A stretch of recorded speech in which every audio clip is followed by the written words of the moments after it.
Chapter 1. Over Bayazai Mountain. A dinosaur was flying and hunting. Suddenly, a white light flashed by and hit the dinosaur directly.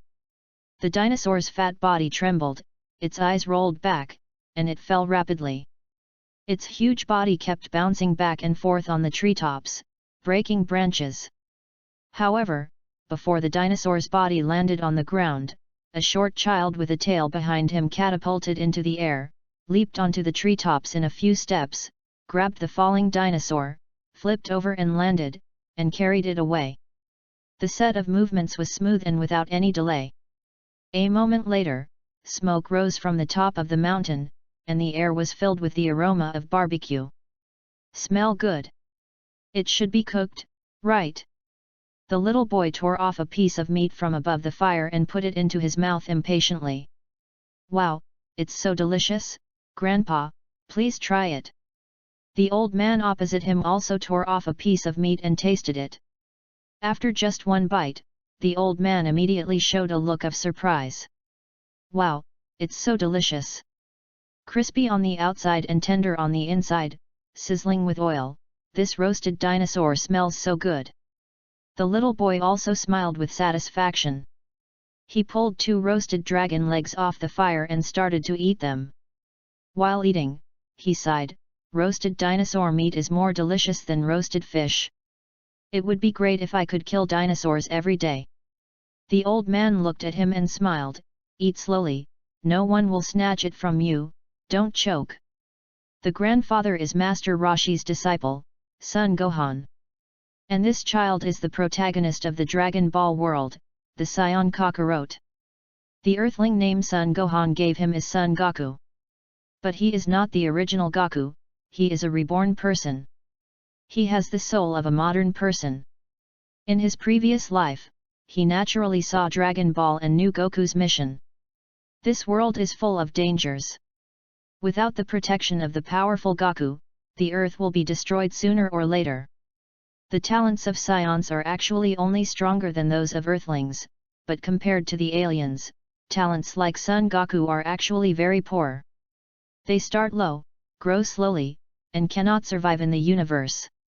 If they don't transform in the later period, they can't compare with those strong people. For many years, where has the entire Saiyan race produced strong people? So they were exiled to the earth, and Son Goku, who has a pure heart, grew to that kind of cosmic level. Of course, Broly, who has a mutant physique, is an exception. That person is born to be a cheater, and ordinary people can't compare. After recognizing the current situation, after being able to walk and talk by himself, little Goku began to beg Gohan to take him to practice. There is no other way. If you want to live, you have to become stronger quickly, at least not worse than the original Sun Wukong. However, the difficulty lies in terms of comprehension, combat IQ, or obsession with martial arts, he is not as good as the original Sun Wukong.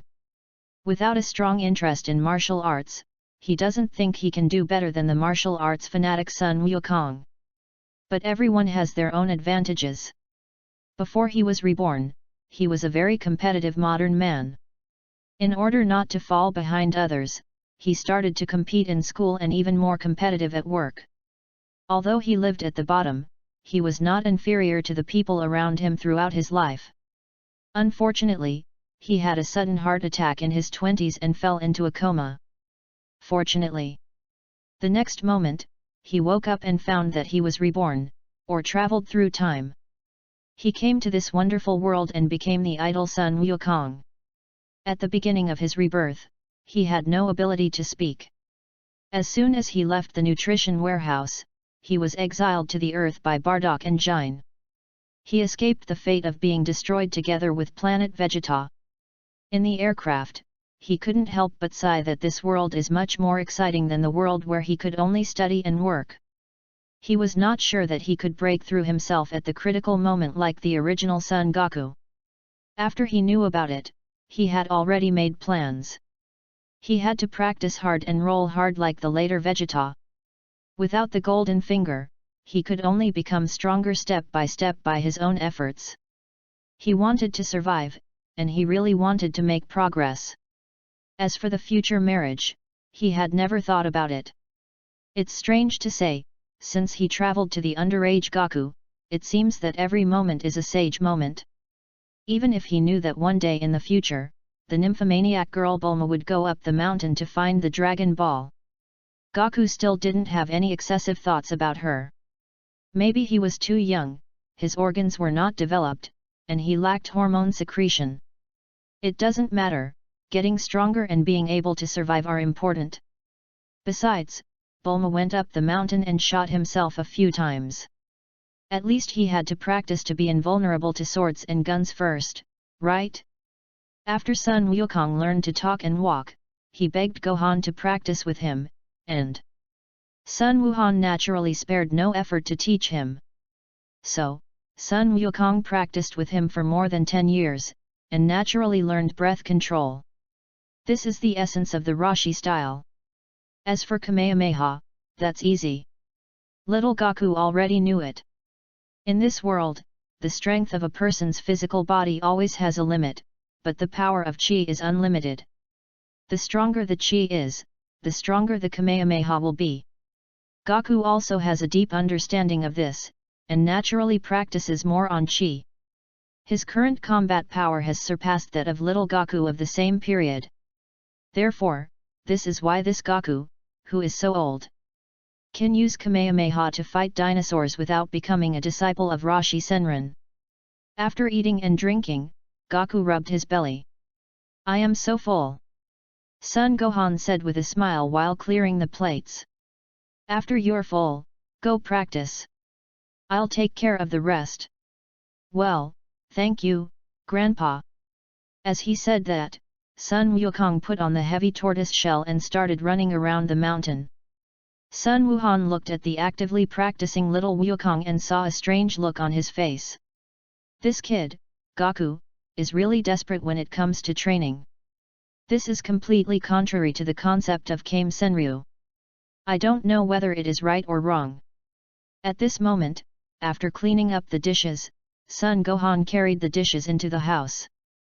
Suddenly, he saw something unusual on the 4-star planet. The 4-star planet, which was usually quiet, suddenly lit up, which made him very curious. Why is this bead lighting up? He quickly turned around and shouted, Wukong, Wukong, come back quickly. Chapter 2. However, when Gohan walked out of the room and looked down the mountain, he found that Gaku had already run away. Son Gohan sighed, forget it, let's wait for Gaku to come back and let him see it. Son Gohan picked up the Dragon Ball and looked at it, saying this should be a treasure. It would be great if it could stay lit all the time, so I can replace the light bulb and don't have to pay for electricity. Parallel time and space, future world. Trunks, go. Go find Sun Wukong. Leave me alone, go. Black Goku's energy wave was about to hit Trunks, but at the critical moment, the time machine disappeared with a swish. Black Goku, who had lost his target, was stunned for a moment. Then, with a ferocious look in his eyes, he picked up Bulma, who was powerless, and strangled her throat. Mortal, you really surprised me. I didn't expect that such a small and dirty human like you could actually create a machine that travels through time and space. Bulma looked at the familiar face in front of her, but with a strange and ferocious expression, she felt very sad. She understood that he was not Gaku. She could not wait for the past Gaku to travel to this time and space to save her. Because the energy of the time machine is only enough for one way. However, she was satisfied to be able to send Trunks away before she died, and to see Sun Jun's face again in this way and die in Sun Jun's hands. She closed her eyes, and a drop of crystal fell from the corner of her eyes. As Bulma's life passed, the memories of the past came to her mind like a movie. At the age of 16, she set foot on Baizai Mountain in order to find Dragon Ball. That day, she met Sun Wukong, who was like a little savage, and took him out of the mountains. No matter what difficulties they encountered. It was Gaku, the little guy who knew nothing, who solved all the crises, protected her, and protected all mankind. But Gaku was a little young, and the 16-year-old Bulma still only trusted Gaku, just pure friendship. It was not until the 23rd World Martial Arts Tournament that Bulma saw the grown-up Gaku. So handsome! So stunning! Bulma was stunned at the time. Since she met Gaku, she had experienced so much with him. The sense of security that Gaku gave her was really incomparable to anyone else. At that moment, Bulma had already understood that compared to the playboy Yamcha, Gaku, an emotional idiot and fighting maniac, seemed to be more suitable for her. She understood Gaku better than anyone else, and Gaku trusted her very much. However, before Bulma could do anything to Gaku, Chi-Chi appeared and kidnapped him without any reason. That year, the audience attending the martial arts tournament happily congratulated them on their announcement of marriage. Congratulations to the newlyweds on entering the palace of marriage. But no one saw the surprise and loss in Bulma's eyes. When she met Gaku again, his and Chi-Chi's children were 4 years old. It was all too late. Bulma thought, maybe this is called fate. When Gohan was 4 years old, Raditz came. Because of the Dragon Balls, he can be resurrected. In order to prevent him from destroying the earth, Gaku died with him. Facing the coming Saiyans, even the former enemy Piccolo united together, each actively training to prepare for the battle 1 year later. 1 year later, Vegeta and Nappa came to Earth and killed many people. Yamcha, Jiaozi, Tien Xinyan. And even Piccolo, who was one with the gods, died. If the battle fails, all human beings on Earth will be extinct, and the Earth will be sold. Gaku finally returned. He is still so reliable. After a desperate bloody battle, he finally defeated Vegeta. Unfortunately, in order to fight, he risked his life and overdrawn his body. Although he didn't die, he was so seriously injured that he couldn't even move, which was really distressing. However, not long after, Bulma brought everyone to the post-war scene. Goku's wife Chi-Chi only cared about Gohan, who was slightly injured, but didn't give Gaku, who was seriously injured and couldn't move, a bit of care, and even disliked him for letting a child fight. Claimed that the explosion of the earth was none of her business. As wives, many of them felt that Chi-Chi went too far. Gaku did nothing wrong and protected the earth, but she treated him like this. Even Yajirobe couldn't stand it and claimed to beat Chi-Chi. Later, it was Bulma who took care of Gaku. Chi-Chi was only concerned with tutoring Gohan to do his homework. Knowing that Gaku was afraid of injections, Bulma stayed in bed with Gaku for several days in the following days. However, Bulma said nothing to either Chi-Chi or Gaku. She knew Gaku, and he would not waste brain cells on anything other than fighting. In fact, she knew it. During the days he lay in bed, he was still reviewing the battle with Vegeta in his mind. Later, the trip to Megastar, and Frisia's arrival on Earth with King Cold, were all Goku's efforts to turn the tide and save the world. Anyway, as long as Gaku is there, all difficulties can be solved. With him, you can feel full of security. Unfortunately, no one expected that Gaku, who could even defeat the Emperor of the Universe, would die of a small heart attack. The Earth really cannot live without Gaku. All the Earth Z warriors died in the war. All mankind was baptized by the flames of war, and the entire Earth soon fell into doomsday. She vaguely remembered that before his death, Gohan, who had lost his arm, once said, "If only Dad were here." Chapter 3. Bulma was deeply touched at the time, and she naturally understood. If Gaku was still alive, nothing would be like this. However, it was Gohan's words, "If only Dad were here," that ignited Bulma's hope. She thought of the direction of her efforts. After 20 years of research, she finally built a time machine. Let Trunks go back to the past to ask for help, and also send medicine to Gaku. It worked. When he came back and told her about Prince Vegeta's romance, even she was a little surprised. Bulma remembered it clearly. When Vegeta was still alive, she didn't feel a sense of security from him, nor did she experience any care, only pride and indifference. Bulma felt that when Trunks went back to the past and felt that Vegeta was like that, it must be because Goku was in that world that gradually changed Vegeta. Aren't Tien Shinyan and Piccolo living examples? He looks stupid, but he is actually amazing. Decades have passed, and the most trustworthy person in Bulma's heart is still Son Goku. The appearance of the time machine not only makes the other Goku from a different time and space got the special medicine and survived, and at the same time saved the world he was in. Bulma felt very relieved that all her efforts were not in vain. At that time, she also wanted to go back to the past to see Sun Jun. But she was old, and there was also a young self and Chi-Chi in that world. She didn't know how to deal with it if she went there. She was afraid that if she went there, she would not want to come back. So, she didn't go back. It's just that she lives in this broken world. When it's late at night, she will inevitably feel lonely and have wild thoughts. She thought many times. If life could start over, how good it would be if she could choose Goku. Unfortunately, there is no if in life. As Bulma's memory kept replaying, the energy in the hand of Black Goku at this moment flashed, and in an instant, Bulma's body was blown to ashes, and a familiar song floated through Bulma's consciousness. Dedicated to your romance.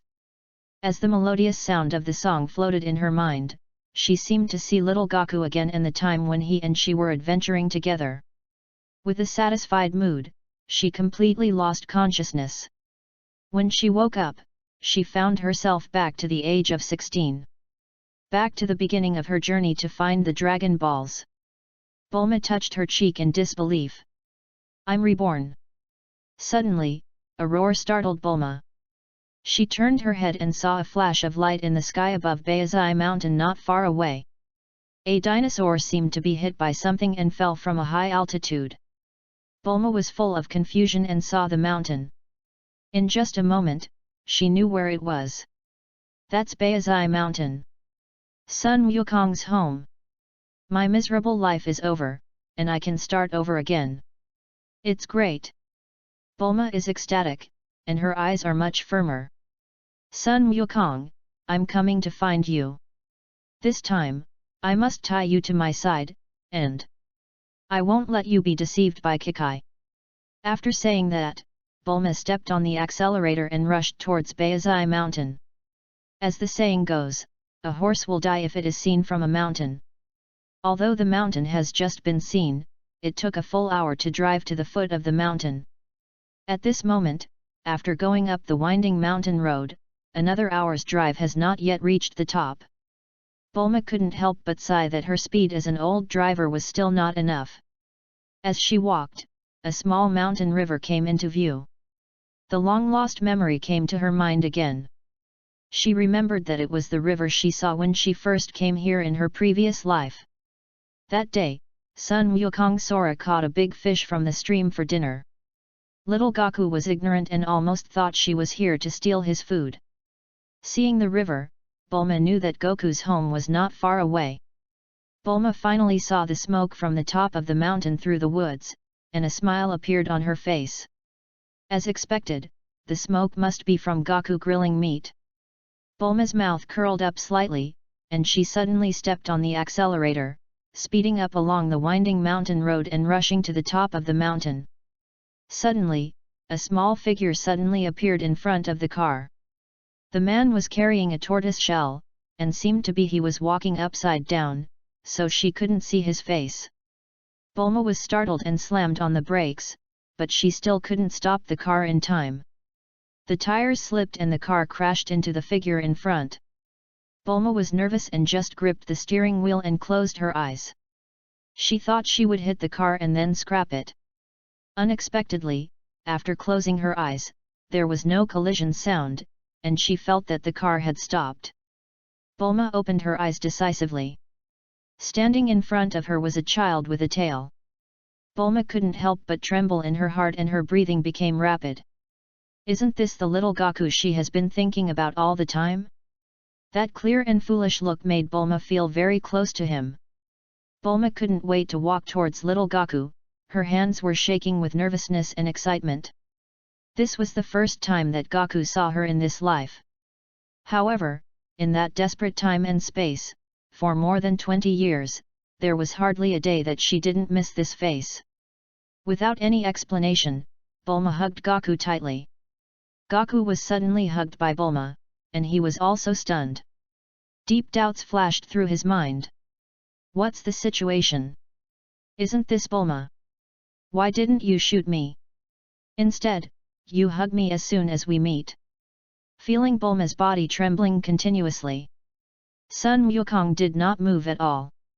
She was so soft, and it was so comfortable to hug her. Moreover, she smelled so good. Chapter 4.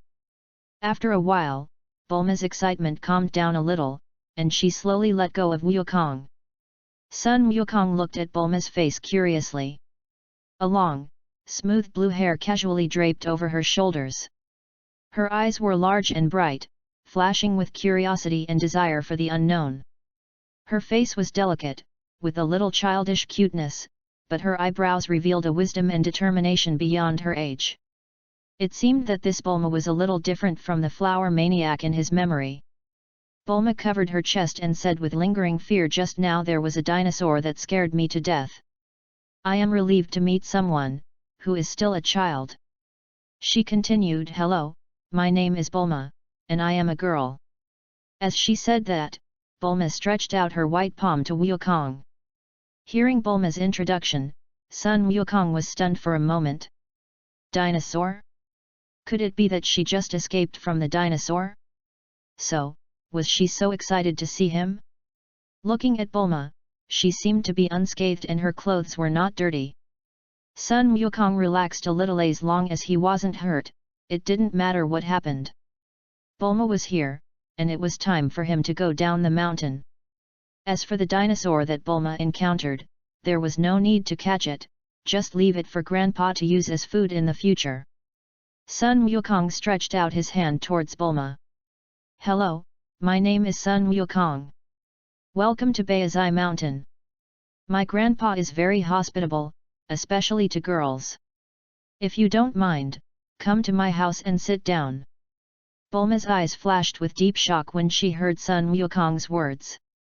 Why is it different from the memory of the previous life? How could Sun Wukong, who is still a child, be so polite? He should be a little savage.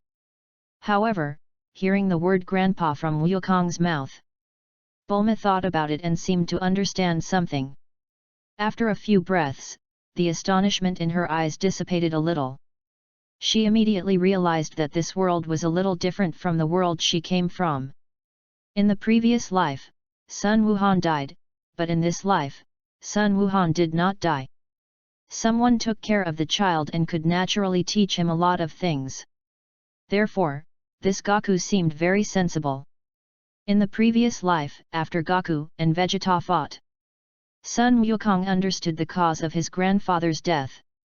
Whenever the Saiyans see the full moon, they will transformed into a gorilla. As a lower-level Saiyan warrior, Son Goku would lose consciousness when he transformed into a gorilla. So, when he was a child, he lost control and turned into a gorilla, and accidentally killed his grandfather Son Gohan. Bulma and several other friends naturally knew this secret. When fighting against Pilaf and his gang, Goku transformed into a gorilla once. When he woke up, he had no memory of transforming into a gorilla. Later, in the martial arts tournament, Goku transformed into a gorilla again. Thanks to Master Roshi, who used Kamehameha to push the moon away, otherwise, Goku would lose control in front of so many people, and who knows what harm would be caused. Well, it's different from the previous life, but it seems not bad. Bulma woke up from her reasoning and smiled. That's really disturbing. Goku naturally saw that Bulma seemed to be thinking about something. After all, she was just a girl and had no fighting ability. It was normal for her to be a little cautious when going out. So, Goku didn't rush her. A moment later, Goku brought Bulma to the top of the mountain. A small house came into view. In order to let his grandfather be prepared, Sun Wukong shouted as soon as he reached the top of the mountain. "Grandpa, Grandpa! I brought a girl to our house as a guest." After a while, Sun Goku, Bulma, and Sun Gohan sat down around the table. In the middle of the table was a 4-star ball. Sun Gohan took a deep breath. He said, "Wukong, this world is wonderful. There are many powerful martial artists down the mountain. You can learn from them. You are not young anymore, and you have practiced very well. Follow Bulma down the mountain to gain some experience." Sun Goku looked at Sun Gohan reluctantly and asked, "Then, what about you, Grandpa? Are you staying on the mountain alone?" Sun Gohan smiled and said, "Don't worry, Grandpa. The fortune teller came to me a while ago. She said she wanted to hire a few security guards. As long as they can fight, there is no age limit, and the monthly salary is 100,000, with 5 insurances and 1 fund. Moreover, if you do a good job, you can be promoted to Laozi to burn the boiler. If you go down the mountain, Grandpa will have to go to work. This job opportunity is not easy to come by." Bulma naturally heard that Sun Gohan supported him to go down the mountain, and his eyes brightened a lot. "Give 5 social insurances and 1 housing fund? That's great, it's much better than farming here." Sun Gohan looked at Bulma, then looked at Goku. He smiled and said, "Yes, Bulma is right, finding a good job is much better than farming. Goku, Bulma is a girl, and you are a man. You must protect girls in the future, understand?" Sun Goku nodded. "Well, I understand, Grandpa. I will definitely protect her." Sun Gohan nodded with satisfaction. "Well, all good things must come to an end. No matter how much we say, we have to say goodbye." He looked at Bulma, picked up the 4-ball star, and handed it to Bulma. "Since you want to collect Dragon Balls, then you can take this one. Goku has a big appetite, so you have to be more tolerant in the future." Bulma took the Dragon Ball excitedly and bowed deeply. Thank you, Grandpa. In the future, I will take good care of Wukong." Dragon Boat Festival Reading. Top up 100 and get 500 VIP points. Top up now, event time, June 8 to June 10. Chapter 5. Finally, Goku accompanied Bulma on the journey to find the Dragon Balls. However, while Bulma was riding her motorcycle, Goku was carrying a heavy tortoise shell and jogging along beside her. After driving for a while, Bulma couldn't help but ask, "Hey! Wukong, you must be tired from running like this, right? Are you sure you don't want to get on top?" Sun Wukong answered while running, "No, I'm not going to get on top. I'm going to run more and treat it as training. Grandpa said that there are many powerful people out there, and I can only become stronger if I work hard enough." Bulma looked at Goku, who was practicing hard and couldn't help being speechless. With the existence of Sun Gohan, Goku in this life is very different from the previous life. Not only is he much more sensible, but he practices even harder than in his previous life. Bulma wanted to persuade him. However, thinking of the enemies appearing one after another in the future and the crises coming again and again, Bulma gave up trying to stop him. It is better to sweat more now than to bleed in the future. What's more, this little Goku seems to like practicing more, but one thing that worries her is that this Goku seems to be practicing too hard. Although Bulma knows that after participating in the world's #1 martial arts tournament in the future, he will be so outrageous that he will swim across the sea. But seeing such a young Goku working so hard, she can't help but worry about him. I wonder if he is so young, and the SAIYAN blood can withstand such intense practice. The two walked farther and farther, and soon lost the sight of Baizai Mountain. After the sunset, the night soon became dark. Bulma stopped the car. "Wukong, are you hungry? It's already dark, let's stay here today." Speaking of hunger, Wukong stopped and rubbed his stomach. "Gilu, gilu gilu." Sure enough, as soon as he stopped running, his stomach started growling. Sun Wukong scratched his head and said awkwardly, "I've been running for most of the day, and I forgot something. I was so busy chasing you that I forgot to eat." Bulma smiled faintly, got out of the car and put it into the capsule. Then he looked around and said, "Well, not bad, this place is relatively flat, suitable for placing a house. Gaku, stand behind me, I am going to throw it away." Knowing that it was a capsule house, Gaku consciously stood behind Bulma. As Bulma opened the capsule and threw it out, after a bang, a large arc-shaped house appeared in front of them. Bulma looked at Gaku and said, "Gaku, please stand behind me. I am going to throw it away." "How is it? The capsule house I brought is pretty good, right?" Sun Wukong nodded. "Well, very good, it's amazing." Bulma asked curiously, "Hey, you don't look surprised at all. Do you know capsule houses?" Sun Wukong nodded. "Well, when my grandfather took me to the city, I saw them in a portable house store. It's a pity that we didn't have enough money, otherwise we would have bought them and put them in the mountains. Later, my grandfather and I bought some materials, then we cut down trees and built our own houses." Hearing this, Bulma suddenly realized. "Oh, I see." Bulma continued, "Well, come in, you've been running all day, you're all sweaty and your clothes are dirty. There's hot water in the house, take a shower and wash your clothes." After saying that, Bulma walked straight in. Son Goku blinked. Living in the mountains with Son Gohan, he gave up many of his fastidious living habits in order to spare more time for practice. However, it's better to be clean when you go out. Just as Goku hadn't finished thinking, Bulma at the door began to urge him. "Hey, come in quickly." "Coming."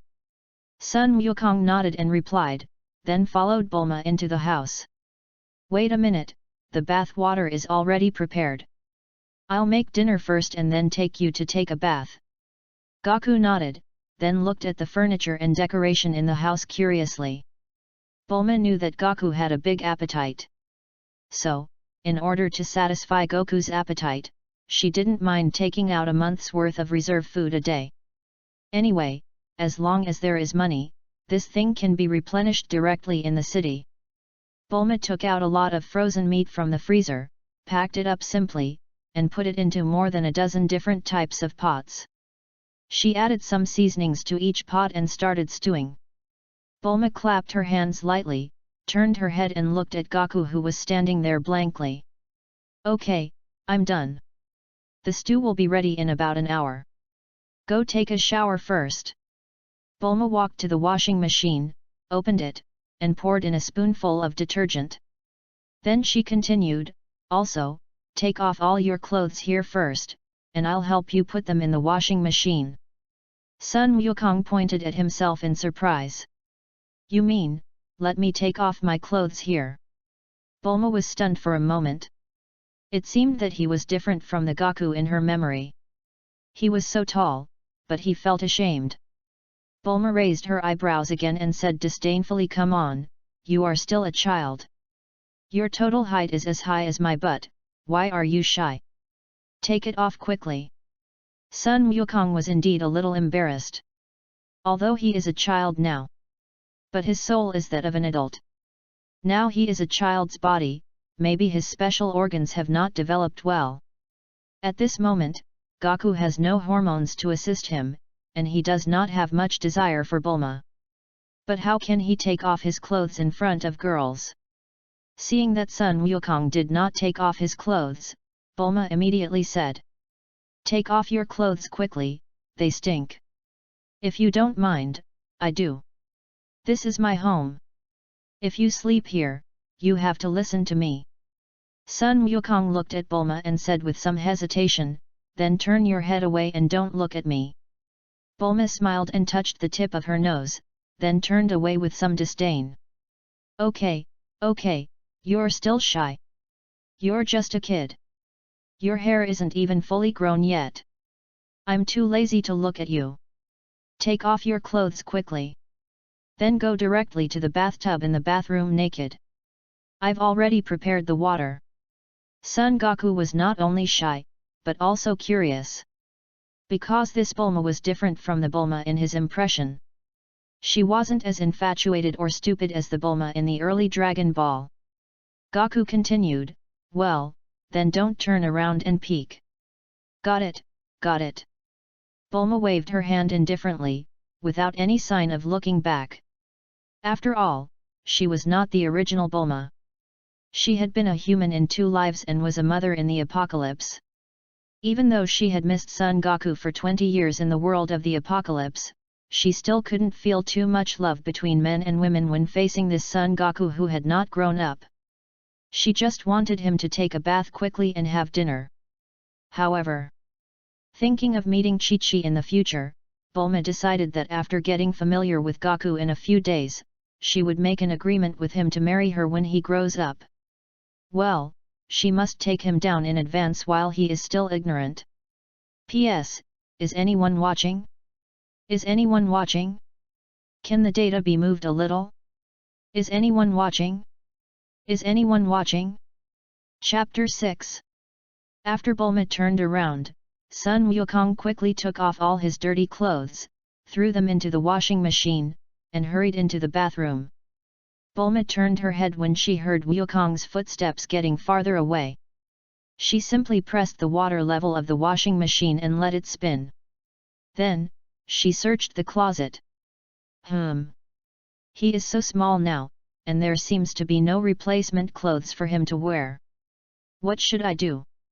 Suddenly, Bulma saw a t-shirt of hers in the corner, which was relatively neutral. Just make do with this, he's just a kid, what pants should he wear? I'll buy him 2 sets of replacement clothes when we get back to the city. Bulma took the t-shirt and walked into the bathroom. Your clothes will be dry if you hang them overnight, and it's time to go to bed after dinner anyway. After you wash them, wear my t-shirt as pajamas for the night. Sun Wukong looked at Bulma who came in, and a trace of trance flashed in his eyes.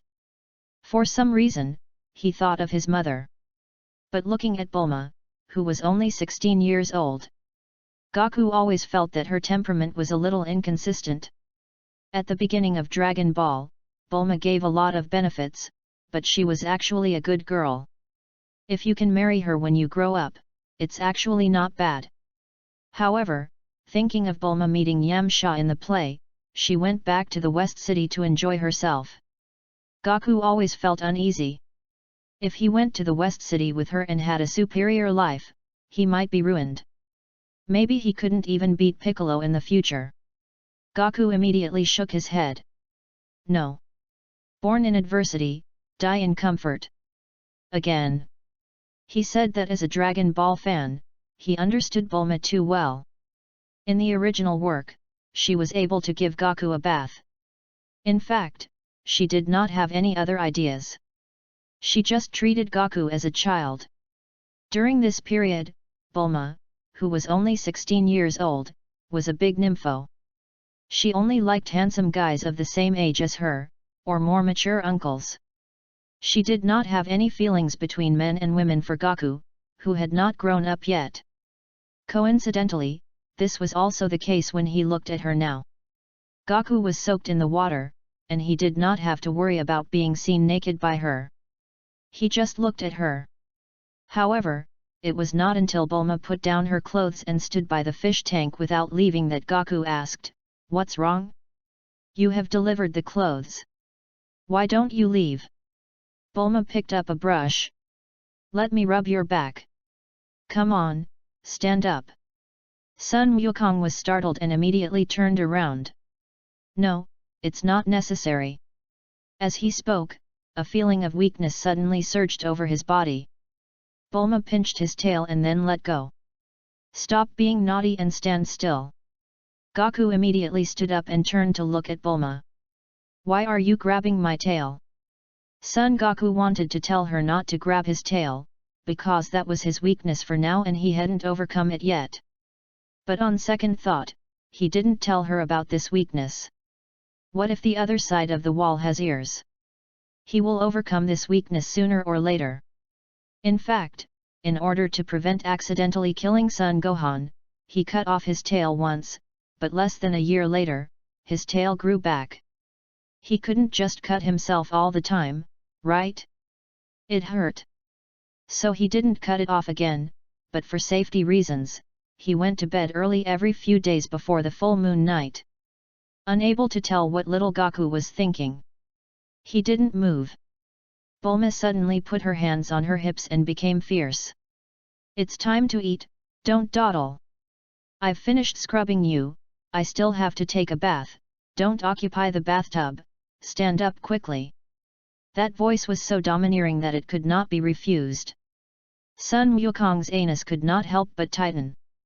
Without that funny atmosphere, Bulma was actually quite fierce. However, the feeling that Bulma gave people was finally right now. This was a bit like the woman who dared to slap Beerus in the later period. As soon as Goku stood firm, Bulma stepped on the edge of the bathtub with one foot and rubbed his back vigorously with a bath brush. Sun Wukong was a little resistant at first, but at this moment he breathed a sigh of relief. Not to mention, Bulma's rubbing was quite enjoyable. After a while, just as Sun Wukong was enjoying the back rub, Bulma handed him the brush.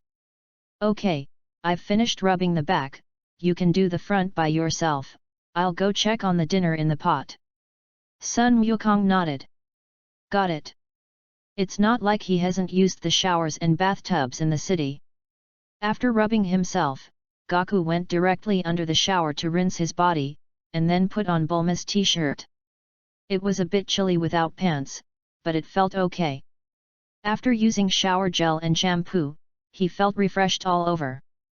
He didn't need to wear pants when wearing her t-shirt, because the t-shirt fell to the knees, and it became a dress on him. Goku was helpless. There were no adult Saiyans who were shorter than ordinary children. He remembered that the tallest elementary school students in their teens were about 1.67 meters tall. His height was more suitable for kindergarten. Without dwelling on such things, Goku walked out of the bathroom. In an instant, Goku smelled the fragrance of food.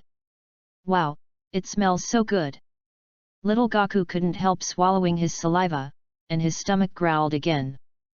Bulma had already washed his clothes in the washing machine and was hanging them on the balcony. Seeing little Goku coming out, rubbing his stomach, a smile appeared on her face again. Wow, you look much fresher after taking a shower. But the food is not ready yet, wait a little longer. Let me finish my shower and we can eat together. Okay. Bulma went into the bathroom. Goku looked around and saw the remote control on the sofa. It's really tiring to smell the delicious food while waiting on an empty stomach. Or should I watch TV and wait for her? Just then, Bulma's head popped out of the bathroom. Hey, Wukong, I just helped you, now it's your turn to rub my back. Sun Wukong ah. Chapter 7. Soon, it was time for dinner. Goku began to eat with astonishing relish. He seemed to be enjoying the food, as if he was eating some delicacies from land and sea, and Bulma was also very happy. She rested her chin on one hand and stared at him in a daze. Such a life with abundant supplies reminded her of her previous life. Before today, she was still in the dire straits of doomsday. In her previous life, since the arrival of Black Goku, the world faced doomsday, supplies were in short supply, food was scarce, and humans were like rats hiding in the dark, struggling to survive. Fortunately, she sent Trunks away. Thinking of her son in her previous life, Bulma couldn't help but murmur. I don't know what happened to Trunks after he returned. I hope he will stay in the past, live well with them, and never go back to that world. Just as Bulma was reminiscing about the past, a voice interrupted Bulma's reverie. Hey, Bulma, don't you want to eat? Bulma was stunned for a moment, then looked up at Goku. Almost all the food on the table had been eaten up.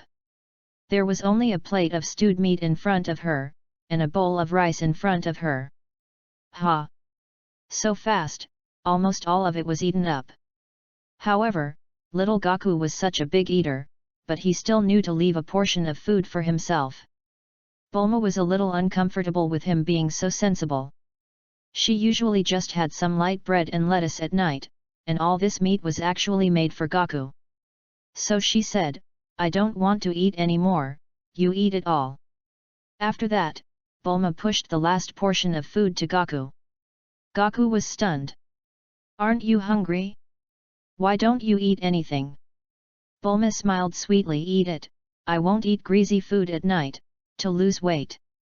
Then, Bulma took out the bread, spread the sauce, added lettuce, and then ate it in small bites. Gaku seemed to remember it too. In the original work, Gaku went out hunting to eat, and Bulma ate bread and other things. Without the psychological burden, he picked up the last portion of food and ate it. In the busyness, he did not forget to say thank you. It was late at night, and it was raining outside the window. Gaku had been running for almost the whole day and was very tired. In addition, he had taken a bath and had a full meal, so he fell into a deep sleep. Bulma sat on the bed, looking at Gaku who was sleeping soundly, just like a good baby. She leaned over and kissed Gaku gently on the face. Gaku rubbed his face, turned over, and continued to sleep. Bulma smiled like an auntie, turned her head and looked at the rain outside the window. Endless thoughts came to her mind again, and Bulma began to think wildly. In the previous life, since Gaku was gone, the whole earth has been plagued by disasters. Those 20 years of doomsday were really worse than death.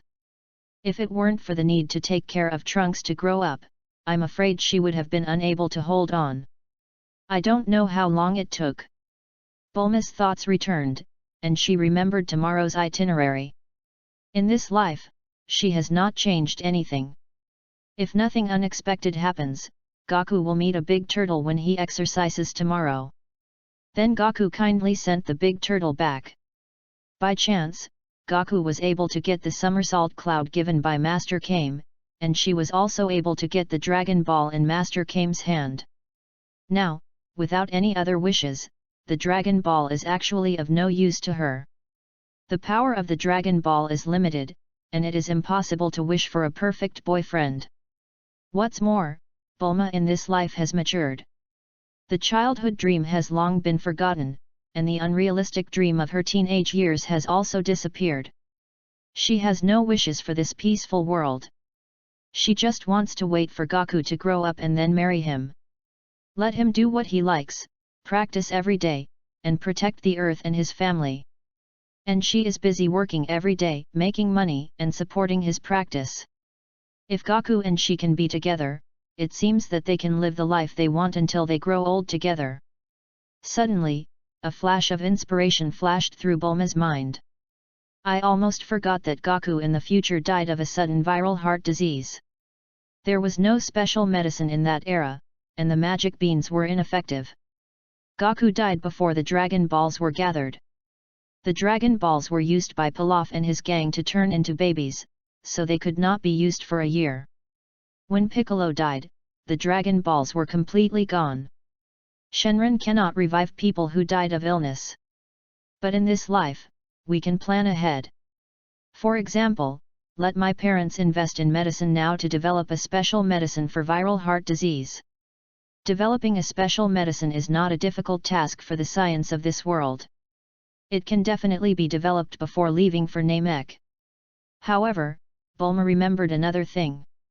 Although Gaku is very strong and likes to fight, but he is afraid of injections. Saiyans are also bound to have headaches, fevers, and colds. A better way came to mind. Why don't we make a wish after we collect all the Dragon Balls this time so that Gaku will never get sick? Bulma smiled immediately. This was a great idea. At present, she already had 3 Dragon Balls in her hands. She only needed to find 4 more. Now it was a one-time solution, which was easier than making medicine. Bulma still remembered where the Dragon Balls were. One was in Master Roshi's hand, one was in the village of Oolong, and one was in the castle of the Bull Demon King. When she thought of the Bull Demon King, Bulma's pupils shrank. She couldn't help but think of Chi-Chi. She thought of the promise made to the bride, and of the grown-up Gaku being kidnapped by Chi-Chi at the Martial Arts Association. This couldn't be blamed on Chi-Chi. If she had to blame someone, she should blame Gaku for not being sensible. In his previous life, Gaku was so silly that he just realized that men and women looked different, and he actually relied on taking pictures of girls' private parts to distinguish between men and women. That's why Chi-Chi and him got married privately. However, after looking at this Gaku, Bulma seemed relieved. In this life, he had Gohan to teach him to grow up, and he was no different from a normal person, so he shouldn't do that kind of thing. So, there's no need to interfere too much. Then, let's send the turtle to the Kame house tomorrow. If he dares to make excessive demands, I will beat him up. After that, Bulma covered Gaku with a blanket, turned off the lights, and fell asleep on her side in bed. Sleeping next to Gaku, Bulma didn't worry about any danger even in the wilderness. That night, she slept particularly sweetly. Chapter 8. The next day, the sun was shining brightly and the sky was clear. A ray of sunlight shone through the gap in the curtains onto Bulma's face, and she finally woke up from her sleep. The room was empty, and there was no sign of Gaku. Wukong. Sun Jun. Bulma called out twice, but there was no response. She suddenly saw a t-shirt thrown on the sofa. This t-shirt was what Gaku wore after taking a bath yesterday. Bulma immediately looked at the balcony. Sure enough, Goku's clothes were gone. Pulling open the curtains a little, Bulma saw Gaku moving stones for exercise outside, and she was relieved. She glanced at the time and said to herself, "Oh, it's so late already. I can't believe I slept in. I am not as diligent as Gaku." Bulma lifted the blanket and stood up, then began to brush her teeth and wash up. Suddenly, Bulma paused. She lifted her pajamas and looked down. The pure white underwear was firmly on her body. Bulma breathed a sigh of relief again. Sure enough, this Gaku is different. He won't do such rude things. After washing up, Bulma was about to change her clothes when she heard Gaku knocking on the door. "Bulma, open the door quickly." Bulma opened the door and looked at Gaku with some dissatisfaction. "I was just exercising at the door, why did you lock the door? Did you lock it by accident?" Gaku said, No, I locked it on purpose. I saw you were still sleeping, and I was worried that some bad guys would break in." Bulma was surprised when she heard what Gaku said. She couldn't help but secretly said, "Did I hear it right? Little Gaku is actually concerned about my safety. Wow! Gaku in this life is so sensible." Just as the two were talking, a familiar big turtle came into view. "Hello ma'am, excuse me." Sun Wukong immediately said, "Bulma, I met a lost sea turtle outside, can we help send it back?" Bulma looked at the turtle and smiled. "Isn't this a small matter? I will change my clothes later and we will send it back to the sea together." The sea turtle showed gratitude. "Really? Thank you so much." Bulma looked at the big turtle, squatted down and asked, "Mr. Turtle, would you like something to eat or drink?" The turtle was stunned for a moment. "But, is it okay?" "Of course you can," Bulma said generously. The turtle said, "Then please give me a glass of light salt water, and it would be better if there is some meat. I am thirsty and hungry." "Okay, wait a minute." After saying that, Bulma took out a small bucket, threw in a handful of salt, and filled a bucket of water. At the same time, she took out a few pieces of frozen pork belly from the refrigerator and threw them into the bucket. In her previous life, Bulma was very familiar with Master Kame and his group. She helped Lan Chi feed the turtle, so she naturally knew what it liked to eat and drink. The frozen meat entered the water. Not only did it melt quickly, but even the salt water was cool. The turtle drank it so comfortably. After drinking almost all the water, it also ate raw meat. The turtle was full. The full and satisfied sea turtle thanked Bulma profusely, and Bulma quickly interrupted his nagging. Soon, Gaku finished his training. Gaku didn't have a big appetite in the morning, so after Bulma and Gaku had breakfast, Bulma put away the capsule room. Gaku carried the big turtle on his back, and she rode a motorcycle beside him, heading towards the beach where Kame's house was. Originally, Bulma wanted to drive the big turtle, but Gaku said that he wanted to carry the turtle for weight training, so Bulma gave up driving. Riding a motorcycle, it is not easy to encounter difficult roads. Along the way, no matter what kind of bears or other races of robbers they encountered, Bulma did not waste time, and directly gave orders for Gaku to start fighting. Those robbers had no power to fight back in front of Gaku, and they were taught a lesson by Gaku. After about 2 hours, the two men and the turtle arrived at the beach. Seeing the sea, the turtle thanked. "I have been wandering outside for a year. Thank you so much." Gaku smiled and said, "You're welcome. Let's go home quickly." The turtle entered the sea and turned back and said, "Wait for me for a moment. I must repay you." As he said that, the turtle swam towards the depths of the sea. Gaku was an inland landlubber in his previous life. He had seen many rivers, but rarely the sea. He had only been to the Gold Coast once during the company's team building after work. That was the first time he saw the sea. Seeing the sea again in the Dragon Ball world, he took off his shoes immediately and went to step on the soft and cool beach. Bulma looked at the direction the turtle went, with a look of reminiscence on her face. She understood that it was going to the Kame house. As expected, Kame Master should be here soon. At this moment, Goku's voice came over. "Bulma, come and play for a while too." Bulma looked at Gaku. Gaku had taken off his shoes and stepped on the beach barefoot. Waves covered his feet one after another, and then quickly retreated. He looked like he was enjoying himself. Bulma showed a warm smile on her face. "Here it comes." She also took off her shoes and walked onto the cold beach barefoot. At the same time, shallow waves came and directly submerged her feet. In an instant, a trace of coolness surged over Bulma's whole body. She couldn't help but shivering hiss, "It's so cold." Bulma's toes couldn't help but curl up, and her feet arched up. The waves retreated again, washing away the fine sand that remained between her toes. Seeing that Bulma was still adjusting to the water temperature, Gaku laughed. The skin on the back of Bulma's feet was as white as snow, delicate and smooth.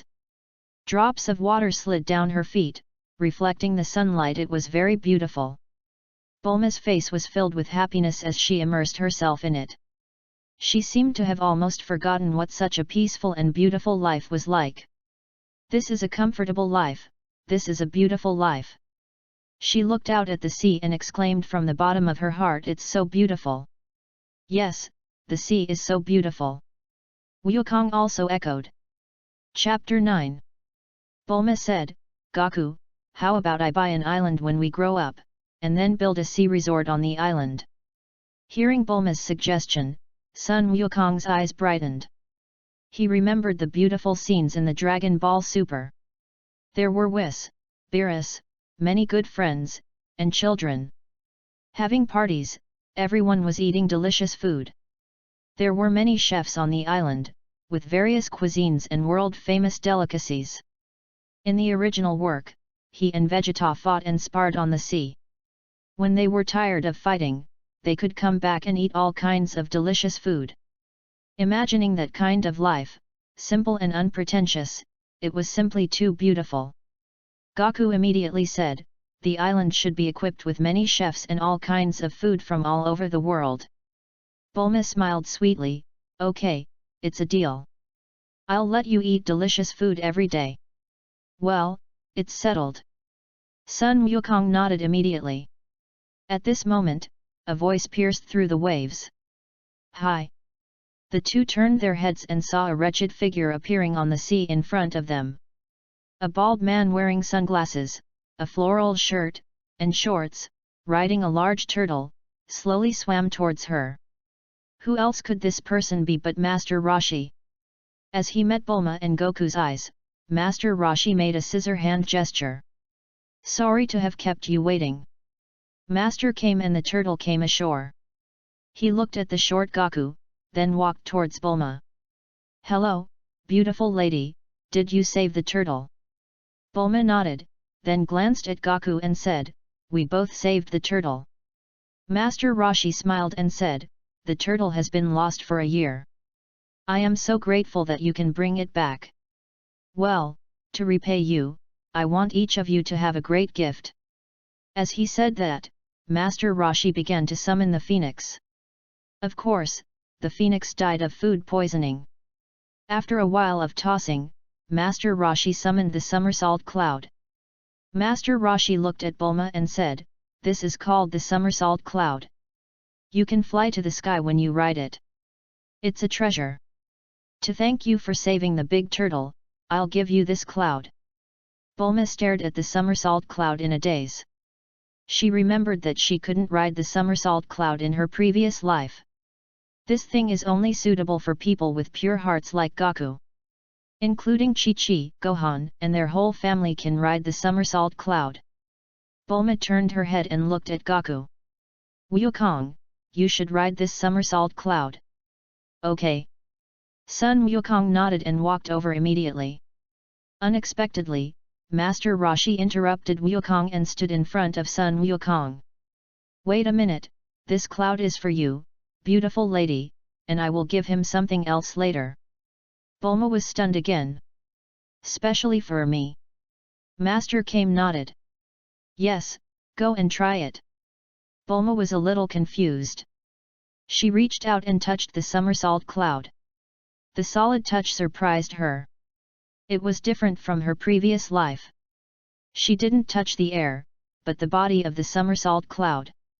It was soft, like cotton, like a mattress. Bulma's pupils trembled. She didn't understand why. Can't get up? Let me give you a push. Just when Bulma was surprised, Master Rashi behind her was about to help, and it was clear that he wanted to lift her up. Bulma was slightly angry, and ignored him, but immediately turned over and jumped, and she actually sat steadily on the somersault cloud. Seeing Bulma sitting on the somersault cloud, Sun Wukong was also stunned for a moment. But the next moment, his eyes immediately brightened up. Unexpectedly, the Bulma he met was not only not as crazy as in the play, but she could even sit on the somersault cloud, which showed that her heart was very pure. That's great! And Wukong himself did not get the somersault cloud, but he didn't think he suffered much loss. Because in the future, as long as he learned it flying technique, in the later stage it is much faster than the somersault cloud. Now, Bulma can ride on the cloud, which is much better than him having the somersault cloud. After all, Bulma is not physically strong, and traveling without transportation would be much slower. But he is different, even if he can't ride the somersault cloud. But he can run, he has enough physical strength, and he can exercise. He imagined a scene, Bulma flying in the sky on the somersault cloud, and he jogging on the ground to chase, practicing while traveling. It is a win-win situation. It will be much more convenient to find Dragon Balls in the future. Finally, there is no need to worry about the problem of transportation. Sun Wukong immediately praised, "You are amazing, Bulma, you should fly up and try it." Bulma knelt on the cloud, grabbed the two bulges of the somersault cloud, and nodded to Gaku. The next moment, the somersault cloud took Bulma and flew away. After all, she was a woman, not as bold as Gaku. Unlike the somersault cloud of the airplane, there was not even a glass, so he was naturally afraid of falling off. So during the flight, the somersault cloud also felt her fear. So, the somersault cloud slowed down, and it was not flying very fast, but very stable. At this moment, Master Rashi also looked up at Bulma in the sky. If she stood on the cloud with the skirt she was wearing, she should be able to see the endless scenery. However, because she was timid, she actually knelt on the somersault cloud, wrapped in golden clouds, without any exposure. What a pity! Master Rashi couldn't help but feel a little disappointed. After a few circles, the somersault cloud landed steadily with Bulma. The turtle raised his head and looked at Master Roshi. It was that little kid who carried me back here, and you should give him a thank you gift. Master Kame scratched his head. I'm thinking. The phoenix is gone, and I don't have a second cloud, so let me think about what to give him. At this time, Bulma made an opinion. Grandpa Turtle Hermit, can you give us the beads on your chest? Dragon Boat. Festival reading. Top up 100 and get 500 VIP points. Top up now, event time, June 8th to June 10th. Chapter 10. Beads. Master Kame took off the Dragon Ball from his chest. You mean this thing? Bulma nodded. Master Roshi said, I found this at the bottom of the sea 100 years ago and made it into a necklace. How about it? Isn't it beautiful? Yeah, it's very beautiful.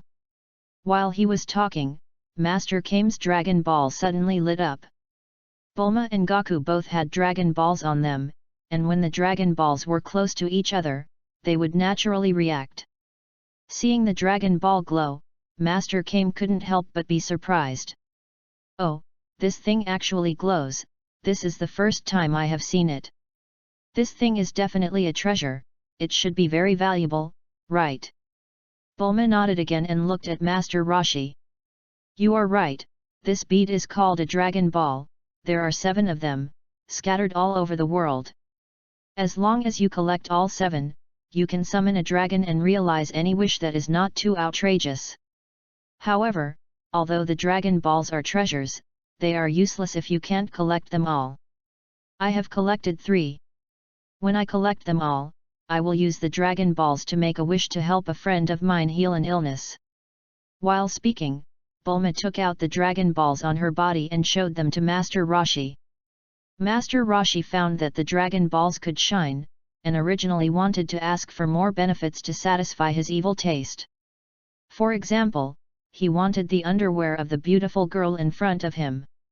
However, when Bulma took out the Dragon Balls and said that the purpose of collecting the Dragon Balls was to make a wish to cure a friend, Master Roshi gave up that dirty idea. So you want to save people, then I'll give you the ball. Master Roshi took off the Dragon Ball and gave it to Bulma generously. Bulma took the Dragon Ball frankly. She knew Master Roshi very well, so she said that. Although he is very lustful. However, this little flaw does not affect his greatness at all. Bulma remembered that in his previous life, he was very frivolous on weekdays. However, when the great devil Piccolo came and intended to rule the world with evil, Master Roshi stood up. He did not have any scruples and used the Mayfuba at the cost of sacrificing himself. Although he failed, Bulma understood from that time that although Master Roshi was lustful, he was righteous in his bones. Goku, who was standing aside, was also a little surprised when he heard Bulma's wish. He remembered that in the original work, Bulma's wish was to find a boyfriend. However, the Bulma in front of him not only had a purer heart than in the previous life, but also changed the purpose of looking for the Dragon Ball. It was not a wish to find a boyfriend, but to help a friend cure an illness. This was a good thing, but it didn't make Goku happy, but made him a little worried. Sun Wukong thought to himself that maybe it was because he replaced the fate of the protagonist, avoided turning into a gorilla and allowed Grandpa Gohan to survive, which brought different results to the world. Although it seems that they have rarely gone down the mountain, from the moment he changed his grandfather's fate, the world has quietly changed. Sun Wukong thought back to the original work, where Trunks traveled to the past. He just killed Frieza for Sun Wukong and did not affect other history. However, the world has quietly changed because of him. For example, number 18 and number 17, who were evil and chaotic in the future, have become good people in this world. Of course, other small changes are more than that. Thinking of this, Sun Wukong couldn't help but frown. It seems that history has quietly changed since he came to this world. It's just that he didn't know it. It seems that the future information he has in the future may not be so accurate. Gaku, let's go. Sun Wukong woke up from his thoughts and found that Bulma seemed to be ready to go. Oh, let's go. As he said that, Gaku began to stretch his joints, ready to continue jogging after her. However, Bulma interrupted him. Wukong, it's already noon, come with me on the somersault cloud, and try to go as fast as possible. Sun Wukong was stunned. It's almost noon, what's wrong? Bulma smiled and said, you have a big appetite. When I was cooking yesterday, I almost emptied the refrigerator and freezer. We have to get to a big city before dark. I need to buy some supplies, otherwise we will starve. Sun Wukong suddenly realized. Oh, sorry, I ate too much. I'd better hunt and cook next time. Bulma smiled faintly. It's okay, just eat without worry. Even if your appetite is 100 times bigger, you can't make me go bankrupt. It just so happens that there is not much food left yesterday. When we get to the city, we just need to prepare some more food. I have brought enough capsules to store supplies. Sun Wukong thought about it. Indeed, Bulma is the daughter of Brief, the richest man in the world. No matter how much he eats, he can't make her go bankrupt. So Sun Wukong didn't hesitate at all and jumped onto the somersault cloud. Goodbye, Master Roshi. Goodbye. Come and visit us when you have time. After saying goodbye, the two of them turned into a golden light and rushed away into the distance. Bulma, I think we can go faster. Bulma, there is no windshield on this somersault cloud. It's going too fast and I'm a little scared. If you want to speed up, you'd better watch me and don't let me fall. Sun Wukong said disdainfully, how is it possible? I can feel that the somersault cloud is spiritual. If you fall, the somersault cloud will catch you. Bulma blinked curiously. Really? As he spoke, the somersault cloud did a backflip, and Bulma hugged Sun Wukong tightly in panic and fell with him. However, the somersault cloud showed some skills, and after they fell dozens of meters, it caught them steadily. It seemed to prove to her that although it was just a cloud, it really had thoughts. Unexpectedly, Bulma, who was sitting on the somersault cloud, had a livid face and her legs began to tremble. Inadvertently, drops of transparent liquid scattered through the clouds into the sky. Master Roshi watched the two leave until the golden light disappeared in the sky, and he turned around with some disappointment. Let's go, old turtle. Master Wu Tian, have you missed me recently? The old turtle asked pretentiously. Master Turtle didn't even raise his head, no. The old turtle. At this moment, a loud voice came over. Teacher. Teacher Wu Tian. Wait a minute. Turtle Hermit was startled, turned his head and looked in the direction of the sound. He saw his disciple Son Gohan, running towards him with a bag on his back. Reading on Dragon Boat Festival. Recharge 100 and get 500 VIP points. Recharge now, activity time, June 8th to June 10th. Chapter 11. Master Roshi was startled and asked curiously, oh, it's Gohan. It's been a long time since we last met. Son Gohan greeted teacher, you are in good health recently, right? Master Roshi said proudly, ah, of course. Teacher, since I started to maintain my health. I watch beautiful women do yoga every day. Living another 300 years is not a problem. By the way, why are you here? Don't you need to take care of the children in Baizai Mountain? Son Gohan smiled. Teacher, people grow up. The child I picked up that year is 12 years old now, and I don't need to take care of him anymore. A little girl came to the mountain, and I thought she was a good person, so I let her go down the mountain with her to gain experience. Master Roshi suddenly realized. So that's how it is. So many years have passed, and I didn't expect that the child has grown up. Oh, by the way, what did you come to see me for? Son Gohan immediately stood up very straight and said, Master Mutant, I want to ask you a favor. Seeing that Sun Gohan was very serious, Master Roshi asked curiously, what is it? I want the teacher to accept that child as his apprentice. Master Kame was stunned. He asked, why? Is the child disobedient? Sun Gohan sighed. This kid is just too obedient and sensible. I usually urge him to practice well. As a result, he practices harder and harder, even a little too hard. Master Kame scratched his head. Trying too hard? What do you mean? Sun Gohan said, this child has loved practicing since he was young, which should be a good thing. However, it may be because I taught him too strictly. From childhood to adulthood, he has practiced too hard, even sacrificing his rest time and entertainment time to practice. But the more he tries, the more worried I am. It will be bad if he goes astray. Master Kame thought of Master Crane, raised his eyebrows, and asked, what is the aptitude of this child? Although he is only 12 years old, his skills are almost the same as mine. Hiss, from what you said, this kid is really a genius. Sun Gohan nodded. Yes, he is a martial arts genius, so I am particularly afraid that he will go astray. Turtle Master asked seriously, in this case, then I agree. What's his name? I'll pay attention to it later. Son Goku, he is very special, with the tail behind him, he should be easy to recognize. Master Roshi's pupils suddenly shrank. The image of little Goku returned to his mind. That's right, little Goku has an extra tail, he thought it was a decoration. Because Goku came with the beautiful girl Bulma.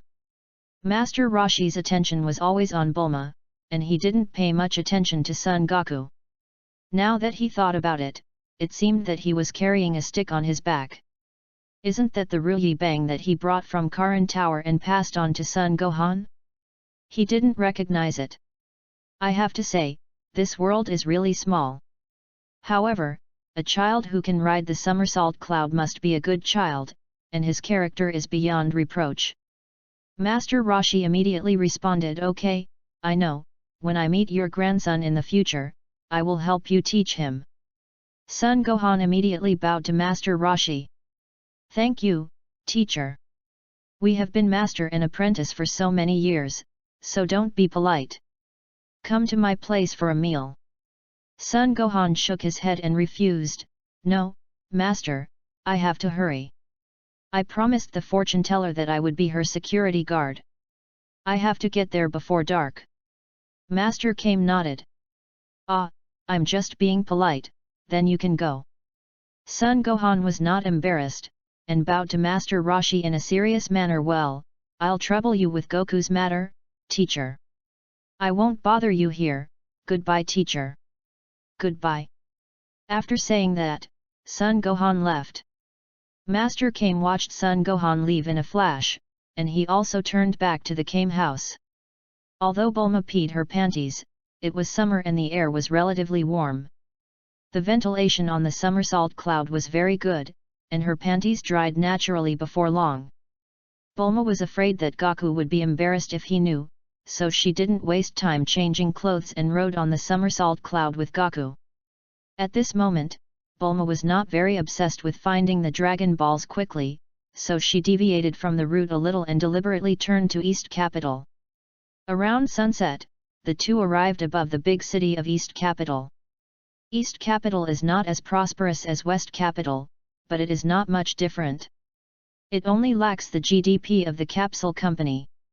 All kinds of businesses are very developed, especially the food is very rich. Bulma said, Wukong, it's getting dark, let's stay in East Capital tonight. Sun Wukong was sitting on the cloud, already sleepy and dazed. Okay, I'll listen to you.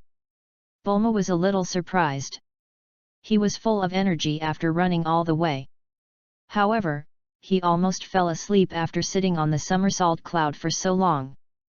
Bulma said, Wukong, the neighborhood here is quite prosperous. Not only did we get the somersault cloud today, but we also got a Dragon Ball smoothly. How about we celebrate? Wukong asked curiously, how should we celebrate? He doesn't like those kinds of entertainment activities with a lot of people. Bulma pondered for a moment. She knew Wukong too well. He didn't like all kinds of entertainment activities. Apart from fighting, his only hobby is eating delicious food. Bulma had an idea. Wukong, how about we go to the night market food street? As soon as the words fell, Sun Wukong's originally lazy look immediately changed. He sat up straight and looked refreshed. Really? I have such a big appetite. If I go to the food court, it will cost a lot of money. Bulma laughed and said disdainfully, it's okay, I'll be full. I'm not short of money, I can eat whatever I want, as long as I don't waste it. Wukong immediately hugged Bulma's arm excitedly, looked up at her eyes gratefully. Bulma, you are so good to me. Bulma. Chapter 12. In addition to being serious about cultivation, Gaku is also interested in eating. This is mainly because he has a good appetite. Eating is his instinct. In addition, he lives in the mountains all year round, grilling or boiling meat every day, and the seasonings are the two most commonly used and cheapest ones: pepper, aniseed, cumin, and chili. There is no technological innovation, and it is always the same ingredients. The limited two seasonings have long been tired of eating. Grandpa also took him to the city to eat, but the Saiyans know how much they eat. The amount of food that ordinary people eat is only enough to fill his teeth, and he can't eat enough. He is also very distressed by his large appetite. He really craves all kinds of delicious food in the city. How great would it be if he could eat everything he likes and still be full? As soon as Bulma said that she would take him to the food night market, she immediately saw that Gaku, who was originally drooping, suddenly became energetic, and he also knew how to please her. Bulma couldn't help but giggle. Sure enough, although he has become much more sensible in this world, he is still the same Gaku. She remembered that he was hypnotized during a martial arts tournament. She woke him up by calling him to eat. A moment later, the two landed in Dongdu and came to the door of a hotel. Bulma and Gaku walked in side by side. Hello, check in. The front desk took out 2 room cards and said respectfully. Hello, please show us your ID cards. Bulma took out her ID card and handed it over. No need to go to so much trouble, just open a room for the 2 of us. After that, Bulma swiped her ID card, put down the money, took the room card and led Gaku in to find a room. The receptionist looked at Bulma and the short monkey king beside him, who had a tail behind him, and it seemed that the tail shook when he saw it. He couldn't help but muttered to himself, these 2 people are really weird. Forget about the sister-brother relationship, but they actually play with that kind of props. Do you think it's fun? But that tail seems to be real. I don't know where it was bought. Is it a plug-in or an accessory? Tisk tisk, young people really know how to play. After Bulma entered the hotel room, she went straight to the bathroom, took a shower, washed her underwear and hung it up quietly, and then took Gaku out. Although there are many styles of food in the food street, because it is just a street stall, the price is not high, and the sanitary conditions of the same price are also relatively average. However, the food on the street stall is indeed delicious, especially the kind with a long queue. Bulma looked around and asked, Gaku, what do you want to eat first? Unexpectedly, Gaku had already consciously run to the pancake cart. Only that stall had a small queue, and there happened to be no one at the moment. Bulma shrugged. I said I invited you to celebrate and let you eat whatever you want, but you came up to eat pancakes? Do you look down on my financial resources?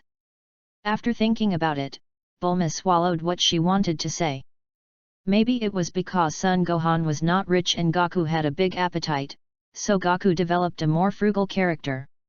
She walked directly to the stall and paid for little Gaku. In just a short while, Gaku ate all kinds of food.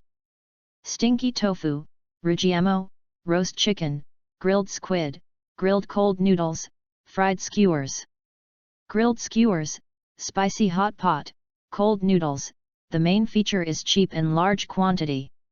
When Bulma bought food for Gaku, she also bought a lot of semi-finished food and stored it. This is the food they will have on the road for the next few days. At the same time, she also bought him some suitable clothes. Well, they are all sports children's clothes, some of the more fashionable ones. The next day, the two of them set out on the journey to find the Dragon Balls again. Because Gaku had to practice while walking, Bulma's speed on the somersault cloud was not very fast. 3 days later, around noon, the two came to the village where the 5th Dragon Ball was located. There were many houses in the village, but there was no pedestrian on the road. Bulma knew that they had arrived at Gaola's Wang, and the people in this village had been deceived by that guy Wulong. It doesn't matter. The important thing is that someone might attack and chop Goku's head with an axe. Bulma was a little nervous. If she was hit, it would be fatal. She leaned close to Gaku and warned Wukong, "I'll go knock on the door. Please help me, be careful, if someone attacks, you must stop them." Sun Wukong nodded. "Okay, got it."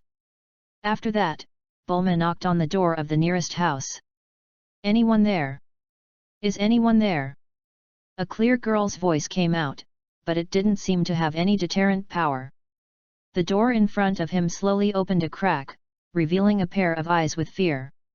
After seeing Bulma, the eyes immediately became less vigilant. The man breathed a sigh of relief. It turned out to be a girl, not Wulong. "You are not from this village, right?" In the same village, everyone knows each other. So when the man saw Bulma, he knew she was a foreigner. Bulma nodded. "Yes, I was passing by this village." "Then you should leave quickly. There is a monster near this village, it specializes in catching beautiful girls to take back as wives. It has captured several girls from our village." Bulma smiled dumbly. Then she laughed generously. "It's okay, I'm not afraid of that. It's just catching girls as wives, not eating people, what's so scary?" As soon as Bulma said this, the doors of the surrounding houses opened. Everyone surrounded Bulma and Gaku. "Girl, are you serious?" Chapter 13. A Mediterranean uncle looked at Bulma expectantly. "Excuse me, girl, are you willing to marry Wulong?" Bulma looked at the uncle. She remembered that there was a little girl in his family.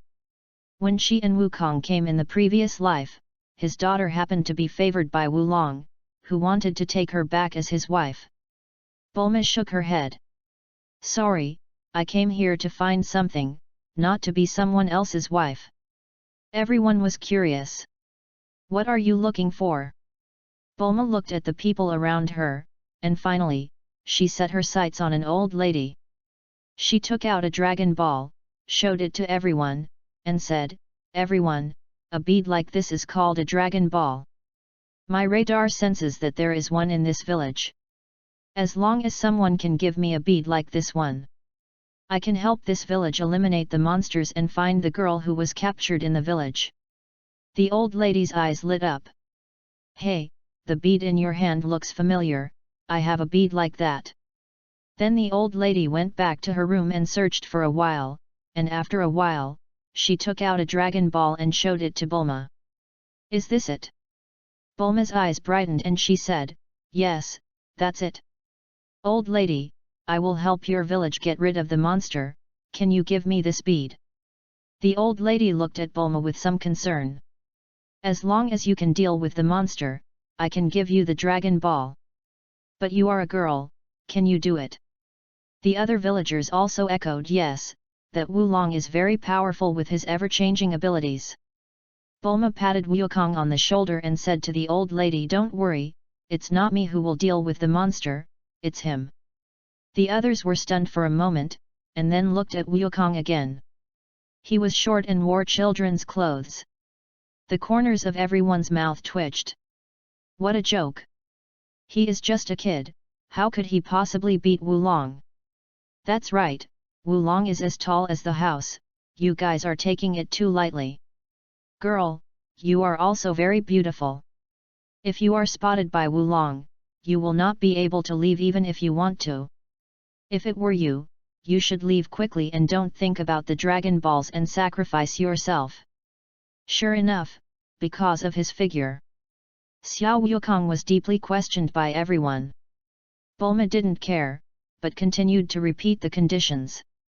It doesn't matter, we are determined to get the Dragon Ball. Grandma, remember our agreement, we will help your village solve the oolong, you give me the Dragon Ball. The old lady nodded. That's no problem. At this time, several men looked at Bulma. Also, I have to subdue Wulong and find my daughter. Yes, we must subdue Wulong and find out the whereabouts of my daughter. Bulma confidently gestured an OK sign to the others. Don't worry, leave it to Wukong. Everyone saw that she was very confident, but they all shook their heads secretly because they saw that Wukong's figure was unreliable. At this moment, a series of vibrations came. Suddenly, a cry of surprise came from the crowd. Ah, here it comes, Oolong is coming. Everyone, hide quickly. As they spoke, the villagers returned to their homes and locked their doors. The village returned to silence again. Goku looked at Bulma. Bulma, you are hiding too. Bulma knew that even if Wulong became bigger, he would still be very weak. She had abused Wulong a lot when she was young in her previous life. So she was not afraid of him. It's okay. I'm not worried as long as you're here. Sun Wukong nodded. That's right, I'll deal with him in an instant. Unexpectedly, Bulma immediately suggested. Well, Wukong, if you encounter Wulong, please don't kill him. It would be bad if you kill him. Wukong nodded thoughtfully. Oh, yes, I get it. In addition to dealing with Oolong, we also have to rescue the other girls who were captured. Bulma nodded. But this was not Bulma's goal. The main reason was that Oolong was too weak.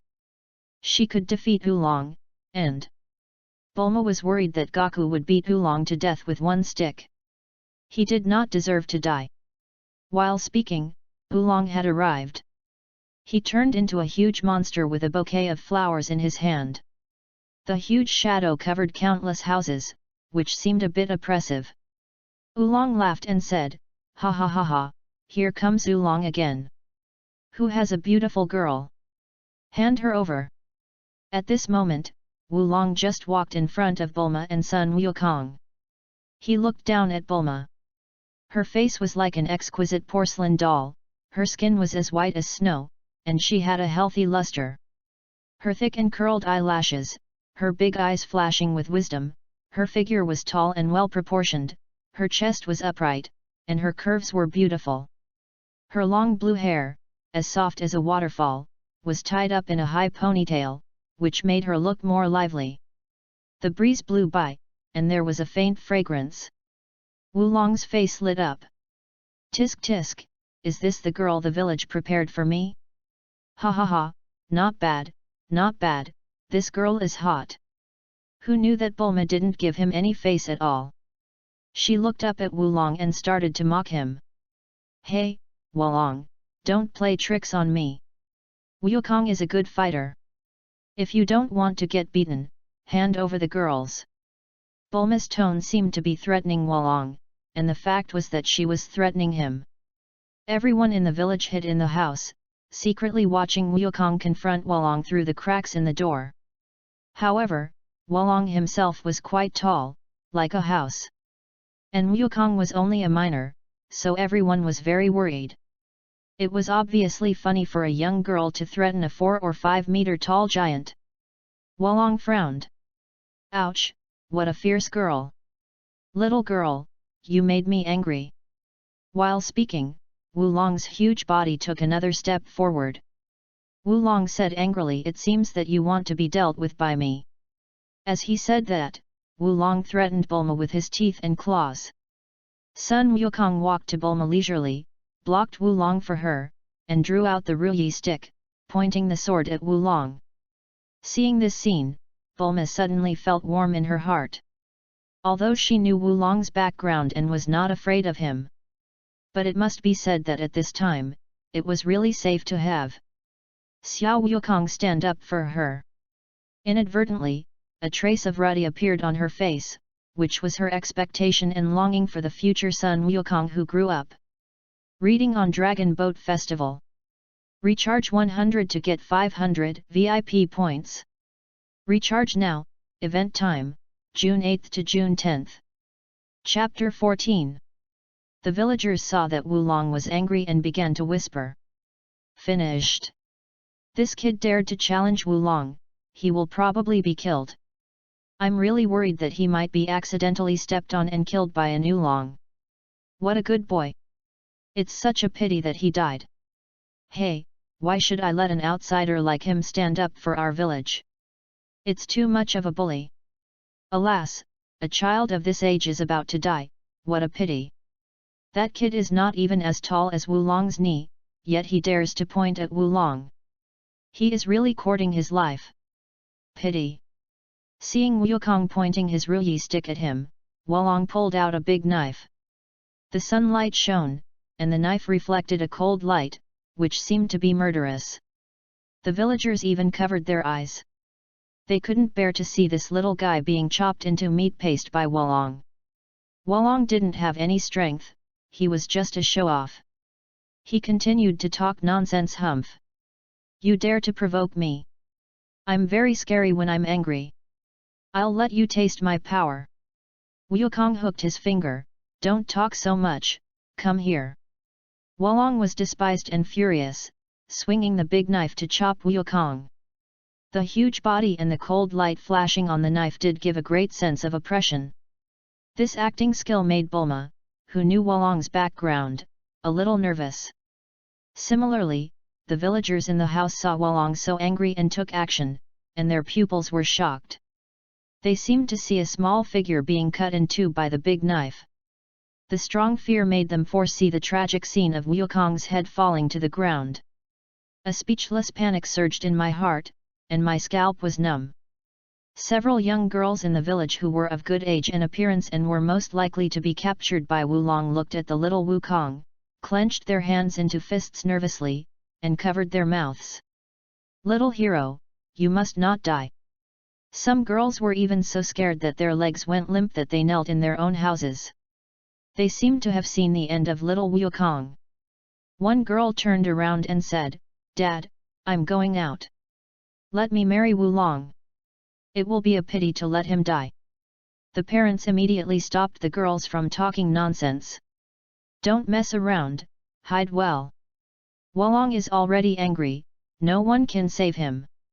Just when Wulong's sword was about to hit Wukong's neck, Wukong tilted his head and dodged the sword lightly. His speed was too slow, especially in Wukong's eyes, it was like slow motion. The next moment, Wukong said, You are too slow, you look very weak. As he spoke, Sun Wukong jumped up, swung the ruyi stick with both hands and smashed it at Wulong. Bulma was shocked. Wukong, don't kill him. Wukong naturally didn't want to kill him, and deliberately slowed down the ruyi stick a little. Wulong also took advantage of his slow speed and retreated dangerously to avoid the blow. However, Wulong dodged, but the ruyi stick slammed heavily on the ground in front of Wulong. In an instant, a shocking sound broke out, shaking the whole village. The fierce blow set off layers of air waves, and the powerful attack set off a huge gust of wind. Snap! Click, click, click.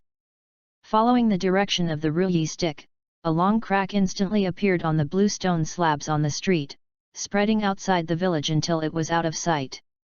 Everyone gasped. What a powerful blow! Just as everyone was marveling at the boundless power of this blow, the crack in the ground widened again, forming a half-meter wide crack. Seeing this scene, Wulong's legs went weak, and he no longer dared to look directly at Sun Wukong. He couldn't imagine that the little guy in front of him was so fierce. This stick, which could shatter mountains and split rocks, had a power far beyond his imagination. He couldn't understand that if this stick hit him, his bones would probably be beaten to ashes. If it were an ordinary enemy, Wulong would have turned into a bird and flew away. However, facing such a fierce attack, he lost the courage to escape. He was too powerful and couldn't escape. Plop! Wulong suddenly knelt down in front of Wukong and kowtowed. Please spare my life. Don't kill me, I plead guilty. Sun Wukong casually inserted the ruyi stick into the sheath behind his back, and then looked at Bulma. Solved. Bulma, you come over here. Bulma breathed a sigh of relief and nodded. She was a little surprised that Goku was even more powerful than in his previous life. Now he was only this big, but he could crack the earth with one stick. She was also worried for Wulong just now. She was really afraid that Goku would kill Wulong with one stick. However, Goku's demeanor just now was really amazing, so handsome. At this moment, Wulong turned into a piglet, kneeling pitifully in front of Goku and Bulma. In addition, his crotch was wet. Seeing Goku's invincible stick and Wulong, who was scared out of his wits, the villagers lost their fear of Wulong and walked out of the room one after another. Young man, you are so good at martial arts. That's right, that blow just now was so cool. Young man, do you want a wife? If you do, wait until you rescue my daughter and let her marry you. You don't know, my daughter has always admired great heroes, and she is willing to be your mistress. Another villager on the side immediately said my daughter was not captured by Wulong, and her body is absolutely clean. How about letting my daughter be your wife in the future? As he said, the man pulled her daughter over. A pretty little girl, she lowered her head with a red face, not daring to look at Wukong. Unexpectedly, another villager pulled his daughter over. Young man, you should consider my daughter. Look at her. She has a big butt and can give birth. It's a sure win.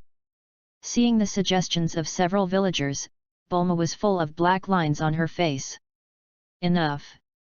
As soon as Bulma's voice came out, the air was instantly quiet. From Wukong's performance, they knew that people should not be judged by appearance. Little son Wukong was so fierce, and this girl who came with him might be even more powerful. It seemed that they all understood that Wukong must be someone to her and must not be provoked. Reading during Dragon Boat Festival. Recharge 100 and get 500 VIP points. Recharge now, event time, June 8 to June 10. Chapter 15. Seeing that everyone in the village was looking at her tremblingly, Bulma let out a breath and continued, everyone, business is important. Now that Wulong has been subdued, let's save the captured girl first. Everyone nodded in agreement. Yes, yes.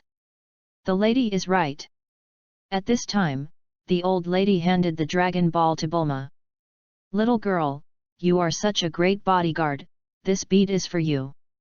Bulma took the Dragon Ball and responded, thank you. If anyone wants to find their daughter, follow me quickly. Me. Several old men came over in a hurry. Soon, many villagers followed them to Wulong's manor. Wulong was almost scared by Wukong's stick and didn't dare to run halfway.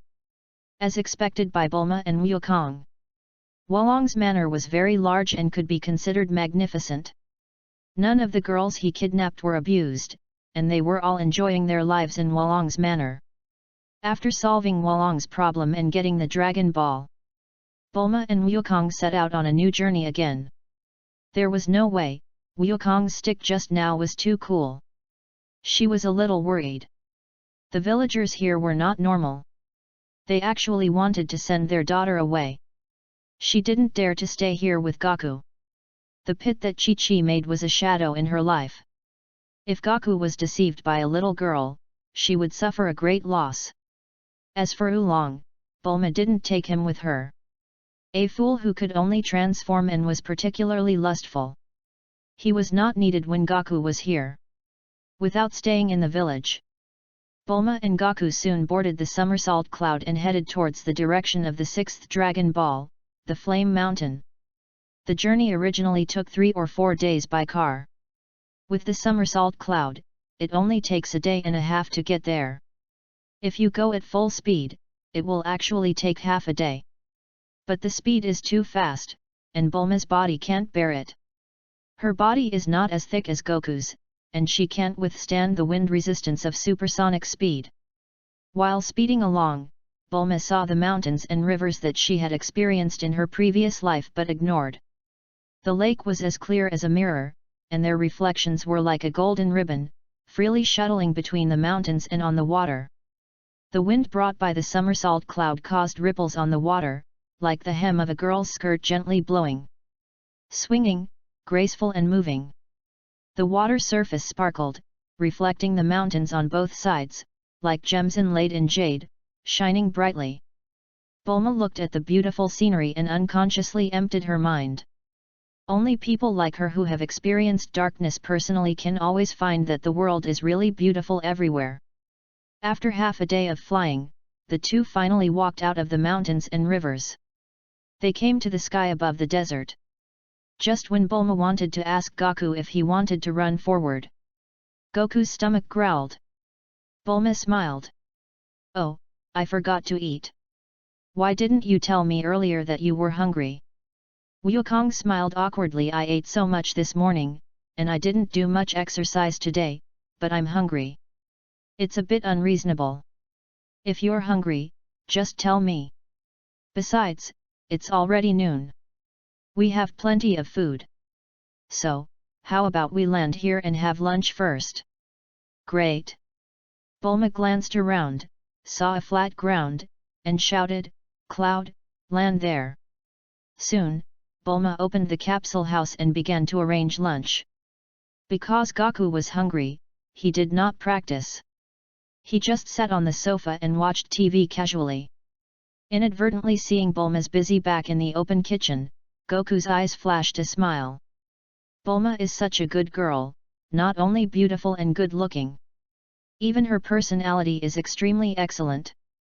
She lives in the richest family, but she is not unreasonable like a young lady, and she even cooks and takes care of him.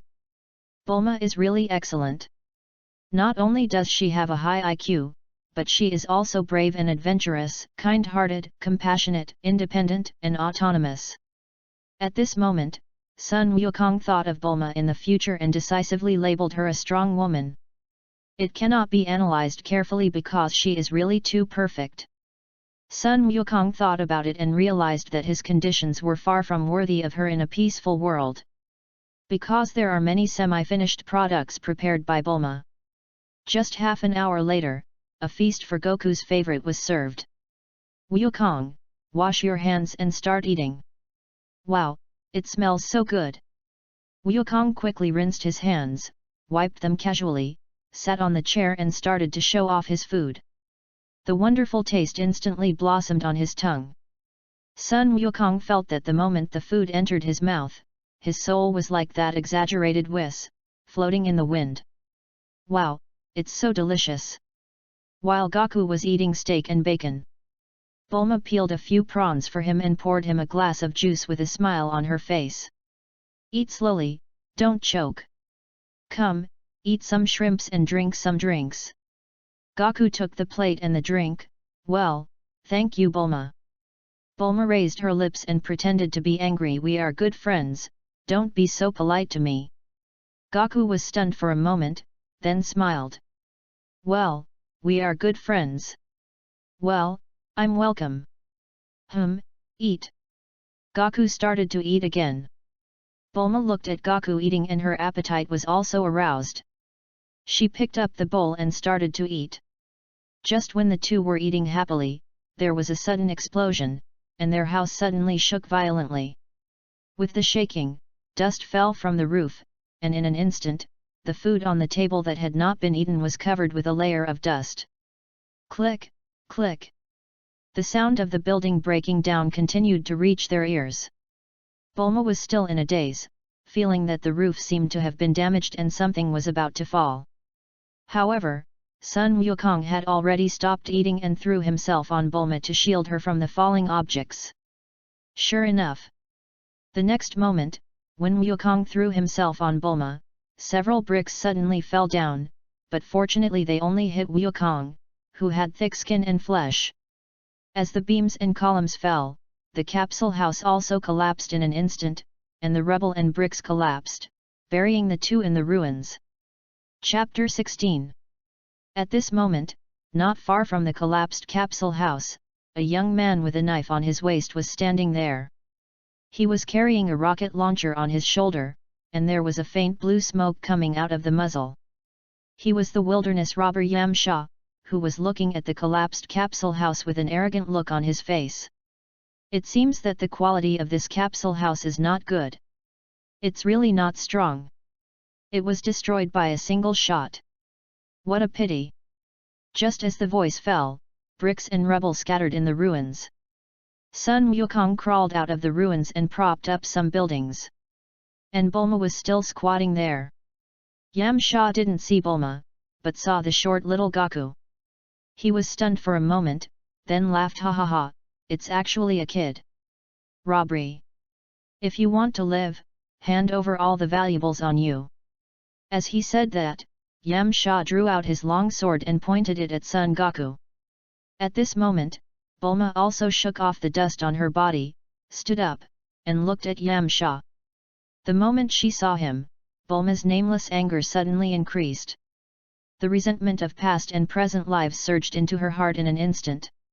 In the previous life, after finding the Dragon Ball with Goku, Bulma felt that she had found her Prince Charming, Yam Sha. So she took him back to the West capital. However, the good times did not last long. Because of his handsome appearance and a bit of banditry, he was very popular with girls. In the West capital, many girls hooked up with him. It also unlocked his philandering nature, attracting bees and butterflies all day long, endlessly. Gone. In the previous life, because of the existence of this unreliable Yam Sha, Bulma wasted the most beautiful 10 years of her youth. She also missed Son Goku. Moreover, he always disappeared for several years at a time. Even if Bulma wanted to break up with him, she couldn't find him to tell. Finally, after returning from Namek, Bulma severed ties with him. I thought there would be no intersection with him again. Unexpectedly, this time the universal capsule was not lost in Gaola's Wang, but the house was blown up by this guy. This is intolerable. Bulma was furious, pointing at Yam Sha and angrily said, "Damn it, you guy, actually destroyed my house." Then Bulma turned to look at Goku, and instructed Goku, "Cut him." Sun Wukong blinked in astonishment, looked at Yam Sha, then turned back to look at Bulma. A trace of doubt flashed in his eyes again. He wondered if he had heard it wrong. Bulma actually asked him to beat Yam Sha? It was not in line with her character. At this moment, a thought flashed through Wukong's mind. He couldn't help but take a breath. The butterfly effect is really terrible. Isn't she obsessed with handsome guys like Yam Sha? How come she doesn't look like she likes handsome guys at all? Is this still Bulma? The butterfly effect actually changed Bulma's aesthetics. Terrible. However, Wukong thought about it and it seemed that the logic was right. After the future Big Trot traveled through time and space back to the past, the personalities of androids 17 and 18, who were supposed to be in the cholera world changed, actually became a good guy. No matter who sees them, it is difficult to reconcile them with the two murderous demons in the future. Sun Wukong took a deep breath, silently accepted this reality, then looked at Yam Sha, with a look of pity on his face. His left hand grasped his right hand, and gently squeezed it, making a crackling sound. With a fierce breath, he walked towards Yam Sha. Since Yam Sha is still a robber, beating him up is not excessive, right? Originally, Yam Sha was very arrogant when he saw Goku, but when he saw Bulma, his legs softened instantly. He has gynophobia. Yam Sha's legs trembled, and he stammered, "Damn it, why is there a woman? Puer, let's go quickly." As he spoke, Sun Wukong suddenly appeared and blocked Yam Sha's path. The next moment, Wukong drew out his Ruyi rod and pointed it at Yam Sha. "Where are you running to?" Just as Goku was about to hit him with a stick, Bulma's voice came out. Gaku, just teach him a lesson, don't kill him. Gaku thought to himself, well, although Bulma doesn't like handsome guys anymore, she is kind-hearted and doesn't like killing people. Coincidentally, he is the same. Gaku didn't even look at Bulma, and directly responded with 2 words, got it. The next moment, Gaku approached Yamcha and hit him on the calf with a stick, and he immediately fell flat on his face. After Yamcha fell, Sun Wukong hit him with a set of combination punches without missing a single one, and instantly beat Yamcha with a black eye and a swollen face. When Sun Wukong stopped, Yamcha was already lying on the ground, covered with scars. Puer on the side felt very distressed. Young master, are you okay? Please don't die. Yamcha opened his swollen eyes and looked at Puer through the slits. He had a crooked mouth, slanted eyes, big lumps on his face, and even 7 or 8 teeth were missing. Puer, hurry up, help me up, run. Wukong made way for them to leave. Bulma walked out of the ruins after watching Yamcha limp away. She looked at Yamcha's back with contempt, then turned to look at Wukong. My capsule house is destroyed. There is no house left. So let's not rest and continue on our journey, shall we? Sun Wukong nodded. Well, luckily I ate half full, let's go. Dragon Boat Festival reading. Top up 100 and get 500 VIP points. Top up now, event time, June 8th to June 10th. Chapter 17. Bulma put her hands in the shape of a megaphone and shouted to the sky, somersault cloud. The somersault cloud appeared in an instant and swooped directly in front of Bulma. Gaku looked at the scene of Bulma and the somersault cloud and was actually a little absent-minded. He had never thought of the scene of Bulma controlling the somersault cloud. A moment later, Bulma rode the somersault cloud and turned into golden light and flew towards the west. Gaku must not fall behind in his training during the coldest days of winter and the hottest days of summer. He walked with a weight and followed Bulma on the somersault cloud, crossing mountains and ridges all the way to the flaming mountain. 3 days later, the two felt that the weather was getting hotter and hotter. Bulma realized that even if Gaku used his legs, his speed was fast enough. The destination of the 6th Dragon Ball, the Flaming Mountain, was coming. It seemed that it was time to meet Chi-Chi. Bulma thought to herself that she had to give him a shot of prevention. She had been reborn and was still following Gaku closely. If he got married to Chi-Chi again, she might as well find a piece of tofu and die. She controlled her somersault cloud to lower her altitude and approach Wukong. Hey, Gaku! Are you hungry? Gaku stopped jogging and looked up. I'm a little hungry. Is it time to eat? Bulma said, our house was damaged and a lot of food was wasted. There is still a little food in the capsules on me, but it's not enough for your meal. This is what I thought. It's getting dark, so let's stop here today. I haven't taken a shower for 3 days, and my whole body is itchy. Let's find a small town to rest, have a good meal, and replenish some food. Then take a shower to cool down, and set off tomorrow, okay? Gaku looked into the distance, and there was no shadow of the flaming mountain. But thinking of the scene where the Bull Demon King's castle was engulfed by fire, Gaku had already thought of a countermeasure in his mind. It seemed that there was no need to go to the trouble of looking for Master Roshi. He felt that with his current strength, his Kamehameha was enough to put out the fire. Since there was no need to find Master Roshi, there was no need to arrange anything in advance. Just go there after eating and drinking enough. Sun Wukong nodded, okay, then take a day off and go after eating and drinking enough. By the way, do you know which direction the nearby town is in? Bulma shook her head and said, I don't know. But I have a way. Come on up, let's search faster on the somersault cloud. That's right, let's look for it together. Gaku put the weight into the universal capsule, then jumped on the somersault cloud and started looking for a nearby town with Bulma. The setting sun gradually fell towards the horizon, and the sky was painted with a fiery sunset glow. The golden afterglow sprinkled on the desert, coating the clouds and sand dunes with a layer of dazzling gold. Bulma looked at the horizon and said excitedly, "Goku, look, this is the fire cloud, so beautiful. So beautiful. Bulma, let's find the town quickly. Let the somersault cloud go faster, otherwise it will be dark and we still can't find it, and we will have to sleep in the desert." The sunset and the afterglow were not that attractive in Goku's eyes, and his answer was a bit too perfunctory. Bulma was helpless. He had no interest in such a beautiful scenery. However, this is Goku, he doesn't have that kind of aesthetic cell. Bulma nodded and pointed in a direction. "Somersault cloud, speed up."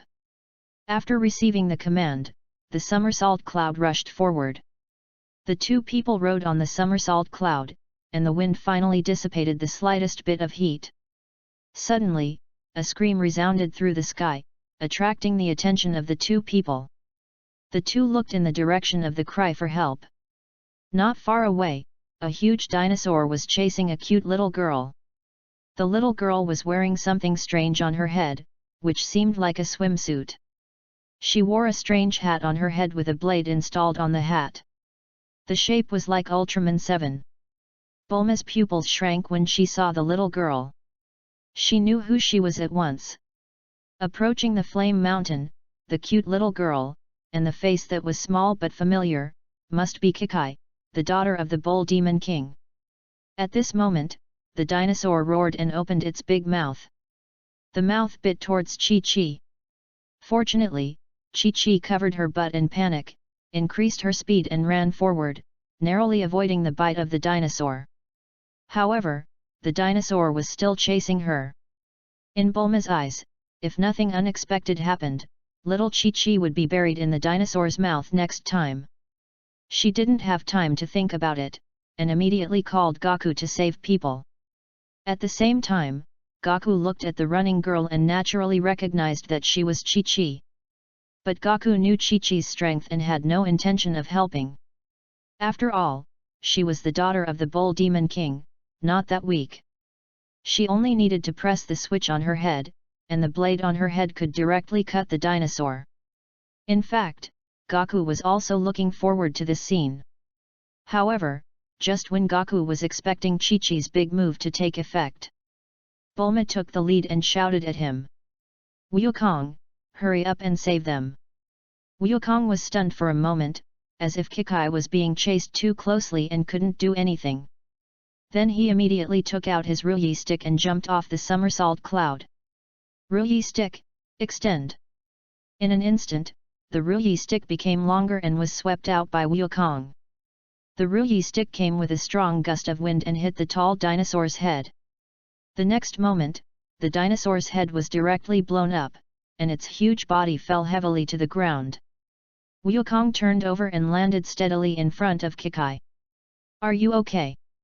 When Bulma saw the dinosaur was killed in seconds, she rode on her somersault cloud and rushed to Chi-Chi. Chi-Chi stopped and looked at Sun Wukong and Bulma curiously. Finally, she kept her eyes on Sun Wukong. Her little face turned red. She covered her cheeks with her hands and said shyly, "It was really dangerous just now. Thank you for saving me. But now I have nothing to repay you, otherwise, I will marry you as a bride when I grow up." While Chi-Chi was still hesitating, Bulma jumped down from the somersault cloud. No. Chapter 18. After a short time together, Chi-Chi explained her purpose to Bulma and Goku. Because she heard that Master Roshi had a palm leaf fan that could call the wind and rain and put out the fire in Flame Mountain. And Master Roshi is the teacher of Bull Demon King. With this relationship, Master Roshi will definitely lend it to him. So Bull Demon King sent Chi-Chi to borrow the fan from Master Roshi. But they haven't walked out of the vicinity of Flame Mountain yet. After listening to the complete story told by Chi-Chi, Bulma couldn't help but complain, "Your father, Bull Demon King, is really generous. He doesn't even know where Master Roshi is, and he lets a child of your age go on foot to find him. If it weren't for Goku just now, you would probably have been eaten by the dinosaur. Chi-Chi looked at Bulma with some curiosity. You just said, do you know the whereabouts of Master Roshi? Bulma nodded. I know. Kikai's eyes brightened. Really? Bulma nodded again. Chi-Chi said excitedly, that's great, can you take me to find Master Roshi? Bulma nodded again, of course you can. However, the purpose of my trip is to find the Dragon Balls. Anyway, this little time is not a big deal. In order to get the Dragon Balls safely, I need to make a deal with your father. I help him find a way to put out the fire in the Flame Mountain, and he gives me the Dragon Balls. Chi-Chi nodded, so that's how it is. Among the treasures that my father has robbed over the years, there should be something called Dragon Balls. Okay, then it's settled. I'll take you to see my father tomorrow. Bulma nodded okay. Then Bulma changed the subject, by the way, Chi-Chi. You are still a child, and a girl, you must know how to protect yourself. Don't always talk about being someone else's bride, girls should be more reserved. Chi-Chi's smart eyes turned. Well, you are right, girls should be more reserved. Bulma breathed a sigh of relief. Yes. That's right. However, Chi-Chi raised doubts again, but, I saw in TV dramas that after the hero saves the beauty, he always has to marry her. Bulma frowned and said, your parents are so irresponsible. They actually let a child like you watch a romantic movie. Hearing Bulma's words, Chi-Chi's lively eyes immediately drooped. I don't have a mother. My father often goes out to rob, and I can only watch TV when I'm alone at home. Bulma was choked. Before her rebirth, she had never seen the wife of the Bull Demon King, nor had she seen Chi-Chi's mother.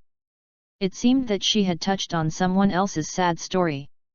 However, Bulma couldn't help but raise her own questions. After all, it was too difficult to suppress curiosity. How could you not have a mother? Could it be that your father picked you up? Kikai showed a hint of pride on her face. My dad said that I originally had 2 mothers, but they always fought. My dad was afraid that they would lead me astray, so he drove them away. My dad also asked me to tell others that I was given to him for free when I recharged my phone bill. Bulma was speechless. Haha. What kind of family combination is this? It's even weirder than my own family. I shouldn't listen to a child's nonsense. At this moment, the aroma and sizzling sound of grilled meat came from the side. Wukong looked at the two of them. You must be hungry, it will be ready soon. After saying that, Wukong picked up a piece of roasted dragon meat. Cut it into large slices, put it on a plate, and sent it to Bulma and Chi-Chi. How does it taste? Bulma and Chi-Chi looked at each other, and then took a bite of the meat. The next moment, their eyes lit up. Bulma said in surprise, wow, it's delicious.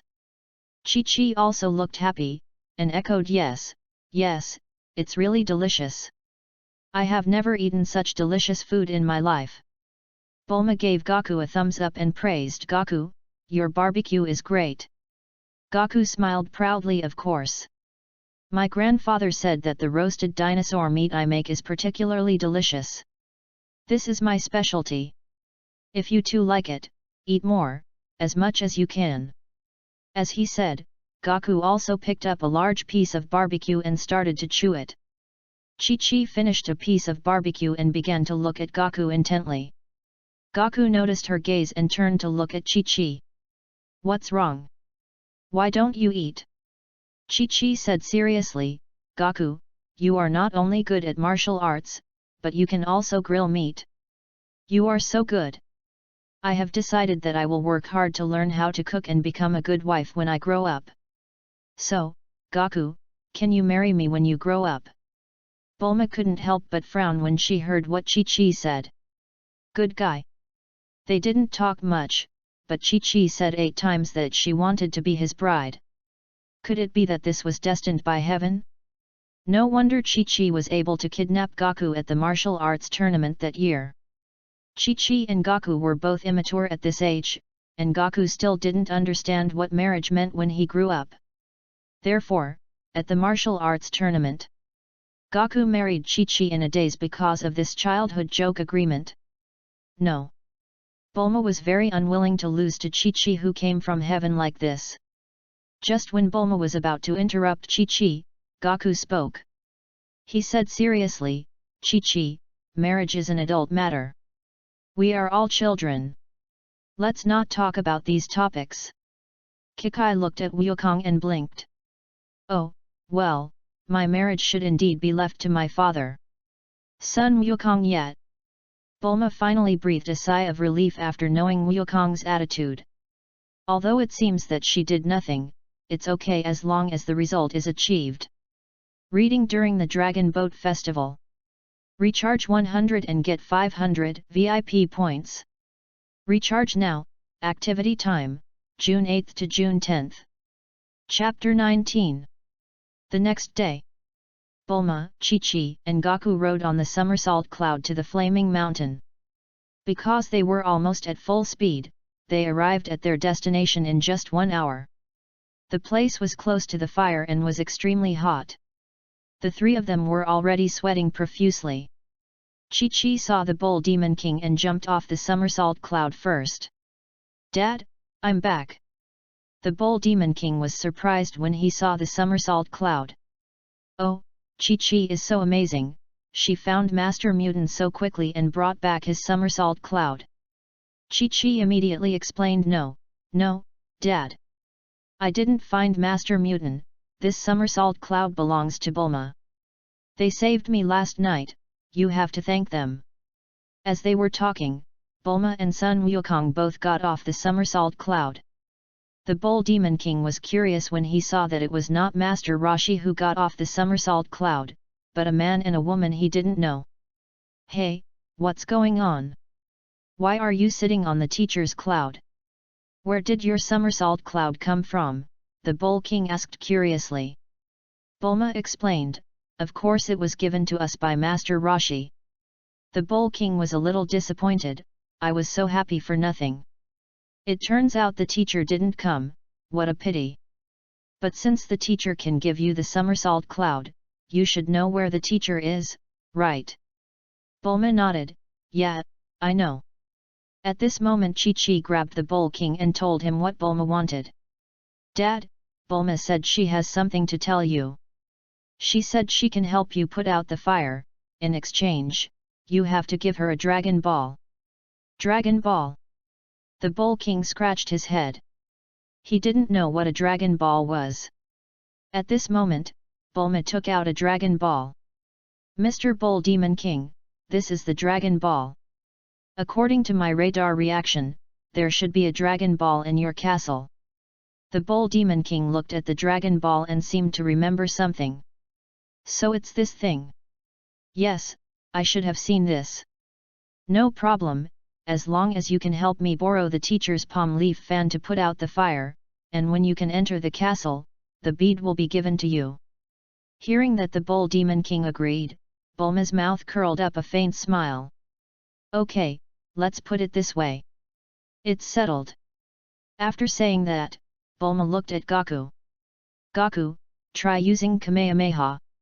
If you can't put out the fire, I'll go find Master Roshi." "Okay."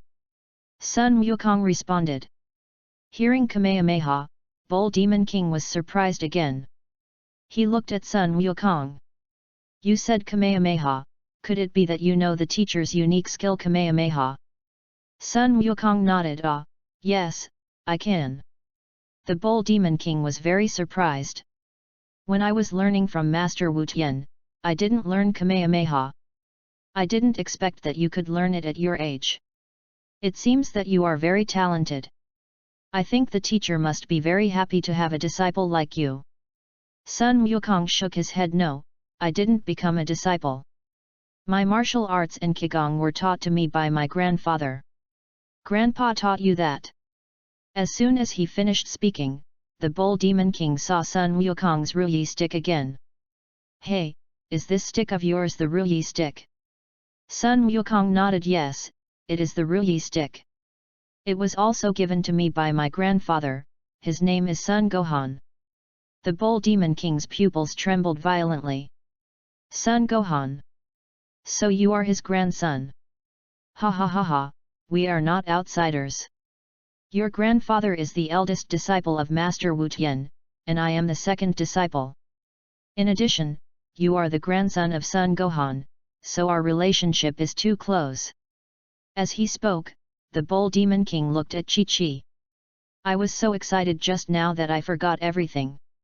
I just heard Chi-Chi say that you guys saved her last night, right? Bulma and Goku looked at each other, and it seemed that it was exactly the same as Master Roshi's gift of the somersault cloud. Could it be that he also wanted to give a gift? Bulma and Goku both nodded. Yes, we saved her. The Bull Demon King immediately pulled Kikai over. It's really fate. Wukong, isn't Chi-Chi cute? Sun Wukong didn't understand and responded, oh, yes, Chi-Chi is cute. Chi-Chi's little face turned red when Wukong praised her for being cute. But Bulma's face started to look abnormal. Because she seemed to remember something. The Bull Demon King continued, then how about this, you and Chi-Chi are about the same age anyway. Our relationship can be further improved. I will arrange a marriage for you two, and you can get married when you grow up, okay? Hate it, Dad, Chi-Chi covered her face shyly. But her big eyes tried hard to look through her fingers to see Wukong, wanting to know his reaction, which was very cute. Seeing the Bull Demon King trying hard to promote Chi-Chi, Wukong was speechless. Could it be that his marriage with Chi-Chi was destined by heaven? Wukong was thinking about life, but at this moment Bulma interrupted the Bull Demon King with a shout. Not good. Niu Emma Wang, Chi-Chi and Wukong were all stunned and looked at Bulma. Seeing Bulma's appearance and figure, they were also first class. Niu Emma Wang was the first to react. Oh, I see, I smell a lot of jealousy. Are you going to marry Goku in the future? Bulma's mouth twitched and she said, no, I'm not. Halfway through her speech, Bulma came to her senses. What was she protesting about? She was exposed for wanting to marry the grown-up Goku. Before she could explain, the Bull King started laughing. Okay, I know you are jealous as soon as I see it, you must like Wukong too. It's okay, you can be the first wife, and when Chi-Chi grows up, you can let her marry Wukong as the mistress. But don't bully Chi-Chi. My wife Tishan always quarrels with my concubine Yumian, so I had no choice but to send us to live outside. Bulma's face darkened. I thought you didn't have a wife, but you married 2 brides. The Bull Demon King patted his chest. That's if I didn't have to worry about not having time to take care of Chi-Chi, I could marry another wife. Bulma. Seeing that Bulma looked unhappy, the Bull Demon King continued, don't worry, even the king doesn't dare to control me. I will kill anyone who dares to oppose me. Sun Wukong immediately said, Uncle Bull Demon King, it is wrong for you to kill people indiscriminately like this. Your reputation is not good either, and it has affected the reputation of the Turtle School. I suggest you don't do that kind of thing anymore. Reading during the Dragon Boat Festival. Recharge 100 and get 500 VIP points. Recharge now, event time, June 8th to June 10th. Chapter 20. When Bull Demon King heard that Wukong actually accused him, a bitter smile appeared on his face, but it was fleeting. Hey, I'm just saying that. If I'm not a little bit more aggressive, someone else will covet my family's treasure. Right, Kikai? Kikai nodded immediately. Well, Dad is right. Dad has become a good person. He has not killed anyone for a long time. Anyway, I have never seen Dad kill anyone since I knew about this.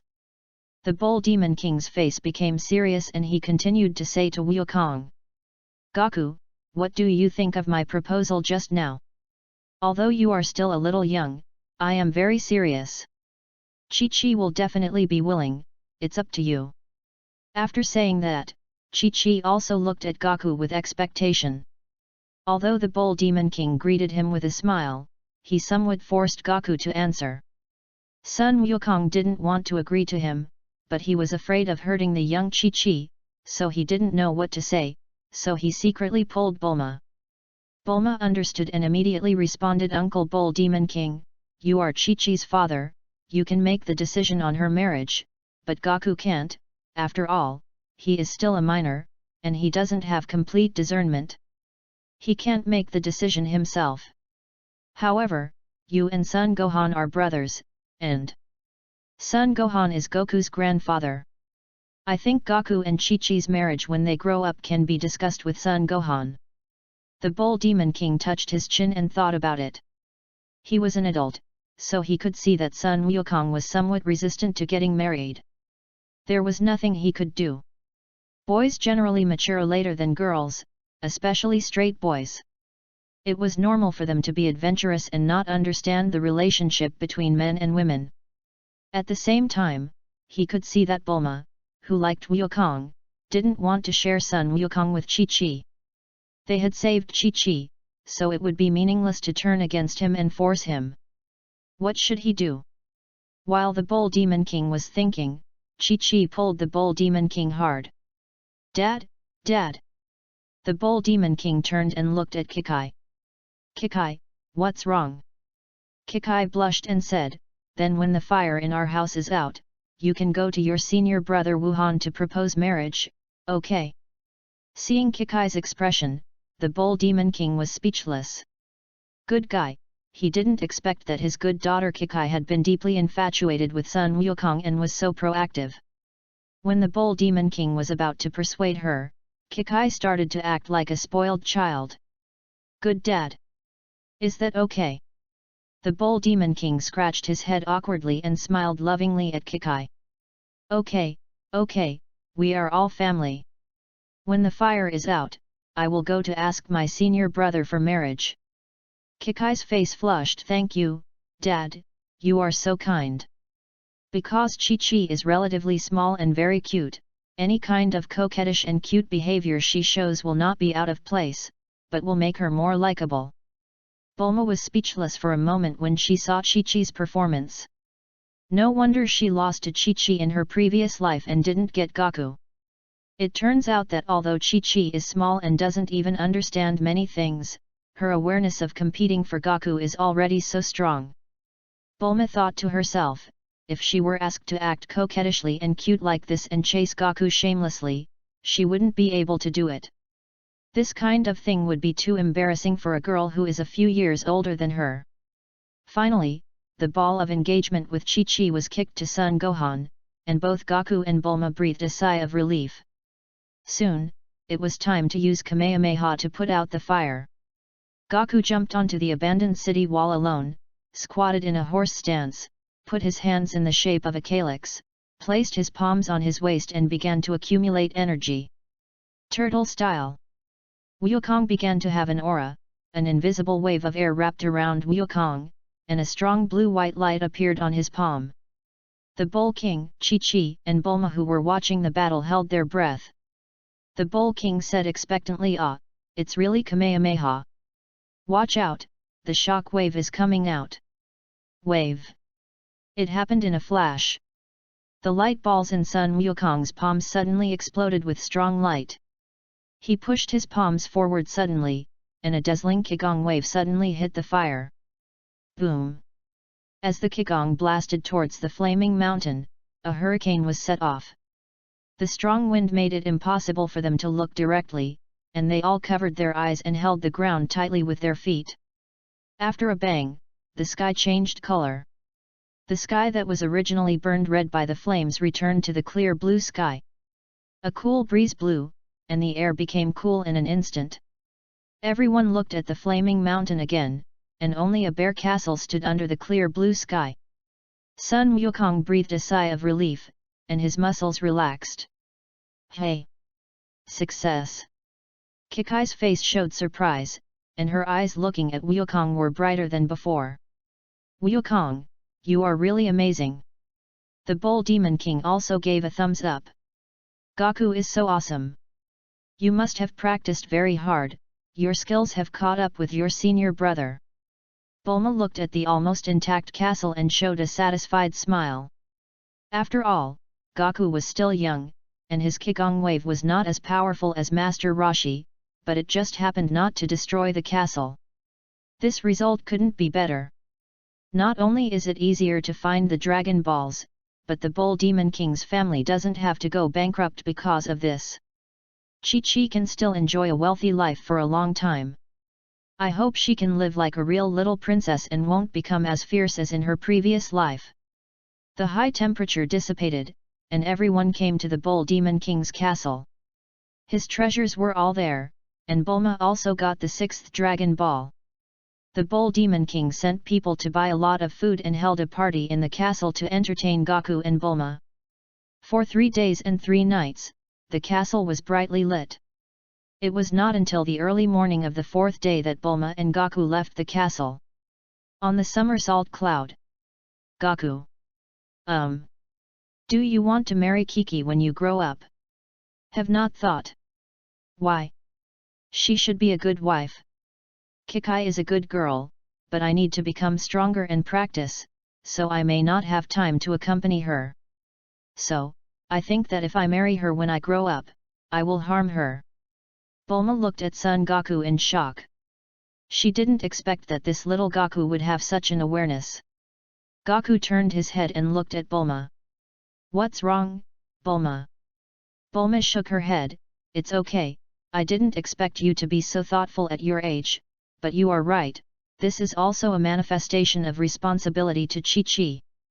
Bulma. Can you be faster? Good. Before she knew it, Bulma's mouth was curled up with joy. Reading during Dragon Boat Festival. Top up 100 and get 500 VIP points. Top up now, activity time, June 8 to June 10. Chapter 21. Near Pilaf Space. Xiao Wu stood on a huge plant. Through the instrument, she detected the whereabouts of Bulma and Gaku, that is, the whereabouts of the Dragon Ball. That's right, these clowns also made an accurate Dragon Ball radar. She picked up the communicator.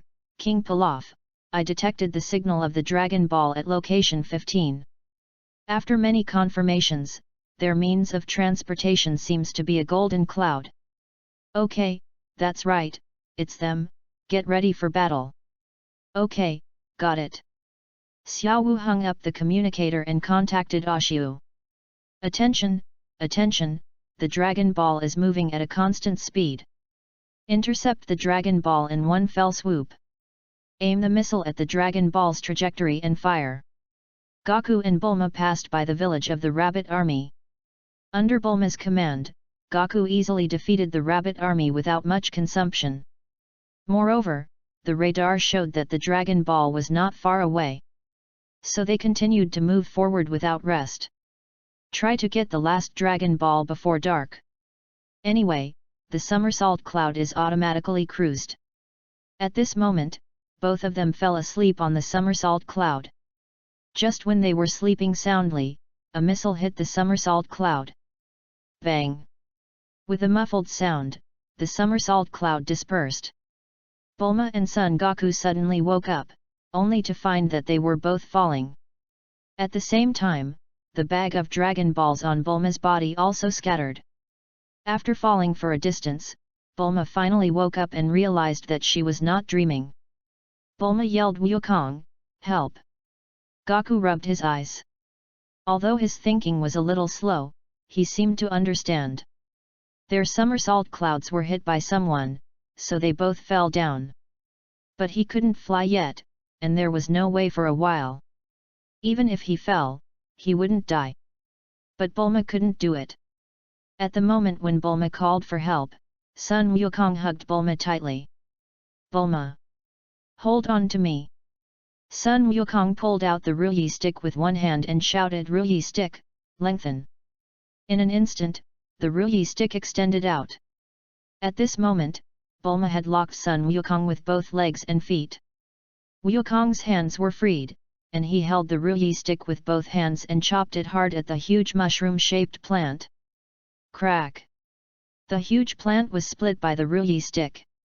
However, Gaku achieved his goal, slowing down by breaking the plant. The Ruyi stick hit the plant with one end, and continued to move downwards. The plant split from the top and spread downwards. It did not stop until the root of the plant reached the ground. It was because of this that Gaku and Bulma got enough cushioning. After a while, both of them landed smoothly. Bulma's legs and feet were weak, and she sat on the ground gasping for breath. Ho ho ho! It's so dangerous. I was really scared just now. Bulma said with lingering fear. She even checked secretly. Well, she didn't wet her pants this time. After riding the somersault cloud for a few days, she was much braver than before. Wukong stood up and looked around, looking for the enemy. At this moment, a plane came into view not far away, but the distance was getting farther and farther. Sun Wukong pointed to the plane and said, Bulma, they blew up the somersault cloud and we fell down. They stole the Dragon Ball. Bulma was startled and touched the bag on her body. Sure enough, when she fell just now, the Dragon Ball was taken away. Ah! The Dragon Balls that I collected with great difficulty are really lost. Bulma looked up at the plane and shouted, Gaku, use the Ruyi rod to shoot the plane down. However, Bulma was speechless as soon as she finished speaking. Because Bulma saw the plane, and even more so the pilot on the plane. Ash was flying the plane, and Xiao Wu was holding her bag of Dragon Balls with a proud look on her face. Seeing Xiao Wu's face, how could Bulma not be surprised? In the future, Xiao Wu is the leader of the Revolutionary Army. It is she who leads the last humans to survive, and she is also the last hope of mankind. Trunks has fought with Black Gaku many times, and has been saved by Xiao Wu several times after he failed and was injured. In Bulma's eyes, Xiao Wu is her daughter-in-law. But now think about it, Xiao Wu is so old now. It means that Xiao Wu is older than Gaku, but she has followed Pilaf all her life, and has taken too many detours, and it took so many years for her to mature mentally. Logically speaking, if Trunks can marry her, it would actually be more of a loss for her son. Just as Bulma was thinking, Sun Wukong shouted, Ruyi stick, grow longer. Hearing Goku's shout, Bulma's delicate body trembled. She quickly reached out to stop Goku's Ruyi stick. Wait, Wukong! Fortunately, Bulma stopped him. Otherwise, this stick would not only smash the plane, but also kill Xiao Wu, or the plane would fall and she would die. Being stopped by Bulma, Sun Wukong looked at her with a puzzled look. What's wrong, Bulma? Why are you stopping me? If they run far away, I won't be able to hit them. Bulma breathed a sigh of relief. Gaku, you have to sympathize with the weak. It's just a Dragon Ball. You still have one anyway. It's useless if they can't get 7. We have radar, we can find them back. In fact, Sun Wukong didn't want to kill Xiao Wu and Ash. After all, those two funny guys, plus their boss Pilaf, are purely funny. It doesn't matter even if they realize their wish to rule the earth. The one who can rule the earth can only do it with absolute power. It's not very useful to make a wish to the dragon, at most you will be a weak king. After hearing Bulma's theory, Gaku nodded. That's right, we have the 4-star ball and the Dragon Ball radar, so it's easy to find them. Bulma put her hands on her hips and looked at the sky, with a hint of disappointment on her face. What a pity, the somersault cloud was broken up by the shells, and we have no means of transportation. However, she was not too disappointed. In his previous life, Goku's somersault cloud was melted by the mucus spit out by Dan Balin, and later he got the somersault cloud again. It was also at that time that Bulma knew that there were many somersault clouds on Karin Tower. But there were too few pure people in this world, and few people could sit on it. Unexpectedly, Gaku said, Bulma, shout for the somersault cloud again, it was just broken up, maybe it can be restored. Bulma blinked curiously, and then she opened her throat and shouted. Somersault cloud! Sure enough, with a swish sound, the somersault cloud flew over from the sky again. Seeing that the somersault cloud had returned intact, Bulma became excited. Ha ha ha, great, Wukong, you guessed it right, the somersault cloud is still there, great, we don't have to hike anymore, ha ha ha ha. As he said that, Bulma flipped over and jumped onto the somersault cloud. Wukong, come on up quickly, the somersault cloud is fast, let's go catch up with the plane. Wukong was stunned for a moment, then immediately jumped up. Here it comes. Reading during Dragon Boat Festival. Top up 100 and get 500 VIP points. Top up now, event time, June 8 to June 10. Chapter 22. Pilaf's Castle. Xiao Wu and Ash both bowed and apologized. I'm sorry, Master Pilaf. If only we had counted them. Pilaf looked at the radar with a nonchalant smile on his face. It doesn't matter. The radar shows that the last Dragon Ball is coming towards us. It seems that they have already caught up with us. What? So fast? Xiao Wu and Ashiu looked at the radar in surprise. Really? Could it be that their cloud repair was completed so quickly? Ashiu exclaimed, not only that, they can also come to our direction accurately. As expected, they also have Dragon Ball radar. Xiao Wu also nodded in agreement, yet, without the radar, they can't get all 6 Dragon Balls. It's just that they are so mean. They actually put 1 Dragon Ball away alone. It makes us short of 1 more, how abominable. Pilaf laughed and said, ha ha ha, it doesn't matter. Anyway, we will soon have 7 Dragon Balls. Phew. It's so lonely. After all the hardships, I, King Pilaf, can finally rule the world. Ha ha ha ha ha ha ha. Suddenly, Xiao Wu stared at the Longzhi radar and was stunned. Lord Pilaf, look, they seem to be walking back. Pilaf, what happened? Ash, could it be that they are scared because our castle is so majestic? Pilaf's eyes lit up. What Ashiu said makes sense. There's nothing I can do. This king is so powerful and has such a strong foundation that I can't hide even if I want to. I actually scared the prey away, what a pity. Ah ha ha ha ha ha. Xiao Wu asked, then, King Pilaf, what should we do? You two should ride on the robots and chase after them. We must get the Dragon Ball. Yes, my king. After saying that, the 2 of them quickly ran towards the machine room. On the somersault cloud, Goku and Bulma both saw Pilaf's castle. They stopped in the sky not far from the castle. Bulma exclaimed, I didn't expect the distance to be so close. We reached their castle before we caught up with them. Sun Wukong turned his head and looked at Bulma. What should we do?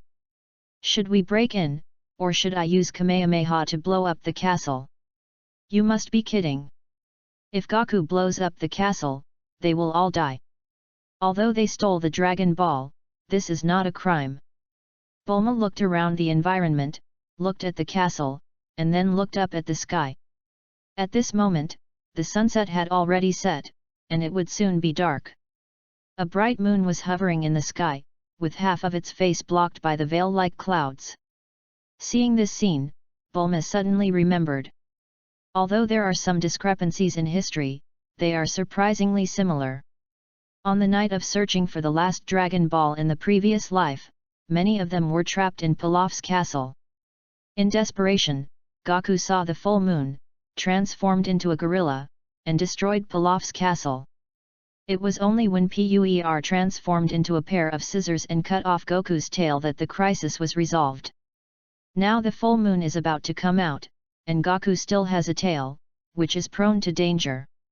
She immediately said, Goku, let's not rush to find the Dragon Ball. It's dangerous here. Let's leave first. With that, Bulma drove the somersault cloud away and flew in the opposite direction. Sun Wukong looked puzzled. Bulma, our Dragon Balls are about to be found, why are you leaving?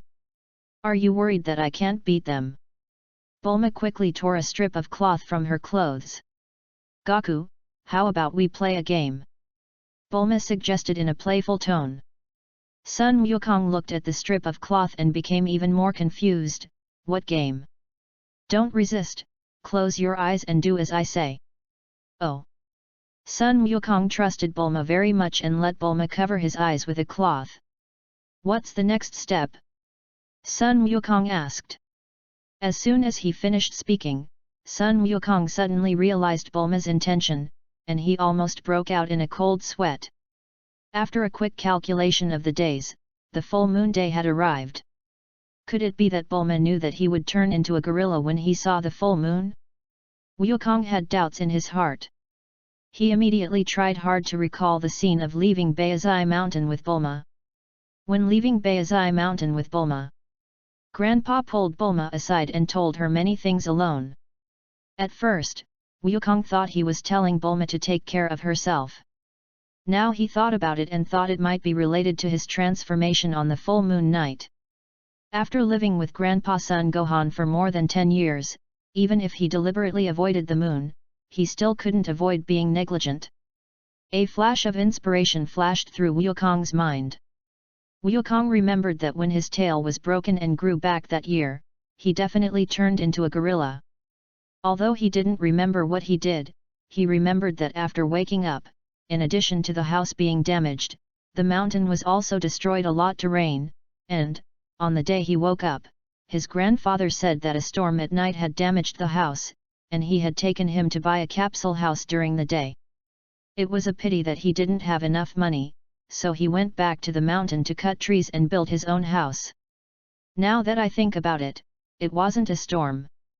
That time, it must have been because I transformed, and my grandfather discovered my secret. So later, in addition to deliberately avoiding the night of the full moon, my grandfather also cooperated with him and never took him out to play on the night of the full moon. So, when Bulma and I left Baizai Mountain, my grandfather told Bulma this secret again. Goku breathed a sigh of relief. It was as if he had finally figured out the cause and effect. He had been looking for Dragon Balls these days, and he forgot that he could transform, and it almost caused a disaster. Fortunately, Bulma was more careful than him and was thinking about him. At this moment, Goku suddenly felt a warm touch on his face. Sun Wukong was startled. His sense of smell was extremely sensitive. He clearly felt the scent of Bulma. It was Bulma's kiss. Bulma, what are you doing?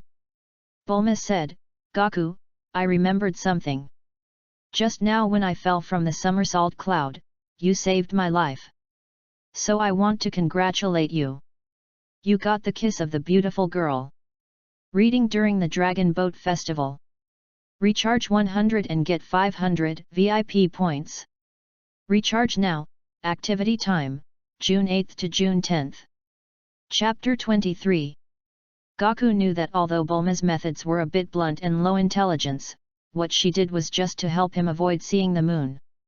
Grandpa had never told him that he could transform into a gorilla, but only told him that there would be monsters on the night of the full moon and to go to bed early. In fact, it was to protect his self-esteem and not let himself think that he was an alien. In fact, Goku knew it in his heart, and it was all silent care. In the original work, after Bulma saw Goku's transformation, he also guessed that it was Goku who lost his mind and killed his grandfather after the transformation, so he proposed to hide it from Goku. However, in this world, his grandfather is still alive and well. Although he can transform, he has not caused any life so far. Bulma only needs to tell him about this matter. In fact, there is no need to hide it. No matter what arrangements Bulma has, just do what she wants. Sun Wukong touched the cheek that was kissed by Bulma, and asked, Bulma, I don't want the beautiful girl's kiss. Can you change it for something delicious? Bulma saw that Goku did not struggle to tear off the blindfold, her brows relaxed instantly, and she smiled, You little brat, you actually despise my beautiful girl's kiss. When you reach the age you want, you won't get it anymore. But, since you saved me, I can make an exception and change it for food. Just cover your eyes, and when we get to the place, give me this kiss, and I will treat you to a super meal, okay? Sun Wukong curled his lips. Give it back? Bulma, you are treating me like a child. Forward. Bulma choked immediately. This Gaku is not stupid, he is a little hard to appease. Unexpectedly, the next second, Gaku gave her a way out. Gaku continued, Bulma, since you said you can exchange it for food, then I won't be polite, I am really hungry. Well, let me think. I want to eat 50 bowls of ramen tonight, how about it? Bulma was stunned, want to eat ramen? Well, according to my appetite, I think at least 50 bowls will be enough.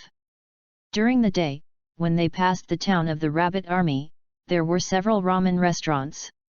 This is the nearest place that Gaku could think of where he could eat a full meal, and it was not very expensive. With the somersault cloud as a means of transportation, it is faster and it only takes an hour to get there, which is very cost-effective. Bulma nodded happily. Okay, then I'll treat you to ramen tonight, but are 50 bowls of ramen enough? If you don't take off your blindfold before going to bed tonight, I'll give you a plate of beef for each bowl of noodles, okay? Sun Wukong said happily. Add meat, of course I have to add meat. Don't worry, if you don't let me take it off, then I definitely won't take it off. Anyway, wearing an eye mask doesn't affect my sleep, and I won't take it off before I go to bed tonight. Bulma smiled faintly, and her somersault cloud accelerated again, turning into golden light and disappearing into the night. An hour later, Son Goku and Bulma arrived at Ichiraku Ramen successfully. Everyone saw the peculiar-looking Goku and looked at him sideways. At this moment, Bulma bent down, and Goku kissed her lightly on the face. Then he immediately asked, Bulma, I'm returning it to you. Now, can we eat? Bulma smiled and said, yes, yes. After that, Bulma took out a thick stack of money, at least hundreds of thousands, and threw it to the boss arrogantly. Boss, a lot of ramen, add a portion of meat to each ramen, as long as I don't stop, you can have it. Seeing such a domineering customer, the boss responded excitedly, okay. After that, Bulma led the blindfolded Gaku to find a seat. After the first ramen was served, Gaku began to feast on it. Bulma rested her chin on her hand and admired Goku's meal with a smile on her face. The smile on her face never faded, which was quite like the doting of a rich woman on a young man. Others looked at Gaku and Bulma, and were surprised and shocked. Gaku is just a child. There are lip prints on his face, an eye patch, and a tail. What's wrong with you being a rich woman? Come to me if you have the guts. After a while, Gaku was full. Everyone's attention was not on the amount of food, but on Gaku and Bulma. After Gaku and Bulma left, the people in the ramen shop finally dared to speak, and several people took a breath. Do kids play so much these days? Who knows? That girl is so beautiful. I didn't expect that such an innocent girl could be so playful behind the scenes. I guess they must have gone to the hotel. Is it necessary for you to guess? Drooling with envy, the two walked to the street. Wukong rubbed his full belly. Phew, thank you Bulma, I'm so full today. Bulma smiled and said, it's good that I'm full. Is the ramen here delicious? Delicious. Bulma coaxed, then I'll bring you here to eat ramen every month, okay? Gaku, who was originally smiling, changed his expression and did not continue what Bulma said. Bulma was stunned and asked nervously, Gaku, what's wrong? Gaku asked seriously, Grandpa told you that when I see the full moon, I will turn into a monster, right? Bulma was startled. You know everything. Sun Wukong laughed and said, I'm not stupid, how could I not know? As long as you don't mind me being a monster, it's fine. Bulma immediately responded, you're not a monster. Wukong nodded, I know you won't mind. In fact, I'm also worried that I'll see the moon and turn into a monster and hurt you. How about this, let's find a hotel later and you cut off my tail. After the tail is cut off, as long as it hasn't grown out, there will be no danger. What? Gaku smiled and looked at Bulma's face through the blindfold.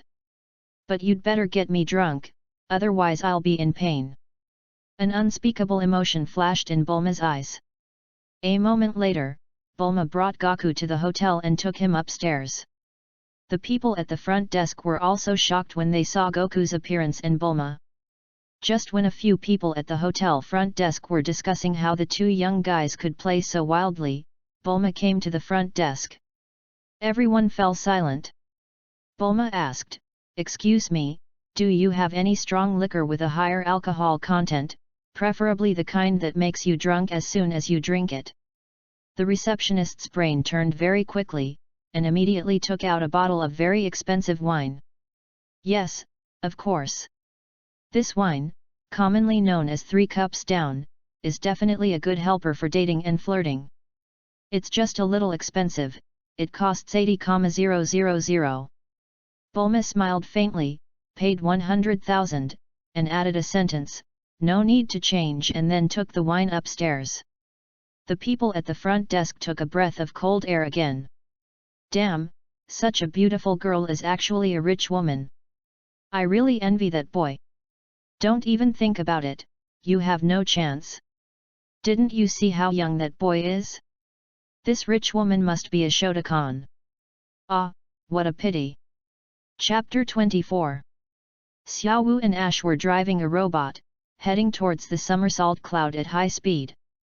Just when they were about to catch up, the somersault cloud suddenly accelerated. They could not see the trace of the somersault cloud in an instant. After a persistent chase, their robot finally ran out of energy. When the two walked back to Pilaf's castle, it was already dawn. Pilaf knew that the two had come up empty-handed, and severely reprimanded them for a long time. On the other side, after Gaku and Bulma left, Bull Demon King was urged by Chi-Chi to propose marriage. Bull Demon King had no choice but to find a plane. Carrying a bunch of gifts, carrying large and small bags, he took Chi-Chi to Baizai Mountain. He went to find Son Gohan to propose marriage to Chi-Chi and Gaku. However, the two found the home of Son Goku and Gohan on the mountain, but found that Son Gohan was not at home. They opened the door and went in, and found that there was no dust in the house, and it seemed that he had been out for only 3 or 2 days. Bull Demon King asked curiously, "What's the matter? Senior brother is fine, why is he not at home? Could it be that senior brother is deliberately avoiding me?" Bull Demon King scratched his head. Seeing the spotless tables and chairs, Bull Demon King showed a trace of anger on his face. He muttered to himself, "My senior brother wouldn't think that my daughter looks like me and is a big ugly bitch, so he deliberately avoids me, right? I've already said that my daughter takes after her mother and is a little beauty. Oh, right, I don't think I told my senior brother about it." Kikai blinked her big eyes and asked, "Dad, when Gaku was staying at our house a few days ago, he told me that Kame House is not far from Baizai Mountain, just over the sea. Do you think that Grandpa Wuhan, the son of Sun Wukong, went to Kame House to visit Master Mutin? Otherwise, should we go visit Master Mutin as well? Are you going to visit Master Wu Tian?" The Bull Demon King touched his chin and thought for a moment. "Well, I have forgotten how many years it has been since I last saw the teacher. Now that we know his address, there is no reason for us not to go visit him." As he said that, the Bull Demon King drove the plane and turned to the Turtle House. With the approximate address, the two soon landed on Turtle Island. Turtle Hermit looked at Chi-Chi with curiosity on his face and said, "Bull Demon King, your daughter doesn't look like you at all." The Bull Demon King responded respectfully, "Yes, the teacher is right, she looks like her mother, very cute." Turtle Hermit nodded and whispered, "Well, very cute. She's just a little too small, and she doesn't even have a figure. She's not in the same league as the blue-haired girl next to Gaku." The Bull Demon King was stunned. "Teacher, what did you say?" Master Kame shook his head and said, "Nothing, I was just talking casually. Since you are looking for someone, why don't you help me find someone as well?" The Bull Demon King immediately said respectfully, "It is my honor to work for you. Please tell me who you want to find." However, Chi-Chi, who was traveling with them, was a little angry. She said to Master Kame a little rudely, "Hey, Master Wu Tian. We haven't found Son Gohan yet, and you still want us to help you find someone. We young people are very busy. How can we have so much time?" Master Kame raised his eyebrows. Ouch, the little girl is so young, but she has a quick temper. The Bull Demon King immediately stopped Kikai. "Chi-Chi, this is my teacher, be polite." The Bull Demon King respectfully asked Master Roshi again, "Teacher, just tell me who you want me to help you find." Master Roshi stroked his beard and said, "Gohan asked me to accept Goku as his apprentice. However, he went to help find the Dragon Balls, and I don't know where he is now. After he finds the Dragon Balls, please help me find Sun Wukong and let him come to learn martial arts from me. Today I saw you, especially Chi-Chi, who has good qualifications, and I had a new idea. It happens that Chi-Chi is the same age as Goku. Anyway, I have to teach apprentices, and teaching one or two is the same. Why don't you bring Goku to me after you find him, and let Chi-Chi learn martial arts from me for a while, how about it?" Chi-Chi's eyes brightened up instantly. She said excitedly, "It would be great to learn martial arts with Goku.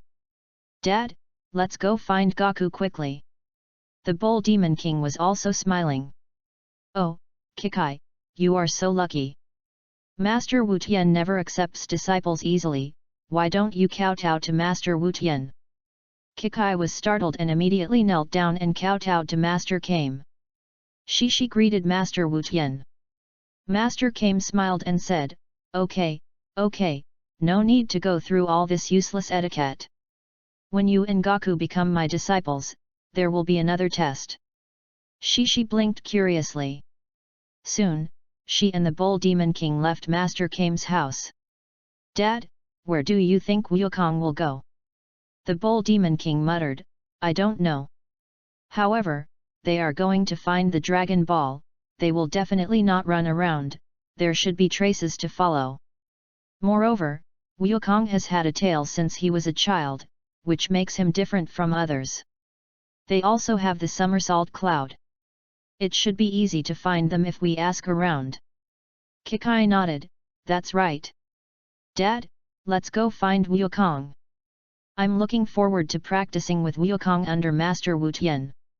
"Oh? Why don't you go ask Gohan to marry you first?" She blushed. The book says that the feelings between childhood sweethearts are more reliable than the orders of parents. I think if I can spend some time with Wukong, he will definitely fall in love with me. After saying that, Kikai buried her red face deeply.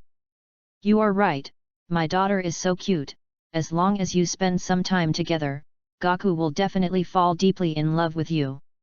However, Goku has a strong competitor, Bulma, so if you want Goku to like you more, you have to be gentler to him when you get along with him in the future." "Yeah, I got it." Reading during Dragon Boat Festival. Top up 100 yuan and get 500 VIP points. Top up now, activity time, June 8 to June 10. Chapter 25. At dawn the next day. Hotel. Goku opened his eyes to the rich aroma of delicious food. Bulma had set up a small table on the side, filled with all kinds of delicious food. Goku sat up. "Bulma, you got up so early." Bulma also looked up at the bed and smiled, "You're awake. I was going to wake you up. It's late now. I gave you a bottle of wine yesterday, and it's already noon now." "Really? It's already noon?" Goku looked out the window. The sun was so bright. Bulma said, "Okay Goku, wash your hands and face, and eat quickly." After saying that, Goku got off the bed. Then he fell flat on his face. Bulma was shocked. What's wrong, Goku? Oops, I feel a little uncomfortable because I suddenly don't have a tail. Then let me help you go. No, I can do it myself. After saying that, Goku stood up again.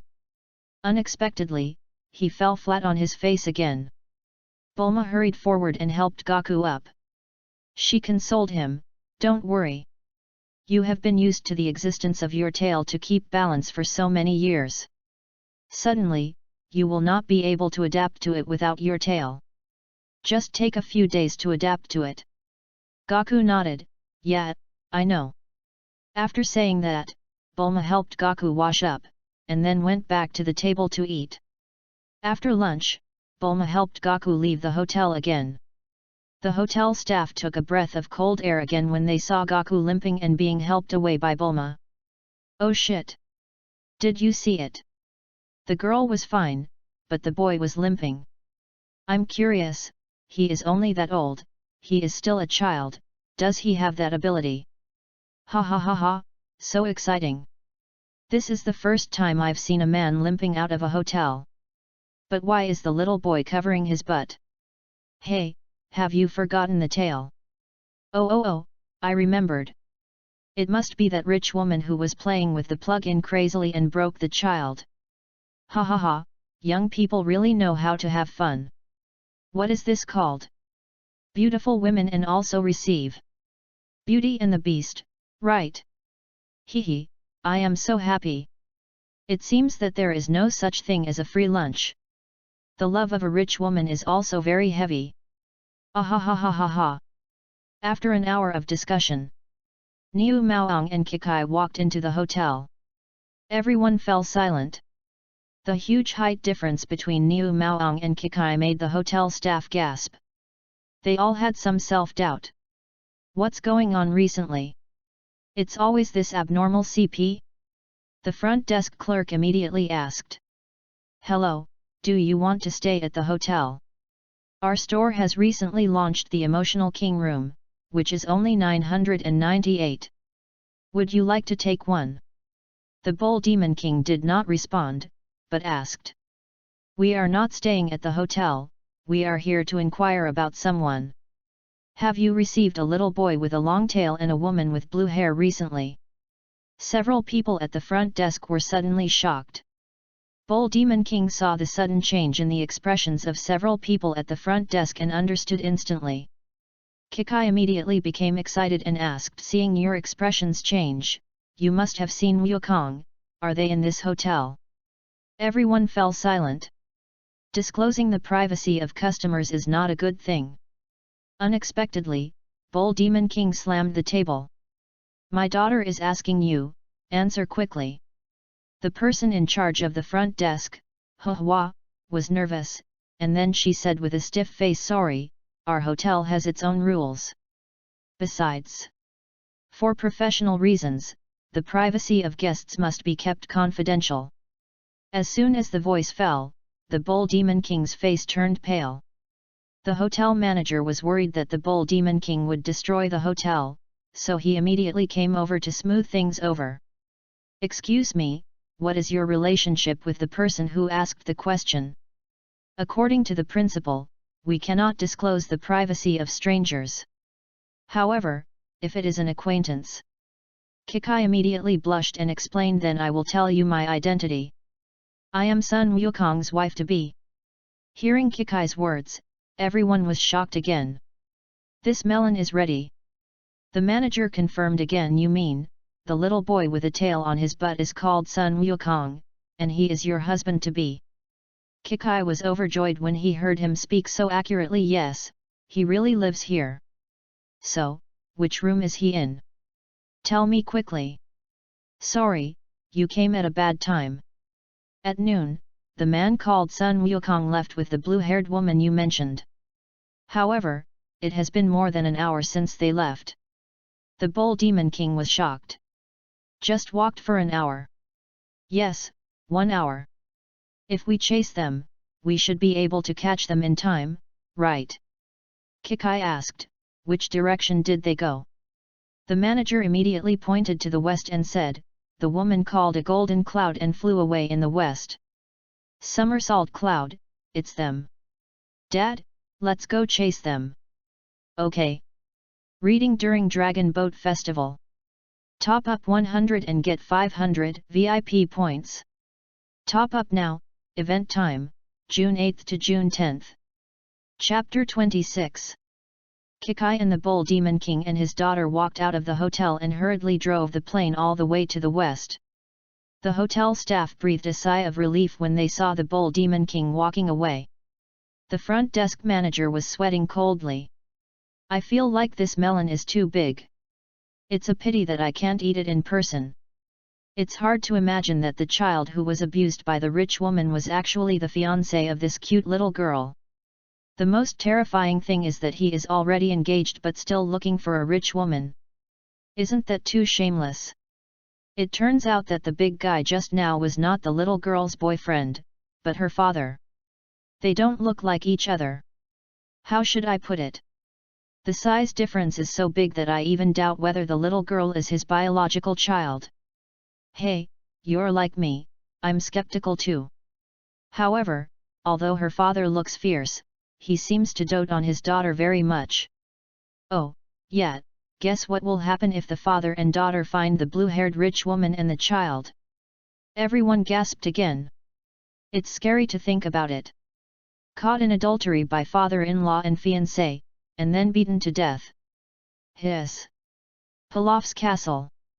You two losers, if you can't find the Dragon Ball by tonight, I will teach you a lesson. My king, we will definitely find it this time. Suddenly, there was a beeping sound from the radar. Wait a moment. The radar shows that the Dragon Ball is coming towards us at a high speed. Ouch, really? Haha, it's easy to find after searching for a long time. Since they are here to die, let's fight. Xiao Wu, Ashiu. Here. X2. Xiao Wu and Ashiu stood straight. Do you have the confidence to deal with them both and get the Dragon Ball? Yes. X2. At the gate of Pilaf's castle. Xiao Wu and Ash each drove a giant steel robot, waiting to fight with Son Goku and take away the Dragon Ball. A moment later, Bulma and Goku arrived here. Xiao Wu laughed while holding the microphone. How dare you come to our King Pilaf's territory? You are really asking for trouble. As they said that, the two huge robots took a few steps forward and stood in front of Bulma and Son Goku. Ash laughed in the machine. Hey, you two, if you don't want to die, hand over the Dragon Ball, and my king can spare your lives. Bulma raised the corners of her mouth high, and turned to look at Goku. Goku, be careful not to hurt anyone. Beat them in Pilaf and get the Dragon Ball back. Sun Wukong nodded. Don't worry, I know what I am doing. As he said that, Goku rolled up his sleeves and walked towards the robot. It was not difficult for Goku, who was now so powerful, to defeat these three clowns. Bulma put his hands in his pockets, stepped back a few steps, and watched Goku fight with them quietly. Seeing that Goku dared to attack, Ash gritted his teeth and said angrily, if you don't accept my toast, you will be punished. Watch out! As he said that, Ash controlled the robot and swung his huge fist at Goku. Goku jumped lightly and easily dodged the attack. The mechanical fist like a hammer hit the ground, erupting with a violent sound, and the whole earth trembled 3 times. Xiao Wu laughed and said, ha ha ha ha, did you see that? Lord Pilaf's robot is very powerful, and the power of one punch is several tons. This punch even shook the earth. Luckily you dodged it, otherwise I would have smashed you into pulp. I advise you to hand over the Dragon Ball honestly. It's not worth losing your life for the Dragon Ball. Ashiu also laughed wildly. That's right, I advise you to submit to the power of Master Pilaf and hand over the Dragon Balls. Sun Wukong laughed and said, what's the matter with strength? I'll play with you. As he said that, Sun Wukong drew out the Ruyi stick and pointed it at Ash. The next moment, Wukong stepped on the ground and suddenly rushed towards Ash's robot. Ash was shocked. He didn't expect Sun Wukong to dare to fight the huge robot with his flesh and blood. He immediately controlled the robot to fight back. However, the next second, the Ruyi stick stretched out, and Sun Wukong swung the lengthened Ruyi stick and swept it towards the robot. The Ruyi stick is also a treasure, much stronger than steel.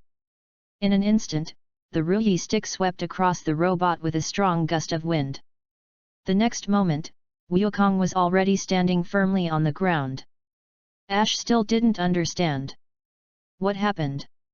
Suddenly, the robot made an unusual sound and stopped controlling itself. Ash's body also began to tilt. What happened? Zzz, crack, crack, crack. The sound of mechanical breakdown came, and Ashiu's robot was split into two. Only a control room was left in the upper body, and Ashiu in the control room fell together. Before Ashiu landed, Sun Wukong picked up the stick again and hit the huge machine body in the lower body. The Ruyi stick whistled towards the robot with a strong gust of wind. The next moment, the Ruyi stick tore the lower half of the robot into two halves. With more rapid electric current sounds and bursting electric sparks, the robot exploded with a bang. Together with the upper body of the robot, it was submerged in smoke and dust. After the smoke and dust, the charred Ashiu sat on the ground in a daze. Xiaowu on the side was shocked, knowing that even with a robot, she was no match for Wukong. So she immediately drove the robot away.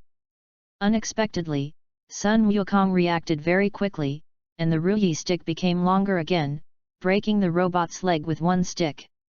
Soon, Xiaowu's robot also exploded. She also crawled out of the mechanical ruins in a mess. Reading on Dragon Boat Festival. Top up 100 and get 500 VIP points.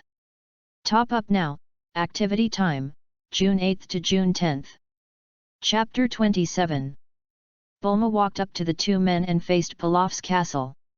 She shouted, "Pilaf, if you don't want to lose two of your men, hand over all 6 Dragon Balls to me." Voices of resistance were heard from Pilaf's castle. "Just 2 useless subordinates, they can't even do this, I don't want them anymore. Let's see what you can do to me." Ashiu and Xiaowu both burst into tears. "No. King Pilaf, please don't abandon us." However, Bulma showed a wicked smile. "Really?"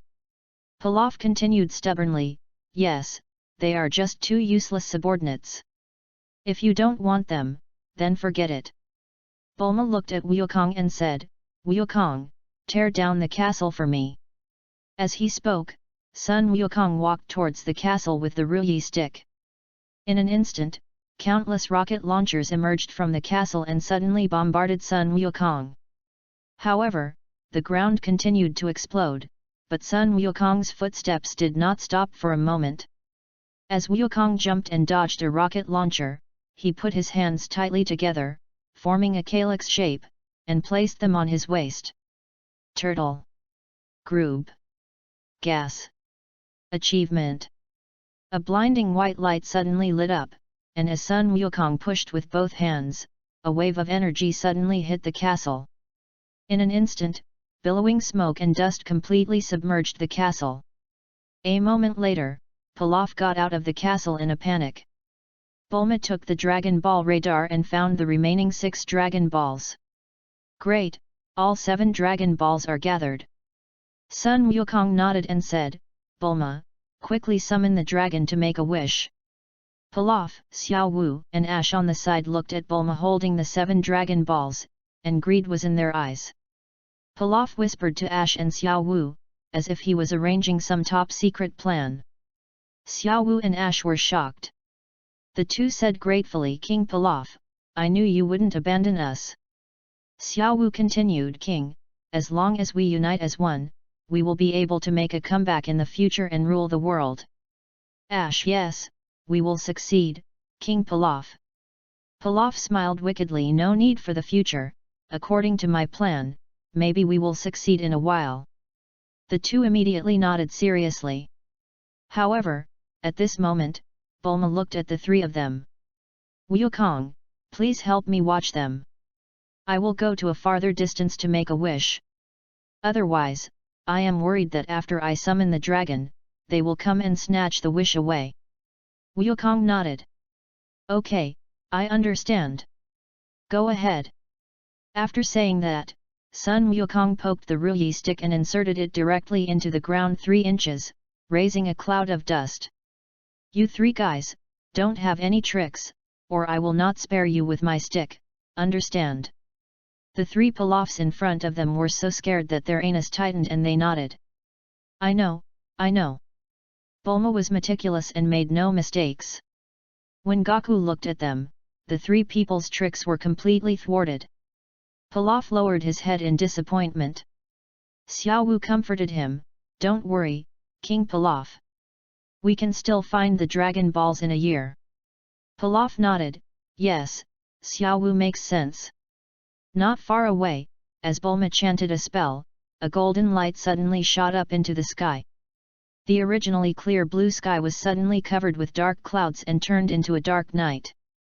Under the deep night sky, a bright golden light suddenly cut through the sky, like a falling meteor, but brighter and more shocking than a meteor. A green dragon hovered in the sky, revealing scarlet and majestic eyes. The dragon said, people who have collected 7 Dragon Balls, tell us your wish. Any wish can be fulfilled. Looking at the long-lost Shenlong, Bulma showed joy on her face. She turned her head to look at Sun Wukong in the distance, who was closely watching the Pilaf trio, and then looked up at Shenlong. Shenlong, please let Sun Wukong never get sick. Okay, I get it. The red light in Shenlong's eyes became brighter, and an invisible energy fell on Son Goku who was not far away. The next second, Shenlong said your wish has come true. Well, goodbye. Bulma breathed a sigh of relief and responded goodbye. Shenlong turned into golden light and drilled into the Dragon Ball. The next moment, the 7 Dragon Balls shot out in 7 directions, and after disappearing, they turned into the color of stone. The dark clouds in the sky dissipated, and the sky returned to clear skies. Bulma and Gaku also let Pilaf and the other 2 go. Gaku asked Bulma, has your wish to help your friend heal his illness come true? Bulma nodded with a smile. Yes, it has come true. That's good. Bulma looked at Sun Wukong with curved eyebrows and asked, Wukong, don't you want to know who I wish to cure? I'm not interested. Bulma shrugged. She said, okay.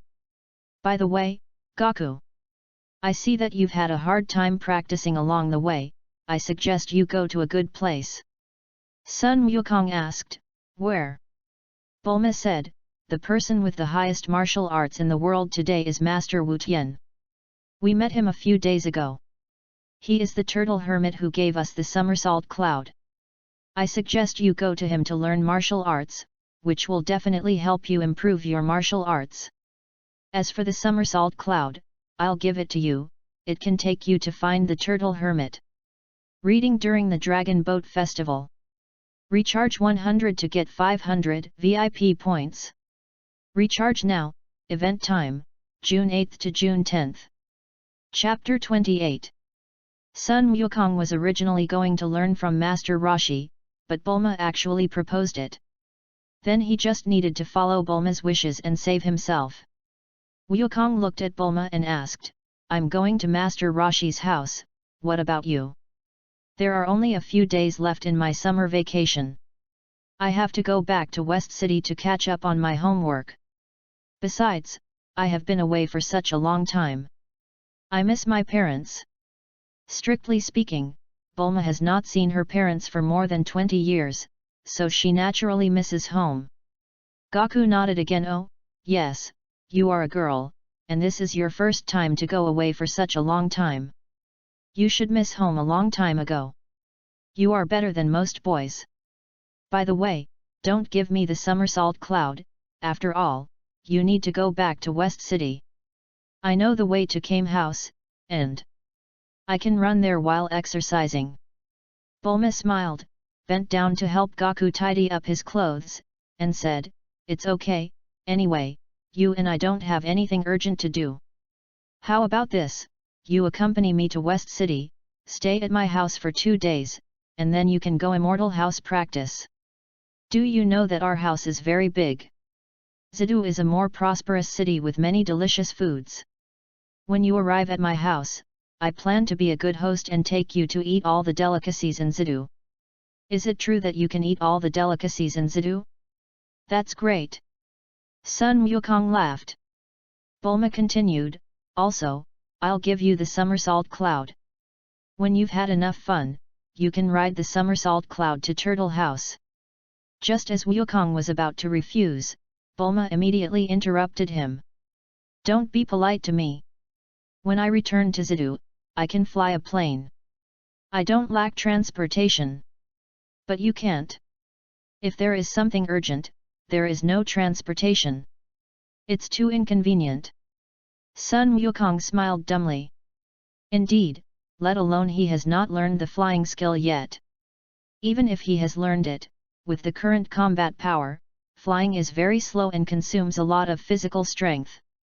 For him, the somersault cloud is still the best means of transportation. Well, you are thoughtful, I will do whatever you say. Bulma smiled sweetly. Of course, I am the daughter of a scientist, IQ is 250. There is nothing to do here, why don't we set off back to Zidu now? Yes. After saying that, the two of them rode on the somersault cloud and headed straight for Zidu. A few minutes ago, Kikai and Bull Demon King were still flying westward, looking for Wukong. Hey, we only know the direction, but we don't know where they landed. It's really hard to find them. Kikai said, Dad, if there is another town ahead, let's go down and check it out. Well, okay. As soon as the voice fell, the sky suddenly darkened. The originally clear blue sky was now covered with dark clouds, and lightning flashed in the dark clouds. Oh, is it going to rain? The weather forecast says there will be no rain in this area. The Bull Demon King looked at the sky, a little hesitant. The black clouds came too suddenly. Kikai looked at the black clouds in the sky, and suddenly caught a glimpse of a golden light in the distance. Dad, look, what is that? Niu Mo took off his sunglasses and rubbed his eyes, but still couldn't see it. No, it's too far, I can't see clearly at all. Kikai guessed it's so strange that the sky suddenly turned dark. Could it be that Wukong and the others have gathered the 7 Dragon Balls? Summoned the dragon, and are making a wish? The Bull Demon King blinked. Indeed, the weather change was too abrupt and obviously abnormal. From what you said, it seems so. Kikai immediately urged, Dad, hurry up, drive faster, chase them quickly, don't let them get away. The Bull Demon King nodded. Well, Kikai, fasten your seat belts. After that, the plane shot towards the golden light at maximum power. Originally, Kikai and the Bull Demon King were heading west. And Zidu was even further west. There was no possibility of them colliding, and as expected, the Bull Demon King and Kikai missed. The two stood outside the ruins of Pilaf Castle, their faces full of worry. The Bull Demon King consoled Kikai. After Goku and the others have found the Dragon Balls, it is completely uncertain what they will do next. It is not easy to find them now. Why don't we go back first? Kikai looked lost, and said with a childish temper, No, I want to find Goku. The Bull Demon King scratched his head in distress. How can I find him? Dad doesn't know how to tell fortunes. The world is so big, unless we can tell where he went, how can we find him? Kikai asked curiously, Is there no famous fortune teller in this world? The Bull Demon King scratched his head. You asked, it seems I have heard of it before, wait, let me think about it. Suddenly, an idea flashed in his mind. The Bull Demon King slapped his thigh suddenly. Oh, I remember now. Teacher Wu Tian's sister is called the fortune teller. As long as it exists in this world, she can predict anything she wants to find, including people. Kikai's eyes lit up. Really? Then let's go find the fortune teller first. Wait a minute, let's go home first and take some treasures with us. I heard that fortune-telling grandma needs a lot of money to help people with divination. Kikai smiled and said, oh, I see, Dad really thought it through, let's go. After that, the father and daughter flew towards the Flame Mountain. For his daughter's marriage, the Bull Demon King fought hard. Reading during Dragon Boat Festival. Top up 100 yuan and get 500 VIP points. Top up now, activity time, June 8th to June 10th. Chapter 29. Half a day later, Bulma brought Gaku to the West Capital, Capsule Company. The two stepped into the yard. A robot greeted Bulma. Miss, you are back. Yet. Bulma replied casually. Bulma, your house is so big, there are even dinosaurs in the yard. Sun Wukong wiped the corner of his mouth and said. Bulma nodded. Yes, there are also many cats and dogs, which were picked up by my father from nearby. Does your father like animals very much? Well, that's right, every meal. The two of them walked for a short while before they arrived at the door of the laboratory. At this moment, they happened to meet Dr. Brief, who was riding a bicycle. Bulma was very happy to see her father. After all, she had experienced a rebirth and hadn't seen him for more than 20 years. However, Gaku was around, and it was not convenient to be too close to her father, which would easily neglect Gaku. Moreover, in this world, she and her father had actually been separated for more than half a month. She could only suppress her inner ecstasy and said calmly, Dad, I'm back. Brief's expression was also calm.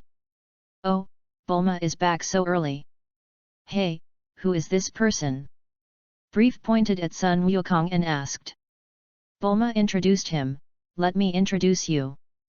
This is my good friend, Sun Wukong. Although he is small, he is very skilled in martial arts. Thanks to him for protecting me along the way. Brief was surprised. Well, your name is Sun Wukong. That's really good. It seems that your martial arts are really powerful. However, you are small and quite cute. Brev turned his head to look at Bulma and said, Bulma, it is Dad who lacks care for you. I didn't expect that you have such a unique taste and actually like such a small boyfriend. Are you a pedophile? Even though Bulma has lived 2 lives, she still blushed in an instant when she heard Brief's words. She wanted to explain that he was not her boyfriend. But, she liked the grown-up Gaku, and it was not easy to refute. Although she did not admit that she wanted to be Goku's girlfriend in the future, she did not want to say in front of Gaku that he was not her boyfriend. She wanted to play the cultivation game. And Gaku was a little socially anxious in his previous life and didn't like to talk. Hearing Brief's shocking words, he was speechless for a while. Seeing that the two of them were silent, Brief once again put on a familiar look, smiled and walked towards Sun Wukong, and asked in a low voice, Hey, Gaku, have you kissed? Even though the voice was very low, Bulma still heard it clearly. She quickly pulled Wukong away and yelled at her father with a red face. Dad, what are you doing? Don't talk nonsense, he's still a child. Brief said indifferently. Bulma, don't be so fierce, girls should be gentle. Bulma's face turned red again, and she even felt a little socially dead because of having such a father. She continued to yell, with a father like you, I can't be gentle. Brief asked again. Oh, by the way, Bulma, didn't you say you were going to find the Dragon Balls? How is it, did you find it? Hearing Brief change the subject, Bulma breathed a sigh of relief. Found it, made a wish and came back. Brief smiled. Oh, it's all together. It seems that dragons really exist. Bulma said proudly. Of course they exist. Brief continued. Next time you go to find the Dragon Balls, can you make a wish for Dad? What do you want? Bulma asked. Brief said seriously. Dad wants a tall and gentle woman. In just a moment, Bulma's anger could not be suppressed again.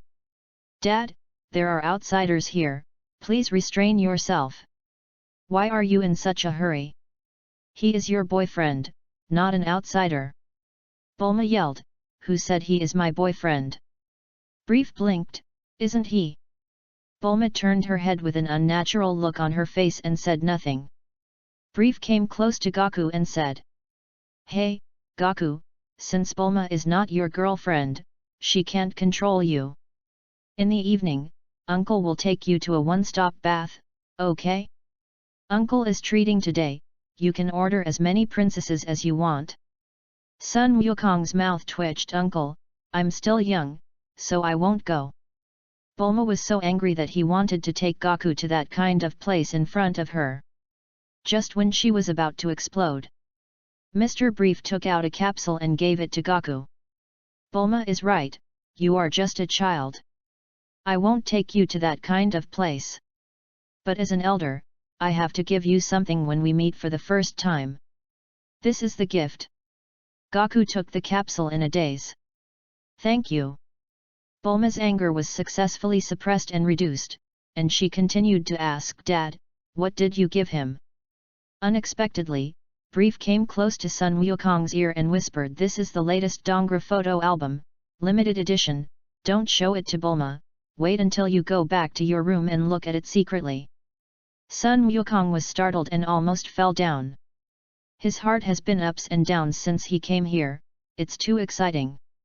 He didn't expect that Bulma's father Brief would be so coquettish and almost sprained his waist. Although Brief's voice was not loud, Bulma still heard it. She snatched the capsule from Wukong's hand, and then threw it far away with force. The universal capsule penetrated the glass and flew into the vast yard through the window. Then Bulma said to Wukong with a tiger face, I can't stand it. Wukong, don't learn bad things from my dad, let's go. Bulma really couldn't communicate with Brief anymore, so she pulled Gaku inside. Goku's scalp was already numb, and seeing Bulma finally pulling him away, he quickly followed her and left this dangerous place. Reading during Dragon Boat Festival. Recharge 100 to get 500 VIP points. Recharge now, event time, June 8th to June 10th. Chapter 30. Soon, Gaku followed Bulma into the living room. As soon as Bulma entered the house, she began to look through the refrigerator. Wukong, forget what my father just said and did, he is just such a dishonest person. Yeah, I know. But uncle is fun. What's fun? You don't know. I'm the only normal person in my family. Are you thirsty? Do you want something to drink? Sun Wukong looked around their house casually and answered casually, whatever. Tisk tisk, SAIYAN is the hardest. Luckily, I found someone to invest and invented a drink called SAIYAN. Before Bulma took out the drinks, Mrs. Brief came in with 2 glasses of clear liquid. Her golden curly hair, her signature smile, her pair of squinty eyes that never changed, and her always kind smile made Wukong couldn't help but look at her carefully. Mrs. Brief smiled and said, Bulma is here with her friends. Welcome, welcome. Sun Wukong immediately stood up and greeted Mrs. Brief. Hello, Mrs. Brief. Mrs. Brief said with a smile, Nice to meet you, I'm Bulma's mother. Then, Mrs. Brief bent down and asked, Well, what's your name? Sun Wukong. Sun Wukong, that's a good name. So, little Wukong, do you want to drink some wine? Bulma's forehead veins popped. Mom, don't let children drink. Seeing Bulma's angry look, Mrs. Brief's expression did not change at all, and she still said with squinting eyes, My daughter is noisy and has a bad temper. It should be the rebellious period. Wukong, don't mind it. Sun Wukong immediately shook his head. No, I won't mind it. Mrs. Brief responded, It's good that you don't mind. I heard that you found the Dragon Ball, right? Sun Wukong nodded. Yes, I found it. After we fulfilled our wish, we came back. Bulma said she would take me to play in Zita for 2 days, and after a few days, I will continue to practice. Mrs. Brief covered her mouth and smiled. Oh, your adventure sounds really interesting. I didn't expect that the dragon really exists. Next time you go on an adventure, take your mother with you, okay? Mom also wants a handsome boyfriend to play with. Sun Wukong's face froze.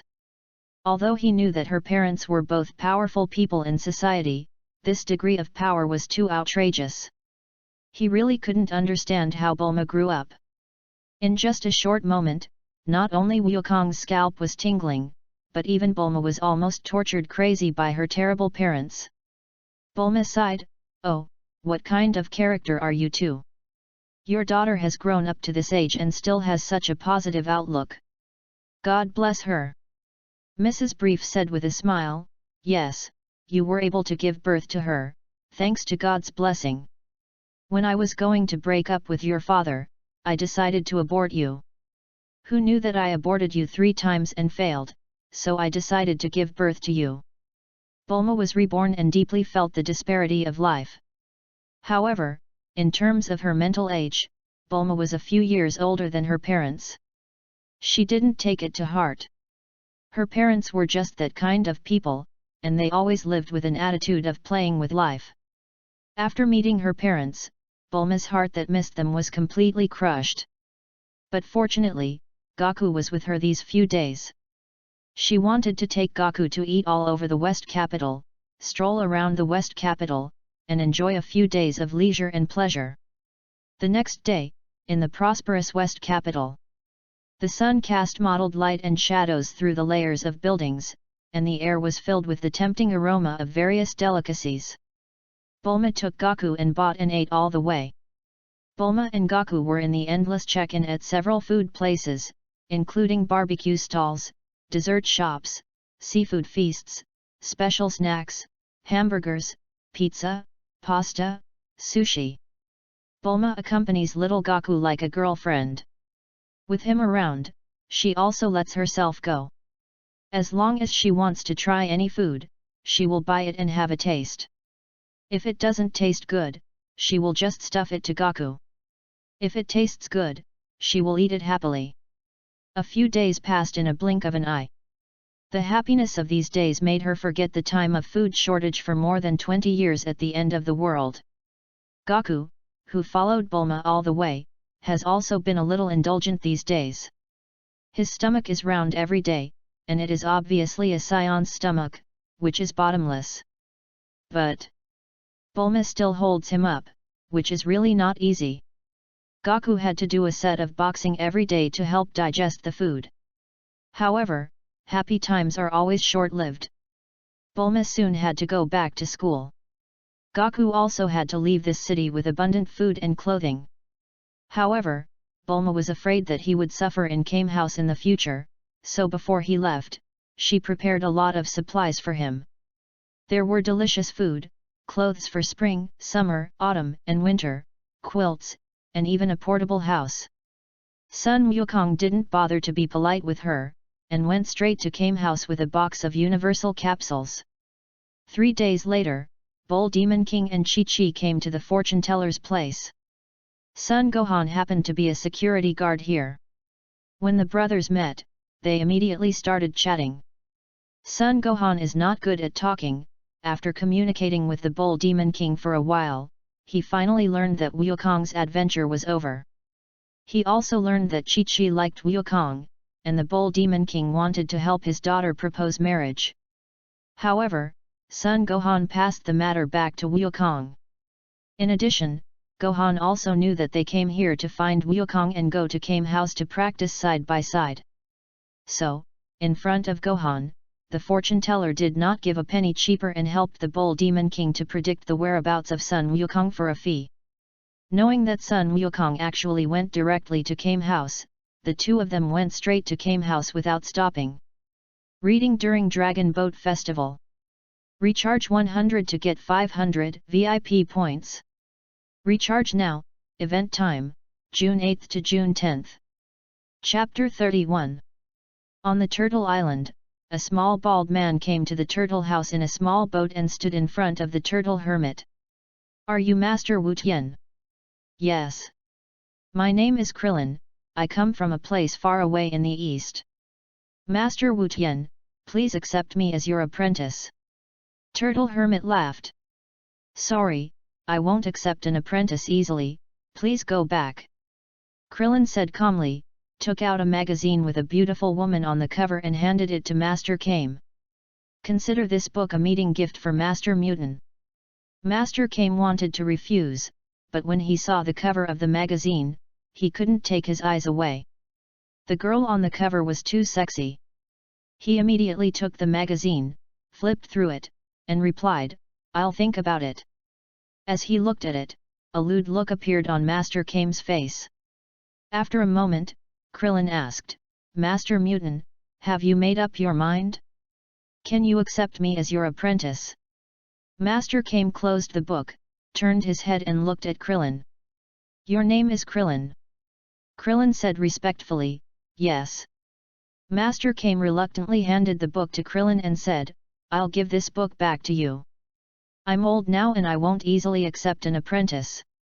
Krillin was stunned for a moment. Do you think it's too little? Wait a minute, I still have a few limited edition photo albums here. Krillin unloaded the package and started looking through the photo albums. When Master Kame heard that there were still several more, he was reluctant to send him away. Just as Krillin was looking through, a golden cloud came to Master Kame's house. Sun Wukong shouted loudly, Grandpa Master Kame, I'm here to learn from you. Master Kame asked with some confusion, Oh, it's Wukong, did the Bull Demon King ask you to come here? Sun Wukong turned over and jumped to the ground, wondering I didn't meet him. I wanted to come here by myself. After all, Wukong knew that it was not difficult to find him to be his disciple. Just find Lan Chi. Master Kame suddenly realized, didn't he call you? So that's it, it seems that the father and daughter didn't find you, it's you and I are destined. Your grandfather asked me to accept you as a disciple, I asked them to find you. Sun Wukong nodded, oh, so it's like this. Just then, Klin found a stack of photo albums. Teacher Wu Tian, I found it. Please take a look. Krillin handed a stack of photo albums to Teacher Wu Tian. Master Kame took the photo albums excitedly and looked at them as if no one was around. He left the two of them alone. Krillin looked at little Goku with contempt. Are you here to practice martial arts, too? Wukong was pleasantly surprised to see the cute little Krillin. He didn't expect that he came at the right time and happened to meet Krillin. Practicing with this guy, it wouldn't be so boring here. What a fate! Sun Wukong nodded, well, my name is Sun Wukong, please take care of me. Krillin said, you came later than me, so, you are the junior brother and I am the senior brother. Sun Wukong stood next to Krillin and gestured with his hand. I'm taller than you. Krillin was slightly angry, your hair takes up the height, but I'm taller than you in terms of net height. Goku continued, Master Wu Tian hasn't agreed to take you in as his apprentice yet. Krillin retorted, didn't he agree to take you in as his apprentice? Master Roshi said as he looked at the magazine, he's different. His grandfather was my apprentice, so it's already been decided that he'll be my apprentice. Krillin's mouth twitched. Oh, I didn't expect that you are a relative of the family. Sun Wukong smiled innocently, he, actually I don't know either, it was arranged by my grandfather. Wukong did not feel any superiority because his mental age was more mature than him. He will definitely become good friends with Krillin in the future. There is no point in pretending in front of friends. He simply opened his heart in front of Krillin, his future good brother, and tried to communicate with him on the same level. But it seems that Krillin wants to suppress him, so Wukong will naturally fight back. At this moment, Master Roshi turned his head. Wukong, where is the blue-haired girl with you? Isn't she here yet? Sun Wukong shook his head. She went to Zita to go to school. Go to school? Well, she accompanied me on adventures during the summer vacation, but now school has started and she can't go on adventures with me anymore. Master Kame nodded disappointedly. So that's how it is, you're still a student, what a pity. Master Kame looked at Krillin again and said, just a few magazines are not enough for me to accept you as my apprentice. There is a rule in my sect. To practice under me, you must bring a lively and lovely girl here. You should know my preferences, right? Krillin was delighted and immediately whispered in Master Kame's ear. Master Kame paused for a few words and immediately blushed. Oh, I didn't expect you to be so sensible at such a young age. Very good, you and little Wukong can go and find it for me right away. Krillin nodded and said, Yes, Master Wu Tian. Before they set off, a plane suddenly flew towards them. The three of them looked towards the cockpit. They saw Bull Demon King was driving the plane, and the co-pilot Kikai was waving at them. Krillin's face lit up.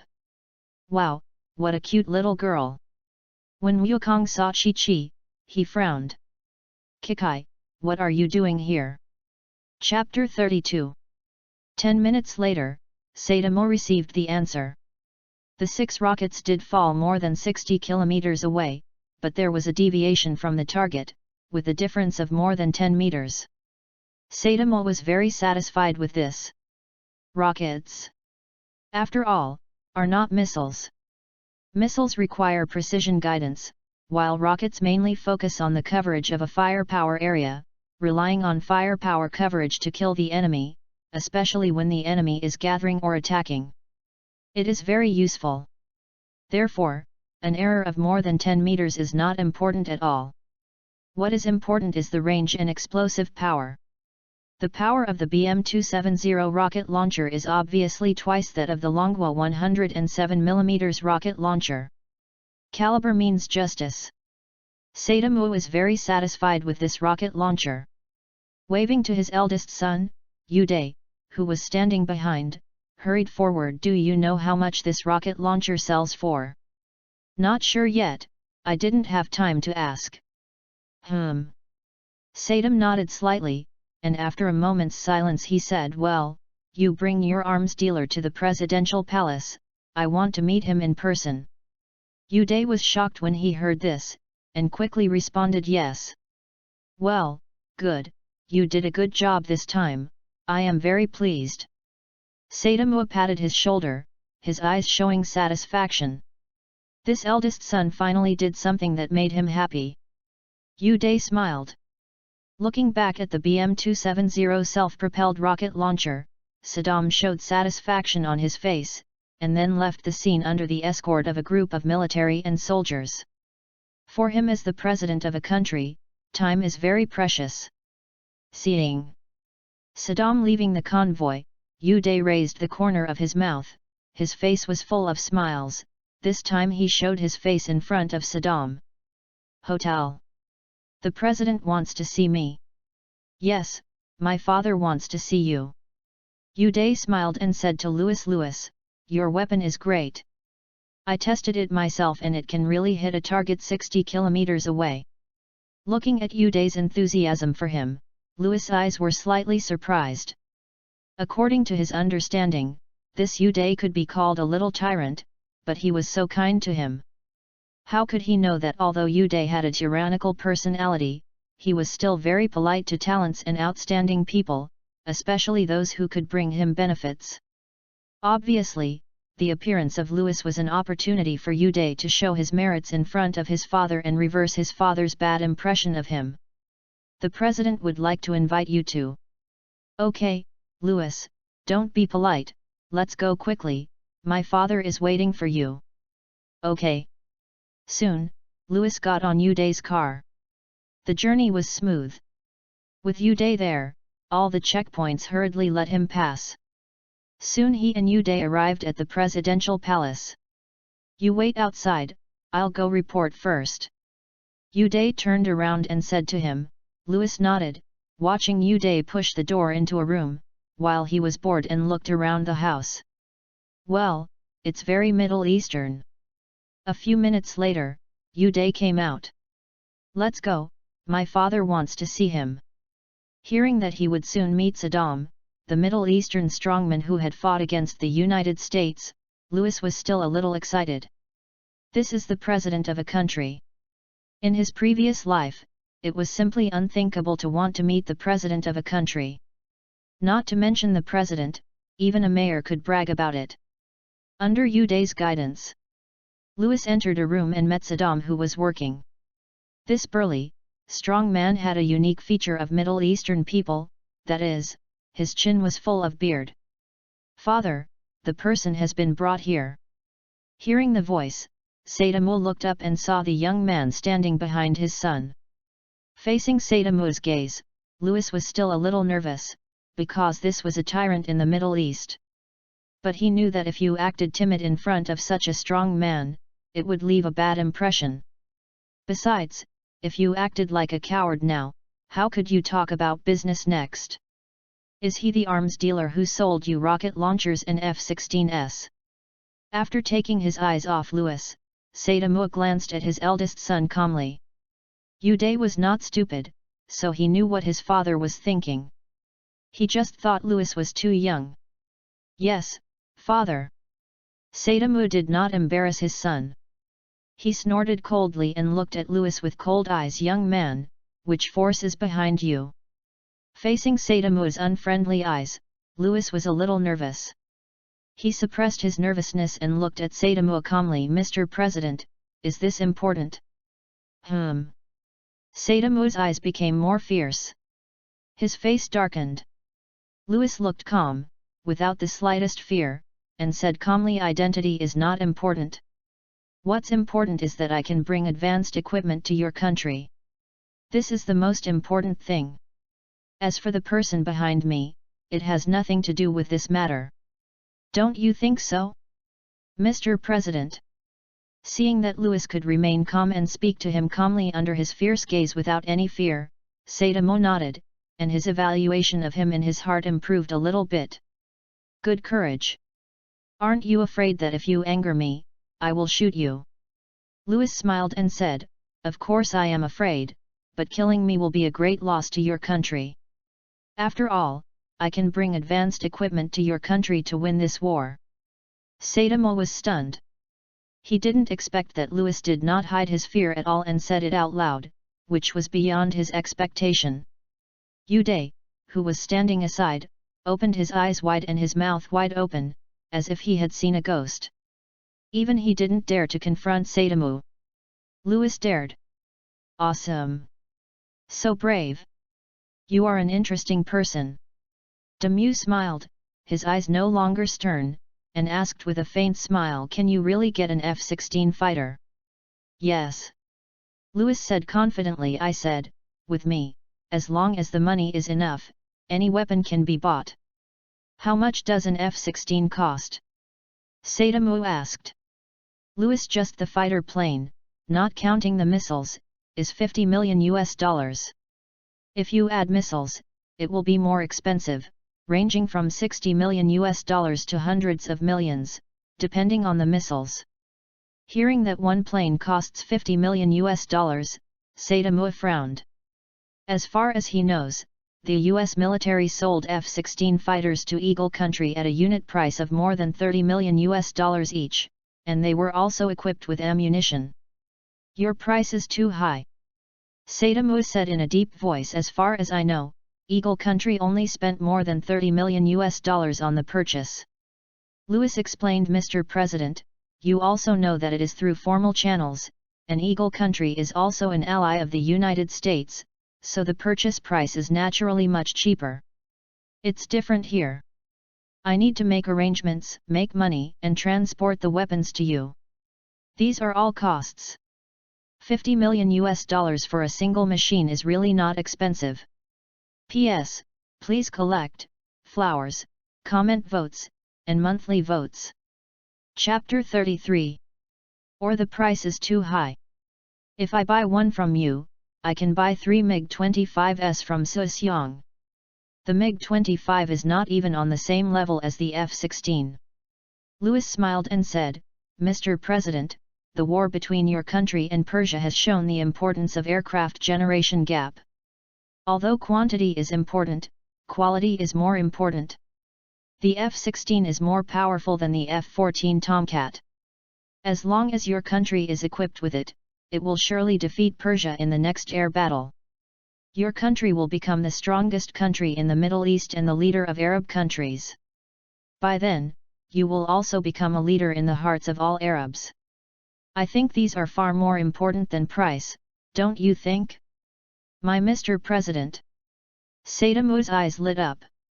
As a military strongman in the Middle East, Saddam also has an ambition to restore the glory of Iraq and reproduce the style of the Babylonian Empire, otherwise he would not have had such a strained relationship with the neighboring Syria.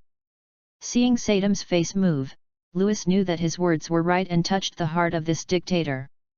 So Louis continued to lead the topic in this direction, and soon Saddam could not help being attracted by the beautiful blueprint outlined by Louis and becoming the leader of the Arab world, and said forget about the unit price of $50 million, so $45 million per aircraft, I will buy it at this price. So, Louis pretended to be embarrassed, but in fact he was so happy that he almost jumped up. $45 million per aircraft, in fact, he bought it from the system, not counting missiles, each aircraft was only $3 million, which means he made more than 10 times the profit. Well, since the president has said so, I will make a concession and calculate it at $4,500 per aircraft. In addition, Mr. President, do you need to buy air-to-air missiles? We have the AIM-9 and Sidewinder air-to-air missiles currently in service with the U.S. military, and each missile only costs $500,000. When Saddam heard that the U.S. military's current Sidewinder air-to-air missiles only cost $50, his eyes lit up and he immediately asked, "How many do you have?" "Mr. President, as many as you want." "Then give me 1,000 missiles," Saddam said proudly. Louis was delighted. 1,000 Sidewinder air-to-air missiles would cost $500 million, and his cost per missile was only $10,000, which means that he could earn $490 million just from Sidewinder missiles. What about fighter planes? How many do you plan to buy? Louis was in a good mood and asked about the fighter planes.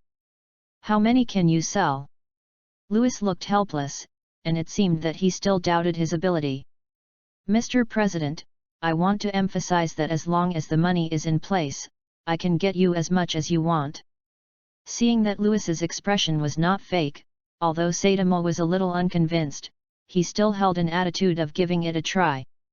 After a moment's silence, he said, "Give me 36. 36? Just enough to make up 3 flight squadrons." Hearing that Saddam only wanted 36 F-16 fighters, Louis was a little disappointed. He was thinking that at least 100 should be given, and at the very least 60 or 70 to be worthy of the status of a major oil-producing country in the Middle East. In the end, there were only 36, which was almost half less. Sure enough, not every oil-producing country in the Middle East is so rich. Louis had no idea that the Iran-Iraq War, which had been fought for several years, had caused a serious economic downturn in Iraq. In addition, the country bought weapons and equipment from the Bear and Dragon. Under such circumstances, the landlord did not have much surplus food. Just when Louis was complaining about Saddam's stinginess, Saddam said again, "By the way, how much do you sell your BM-270 rocket launcher?" BM-270 rocket launcher? The launch vehicle costs $2.7 million, and the rocket costs $50,000. When he heard that a rocket costs $50,000, Saddam frowned and said, "Your price is too high. Other rockets only cost $10,000 or $20,000. Mr. President, you can't say that. Other rockets can't reach that far, and their caliber is not as large as mine. In addition, I gave you 3 launch vehicles and 36 rockets before. This alone costs millions of dollars. Didn't I mention this?" This made Saddam speechless. Seeing Saddam's face full of frustration, Louis was proud of himself. He was a little naive to talk to him. "Then we should get 200 launch vehicles and 20,000 rockets." After thinking for a while, Saddam decided to buy them. Although one rocket costs $50,000, it is still 4 or 5 times cheaper than a missile, and the range is so far that rockets can be used instead of missiles to provide fire support to the army. Okay, I'll write it down for you. Louis happily asked someone to bring a pen and paper and wrote it down. Mr. President, if you want to fight the Persian army, there is actually another piece of equipment that is suitable for your country. Oh? What weapons and equipment? Do you know the A-10 attack aircraft of the United States? Louis asked with a smile. I know, this thing was already equipped in the Snake country, but it caused heavy losses to the Syrian country, and the United States used it in the Annan battlefield, etc. Saddam stared at Louis and looked at him in surprise. Do you have A-10 attack aircraft for sale? Yes. Louis smiled and said, this thing has a strong firepower. It is very suitable for attacking ground targets after gaining air superiority. It has strong lethality. Even tanks are no match for it. With this, I guarantee that your country can easily defeat the ground armored forces of Persia. In fact, the ground armor of the two countries is stronger than that of Iraq. In the early stage of the Iran-Iraq War, Iraq relied on its powerful armored cluster to defeat Persia. However, after losing air superiority, the ground forces became prey. Hey! Saddam took a deep breath, suppressed his excitement, and stared at Louis. How do you sell it? Okay, $30 million per plane. Ammunition is not included. The US military needs nearly $20 million to equip each aircraft. He sold it for $30 million, which is completely fair.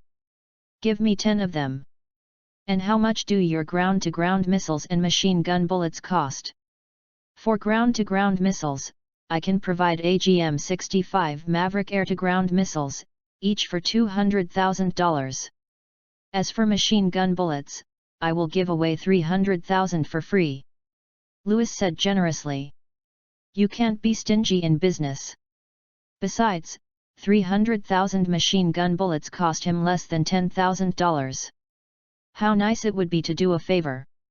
Sure enough, after hearing about the free gift of 300,000 machine gun bullets, Saddam's face looked much better. P.S. Please collect, give flowers, comment votes, and monthly votes. Please support with data. Chapter 34. In the end, Saddam still requested 10 A-10 Warthog ground attack aircraft and 300 AGM-65 ground attack missiles, but did not request any additional air-to-air missiles. After all, AIM-9 air-to-air missiles can also be mounted. Mr. President, you also want ground-to-ground weapons. Do you need anti-aircraft weapons? Anti-aircraft weapons? Yes. Louis explained. You see, Persia often attacks your refineries and blows up your military bases. If you have an air defense system, you don't have to worry about being destroyed by the enemy. For example, if an oil refinery is destroyed, it will take a long time to restore it, which will delay production. Besides, time is money. Furthermore, shouldn't the airport also be equipped with an advanced and sophisticated air defense system so that when the enemy comes, it can be detected and shot down in time, don't you think? Mr. Louis, I find that you are really a genius in business. Saddam laughed. Louis shrugged. It doesn't matter whether you are a genius or not. What's important is that I make a living. Besides, I am not just selling weapons and equipment. I am also optimistic about you. You are an excellent soldier. I believe that under your leadership, the Kingdom of Iraq will be able to reproduce the glory of the Kingdom of Babylon. Saddam waved his hand. Don't rush to flatter me. Tell me about your air defense system. What are the advantages? As for the advantages, there are definitely some. Louis immediately started to promote the 9M33 short-range air defense missile system, the main point of which is that it is cheap. It is very suitable for defending airports and refineries. Although it is a short-range air defense, as long as enough are deployed, the probability of interception is still very high. Besides, it is cost-effective. One set is only $1.8 million. After listening to it, Saitama waved his hand and generously ordered 20 sets, and also asked for an additional 300 SAM-8 air defense missiles. I planned to continue to promote weapons, but Saitama showed little interest. He was not interested in armed helicopters, let alone tanks. With T-72 tanks, it was enough to compete with Persia's tanks. Louis was a little disappointed. He wanted to promote more, but that was it. If they don't want it, you can't force them. After determining the weapons and equipment to be purchased and the quantity, Louis calculated. F-16 fighter jets, $45 million each, a total of 36 aircraft, a total of $1.62 billion. AIM-9 Sidewinder air-to-air missiles, priced at $500,000 each, 1,000 units purchased, totaling $500 million. BM-270 self-propelled rocket launchers, priced at $2.7 million per vehicle, 200 units purchased, totaling $540 million. Rockets, priced at $50,000 each, 20,000 units purchased, totaling $1 billion. A-10 Warthog ground attack aircraft, $30 million each, 10 in total, $300 million in total. AGM-65 air-to-ground missiles, each at $200,000, 300 missiles, totaling $60 million. Adding them up one by one, the total is $4.02 billion. Mr. President, please take a look at the list. It's a total of $4.02 billion. I won't count the last $20 million. How about $4 billion? Louis smiled and handed the calculated list to Saitama opposite him. $4 billion? Saitama was shocked and quickly took the list and looked at the calculated numbers carefully. Good man, you really want $4 billion? This. Looking at the numbers on the list, Saitama didn't know what to say. Iraq's annual GDP is only more than $60 billion, and this is almost 1/15 of it.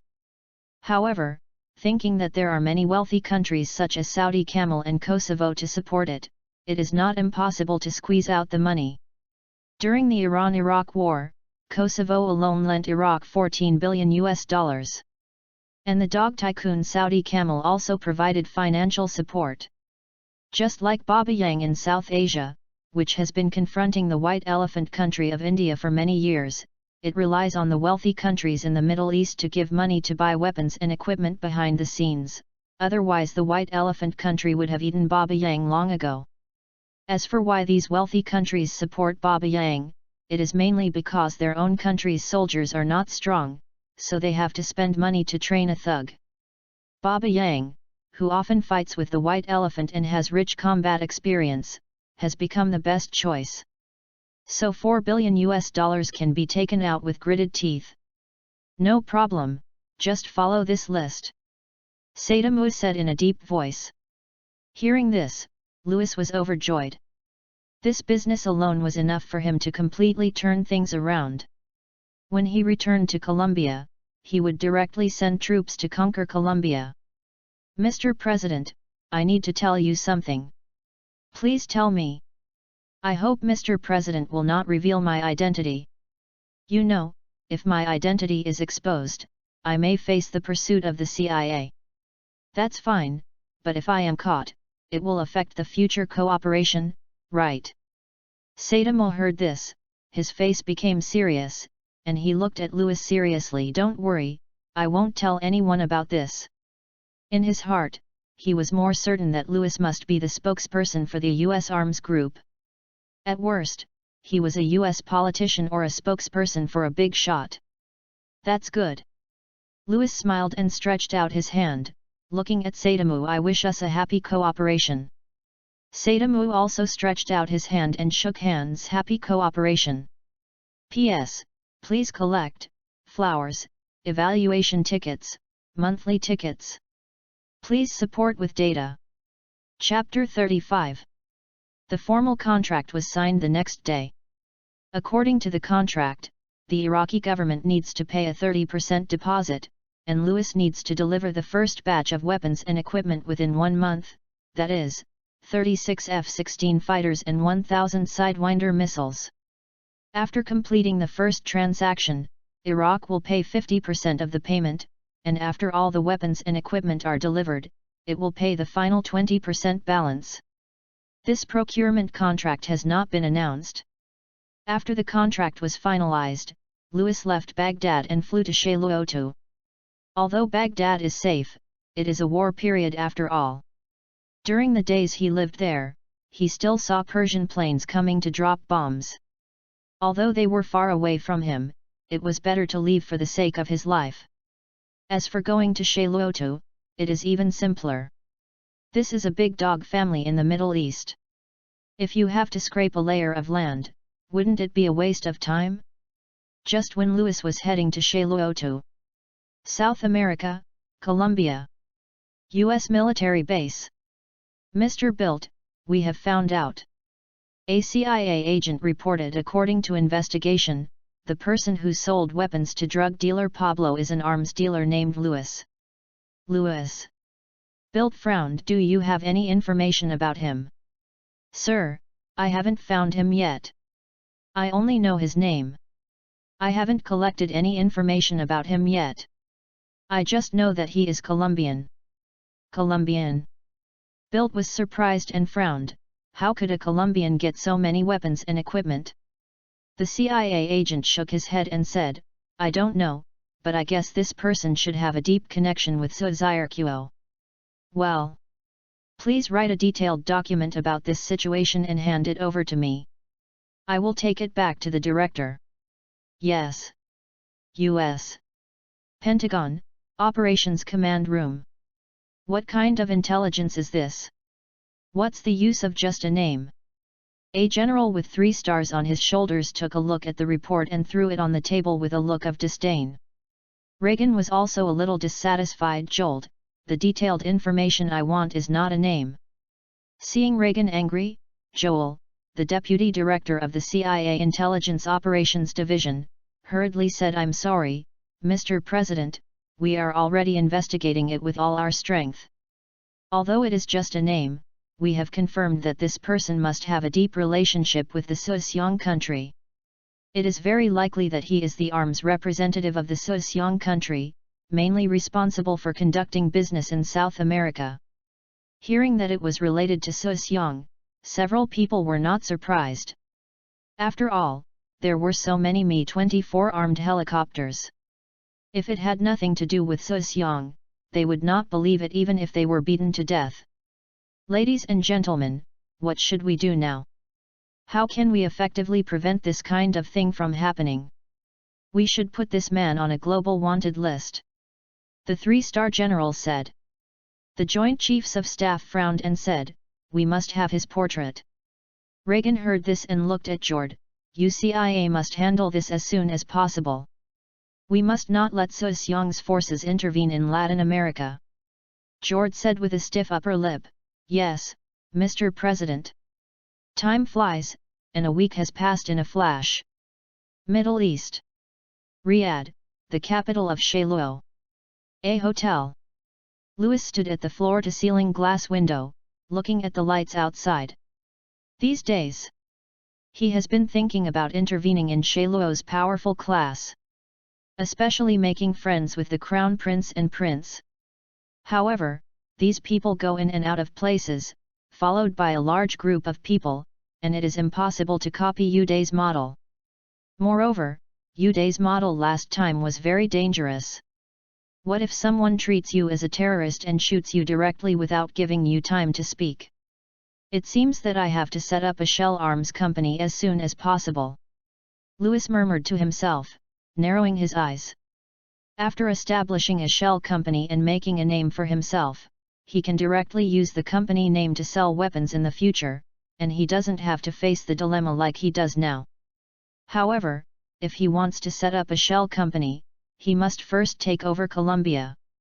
Not to mention taking over the entire territory, at least he must control part of the territory.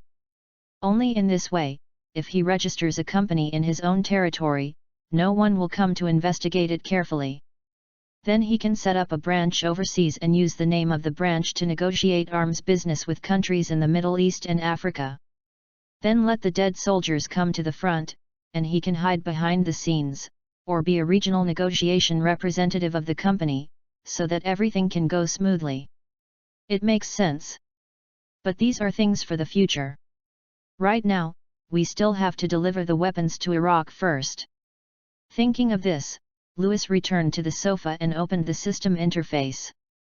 Because he had recharged the hundreds of millions of dollars he had robbed in the United States last time into the system account, so now there are hundreds of millions of dollars in the account. He found the F-16 fighter jet directly in the mall. There are many models starting from A and ending with XL. Different models naturally have different prices. He directly chose the original model, which is F-16A, which is the single-seat version, and Model B is the two-seat version. In addition, the F-16 is divided into batches, namely BLOCK-5, BLOCK-10. The main difference is the cockpit layout. He directly chose the original Block 5. After all, the price is several $1,000s less. Besides, for Iraq, even the original model is enough to deal with Persia's F-14 Bearcat fighter. 36 F-16s cost him $108 million. Then he bought 1,000 AIM-9 Sidewinder air defense missiles, which cost $10 million. After that, Louis directly called the death soldier who stayed in Baghdad and was responsible for the connection. Contact the presidential palace here and tell them that their weapons and equipment will arrive at Mosul Military Airport at 11 o'clock tonight, and ask them to clear the runway. It's the boss. After hanging up the phone, Louis opened the system recruitment interface. System recruits 36 fighter pilots. Ding, recruitment is successful. $360,000 are deducted. After hearing the system's prompt, Louis frowned and asked System, "It costs $10,000 to recruit a pilot?" "Yes, host." The system responded. "All right. $10,000 is $10,000, it's not a loss. After all, in reality, training a pilot costs a lot of money. P.S. Please add to favorites, flowers, evaluation tickets, monthly tickets. Please support with data." Chapter 36. Mosul, Air Force Airport. At this time, this important Air Force base in the north of Iraq was full of bigwigs. Almost all the generals of the Air Force were here. In addition, President Saddam was also present. At this time, if Persia raided and bombed here, it would definitely paralyze the Iraqi government. "Hey, what are those big guys doing standing there? Why is even the president here? How would I know?" Judging from the situation, it should be related to our Air Force. You see, those accompanying the president are all bigwigs of our Air Force. Oh, it's true. They seem to be staring at the runway. Runway? Why are you staring at the runway? Is there any important person coming to our place? No, even if he comes, he will go to the civilian airport. How can he come to our military airport? I don't think so. Do you think that big guy can be as important as the president?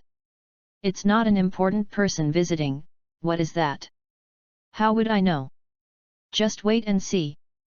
At this time, in the airport observation tower, Saddam frowned, looked at his watch, then looked at the airport runway, and waved to Uday. "Are you sure it's 11 o'clock? "Yes." Uday nodded. "Then wait a little longer." Hearing that the time was correct, Saddam had no choice but to continue waiting. Time passed by minute. Soon it was 10 hours 58 minutes and 16 seconds. Beep, beep. At this time, the airport's military radar alarm.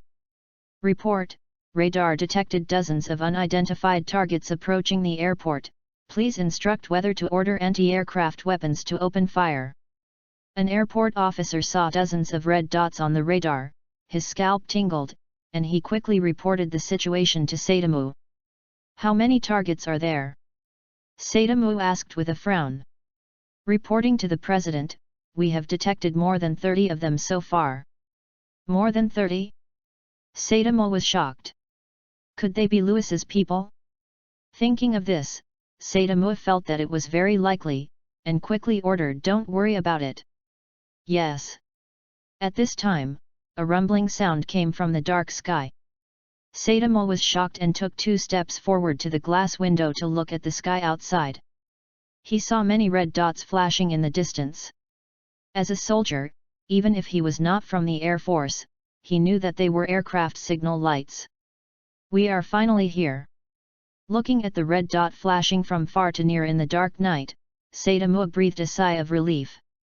"Mr. President, has the plane arrived?" the Air Force commander asked excitedly. "Well, you can see for yourself." After hearing this, more than a dozen Iraqi Air Force leaders came forward to watch. Seeing the red dot flashing in the dark sky, they all showed excitement. "Very good. From now on, we will also have the most advanced fighter jets." A group of Air Force generals danced with excitement. No one was more looking forward to the arrival of the new fighter jets than them. Ever since the Air Force was suppressed by the Persian Air Force, the ground forces were damaged and suffered heavy losses. The previous combat plan was aborted, and several cities on the border fell. The army believed that it was because their air force lost air superiority that led to the failure of the war. Facing the accusations from the army, the Air Force had no words to say. They had been holding back their anger for a long time. Now that they heard that 36 F-16 fighter jets had been bought, these people were so excited that they couldn't sleep. At this time, the guidance lights on both sides of the airport runway were also on. This made it possible to clearly see the airport runway in the air. Under the expectant eyes of countless people, soon an F-16 fighter jet slowly landed and taxied on the runway. "Let's go down and take a look." Seeing a fighter plane landing, Sadamo couldn't wait to see if it was really an F-16 fighter. A group of military leaders walked quickly towards the airport parking area. When they arrived at the airport, another plane landed at the airport. "Hiss! It's really an F-16 fighter. My God, are all these planes F-16 fighter jets? Wow, it's a US weapon, it looks so classy." "Yes. Ah, I never dreamed that I could fly an F-16 fighter. I am so lucky." A group of Air Force pilots stood on the side of the airport runway and danced with excitement when they saw the F-16 fighters landing one after another. It took a full hour for the 36 F-16 fighters to land steadily at the airport. "Good. This is our country's magic weapon," Sadamo said excitedly, and the Air Force generals following him also laughed. "Mr. President is right. With these fighters, we will definitely be able to defeat Persia," a general said excitedly. Others followed suit. At this time, the Air Force leaders were like chicken blood, all of them were full of fighting spirit, and they looked like they were going to avenge their previous humiliation. P.S. Please collect flowers, comment votes, monthly votes. The author of the failure is begging for data support.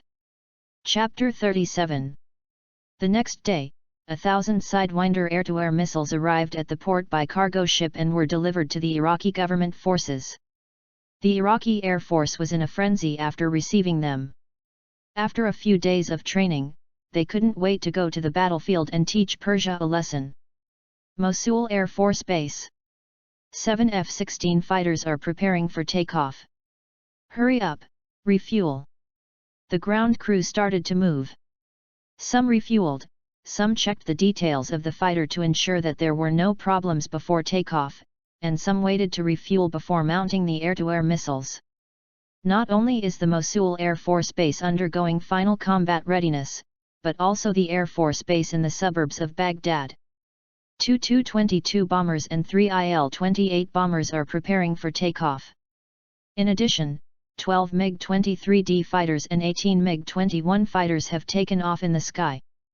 The Air Force Base in Sulaymaniyat.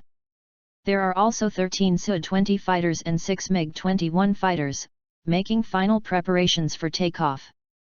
Accompanied by a roar of the engine, an F-16 fighter at the Mosul Air Force Base slowly moved under the gaze of everyone at the airport.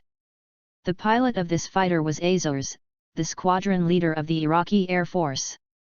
At this time, he looked at the runway in front of him, looked at the ground crew outside the window, took a deep breath, concentrated, pushed the acceleration, and gradually the speed of the plane became faster and faster.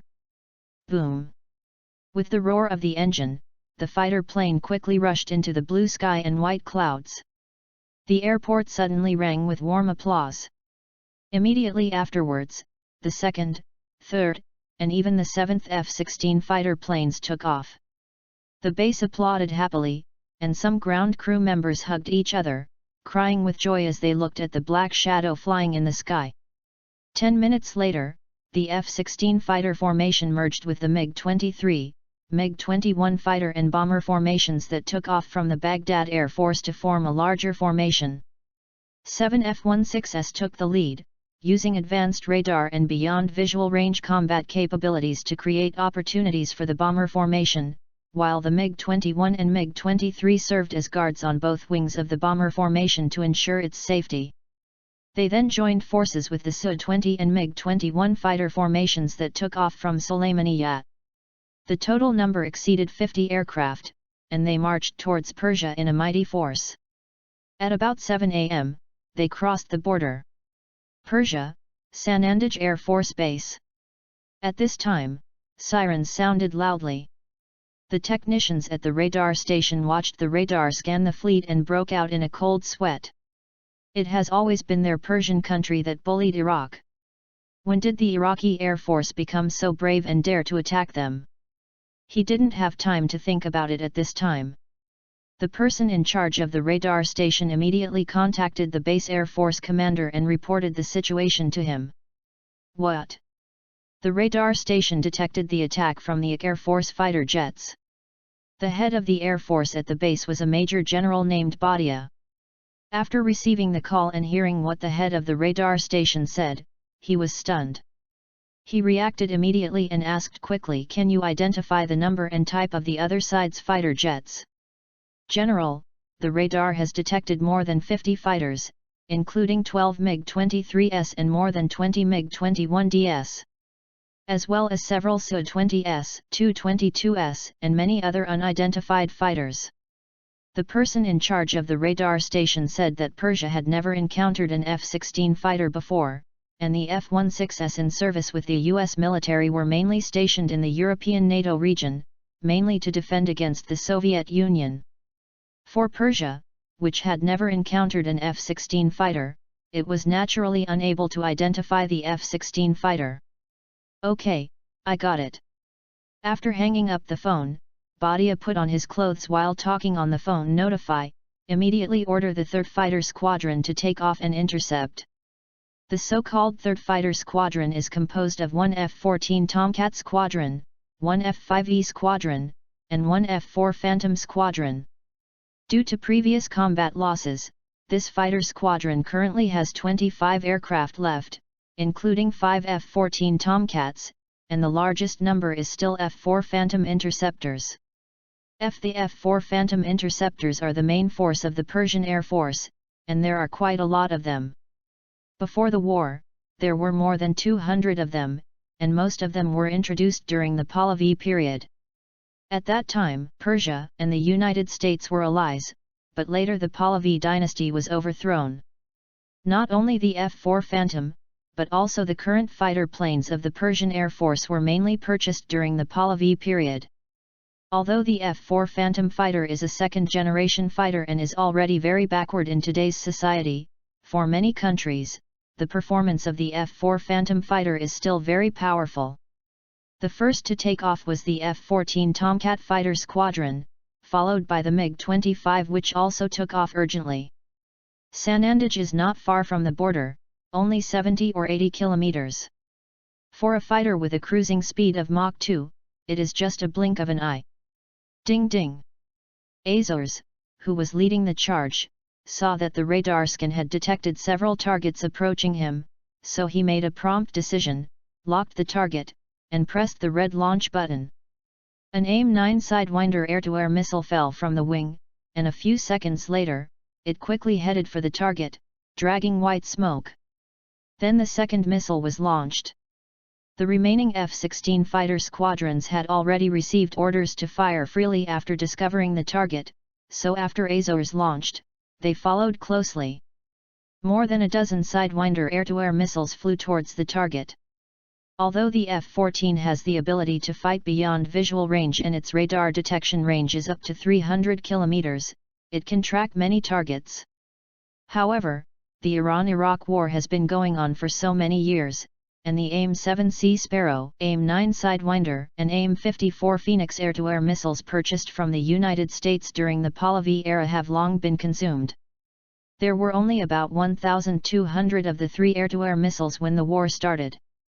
Since there are only more than 200 AIM-54 Phoenix missiles, plus the sanctions imposed by the United States on Persia, it is only allowed to be used when encountering high-value targets.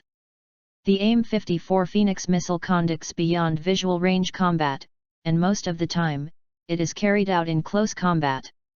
Because the radar of Soviet fighters is relatively backward, the maneuverability of fighters and many other aspects are not as good as those of Persia, so they suffer losses repeatedly. Because the reserves are almost consumed, and many AIM series missiles are gradually ineffective. In order to solve this problem, Persia modified the MIM-23 Hawk surface-to-air missiles to carry them. It can be regarded as a solution to the urgent problem. As for the effect, it is no problem to deal with MiG-21D and MiG-23. P.S. I checked a lot of information about the Iran-Iraq War. I write it slowly. Chapter 38. In addition, during the Pahlavi period, a large number of AIM-4C Falcon missiles were imported, and there are still quite a few left. However, the range is relatively short, only more than 11 kilometers. Of course, it is enough to deal with Iraq's MiG-21, MiG-23, and other fighters. The air-to-air missiles currently carried by Iraq are AIM-9 Sidewinder, with a range of 17.7 kilometers. Although the radar it is equipped with is not as far as the F-14 Tomcat, fortunately, the missile range is several kilometers farther. Therefore, within the target range, the F-16 can open fire first. At the same time, the Persian F-14 Tomcat squadron also detected the moment the target fighter in front opened fire, and quickly locked onto the enemy fighter. Swoosh, swoosh, swoosh. Several AIC-4C Falcon missiles quickly flew towards the target, and at the same time, the nose of the aircraft was immediately raised to make it fly high in the sky, and decoy jammers were quickly released. Boom boom boom. The Iraqi Sidewinder missile hit the decoy bomb, making a violent explosion. Not everyone is so lucky. An F-14 Tomcat fighter did not dodge. After all, in the first round, the F-16 fighter fired more than a dozen air-to-air missiles in salvo, with the purpose of relying on numbers to shoot down enemy fighters. Before this, the Iraqi Air Force would definitely not be so extravagant. But now it is different. 1,000 AIC-9 Sidewinder missiles have just been delivered, which is enough for them to be extravagant. Boom! The tail of an F-14 Tomcat fighter jet that was dodging and rolling was hit, causing an explosion in the air. Fire and black smoke appeared in the surrounding airspace, and soon the F-14 fighter jet crashed into the ground. As the fighter jet fell, the fire burned rapidly. Soon when it fell to the ground, there was a violent second explosion. At this point, Azores, a pilot of the Iraqi F-16 fighter squadron, was driving a fighter jet. The radar kept sounding alarms, and he immediately raised the nose of the aircraft. Driven by the powerful engine power, the fighter jet climbed 90 degrees directly. Seeing that it was about to be hit, Azores quickly launched decoy jammers, rolled continuously, and successfully avoided an AIM-4C Falcon missile. In the first round of the battle, 2 F-14 fighter jets from Persia were shot down. It's not that the pilot's driving skills are not good. It's mainly the missile range. Secondly, the accuracy of the AIM-4 Falcon missile is also very high. Low, not as good as the Sidewinder AIM-9 air-to-air missile that is more suitable for close-range air combat. There is another problem. Perhaps it is because of the long-term abuse of the Iraqi Air Force that the pilots of the Persian Air Force are somewhat arrogant and underestimate the enemy. It's just that they didn't know that this time they encountered F-16 fighters, which are not inferior to the F-14 in terms of performance and maneuverability in all aspects. Sanandaj Air Force Base. After a radar scan, it was soon discovered that 2 of their fighter planes were shot down. The report was immediately made to Major General Badiya, the commander of the Air Force of this base. Upon learning that 2 of his own F-14 Tomcats were shot down, Badiya's face was very ugly and he was heartbroken. After fighting for so many years, there are not many F-14s that can still fight. Many of them are actually dismantled as parts and used by other F-14s. It can be said that of the only more than 80 remaining ones, less than 1/3 can take off. Now that 2 have been shot down, how can they not feel pain in their hearts? Damn it! At this time, in the sky more than 10 kilometers away from the base, the Iraqi F-16 and the Persian F-14 fighters were engaging in the most primitive close-range combat. Although the F-14 is air combat first, its advantage lies in long-range interception capability. After all, its radar coverage area is farther. However, it is not equipped with AIM-54 Phoenix air-to-air missiles, and is actually half-crippled. Close-range combat is not as strong as the multi-purpose F-16. Especially in terms of maneuverability. Seeing his companions being shot down one after another, the ace pilot and captain of the Persian F-14 squadron was anxious. Although he also shot down an enemy fighter, the situation was becoming increasingly unfavorable for him. Swoosh! While he was thinking, a missile passed by the airspace next to the F-14 he was driving, almost hitting it, but was attracted by the jammer and exploded in the air.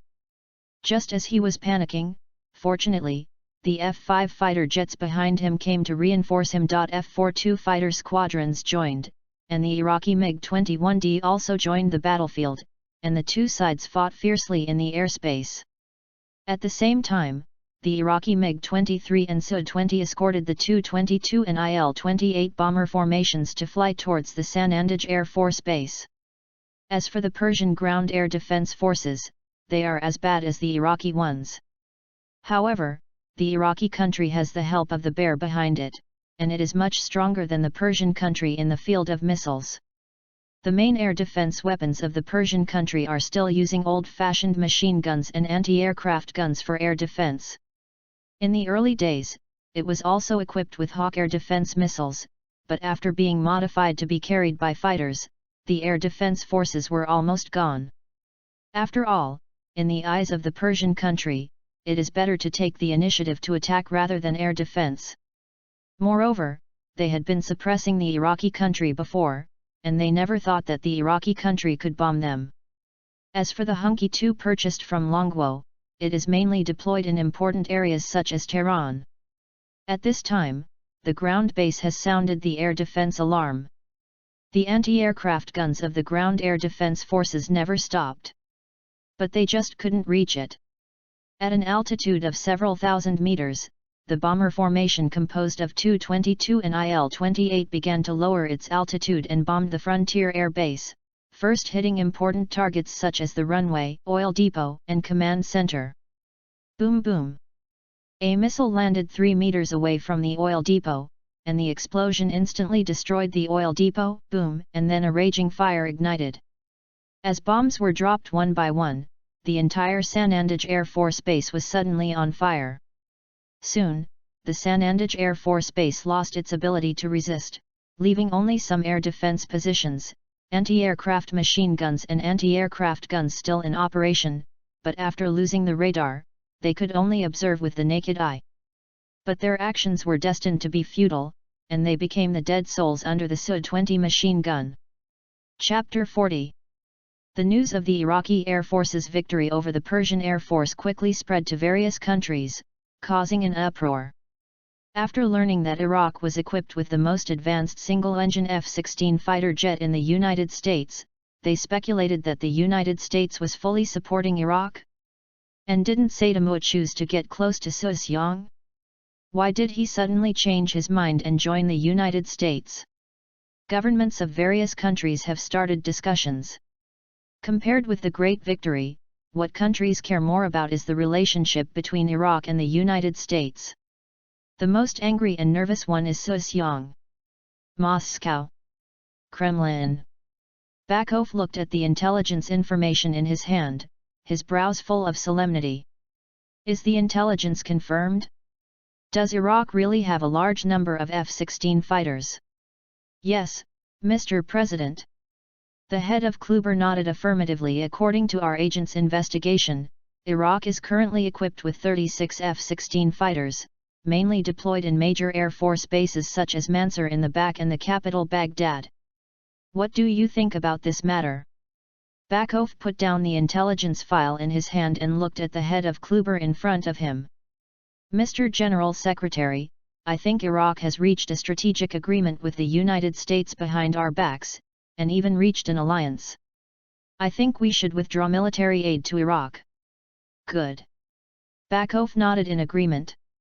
In his opinion, Saddam must have defected to the United States, otherwise where would these F-16 fighters come from? You know, not even the United States' staunchest allies, not even the Israeli snake country in the Middle East. If Saddam hadn't defected to the United States, how could he have gotten these fighters? Ding-ling-ling. Suddenly, the phone on the table rang. Hello. Mr. General Secretary, the Ministry of Foreign Affairs of Persia called and proposed a military visit to our country. The voice of the Minister of Foreign Affairs came from the phone. Persia? Bakov was stunned. The relationship between Soviet Union and Persia is not good.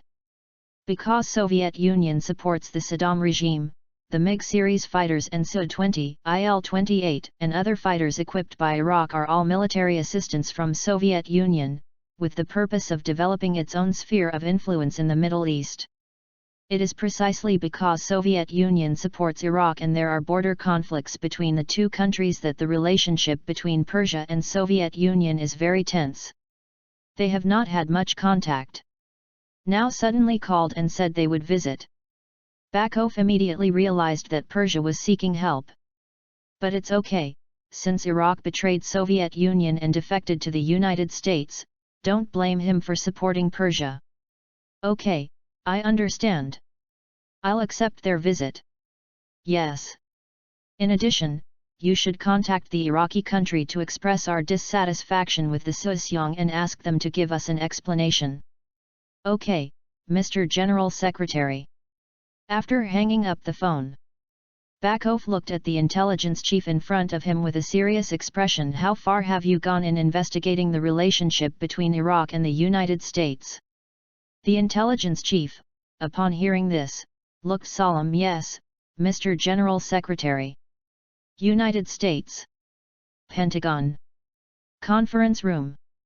Gentlemen, I want to know who sold our fighter jets to Iraq. Regan, who was sitting in the main seat, asked angrily. As one of the most advanced fighter jets in the United States, it actually appeared in the hands of the enemy. This is not a small matter. Israel, as well as Asian island countries, South Korea and other countries have called him. In particular, Israel expressed strong dissatisfaction. Mr. President, please calm down. The FBI, CIA and other departments have investigated General Dynamics and confirmed that they have not sold F-16 fighter jets to foreign countries. Reagan nodded. He also didn't believe that General Dynamics would dare to export weapons and equipment without the approval of the President and Congress, and the F-16 fighter jets were not allowed to be sold to foreign countries. What about the military? Reagan turned his attention to the Joint Chiefs of Staff. Mr. President, the military has not sold any of the aircraft to other countries. The aircraft that have been equipped are currently deployed at various bases. Could it be sold by Eagle country? Reagan asked suspiciously. Ahem. The CIA intelligence director coughed twice, and when he saw everyone looking at him, he said, according to our investigation, the F-16 fighters purchased by the Eagle country are all at the base. It's not from Eagle country, nor is it sold by General Motors or the military, so tell me, where did the F-16 fighter jets from Iraq come from? Could it be that they can copy it? Regan said angrily. Others couldn't explain it either. They were also wondering where the fighter jets from Iraq came from. Mr. President, if you want to know the answer, I think you can go to Iraq. Since they have it, they must know the source of these fighter planes. One person said. That's right. Instead of thinking too hard, it's better to go directly to Iraq and ask them where they bought the fighter planes from. Hearing this, Li Zhen also thought it was a solution. Mr. President, I remember that we have a hostile relationship with Iraq, and I am afraid they will not easily reveal the source of the F-16 fighter jets. The Secretary of State poured cold water on this. This is not a problem. I believe Director Hake will solve this problem. Don't you agree, Director Hake? Seeing that Regan called his name, Director Hake had no choice but to face the challenge. He was also curious about how Iraq got the F-16 fighter. Even if Regan didn't call him, he would send someone to investigate. After all, this was his responsibility. Yes, Mr. President. Very good. Regan was very satisfied with Huck's attitude. In his opinion, as long as the CIA agents were dispatched, they would definitely be able to find out where the Iraqi weapons came from. Iraq. Presidential Palace. Prince Sultan, welcome to Baghdad. Saddam still attaches great importance to the rich man behind him, and personally greeted the second Prime Minister and Defense Minister of Saudi Camel. Sultan first hugged Saddam, and then shook hands with a smile. Mr. President, on behalf of His Majesty the King, I congratulate your country on its victory against Persia. Although Persia is one of the countries in the Middle East, it is not an Arab country. In addition, after Khomeini came to power, he promoted Shiaism, while Saudi Camel is a Sunni country. The two are naturally hostile. Especially the thousand-year grudge between Persia and Arabia. Therefore, after the outbreak of the Iran-Iraq War, Saudi Camel chose to support Iraq and provided a large amount of funds to support Iraq's fight against Persia. P.S. Please collect flowers, evaluation tickets, and monthly tickets. Chapter 41. Thanks. Without your country's strong support, there would be no victory. Saddam was very humble for once. The main reason was that he wanted to ask She Luochuo for more financial assistance to pay the balance to Louis. The $4 billion military expenditure was still a big pressure for Iraq. A hint of surprise flashed in Sultan's eyes. This was not the first time they met. In his impression, Saddam was a very self-centered dictator. Arrogance was his label. How did he change and become humble? However, it didn't matter. He came here with an important mission. Mr. President, I heard that your country is equipped with dozens of F-16 fighter jets. This is true. The victory this time was largely due to the F-16 fighter jets. Oh! Sultan's eyes flashed, and he said with a smile, it seems that the F-16 fighter is indeed very advanced. I wonder if Mr. President can tell me how your country bought the F-16 fighter from the United States. This, Saddam showed an awkward look on his face. Sorry, it's not convenient to talk about this. Inconvenient to talk about it? Sultan was stunned. He didn't expect such an answer. However, Sultan was not a person who gave up easily. Besides, he came with a mission this time. He must find out Saddam's procurement channels, and then use this channel to purchase for the Shailuo army. For the wealthy Shailuo, everything is lacking, but money. Being in the Middle East, the most chaotic region in the world, it is necessary to strengthen military strength. Only in this way can it ensure its own safety. For the royal family, a strong army can maintain the royal family's rule over the country. Mr. President, as long as you are willing to help introduce our country is willing to provide another $1 billion interest-free loan to help your country fight against Persia. $1 billion? Saddam was somewhat tempted. With this $1 billion interest-free loan, it will undoubtedly ease the pressure of military expenditure. Prince Sultan, it's not that I don't want to tell you, it's just that I promised the other party that I can't reveal his identity. I hope you can understand. Saddam looked embarrassed. Hearing this, Sultan said seriously, I understand. Mr. President, don't worry, we Shailuochuo will never leak his information. Seeing that Saddam was still hesitant, Sultan added in this way, as long as Mr. President is willing to recommend, our country is willing to provide an interest-free loan of $1.5 billion. Saddam's face changed, and he immediately smiled. Your Excellency, the Prince has said so. If I don't help, wouldn't it damage the relationship between our two countries? Old fox! Prince Sultan cursed in his heart, but nodded with a smile on his face. That's right, we are brother countries, and it is only right for us to help each other. After some politeness, Saddam finally said it.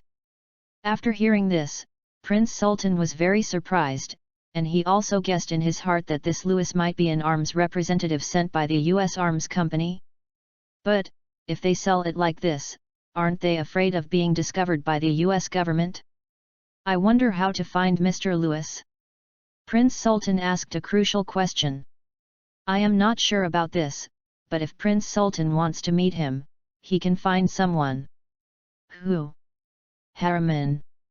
Saddam explained, he is Louis' representative, responsible for contacting us. If you want to see him, I can ask someone to take you to see him. See him? Prince Sultan's eyes widened. Could it be that Mr. Harriman is also in Baghdad? Yes. Then I would like to trouble Mr. President to help introduce. Okay, I'll hold a party tonight and invite him to attend. You can come too, so you can meet each other. Hearing that Saddam was willing to help introduce him, Sultan naturally agreed. That night, in the capital, a tall house with a heavily guarded courtyard, many big figures of the Iraqi country gathered. Prince Sultan also came. Under Saddam's introduction, he met Harriman. The two came to a room. Mr. Harriman, I heard that your boss is selling F-16 weapons and equipment. I wonder if you can also sell some to us. Camel. Afraid that Harriman would say no, he quickly added, the price is negotiable. Harriman was still wondering why Saddam called him over, and then he understood what was going on. After thinking for a while, he said, I can't make the decision on this matter. If your country really wants to buy, I can contact my boss. Hearing this, Sultan was overjoyed and quickly said, you can rest assured about this, Mr. Harriman. Our country really wants to buy. Okay, leave me your contact information in China and I will report to my boss. Okay. Sultan quickly asked someone to get a pen and paper, and wrote down the contact information to Harriman. After putting the note away, Harriman stood up and said, Mr. Prince, if there is nothing else, I will leave first. Sultan also stood up and said solemnly, Mr. Harriman, please tell your boss that we are sincere in buying sand camel. Harriman nodded, turned and left the small room, said something to Saddam, then left the banquet and returned to the hotel.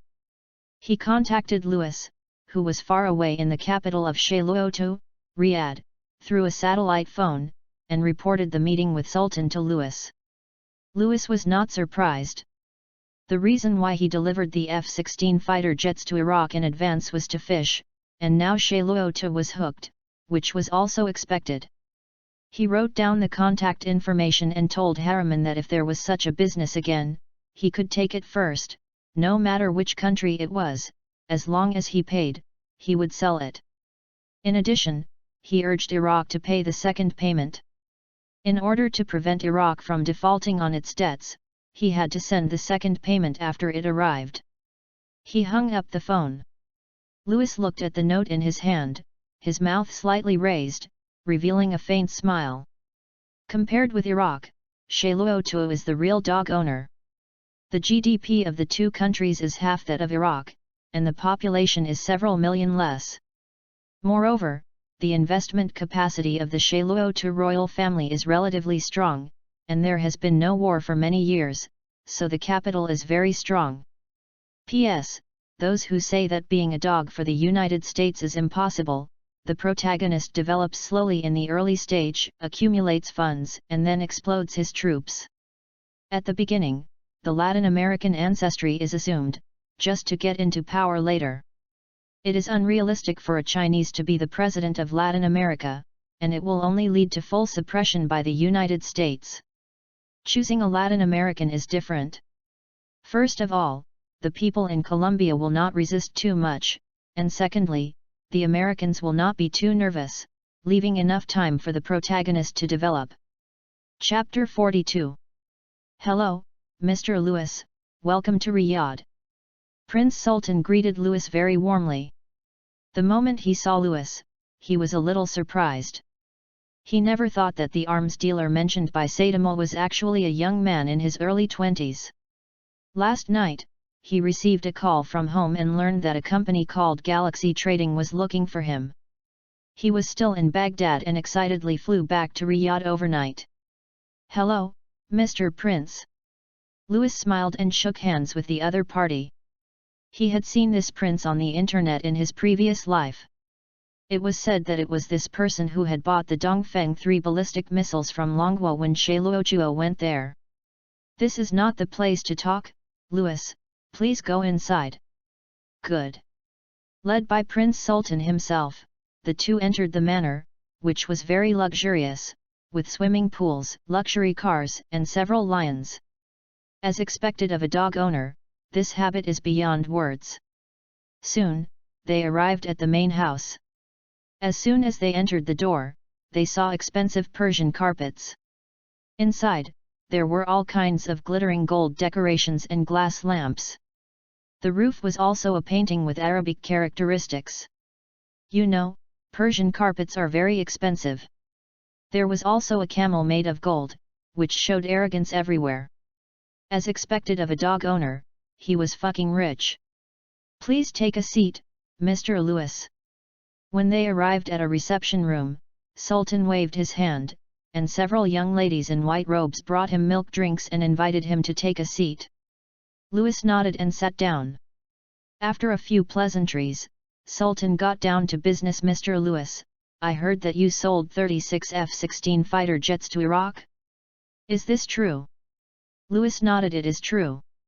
Not only 36 F-16s, but also 1,000 Sidewinder air-to-air missiles, as well as BM-270 self-propelled rocket launchers and A-10 ground attack aircraft and other weapons and ammunition.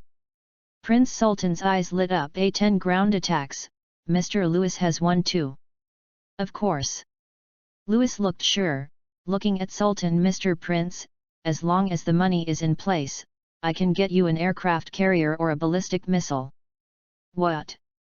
Do you really mean what Lewis said? Sultan could not sit still anymore, and looked at Lewis with excitement. Ballistic missiles are not commonplace at this moment, and only 4 of the 5 permanent members of the UN Security Council can manufacture and produce them. Even one of the 5 permanent members, the Eagle country, does not have them. Therefore, ballistic missiles are a rarity at this moment, and their deterrent power is no less than that of nuclear weapons. Seeing the excited Prince Sultan, Lewis smiled calmly, picked up the milk tea in front of him, took 2 sips, and slowly said under Prince Sultan's expectant gaze, Mr. Prince, don't doubt my strength. Since I can say this, I can definitely get it. It's the same as the F-16 fighter jet. Among all the arms dealers in the world, I am the only one who can get it. Have you seen anyone else who can get it? Prince Sultan smiled and said, sorry, please don't be offended, Mr. Lewis. I don't doubt your ability. It's mainly because this matter is too shocking. We have tried to buy ballistic missiles many times before but to no avail. That's why I did this. I don't doubt your ability. My dear Prince, I can get it for you as long as you have money. Understood. Prince Sultan nodded and smiled. Seeing that Louis was not angry, he breathed a sigh of relief. After a moment's silence, he looked up at Louis and said, "Mr. Louis, our country wants to buy F-16 fighter jets, A-10 and ballistic missiles. How many can you sell? And what types of ballistic missiles can you provide? How many?" Louis laughed in silence, shook his head and looked at Sultan. "It seems that Mr. Prince still doesn't quite understand my strength. As long as the money is in place, you can have as many as you want, even 1,000 F-16s, I can get them for you. In short, you don't have to doubt my strength, my power is far greater than you think." 1,000? If he hadn't learned from Saddam that the 36 F-16 fighters equipped by Iraq were obtained from Louis, he would have thought that the man in front of him was a liar. "I underestimated you, sir. I still need to discuss with Mr. King how many aircraft to purchase specifically. Mr. Louis, could you provide a weapons list that includes some weapons on sale? In this way, our negotiations would be more efficient, don't you agree?" "Well, you are right." Nodding, Louis agreed with Sultan's statement. "Forget about making a list. I have all the weapons equipped by various countries, except for nuclear bombs." "All of them?" Sultan's eyes widened. "Yes, whether it is Soviet weapons and equipment, or American weapons, or even weapons from Eagle Country, West Germany and other countries, they are all available." "Hiss!" Prince Sultan was once again shocked by Louis' words, and he looked at Louis with unprecedented curiosity. Before, he thought Louis was the spokesperson for the U.S. Arms Company, but now it seems that this is not the case. The other party's power is greater than he thought. Thinking of this, Prince Sultan became excited and thought about what weapons to buy. F-16 fighter jets must be available. Apache attack helicopters seem to be very good, and it is said that they are very powerful for fighting tanks. And ballistic missiles must be available, which are powerful weapons. In addition, West German tanks seem to be very powerful, and they must also be available. Rocket launchers must also be available. Anti-aircraft missiles must be available, which are good for protecting oil fields and military facilities. The more he thought about it, the more thoughts he had in his mind. In order to avoid forgetting, Prince Sultan quickly asked someone to bring paper and pen, and wrote down all the weapons and equipment he had always wanted to buy. "Write it down. This is a long list." Looking at the list in his hand, after feeling that there is nothing missing, he handed the list to Louis. "Sir, do you have a look at the weapons and equipment on it?" Hearing this, Louis reached out and took the list and started to read it. He finished reading it in a moment. They were all conventional weapons. The only thing that deserved his attention was the SAIYAN RSD ballistic missile, which is a solid mobile medium-range ballistic missile. It can be equipped with multiple warheads. The maximum range of 3 warheads is 5,000 kilometers, 2 warheads can reach 7,000 kilometers, and 1 warhead can reach a range of 10,000 kilometers. With this weapon, it is very deterrent. "No problem, I can get all the weapons and equipment you wrote about." "Really? That's great." When Prince Sultan heard Louis say that he could get it, he was overjoyed. "However, I have a question. The weapons and equipment listed above are all for the Army and Air Force. Why don't I see any for the Navy? Does your Navy not need to purchase equipment? Mr. Louis also sells naval vessels." Sultan was surprised. "Of course." Louis said loudly, "I've already said it, if I have money, I can even sell an aircraft carrier." Sultan was startled. "The development of our Navy is indeed slow, but in the current situation, our focus is on the Army and Air Force, so..." Louis shrugged. "I'm just talking, it's up to you whether you buy it or not."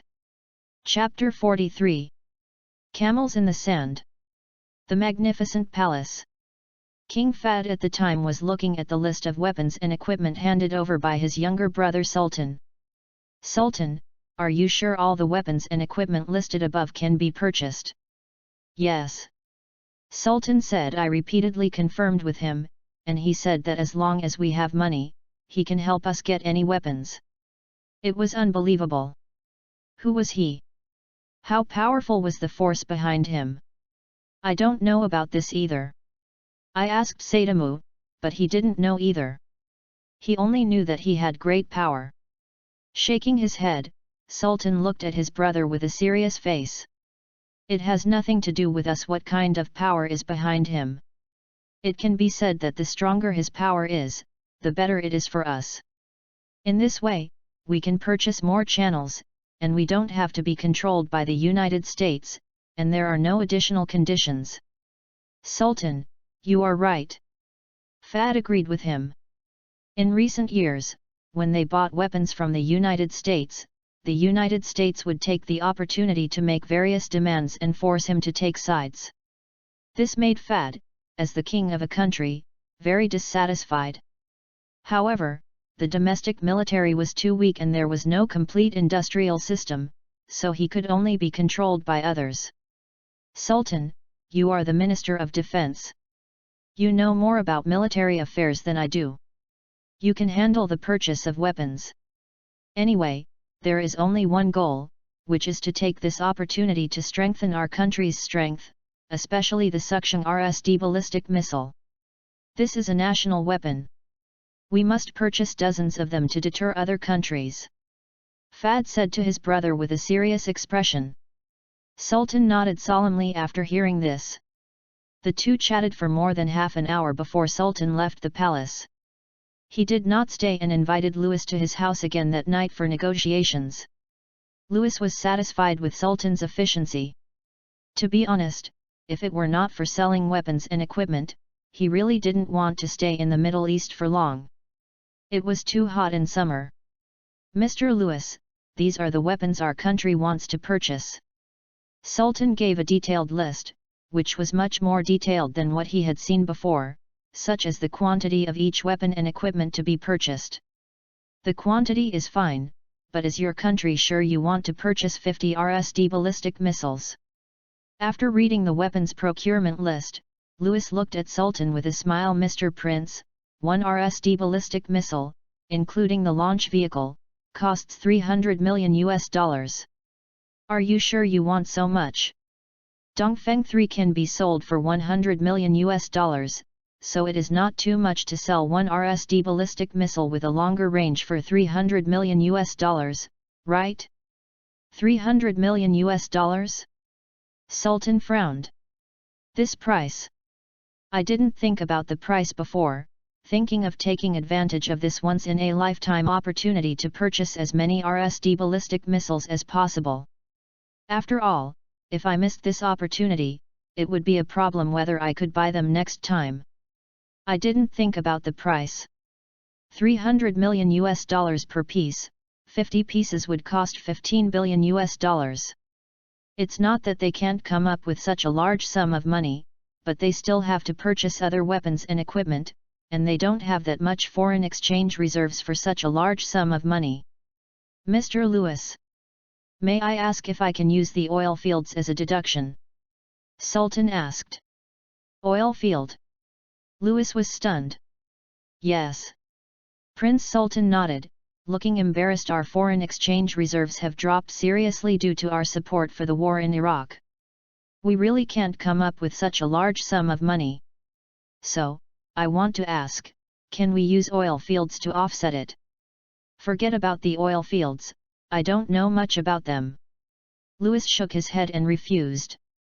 Although he was a reborn person, he didn't know much about the oil fields, and what about the reserves? What if the reserves of the oil fields to be deducted were not high?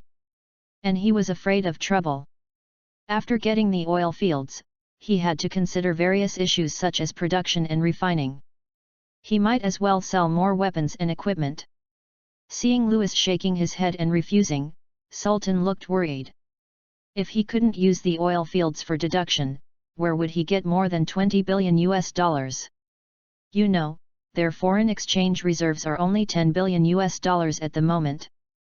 In the past few years, there were more than $20 billion, but after the Iran-Iraq war broke out, they lent billions of US dollars to Iraq. In addition, they recovered the shares of Aramco and invested abroad, so the foreign exchange reserves were indeed not much. Looking at Prince Sultan with a difficult face, Louis thought for a while and said, "Prince, how about this? Doesn't your country have an Aramco? How about using shares to deduct?" "Aramco shares?" Sultan was shocked. "Yet." Louis nodded and said, "I'm a trouble-shy person. If you sell me the oil field, I have to consider a series of issues such as refining and selling. It's better to exchange it for Aramco shares, so that I can get dividends every year, or if I want to sell it, I can quickly cash it out, don't you think?" Compared to knowing nothing about oil fields, he knew something about Camel Kingdom Aramco. After all, he was also a shareholder at the beginning, and Camel Kingdom Aramco was the world's largest oil company with a market value of more than $1.8 trillion. I need to discuss this with the king before I can give you an answer." Prince Sultan hesitated and answered. It was no problem to sell shares in the past few years, but in recent years, the royal family has decided to nationalize Aramco. If the shares are sold to Louis at this time, it will obviously violate this plan. "It's okay, I'll wait for your reply, but I hope time can go faster, I may have to leave Riyadh in 2 days." When Prince Sultan heard that Louis was leaving in 2 days, he panicked. "Mr. Louis, please wait a moment. I will contact the king now." After saying that, he stood up and walked out quickly. Louis was left alone, drinking milk tea slowly. About 10 minutes later, Prince Sultan came back. He changed his previous look of sorrow and said excitedly, "Mr. Louis, the king agrees to your conditions and can sell shares." Hearing that he could sell shares, Louis nodded. It didn't matter to him whether to sell or not. He was not very interested in oil. If it weren't for this deal, he wouldn't want oil. The next thing was the valuation of Aramco. After a heated debate, Louis finally agreed to the valuation of $78 billion proposed by Sultan. This valuation is undoubtedly the world's first at the moment. However, as a reborn person, he knew very well that the market value of Aramco would be as high as $1.87 trillion in the future. It has increased by dozens of times. Chapter 44. Half an hour later, Louis listed the price of each weapon and handed the list to Sultan. Prince Sultan took the list and read it carefully. RSD ballistic missiles. Price, $300 million per piece. System price, $10 million per piece. Leopard 2 tank. Price, $6.8 million per vehicle. System price, $1 million USD. F-16 fighter. Price, $45 million. Apache attack helicopter. Price, $68 million. System price, $11.5 million. The price is not cheap, basically a little higher than the ordinary market price, but this is not a problem. The important thing is that some weapons cannot be bought no matter how much money is spent, just like the RSD ballistic missile. Even if he gave the bear $500 million for one, they would not sell it. After all, this is a big killer, and it can hit a ballistic missile of tens of thousands of kilometers. First of all, there must be 30 RSD ballistic missiles. He originally planned to have 50, but the king thought that 30 were enough to guarantee the sand camel. There was no way. He thought about it and felt that 30 was enough. This thing played a deterrent role. There was not much difference between 30 and 50. Secondly, there must be 75 F-16 fighters. There must be at least 200 Leopard 2 main battle tanks. There are also 24 Apache armed helicopters. In addition, there are 12 A-10 attack aircraft, which are good at opening bottle caps. In addition, there are rocket launchers, and 300 BM-270 self-propelled rocket launchers are required. Another 2,000 AIM-54 Phoenix air-to-air missiles and 100,000 rockets. Mr. Louis, that's all for now. Sure. Louis took the price list and took a look at the numbers. Wow, it's really a big dog owner. It's so powerful. He added up the numbers carefully. Wow, it's a full 16.3 billion US dollars.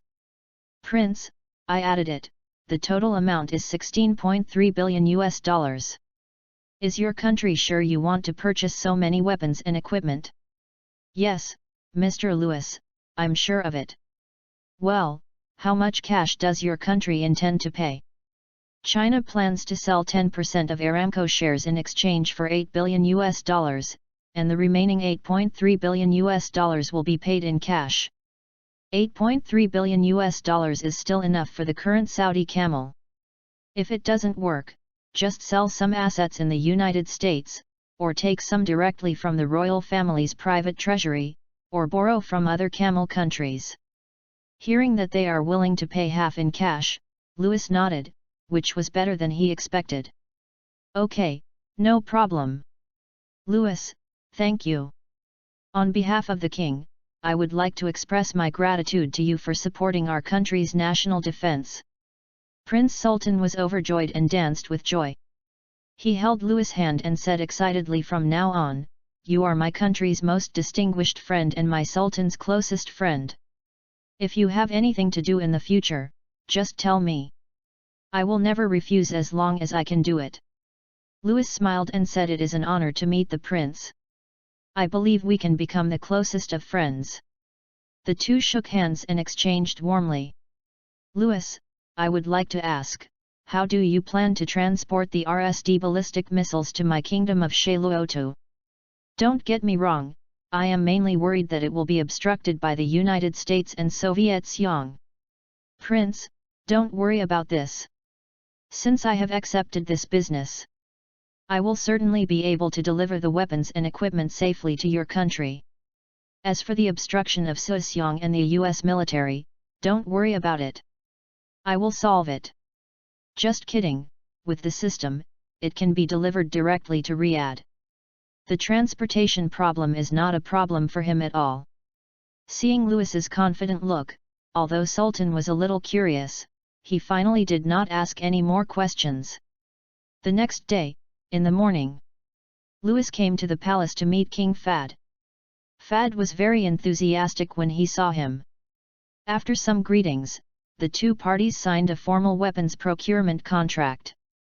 According to the agreement, the first payment of 5 billion US dollars will be transferred to the bank account designated by Lewis within 7 days. Shayluotu was also straightforward. He said it would take 7 days, but in less than 3 days, the money was transferred to the bank account designated by Lewis. Boss, the $5 billion from Sand Camel has arrived. In addition, the second batch of 2 billion US dollars from Iraq has also arrived.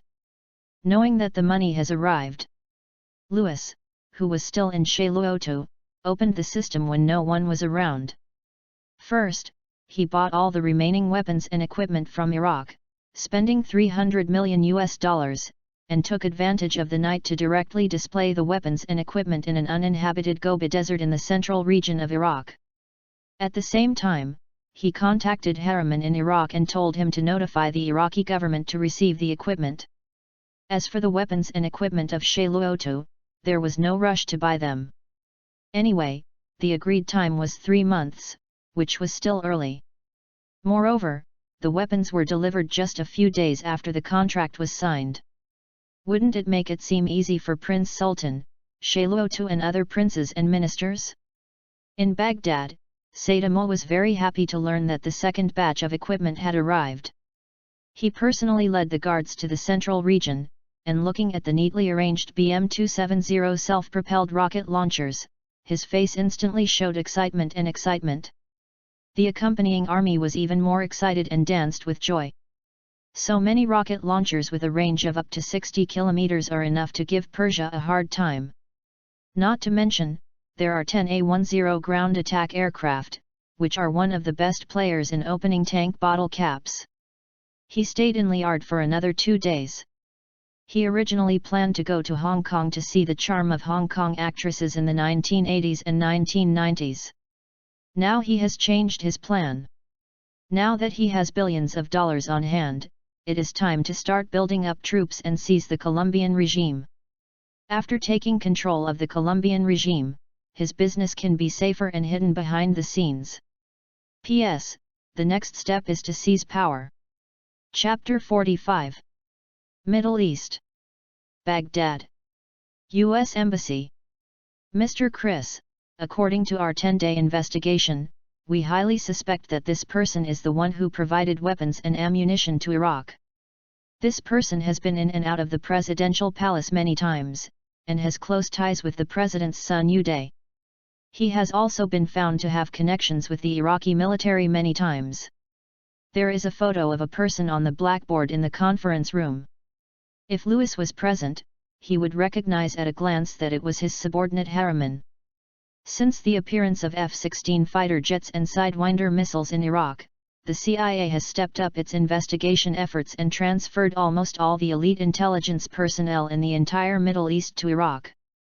After a detailed investigation and interview and buying off a person close to Uday, some clues were found. Chris, the head of the CIA's Middle East affairs. He has been in the Middle East for almost 10 years. However, he used to stay in Riyadh. After all, the United States and Shayluo are allies. This person is called Harriman, a Latin American, and his nationality is not yet known. Hearing that he was from Latin America, Chris remembered the Colombian incident. Although he was the person in charge of Middle East affairs, he also heard about the Colombian drug dealer Pablo's possession of anti-aircraft missiles. At that time, the whole world was in an uproar, and the United States also accused SAIYAN of supporting drug dealers. Do you think he could be from Colombia? It's possible, but no concrete evidence has been found yet. So where is this person now? Chris asked a very crucial question. Sir, we have found out that he is staying in a hotel at 77 Kara Street in the center of Baghdad. Hotel? Chris was surprised. Yes, sir. What about security? Chris asked again. Not many. There are 8 police officers downstairs for security, and the other party has 2 bodyguards. Including the target person, there are 11 people in total. 11 people? Chris tapped the table lightly with his fingers and fell into deep thought. The 4 police officers can be ignored. The difficulty is probably the 2 bodyguards. But even if the other party is good, can they match their elite special forces? If the security personnel are really so weak, it is not difficult to arrest them. The key is how to deal with the people from Iraq, and they have to be transported abroad as soon as possible. This is the difficulty. George. Chris looked at another subordinate. You immediately contact General Carter stationed in Kolok and ask him to send an elite special forces team to Baghdad. The relationship between the United States and Iraq is very bad, and Saddam is a strong president. The US military does not have a military base in Iraq. The nearest military base is in Kolok. Although he now has several excellent agents, agents are good at intelligence gathering, not combat. Besides, once the agents move, it is equivalent to being exposed. It is not cost-effective, it is better to find professionals to do professional things. Yes, sir. The man named George nodded in response. Then he got up to contact the head of the U.S. military stationed in Koloko. That night, a 7-member Special Forces team took a transport plane and landed in a village called Fallujah, 50 kilometers away from Baghdad. Using the cover of night, they successfully sneaked into Baghdad. After learning that a special SEAL team had arrived in Baghdad, Chris, who was still sleeping, got up quickly and met with several people. Hello Mr. Chris, SEAL Team 7 reporting to you. Hello, Captain, welcome to Baghdad. Chris extended his hand and shook hands with the other party. Then he shook hands with the other 6 people. After getting to know each other, he took them to the conference room. Pointing to a photo on the blackboard, he said, "Everyone, this man is called Harriman, a Latin American. We at the CIA highly suspect that he is an arms dealer trading with Iraq. He may have a lot of key information. I need you to capture him alive and take him out of Iraq. Excuse me, Mr. Chris, how is the security force around this person? Adam, the captain of the Special Forces team, asked. Chris said, the security force is very weak. It is known that there are 8 police officers and 2 bodyguards. Hearing that there are only a few guards, 7 members of the Navy SEAL Special Forces team, he was relieved. It would be easy if there were not many people. What he was afraid of was that there was a large group of guards, which would be troublesome. Mr. Chris, I need a detailed map and information. No problem, I'll have someone bring it to you right away. Chris asked someone to get a map of Baghdad's city center, and gave Adam some photos of the surrounding streets. The few people who got the information began to study it. They did not act immediately, after all, it was almost dawn. That afternoon, Adam took 2 people to see the hotel where Harriman was staying and the surrounding streets. Afterwards, he returned to the embassy and told the rest of the team what he saw. After optimizing the action plan, Adam found Chris. Sir, we plan to act tonight. Oh? Chris asked, do you need my cooperation? Adam shook his head, no. It's just a few people. We can handle it. Okay, after taking the person away, you should leave Ike immediately. If you need my help, feel free to contact me. Good, Mr. Chris. At night, Harriman was talking with 2 companions about when they could leave Baghdad and return to Colombia. It's almost time. The second batch of equipment has been handed over. It will probably take another 10 days or half a month for us to leave this hellhole. I heard the boss has returned to Columbus. Well, I went back to Columbus yesterday. Oh, I still miss Colombia. It's not convenient to play with women here. If you hold on a little longer, you can go back. Harriman looked at the time on his watch. Go to bed early, it's getting late. The 2 nodded and went back to their rooms to rest. At the same time, Adam also brought the team members to the hotel where Harriman was staying. First, he used a night vision telescope to observe the surrounding situation of the hotel. After confirming that there was no big problem, he turned around and gestured to the team members. 2 special forces climbed up the tall building and set up sniper rifles. He took the remaining 5 people and divided them into 2 teams, alternating to cover and move forward. At this time, a policeman at the entrance of the hotel was yawning and patrolling with a sleepy look, without noticing that death was approaching. Adam took out a dagger, and when the policeman came to him, he dodged and covered the policeman's mouth. The dagger in his hand quickly cut a hole in his neck. And the bloody red blood immediately flowed out. The policeman tried desperately to struggle, but his strength was no match for Adam, and he died after struggling for 2 minutes. His hands fell limply, his eyes were wide open, and it was obvious that he died with his eyes open. Chapter 46. Get rid of the guard.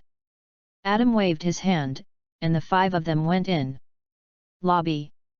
A guard sat on a chair, staring at the contents of the TV screen. At this moment, he heard footsteps.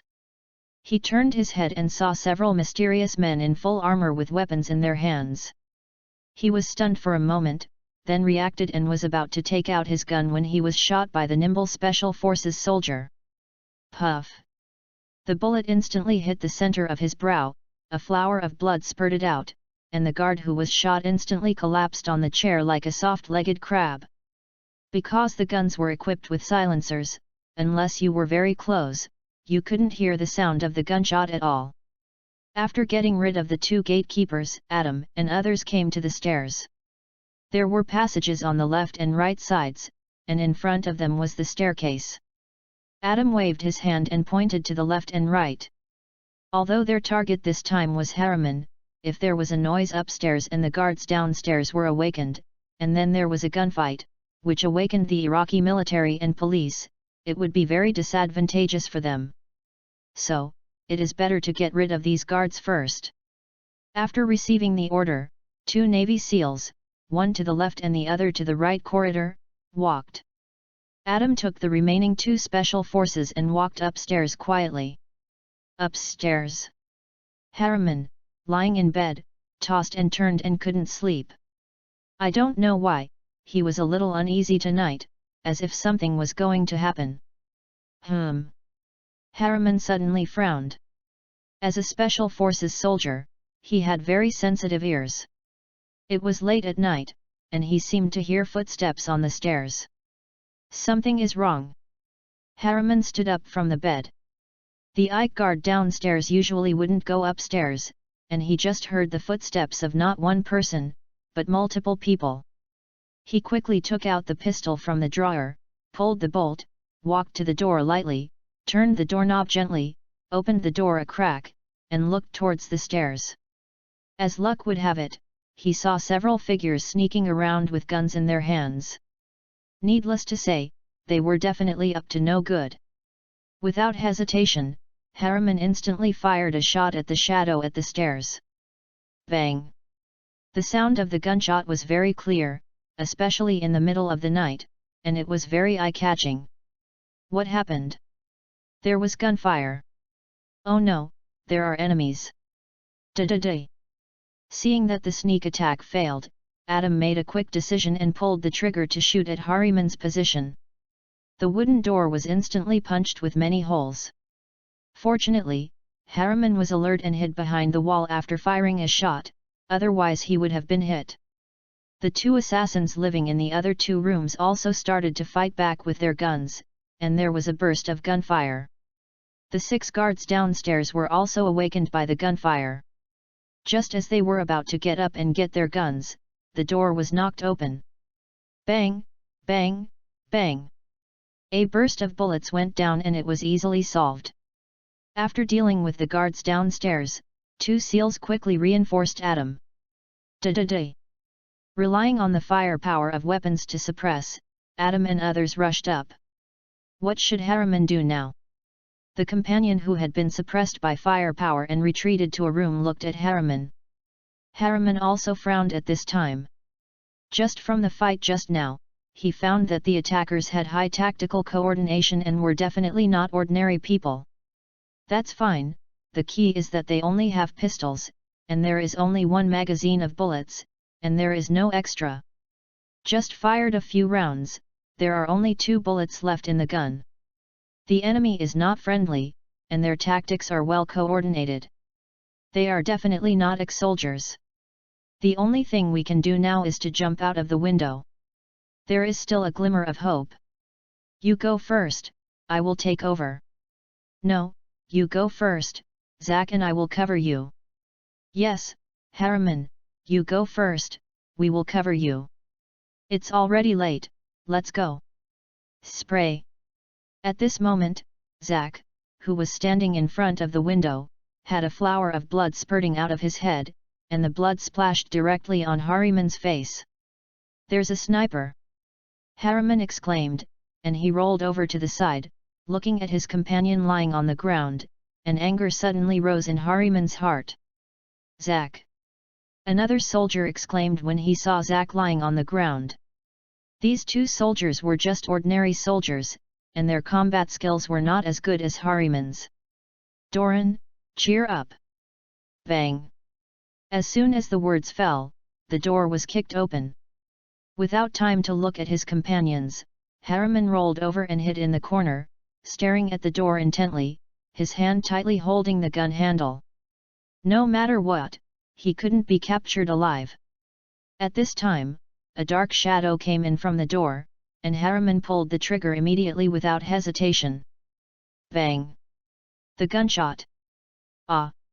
A scream sounded, obviously being hit. The black shadow fell to the ground and was quickly dragged back by his companions. Harriman did not relax at all. There were snipers outside the window and enemies outside the door, and he only had 1 bullet in his gun.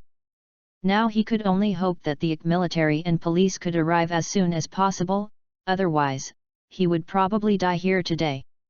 At the same time, the situation of another assassin named Duolong was not optimistic. There were not many bullets in his gun. He gestured to Harriman, meaning to rush out towards the door. If there were not many enemies outside the door, he might be able to survive. Jumping out of the window would definitely not work. Not to mention the sniper on the opposite side, even if he jumped down, his legs would be injured. If not broken, at least he will be injured. If injured, he will have difficulty in moving and will be unable to escape the possibility of being sniped. Harriman waved his hand, signaling Doran not to act rashly. In his opinion, the other party must want to capture him alive, otherwise they would have been killed by directly shooting at the house. At worst, just throw 2 grenades in.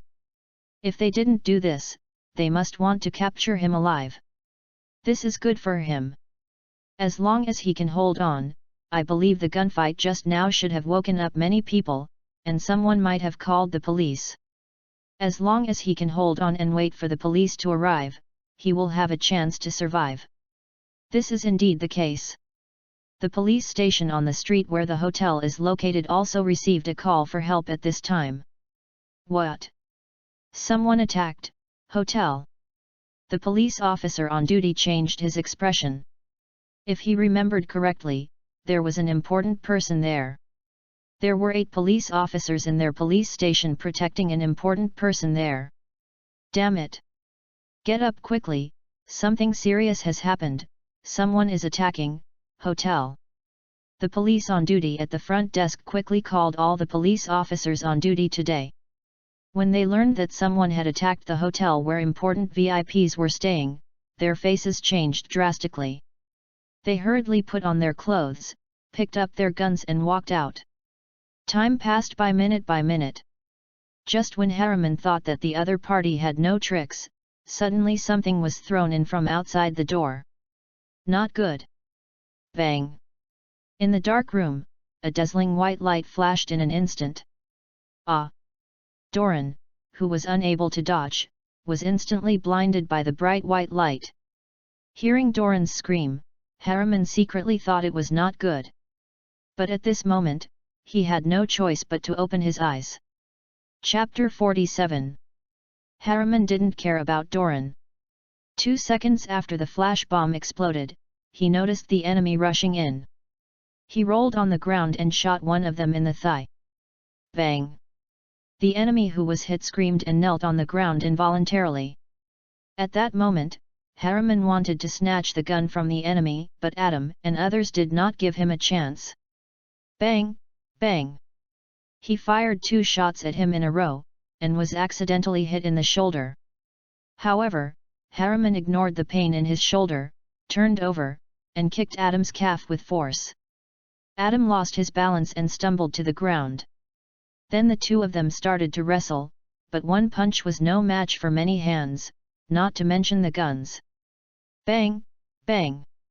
At this time, Duolong also recovered from the temporary blindness. He raised his hand and fired 2 shots, hitting one person, but unfortunately, the bullet hit the person's bulletproof vest. The next second, Duolong felt a sharp pain in the back of his head, and then the pain became more and more painful, and his consciousness gradually blurred. Just as he was about to touch the back of his head, his back also hurt, and this pain felt very strong. Bang! Doran fell to the ground, blood gushing out from the back of his head and back, his eyes wide open, obviously he died with his eyes open. Harriman saw Doran's tragic death from the corner of his eye, and he grabbed the grenade on the waist of an enemy, and pulled the ring directly to the horror of Adam and others. Boom! A violent explosion sounded. Flesh and blood flew everywhere. One of the seals was unable to dodge and his entire arm was blown off. Ah! He screamed. Adam was also shocked by the loud noise of the grenade explosion, and his head was buzzing. After a few seconds, he felt much better. He looked back at the room, but there was no target. Fuck! Adam couldn't help but swear. This time, not only did they fail to capture the target, but they also injured 2 people and killed 1. Retreat! At the same time, the police station located around the hotel sent police officers. After 2 cars were blown up by snipers, they did not dare to move forward for a long time. After a long time, they tried to move forward. This time there was no attack. However, when they arrived at the hotel, there was no living person except for the corpses on the ground. At the presidential palace, Sadamu, who was sleeping soundly late at night, also received a call from his men. What? Someone attacked the hotel where Harriman was staying. Sadamu was furious. Although the other party was just a contact person, a representative sent by Louis, he was in the capital of Ik. His territory was attacked. If the person was not dead, it would be fine. If this person was dead, how would he explain to Louis? Wouldn't it make people question his strength? Send people to support us immediately, mobilize the Republican Guard, and seal off the entire city. I want to see who is so bold as to touch my VIP on my territory. With Sadamu's order, the most elite Republican Guard of the entire country was mobilized. The whole city was put under martial law, and all intersections were blocked. 2 days later. South America, Colombia. Cartagena. A manor in the suburbs. What? You said Harriman and the others were dead. Yes, boss. What's going on? Louis frowned. According to people from Iraq, someone attacked them that night. 8 policemen who were on guard were killed, and several reinforcements were also killed. They suspected that it was a premeditated attack. Judging from the situation at the scene, they wanted to take Harriman away, but somehow, Harriman died together with someone else. And according to the analysis of the bodies at the scene, the people who attacked Harriman were a group of white people, not Ik people. According to the analysis of the bullet holes at the scene, the bullets used were American-made weapons. White people. American-made weapons? Could it be an agent of the CIA? Louis frowned. In the past 2 days since he returned to Colombia, he has received news that the CIA agents are looking for the arms dealer who traded with Pablo. Not long after the American weapons appeared in Iraq, Harriman was attacked. He couldn't think of anyone else except the Americans. The Eagles are a possibility, and SAIYAN is also a possibility. But these two are only possibilities, and the biggest suspect is still the Americans. After all, the American F-16 fighter jets appeared in Iraq, and the most anxious must be the Americans, plus there are American weapons and ammunition at the scene. I understand. Louis narrowed his eyes and said, "Tell Michel that he will handle the Middle East affairs in the future. In addition, you should arrange an elite special operations team to go there to be responsible for the safety of Michel and others. Michel is his lifelong warrior left in Sand Camel, responsible for business docking with Sand Camel. Now that this kind of thing has happened, it is hard to guarantee that Michel will not be discovered by the CIA, so it is necessary to send a special operations team to protect him. Also, tell Prince Sultan that I need him to keep my people safe." "Got it." Elro nodded and turned away. At the same time, the CIA director Hake also learned that the operation had failed. The target person was dead. 1 person from the Special Forces team died and 2 were injured. His face was very ugly. But the incident had already happened, and there was no point in saying these things. He just urged that the remaining members of the Special Forces team must be rescued and must not be caught by the Iraqi people. If they were caught, it would not be a small matter. Chapter 48. As the U.S. Navy SEALs were fleeing, in the coastal city of Cartagena, Colombia, at night, Louis stood in the living room of the villa. He turned on the system and checked the balance in the system, which was still $137 million. He opened the Death Squad recruitment panel. System: recruit 10,000 ordinary soldiers, with skin color of Hispanic. Ding! Recruitment is successful, 20 million yuan will be deducted. The next second, an icon appeared in the system warehouse. He did not materialize it immediately. Instead, he opened the system mall panel. Name: HK416 automatic rifle. Price: $110. This gun is much better than the AK-47, and he plans to use it as his standard armed weapon. For some countries, using the HK-416 automatic rifle as a standard weapon is undoubtedly a luxury. However, for him, it only costs $110 to equip it. Other countries need thousands of dollars, and the price is undoubtedly dozens of times cheaper, so Lewis can certainly afford it. Besides, the price is only $20 more expensive than the AK-47. The gun's performance in all aspects, such as accuracy, weighs less than 6 pounds, has a good ergonomic design, a fast rate of fire, not strong recoil, and no output problems. It's good in all aspects, so why not buy it? Lewis directly purchased 10,000 of them. It only cost $1.1 million. Name: Beretta 92F pistol. Price: $100. This pistol will be used as a standard weapon for special forces or some officers. As for the vast majority of ordinary soldiers, HK-416 automatic rifles are enough. After all, they can't rely on pistols to fight on the battlefield. So, there is no need to buy so many of these things. He bought 1,000 directly. It cost $100,000. Then, he bought 50 million rounds of 5.56 x 45 mm bullets, which are used for HK-416 automatic rifles. 100 rounds cost $10, and 50 million rounds cost $5 million. He thought it was quite cheap before, but now seeing that $5 million has been reduced, Lewis still feels a little distressed, but these 50 million rounds of bullets should be no problem to take down Colombia. After all, the Colombian government army has only more than 200,000 people. Including drug dealers and criminal groups, the total number does not exceed 1 million, after all, the national population is only more than 20 million. The Beretta 92F pistol uses 9x19 mm bullets. Pistols are mainly used for officers and special forces, so there is no need to buy so many. 1 million rounds is more than enough. We have guns and bullets, but we still need grenades, bulletproof vests, daggers, helmets, uniforms, first aid kits and other individual equipment.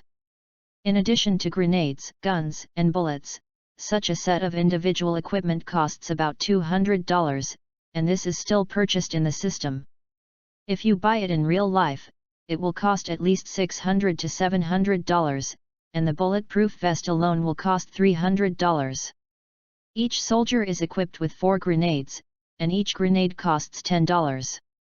Not counting rifles and bullets, a very ordinary set of individual equipment costs $240. If you count guns, it is about $350, and this is in the mid-1980s. This is still an ordinary soldier. If you change to a Special Forces soldier, you must also be equipped with night vision goggles, pistols, flash bombs, smoke bombs, portable communication equipment, etc., and the cost of a set is probably close to $1,000. So anything, when it is scaled up, is not a small number.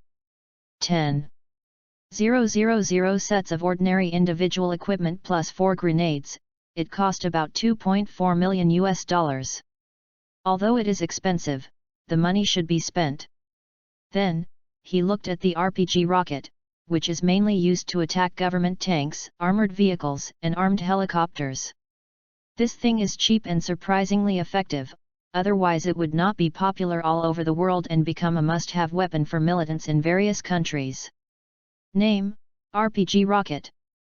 Price: $100 per rocket. Note: 1 launcher is provided for every 3 rockets.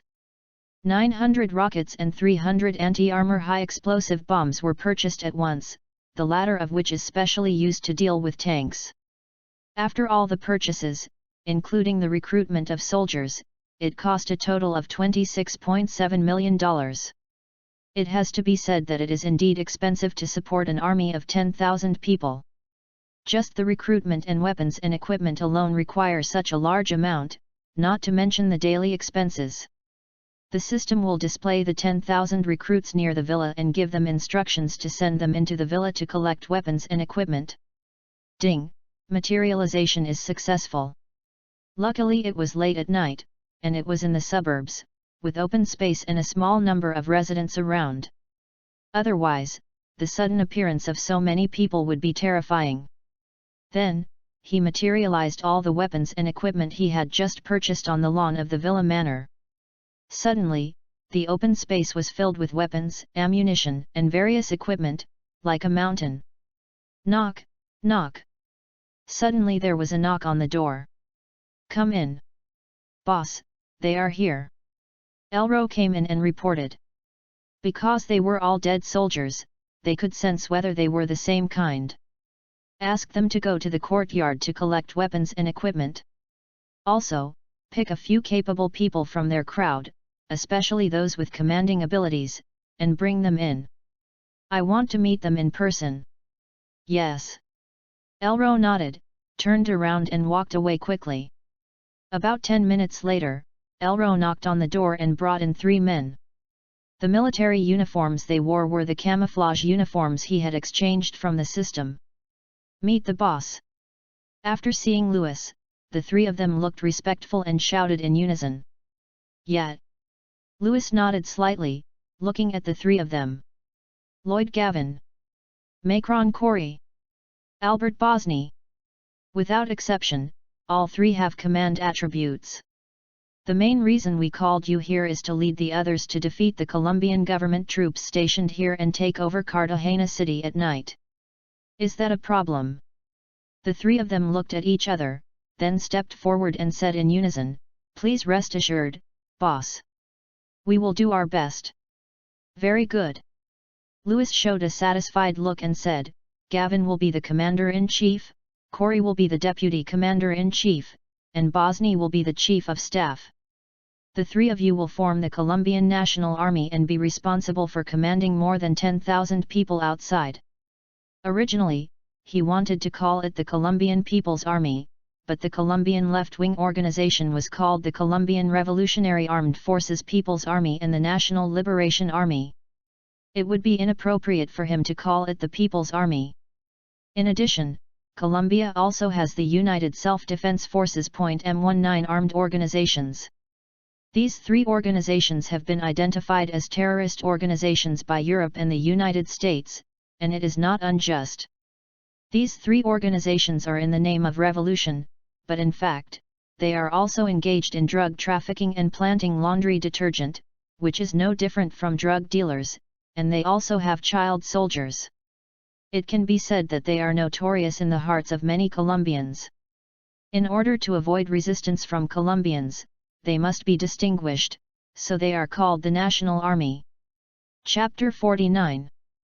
Boxes of weapons were transported out. The weapons piled on the lawn of the villa were rapidly decreasing at a speed visible to the naked eye. Therefore, after meeting Louis, Gavin, and the other 2 quickly reorganized the 10,000 people. While distributing weapons, they roughly divided the 10,000 people into 5 infantry regiments. Infantry Regiment 1, Commander Khalid Hammer, Deputy Commander Dorn Humphrey. Infantry Regiment 2, Commander Bree Norton, Deputy Commander Toby Stanford. Infantry Regiment 3, Commander Reynolds Rhodes, Deputy Commander Lind Nigel. Infantry Regiment 4, Commander Raphael Ferry, Deputy Commander Sally Randolph. Infantry Regiment 5, Commander Carey Vernal, Deputy Commander Bellamy Jerry. Each regiment has 1,800 people, and the total number of 5 regiments is more than 9,000. The remaining 1,000 people were incorporated into the headquarters. Of course, this is only a preliminary reorganization, because they are dead soldiers and loyal comrades to each other, and there is no such thing as distrust. At 3 a.m. After simply reorganizing the 2 regiments, Gavin quickly issued a combat order, requiring Hammer and Humphrey to lead the 1st Regiment to capture the Caluma barracks in the northeast of Cartagena, where a regiment of the Colombian Defense Force was stationed. Norton and Stanford were ordered to lead the 2nd Regiment to capture the naval port on San Martin Avenue in the northwest of the city, where a Colombian fleet was stationed. Louis had visited before and saw that there were 5 patrol ships docked in the port. For the impoverished Colombia, patrol ships are already the main battleships. In addition, due to the rampant drug dealers, the most popular military branch in Colombia is not the Air Force and the Navy, but the Army. In order to combat drug dealers, the Colombian government attaches unprecedented importance to the Army, and if there is money, it will add equipment to the Army. Taking down these two military targets is equivalent to taking down Cartagena, a coastal city with a population of about 600,000. As for the 3rd, 4th, and 5th Infantry Regiments, after the reorganization, they will be responsible for blocking the Colombian government forces coming to support. Especially in the direction of Barranquilla, there is a division of the Colombian government forces stationed there.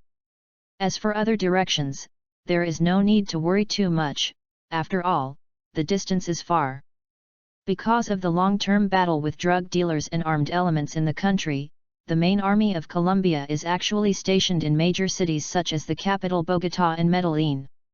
Like the coastal areas, because of the long-term peace, and it is not the main area for armed elements and drug dealers to operate, the commercial foundation is perfect, so there are fewer troops stationed in the coastal areas.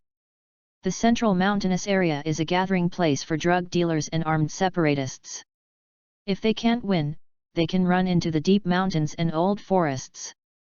If they are on the coast, there is only one horse on the plain, and there is no danger to defend.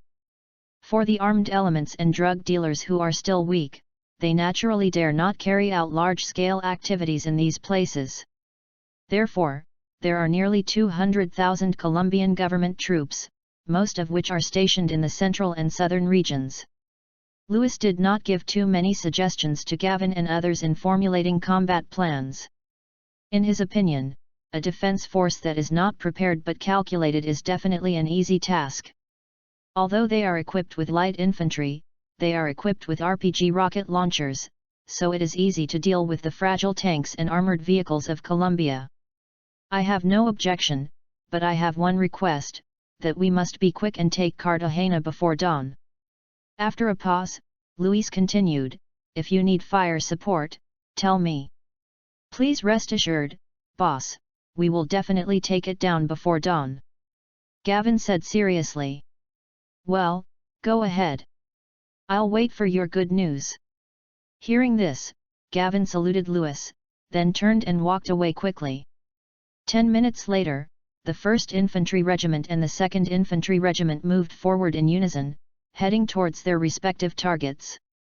Although they were groping their way there on foot, fortunately the distance was not far, only about 3 kilometers. For a soldier, walking 3 kilometers would only take about 10 to 20 minutes. At 3 a.m., Cartagena was dormant. The bustle of the day was gone. Except for a few bars and other entertainment venues that were still open, most people were asleep. The 1st Infantry Regiment led by Hammer and Humphrey quickly reached the outskirts of the Caluma barracks in the northeast. Report to the regiment commander, everything is normal at the barracks, except for a few guards, the lights in the barracks are off. The scout came back quickly to report. Hammer was relieved to know that there were only a few guards in the barracks, which meant that the other side was not on guard, which also meant that fewer people would die in the next battle. Send a message, have Pete take out the guards. Be careful not to wake up the barracks. After taking out the guards, have him take control of the ammunition depot. Yes. The scout who came to report nodded in response. Go. With a wave of his hand, Hammer indicated that they could go. After the scout left, Hammer looked at his partner and said with a smile, with such a low vigilance army, let alone one regiment, give me 300 people and I can take down the 7th Regiment of the Colombian Defense Force. Don't underestimate the enemy, this is a complete infantry regiment, more than 1,500 people. Humphrey shook his head. Hammer put away the smile on his face, nodded and said, you are right, we really can't take it lightly. Outside the military camp, a civilian house. Captain, the regiment commander has ordered us to take control of the ammunition depot immediately after we have dealt with the guards. The scout ran back and said to Pete. Pete nodded and looked at the gate of the military camp more than 20 meters away. Then he turned around and made a combat gesture to his companions behind him. Then he quietly stepped forward. Because 3 o'clock in the morning is the time when people are most tired. The combat effectiveness of Colombian soldiers is very limited. They can't even deal with the drug trafficking group. How strong can their combat effectiveness be? While the 2 guards were not paying attention, he covered their mouths with a dagger and cut their throats in a few seconds. They struggled a few times and died. He did the same thing and then dealt with 4 more who were dozing off. After the guard, Peter and his men successfully infiltrated the military camp and headed straight for the arsenal marked on the map. All of this intelligence work had been figured out before. When Luis was still in the Middle East and was determined to seize power, he asked Otonier and Moros, who stayed in Colombia, to find out the military garrison situation in Cartagena. Chapter 50. Report: the reconnaissance company replied that they have captured the enemy's weapons depot. Oh! Hammer was overjoyed. Notify all camps to act according to the plan. Yes. 1st Battalion, 1st Regiment. Captain, the commander's order has come, let's move. The commander of the 1st Battalion didn't waste any words, he just picked up his gun and ordered move.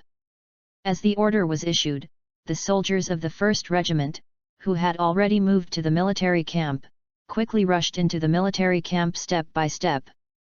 The 1st Battalion and the 2nd Battalion went to control the barracks, and the 3rd Battalion was responsible for seizing armored vehicles, tanks, and other equipment, and controlling the communication room and other external contacts. Such dense footsteps quickly woke up some lightly sleeping Colombian soldiers. Someone opened the door and planned to see what was going on.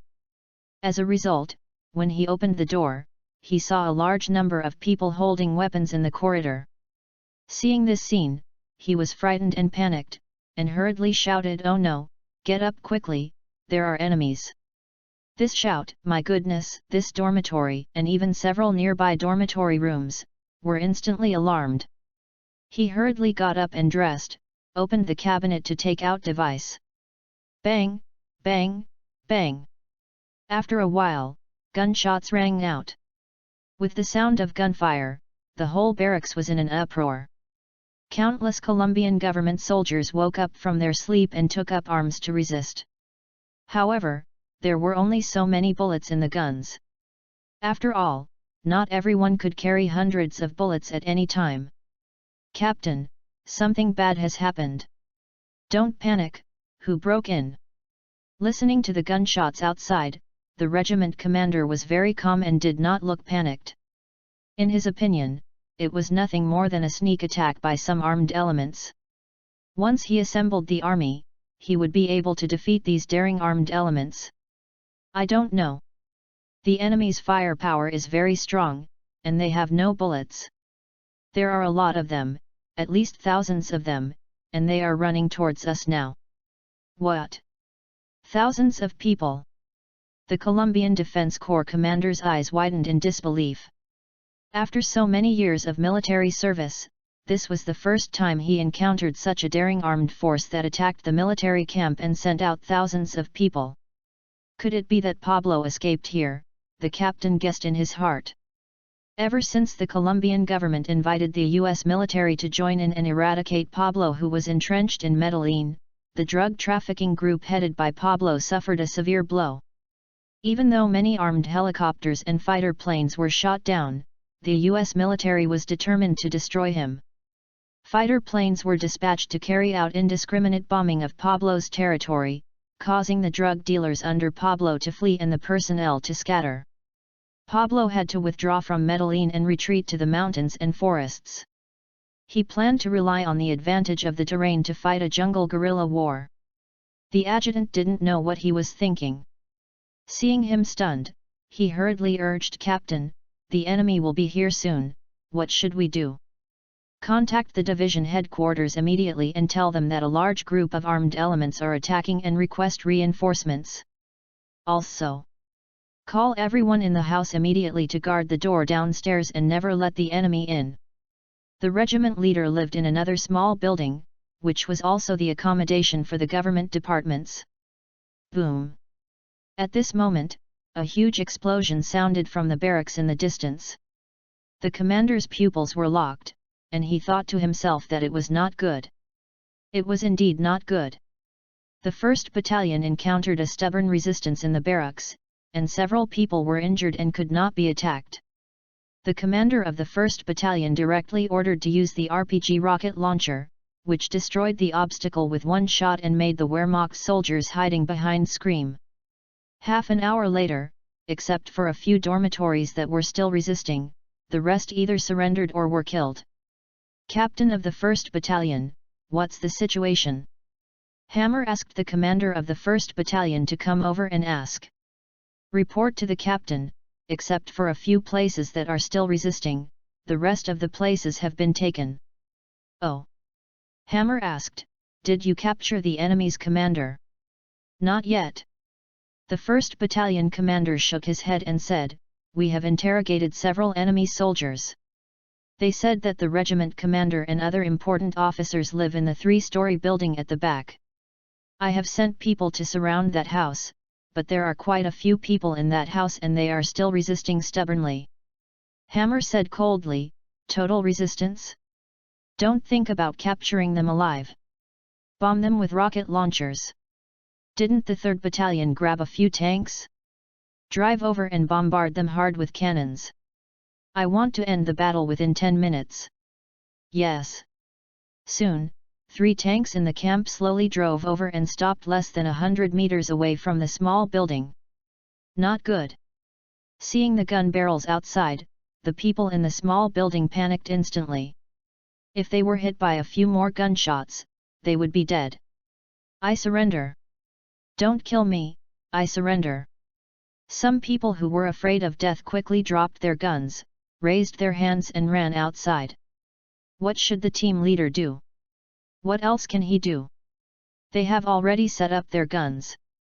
Although he was willing to surrender, he was outnumbered. And the people under him were all rookies. What else could he do? Besides, who doesn't want to live? Captain, everyone hiding in the small building has surrendered. The commander of the 1st Battalion said with a smile. Hammer glanced at the enemy soldiers who came out with their hands raised, shook his head and said contemptuously, cowards. Then he turned and left. Just as Hammer raided and occupied the military camp, the 2nd Regiment led by Norton and Stanford was surprisingly successful. With less than 3 casualties, they took control of the naval base. One patrol ship wanted to run away, but the command room on the ship was hit by a rocket and it decisively gave in. By 7 o'clock in the morning, the 1st and 2nd Regiments had completely controlled the 2 places. The original officers and soldiers of the Colombian Government Army were all sitting on the concrete floor, looking dejected and worried about their future fate. Surrounding them were National Army soldiers with guns. Report to the boss, Cartagena has been taken. After seeing Louis get up, Gavin reported excitedly. Oh! Louis showed a happy expression on his face. What are the casualties? Back to the boss, 3 people died and more than a dozen were injured. It was mainly because when the 1st Regiment captured the camp, they encountered a small group of stubborn elements. Louis was very satisfied with the victory. After all, there were thousands of government troops stationed here, and it was rare to be able to take it down at the cost of 3 deaths and a dozen injuries. Chapter 51. If we take over the city of Cartagena, we can do a lot of things. For example, fighter planes. They were useless before because they didn't have their own airport. Now it's different. Cartagena has a small civilian airport, which can be temporarily controlled as a military airport.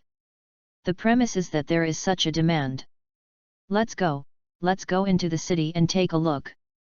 Now that this coastal city has been taken, as the future owner, Luis naturally has to go into the city and take a look. He takes Elrin, Moros, and other personal guards with him and the soldiers of the 3rd Regiment into the city. As for the 4th Regiment, they will go to take Turbaco, a small city with only tens of thousands of people. It is not far away, less than 5 kilometers.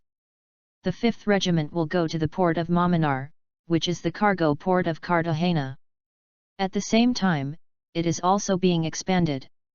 The Colombian government plans to build oil depots and refineries here. By garrisoning here, the safety of the city center in the rear can be ensured.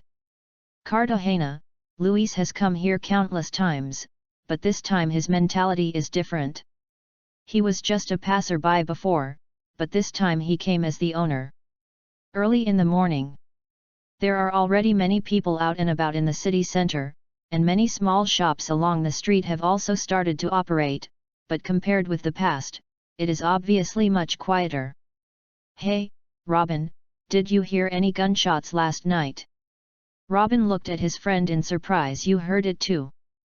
Of course I heard it, the intense gunfire. I thought it was my illusion. Did something happen? Otherwise, where did the gunshot come from? It should be. I listened carefully last night and the main direction of the gunfire was from the military camp. Military camp? Could it be that some militants broke in? Are you kidding me? This is Cartagena. Those militants are in the south. How could they possibly fight here? Besides, if they want to fight, they should fight in Bogotá. How could they possibly fight here? Yet. Hey, look, that's... At this moment, the two were shocked to see the sudden sound of dense footsteps on the street. A group of soldiers in camouflage uniforms, lined up in 4 rows, marched in an orderly manner. My goodness, who are these people? They don't look like government soldiers. You can see they are dressed differently from government soldiers. Robin, you said, in the gunfight last night, was it this group of people fighting with the government forces? Hiss. I won't say any more. I have to go back quickly. When pedestrians saw the soldiers of the 3rd Regiment entering the city, they hid in fear. Even some shops that were open were closed for fear of being attacked by the army.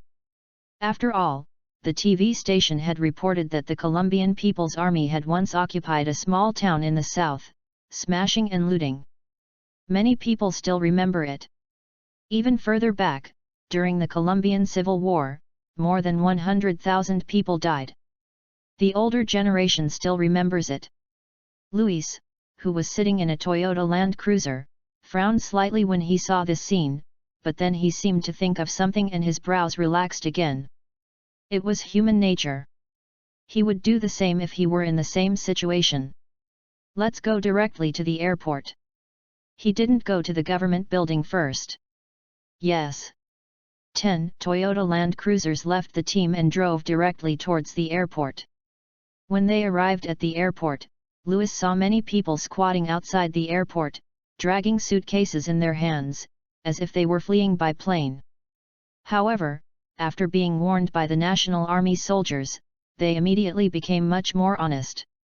Seeing the convoy coming, they quickly opened the iron gate. Boss. After driving into the internal parking area, the commander of the 3rd Battalion of the 2nd Regiment ran over after receiving the news. Has the airport been cleared? Boss, it has been cleared.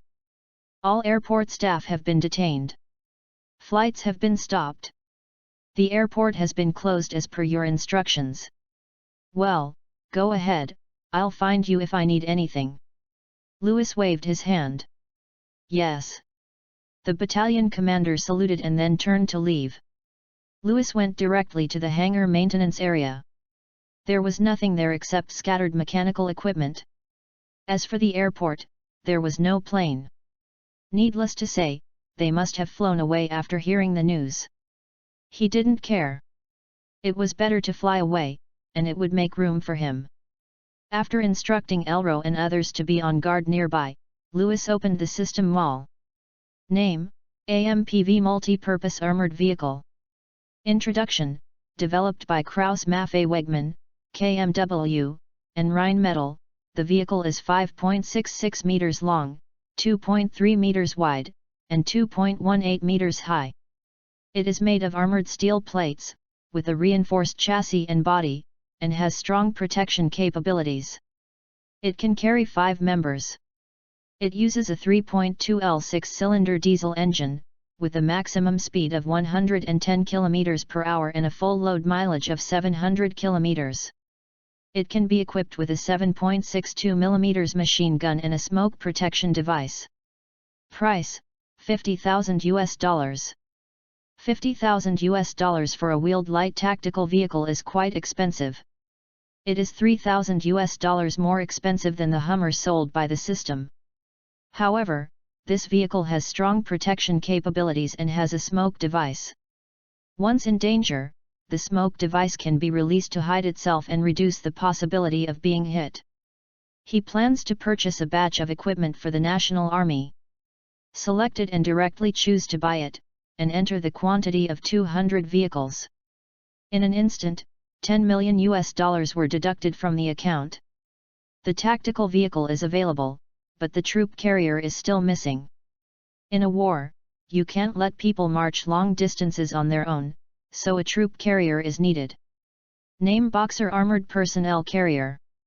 Introduction: the vehicle weighs 33 tons, is 7.88 meters long and 2.99 meters wide, has an 8-cylinder diesel engine, a maximum speed of 103 km per hour, can travel 1,000 km, has a crew of 11, and is equipped with a 12.7 mm machine gun, or a 20 to 30 mm caliber cannon. Price: $58,800. He chose the German troop carrier. German military products are well known for their quality. Besides, it is equipped with an automatic transmission, and its horsepower, off-road capability, firepower, and armor are all good. Moreover, according to the system introduction, this car has 14 cubic meters of space and is extremely comfortable, much better than the BTR-82A of the Russian Bear. Troop carriers: the point is to transport troops, not tanks. Lewis bought 500 vehicles at one time, spending $29.4 million. There are tactical vehicles and troop carriers. And there must be transport vehicles. In this way, weapons, equipment, bullets, and other things need to be transported. Otherwise, how can we fight a war? It is best to take into account the transportation of troops. After careful screening, he finally chose the Iveco M250. The advantage of this car is that it is multi-purpose. It can be used to transport weapons and ammunition, as well as a troop carrier, a towing vehicle, and can tow artillery. Moreover, it has strong performance, can weigh 1.2 meters, and can operate normally even at -32 degrees. It has 450 horsepower, can carry 25 tons of cargo, and has strong cabin armor protection, which can effectively protect against damage caused by mines and artillery shrapnel. The price is also cheap, only $27,000, less than $30,000, which is very suitable for the current National Army. Lewis purchased 500 vehicles and spent $13.5 million. With these 3 vehicles, it is considered to be a preliminary change in the National Army's two-legged march and achieve a mechanized level.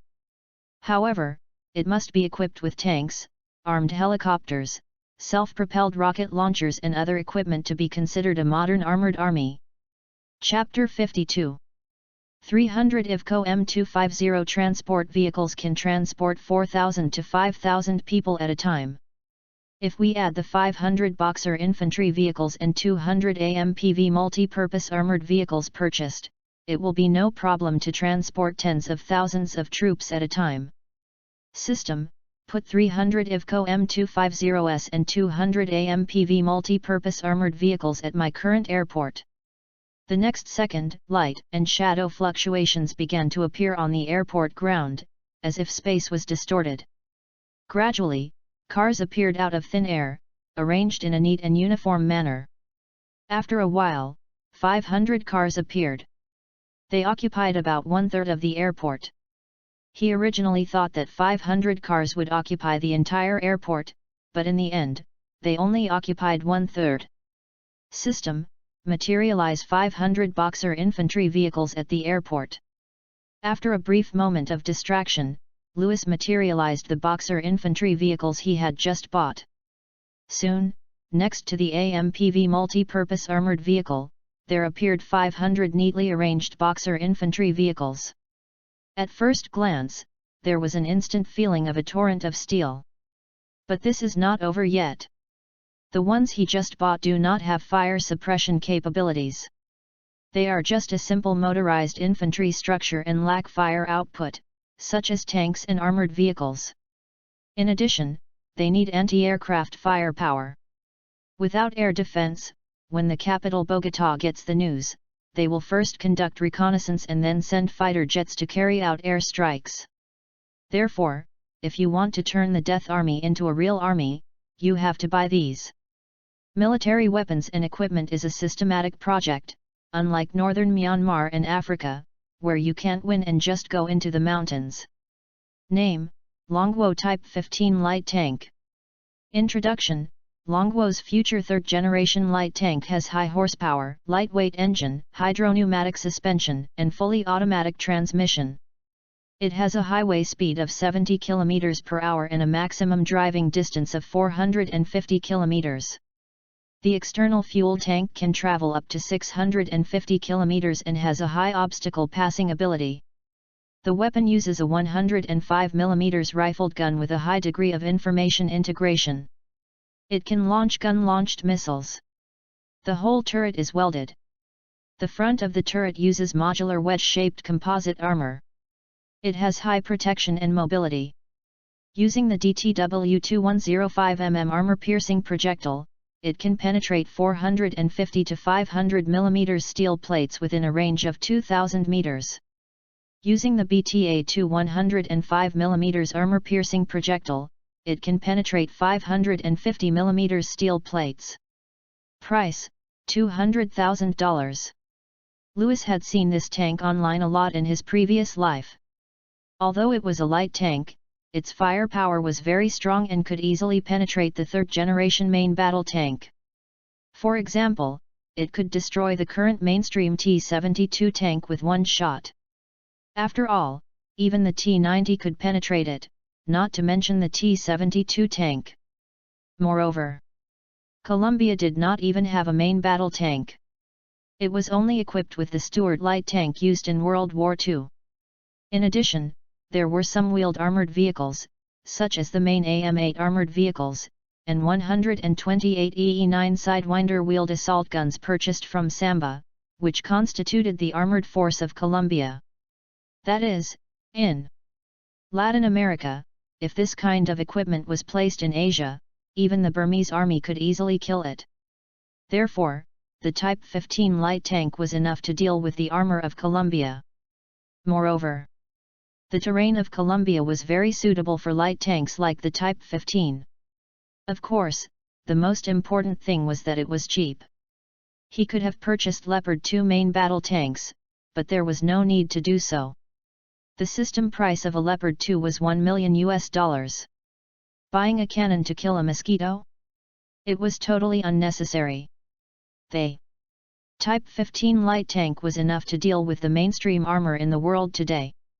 At $200,000 per tank, he purchased 200 tanks in one go, which was enough to form 2 tank regiments. After buying the tanks, Lewis then purchased rocket launchers. He did not choose a new rocket launcher, but directly used the BM-270 rocket launcher, which was cheap and had a long range, and was completely suitable for providing fire cover. Name: BM-270 Self-Propelled Rocket Launcher. Introduction: Developed by the U.S. military, it is box type and can be equipped with 12 rockets or 6+1 ammunition. In this mode, it can launch a tactical ground-to-ground missile.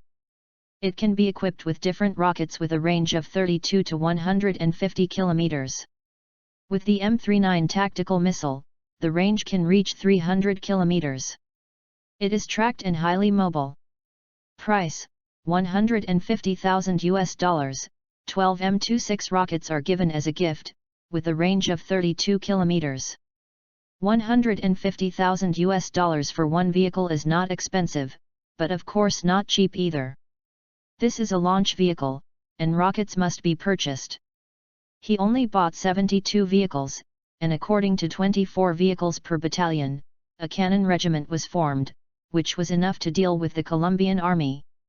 You can buy more ammunition, especially rockets with a longer range, such as M30 and M31. Even if there is no GPS satellite, it can be guided according to inertia. Even if the error is larger, it is no problem. Anyway, it does not rely on fixed points, and the main focus is on firepower output. In the end, he chose a high-low combination, that is, purchasing 3,000 M26 rockets plus 500 M30 rockets.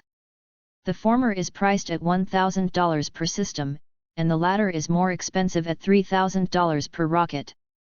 The M31 is similar to the M30, except that the M31 is a high-explosive bomb, while the M30 uses a fragmentation warhead, which contains a bullet and has greater lethality and armor-piercing capabilities.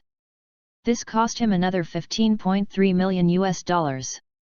After looking at the system account balance, there was less than $40 million left. Lewis plans to use this $40 million to purchase air defense missiles. Although the Colombian government's Air Force has only 14 A-37 Dragonfly light attack aircraft, 5 AC-47 Ghost gunships, and 12 OV-10 light reconnaissance aircraft, it is still a threat, and the U.S. military still has troops stationed in Colombia, and it is difficult to guarantee that they will not join in supporting the Colombian government forces, so they must be equipped with air defense missiles. Otherwise, they will face suppression of the opponent's air superiority, and then bombardment, resulting in the loss of ground armored force clusters.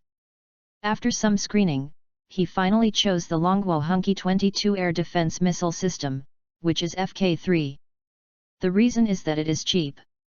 S-300 and S-400, as well as the Patriot air defense missile system are very good, but the price is too expensive. One set of S-400 can buy 10 sets of FK3.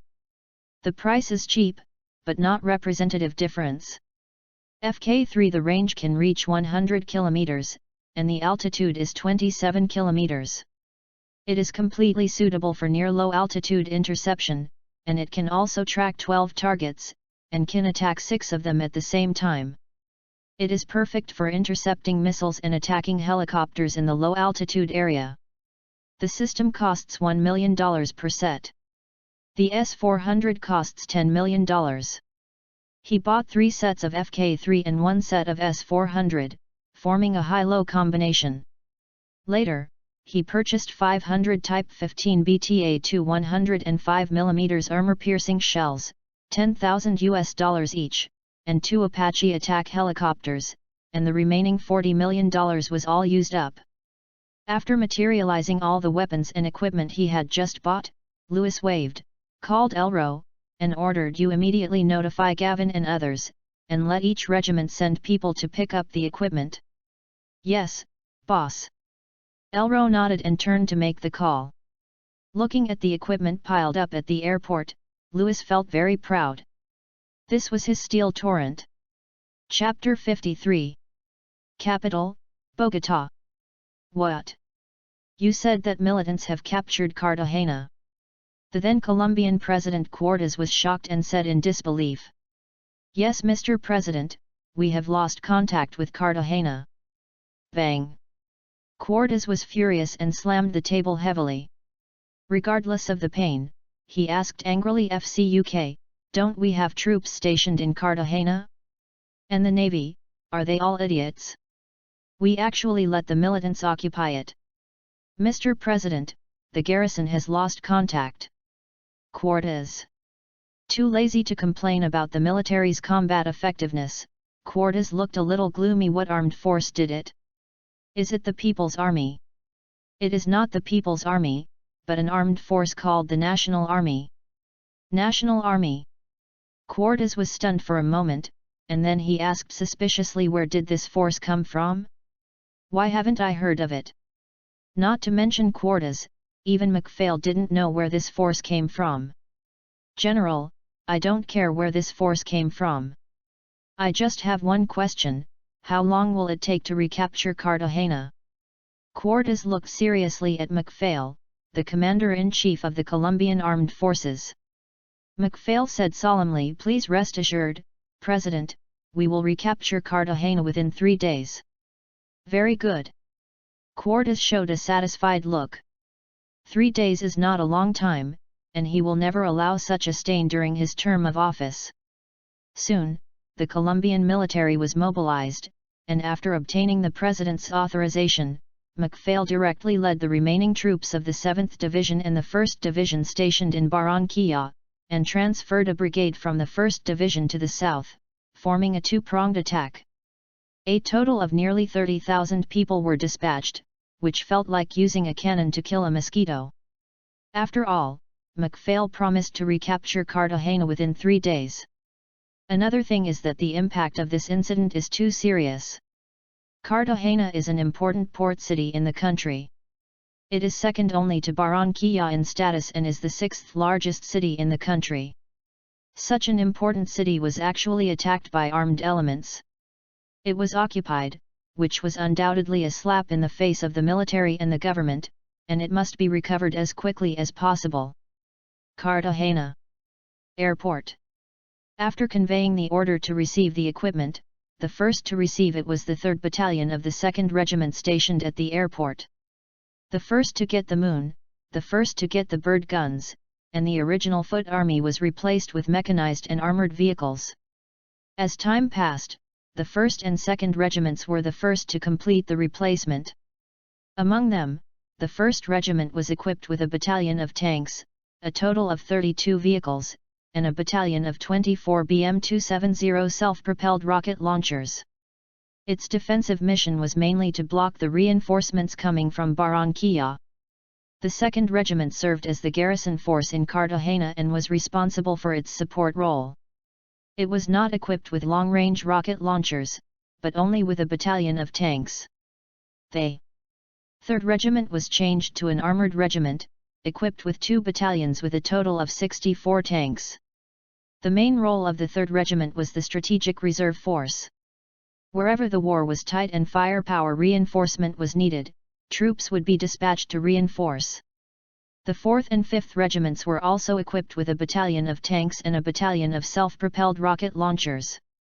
As for the air defense missile system, it was directly assigned to the headquarters, responsible for the air defense of Cartagena. In addition, 2 Apache attack helicopters were assigned by Luis Chamorros for the formation of special forces to carry out decapitation missions. "Boss, the mayor of Cartagena wants to see you, what do you think?" "See me? Right. Forget about meeting me." Luis shook his head. He didn't want to show up in the foreground. If he did, how would he do business abroad in the future, especially in the United States and Europe, to plunder wealth? O'Neill. Outside the door, O'Neill heard the shout and walked in quickly. "Boss. Well, I have a task for you. From today on, you are the mayor of Cartagena," Luis said. He had to replace his own people with his own people in his own territory. The reason for choosing O'Neill was very simple. He had good business communication skills. When he went to the Middle East before, he was the one who handled the business of Colombia. As a mayor, he only needed to control the general direction and appoint talents. Other things could be left to the professionals below. O'Neill was stunned for a moment, a little surprised by Luis's appointment, but for him, it didn't matter.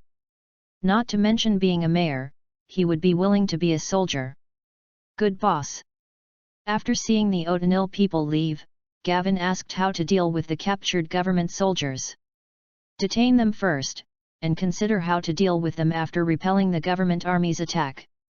Luis thought for a while and said, "Only by repelling the government army's attack can the captives realize the strength of the national army, and they will not make any tricks.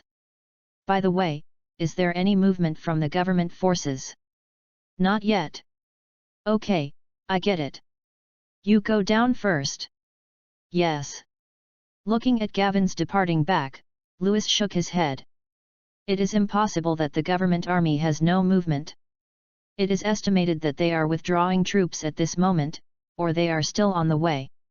No matter which one, we must first grasp the enemy's movement, otherwise we will be in the dark when the war starts. It seems that we have to buy some drones. Do it right away. Open the system and find the drone category in the classification column. The mall items are refreshed immediately and replaced with drones. Looking at the quantity statistics below, there are more than 3,000 models. After removing the civilian drones, Lewis chose military drones. Immediately, various military models of drones appeared, such as the US MQ-1 Predator Reconnaissance and Strike Drone MQ-9 Death UAVs, as well as Dragon Country's Wing-Lung series, Rainbow series, and Unmanned Reconnaissance series, can be said to have everything.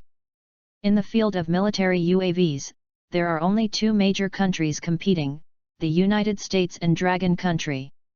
In terms of price, the United States is much more expensive. After a selection, he finally chose the Wing-Lung 2.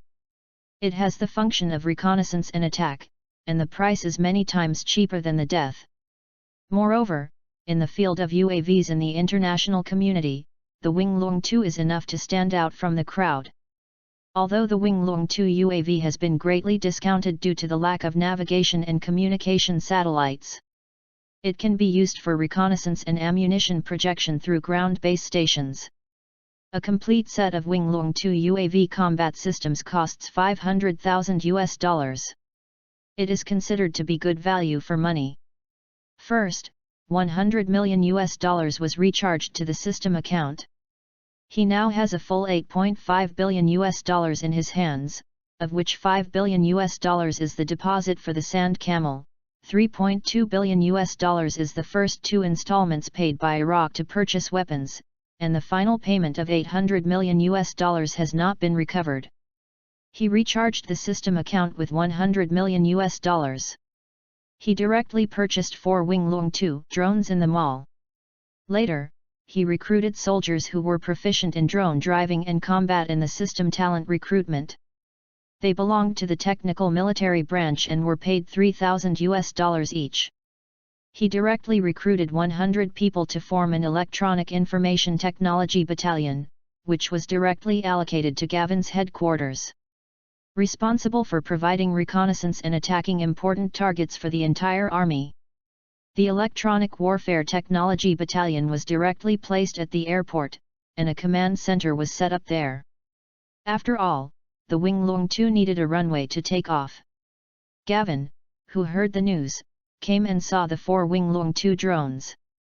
He said excitedly, "Boss, with the cooperation of drones, the war will be much smoother."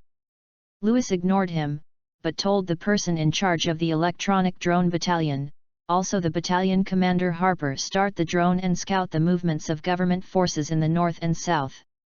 Yes. 20 minutes later, 2 Wing-Lung 2 drones took off from the runway of the airport, one to the south and one to the north, flying in different directions. At the same time, Lewis was also in the command vehicle and saw the real-time image transmission screen. P.S. It will be available at 10 a.m. tonight, I beg for the first order, please. Chapter 54.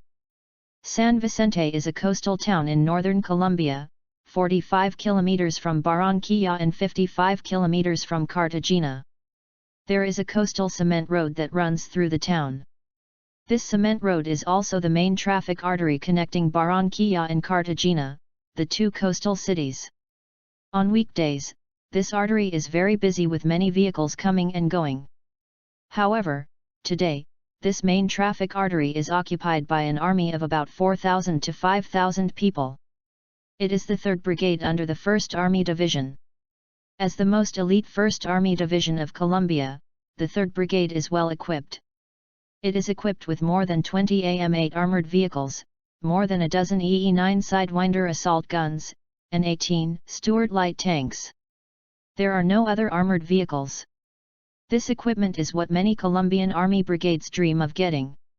In fact, except for the 1st Division, the 7th Division, and the 4th Division, which have armored units, the other 4 divisions are almost all equipped with light infantry.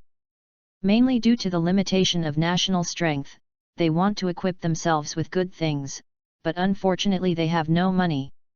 Although Colombia is rich in mineral resources, such as oil, natural gas, coal, gold, copper, iron ore, etc., and it is also rich in gems. It should be very rich. However, due to the civil war, coupled with the fact that drug cartels are too powerful and there are many armed forces in the country, the territory controlled by the government army is very limited. For example, the mountainous areas in the south are completely the sphere of influence of the rebels. Chaos, turbulence, and social corruption are the main reasons for Colombia's poverty. With slow economic development and even recession, there is naturally no money to add weapons and equipment to the army. The commander of the 3rd Brigade is Montoya. At this time, he is riding in a military jeep. In the car with him is the Chief of Staff, Colonel Yakov. Yakov, what do you think the military is doing? They just sent our 3rd Brigade south to suppress a group of militants. Don't you think the 7th Division is useless? A regiment of soldiers can't even defeat a group of militants. Montoya's tone was full of dissatisfaction and disdain for the 7th Division. The reason for his anger was that the transfer order interrupted his vacation. He was originally dating a new model girlfriend and was about to succeed in a few days, but at this time, an order came from the division headquarters, saying that it was an order from the military headquarters, that an armed force called the National Army had appeared in Cartagena, and he was required to lead the 3rd Brigade south to cooperate with the 7th Division to eliminate this force. The good thing was interrupted, and it was because of a group of armed elements. If this armed element was strong, it would be okay. The key is that it is an armed force with little reputation, and he was dispatched to encircle and suppress it. This is completely like using a cannon to kill a mosquito. He was very dissatisfied. Yakov shrugged. In fact, he was also a little dissatisfied. However, soldiers have to be responsible for orders. No matter how dissatisfied they are, they have to do it. General, let's look at this from another angle. If we recapture Cartagena, wouldn't it indirectly prove that the 7th Division is useless and can't compete with our 1st Division at all? Montoya's eyes suddenly lit up. Yakov. You're right. Come on, notify them to speed up the march. I want to get ahead of the 7th Division and enter Cartagena City. As Montoya's order was issued, the team moved much faster. However, what they didn't know was that a Wing Lung 2 drone was watching them thousands of meters above their heads. Here, in the southwest, the 20th Brigade of the 7th Army Division was also marching towards the town of Sapra. They were originally stationed in the Lower Maria area, but received a transfer order to Cartagena. The route from the Lower Maria area to the Cartagena area was separated by a river that stretched for nearly 100 kilometers. The two places were mainly connected by 2 bridges. One is the Santa Ana Bridge at the estuary. The other is upstream, that is, there is no other bridge to the town of Sapra, so you can go around it, but the journey is at least 100 kilometers longer. In comparison, the 19th Brigade of the 7th Army Division is much luckier than them, and they have already reached Arjona. Arjona is located below Turbaco, only 10 kilometers away, and it will join the remaining 2 regiments of the 21st Brigade here. Logically, with a distance of only 10 kilometers, they should act immediately, but the 2 joined forces did not move, as if they were waiting for the 20th Brigade. At this time, in the military camp building in the city, the combat command room, the commander of the 7th Division, Derek, was frowning and listening to the reports from his men. According to reconnaissance, this group of militants numbered as many as several thousand people, and in less than 2 hours, they defeated the 36th Infantry Regiment stationed in the Turbaco area. 2 hours? Thousands of people. These 2 keywords made Derek realize that this group of militants was no ordinary group. He knew that the 36th Infantry Regiment was a regiment under his command, with more than 1,300 people. It was a pure infantry regiment, but even so, there were thousands of people. They were defeated in 2 hours. Even if he mobilized a brigade, he couldn't do it. It seems that this group of mysterious armed forces is very unusual. General, no matter how extraordinary they are still a mob. The 36th Infantry Regiment must have underestimated the enemy. Let me lead the 19th Brigade, and we will definitely be able to wipe out this rebel force. Donald, the commander of the 19th Brigade, said. The commander of the 21st Brigade wanted to refute, but after thinking about it, he gave up. Although the word underestimating the enemy is not pleasant to hear, it can cover up the shame. Are you sure? Derek looked at Donald. Donald said seriously, it's just a mob. My 19th Brigade has more than 5,000 people and can even beat the Revolutionary Armed Forces. I don't believe that this emerging armed force is stronger than the Revolutionary Armed Forces. Moreover, I heard that the 3rd Brigade of the 1st Division has already moved south. If the 3rd Brigade recaptures Cartagena, how will our 7th Division be able to maintain its position in the future? So, General, I request to lead the 19th Brigade to wipe out the rebels. Derek's expression changed slightly. Yes, if the 1st Division recaptured the area, how would he, the commander of the 7th Division, have any face? Thinking of this, Derek said in a deep voice, in that case, then act according to your plan. Yes, General. Donald quickly returned to his brigade headquarters and called officers from 3 regiments and battalion levels and above to hold a meeting. He waved his hands excitedly and said, "Everything is good. I finally got the opportunity to act alone from the general. The general ordered us to recapture Turbaco and Cartagena and defeat the damn National Army. Cheer up and show those losers in the 21st Brigade how a war is fought. Did you hear me clearly? Listen carefully." Everyone said in unison. Good. Donald said in a serious tone, "I will now announce the combat order.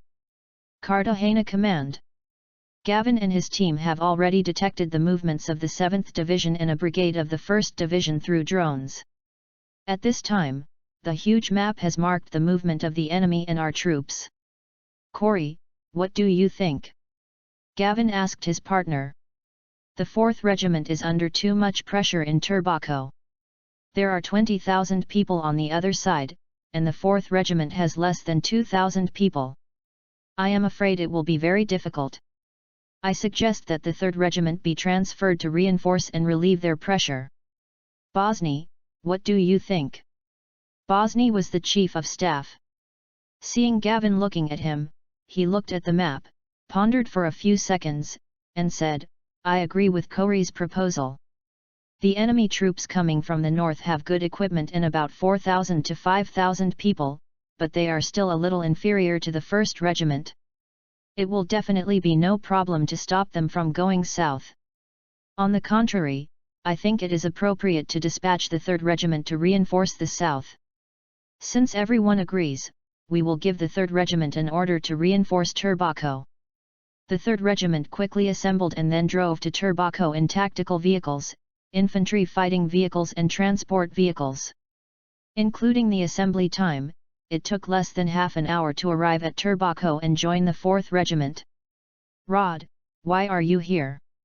After hearing the news, Ferry, Randolph, and others hurried out to greet them. "Command ordered us to support you." "That's great. I was just worried about the pressure. You guys are here at the right time. Come in." Upon learning that they were coming to reinforce, Fay-Rui happily invited Rhodes, Nigel, and others to the combat command room. He gave Rhodes a detailed introduction to the current situation of both sides. Of course, this information was obtained by drone reconnaissance. "You mean, there is another 5,000 man troop in the El Bajo area across the river?" Rod asked. "Yes. Fay-Rui said we analyzed that this army should be a brigade of the 7th Division, and it should be planning to cross the Sopra Bridge and join the rest of the 7th Division. So, the enemy troops in Ariona should only be 7,000 people?" Rhodes asked. Fay-Rui nodded yes. "Why are we still defending? I think we can take the initiative to launch an attack. Before the other reinforcements arrive, we can first annihilate the enemy forces entrenched in Ariona City, and then deal with the reinforcements."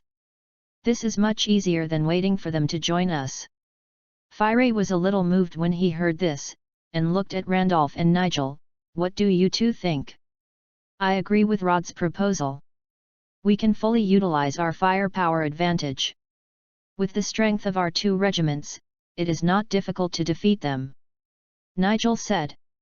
Randolph also said, I also agree with Rod's idea. Now that everyone agrees. Let's do it, announce my command.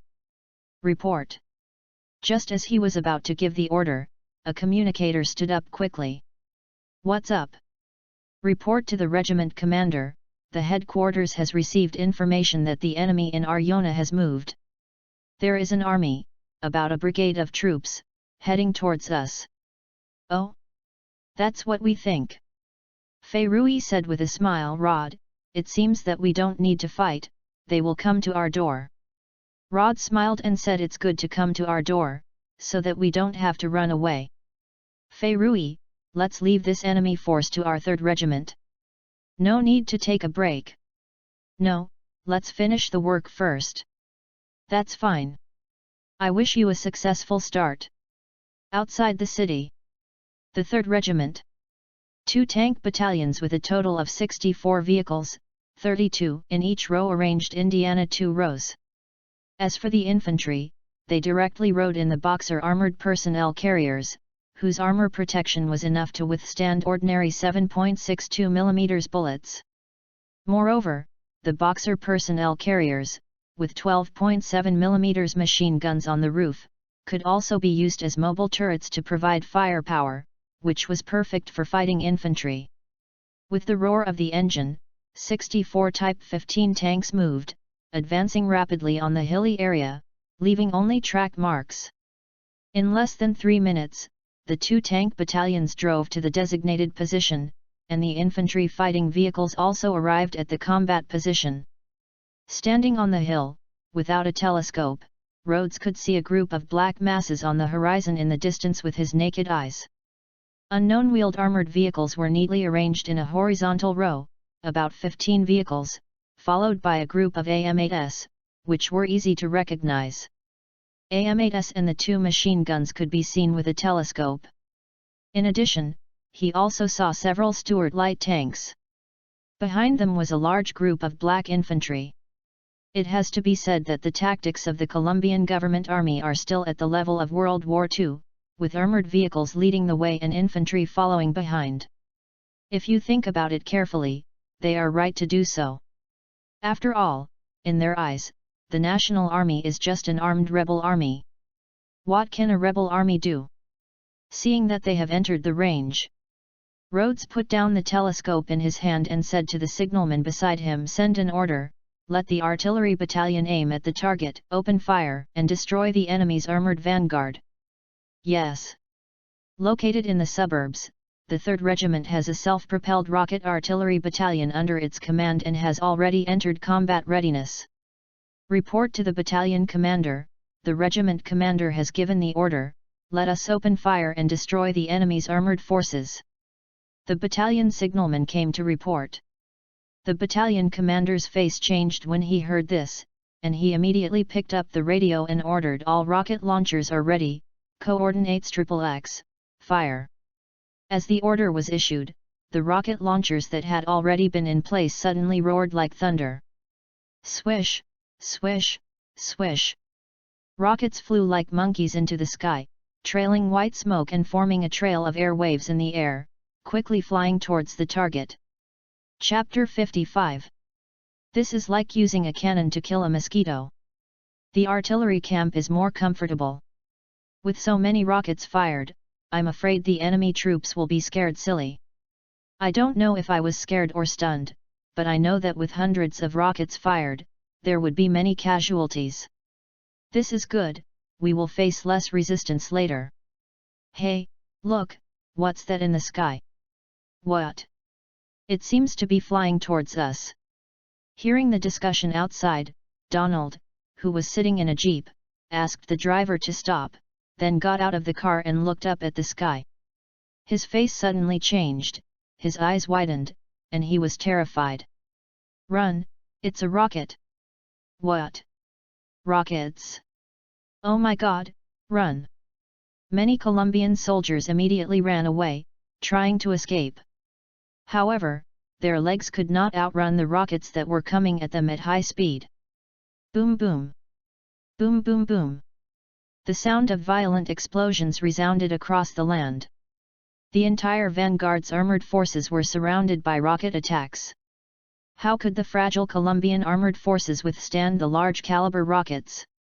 One after another, they were blown up. The explosions produced shrapnel and iron pieces that flew in all directions. Some who were unable to dodge and the unlucky ones were directly hit. Some were injured, while others were hit directly in the forehead or had their throats cut by shrapnel and fell to the ground and died. The violent explosions could be heard even in Arjona, a few kilometers away. What's going on? Why are there so many gunshots? Derek frowned and looked towards Turveco, with a bad feeling in his heart. Could this be the sound of the 20th Brigade's assault guns? Derek shook his head no. Report to the General, the 20th Brigade is under enemy artillery attack. The signalman suddenly stood up and said. What? Derek's eyes widened in disbelief. The division chief of staff beside him was also stunned. 05 No, how is this possible?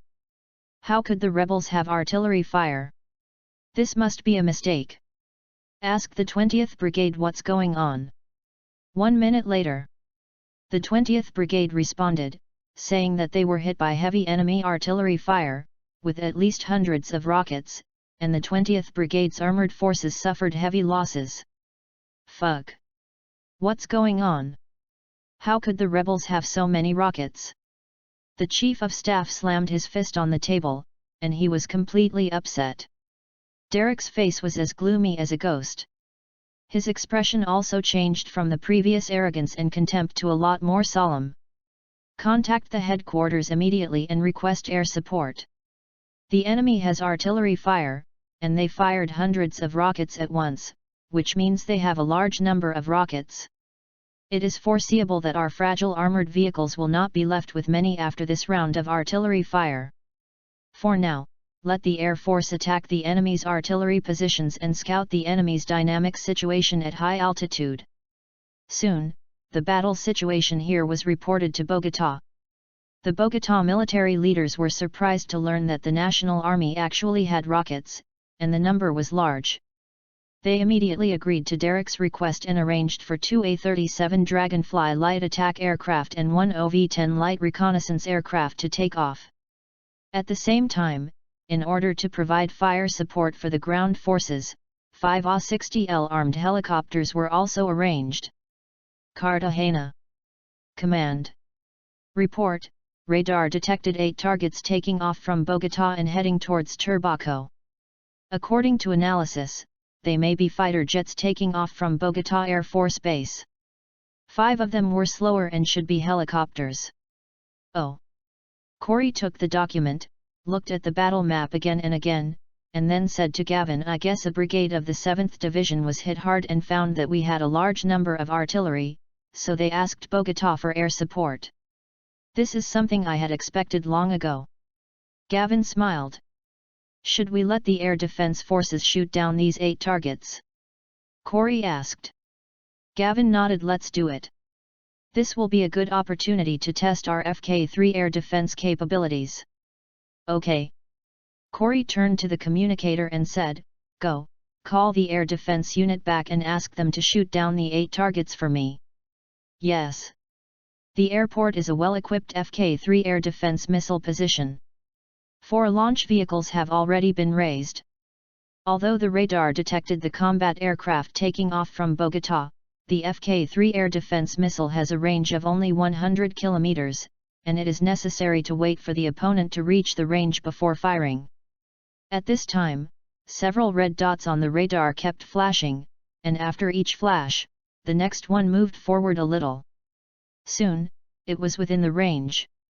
Report, the target has come within range, should we open fire? Fire! Call out! Swish, swish, swish!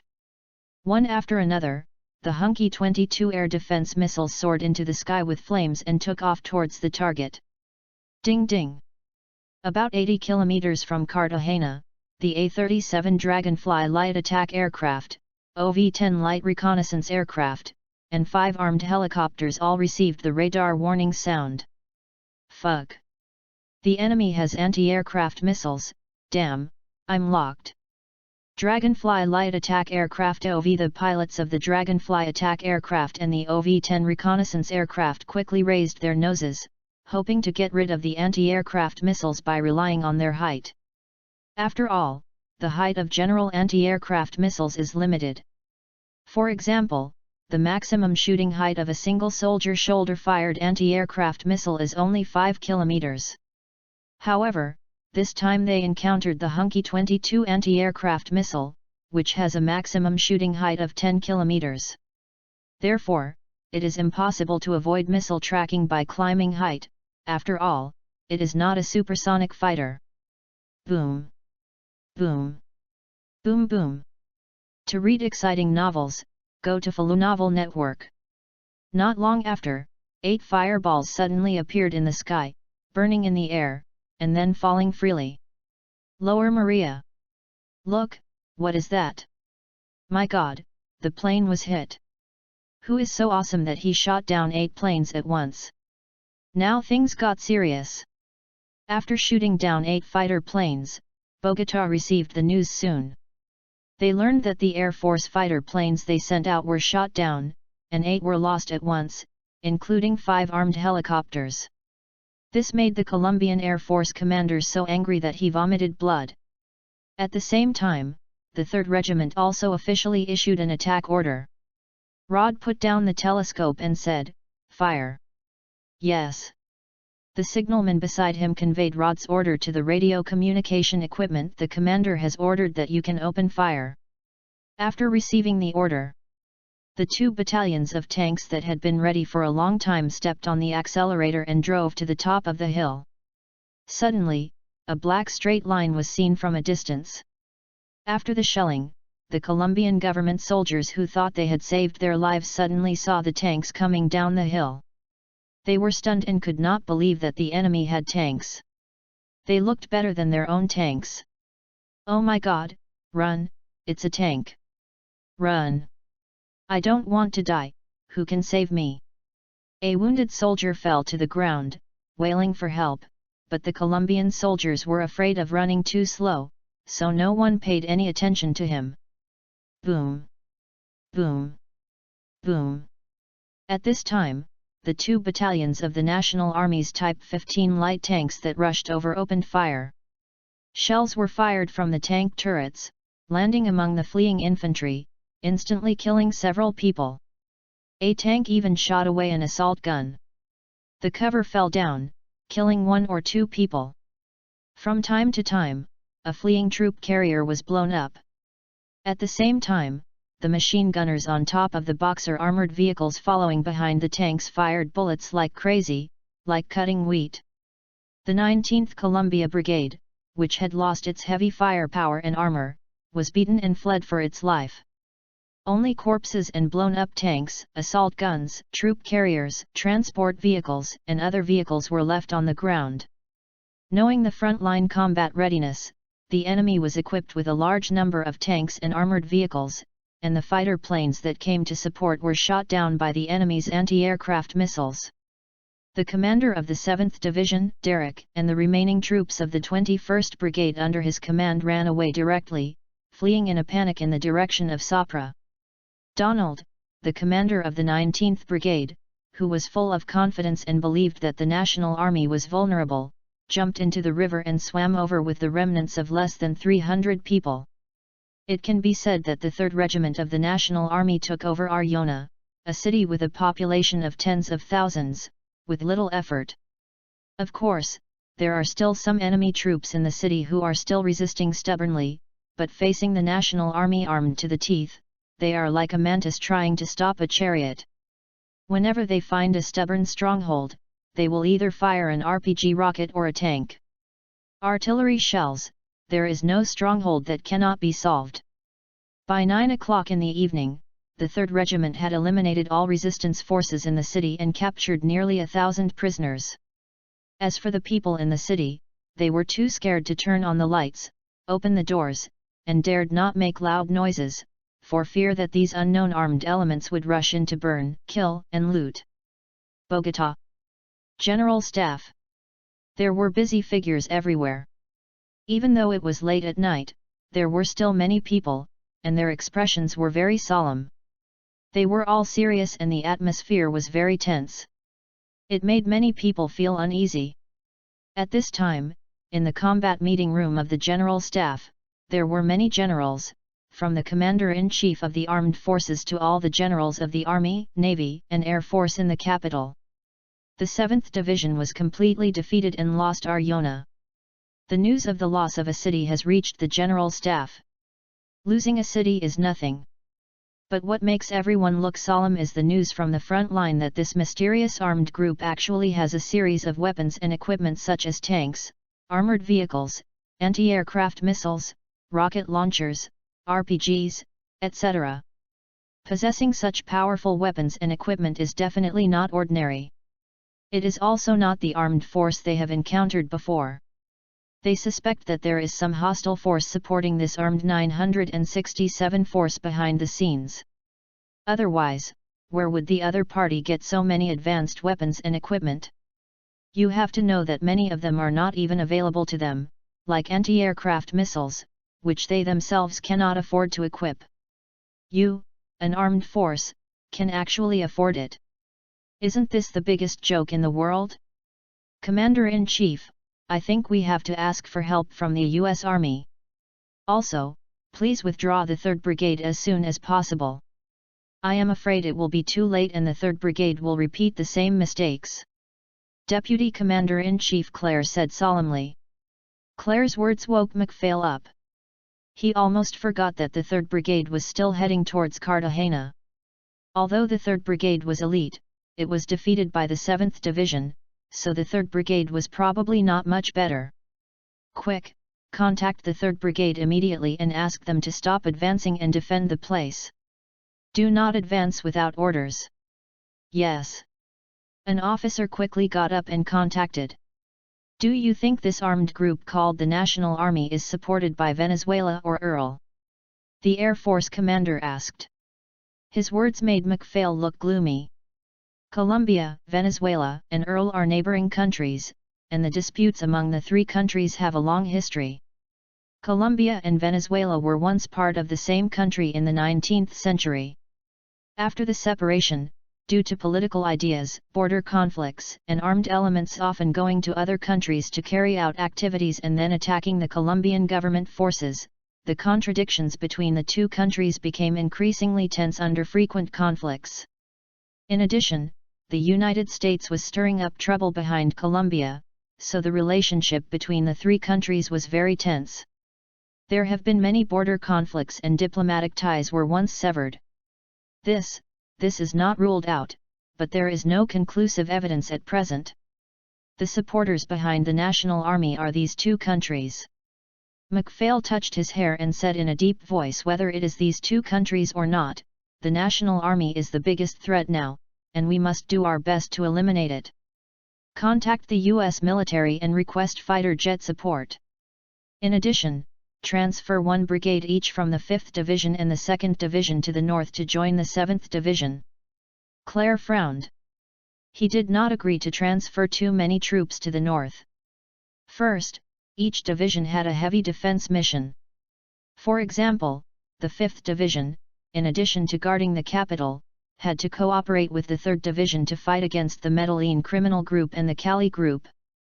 As for the 3rd Division, the mission was also heavy.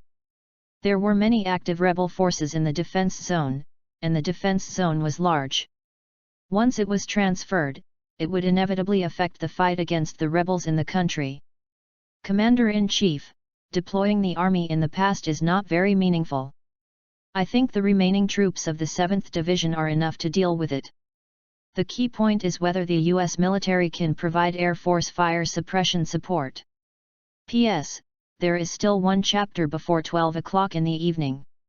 I didn't save any drafts, so I wrote it now. Chapter 56. A map is posted. You can view it on the computer version or click on the two words in the upper right corner of the picture. I will personally go to Colonel Robert on this issue, and I believe they will agree. MacPhail said in a deep voice. Robert is the new head of the U.S. military base in Colombia. There are not many people, only more than 1,000 people, and their main purpose is to conduct reconnaissance, intelligence collection, and deterrence against Venezuela. As non-NATO allies of the United States, the two countries have very close relations. The United States uses Colombia to restrain Venezuela, which is equivalent to planting a pawn in the Latin American camp, with the purpose of undermining the relationship between Latin American countries and provoking incidents. As for whether the U.S. military will take action, it depends on what MacPhail says. At the same time, the 3rd Brigade, which has entered less than 20 kilometers from Cartagena, has also received a new order. What's going on? How can this order be changed overnight? Montoya looked very unhappy. I heard that because the 7th Division was defeated, the General Staff was afraid that we would repeat the 7th Division's mistakes, so they ordered us to defend the place. The 7th Division is really useless. More than 10,000 people, and they were defeated just like that. Montoya was full of disdain when he talked about the 7th Division. Yakov explained, I heard that the rebels have a large number of rocket launchers, tanks, armored vehicles, and even anti-aircraft missiles. Yakov, are you kidding? You said the rebels have such advanced weapons and equipment. Montoya looked unconvinced. He had just gone out and it was Yakov who answered the phone, so he didn't know the content of the conversation. Yakov shrugged. That's what the General Staff said, otherwise they wouldn't let us defend where we are. Hearing this, Montoya knew that this was very likely true. Although he looked down on the combat effectiveness of the 7th Division, the General Staff would not say anything nonsense. It's really ironic that the rebels' weapons and equipment are even better than our regular army. It's really ironic. Montoya looked unhappy and his tone was full of sarcasm. Yakov sighed and didn't know what to say. This country is getting more and more chaotic. Cartagena. Gavin was reporting today's battle situation to Luis. Hearing that the 3rd Regiment had defeated a brigade of the 7th Division head-on and captured the small town of Arjona, Luis smiled. Counting Turbaco, which was occupied before, it means that 3 cities were captured in 2 days. The 3 cities are very close to each other. The distance from Arjona to Cartagena is only 20 kilometers. What about the north? I remember a brigade of reinforcements coming from Barranquilla. Did they get into a fight? Boss, the reinforcements from Barranquilla stopped at a small village 20 kilometers away. According to drone reconnaissance, the reinforcements were digging trenches and seemed not to be moving forward. I guess our exposed strength scared the enemy. Yet. Luis also thought this was the reason. What are you going to do next? Boss, I plan to have the 3rd Regiment send a battalion to garrison the town of Santa Estena.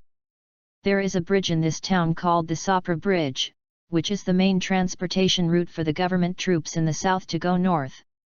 If we control this place or even blow up the bridge, we can prevent the enemy from coming over. This way, we can have time to digest the urban area we have occupied. After digesting and stabilizing the situation, my idea is to mobilize 2 regiments to go north to Barranquilla and seize this largest port city, so that the occupied hinterland will have a population of 3 to 4 million. Luis nodded, agreeing with his idea. After occupying Barranquilla, he can rely on the river to form a separatist situation and become the king of these 5,824 square kilometers. Moreover, he has occupied 2 coastal cities with good economies in Colombia.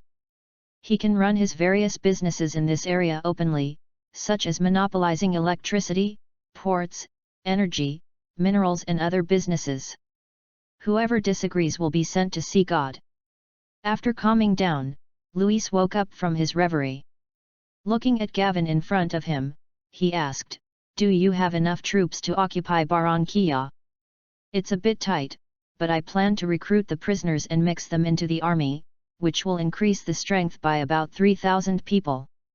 Prisoners? Louis frowned. He doubted the loyalty of the captives. We can recruit prisoners, but there is no need to induct them into the army. I think we can just use them as suicide squads. We have to rely on our own people to fight. In this way, I will provide you with 2 more regiments of troops, which should be able to alleviate your shortage of troops. Gavin was very happy to hear that Louis was willing to provide 2 more regiments of troops. After sending Gavin away, Louis returned to the room and turned on the system. System: recruit 2 mechanized infantry regiments. To read the exciting novels, go to Falu Novel Network. To facilitate recruitment, the system provides a DIY organization function. You can DIY the army organization according to your own ideas.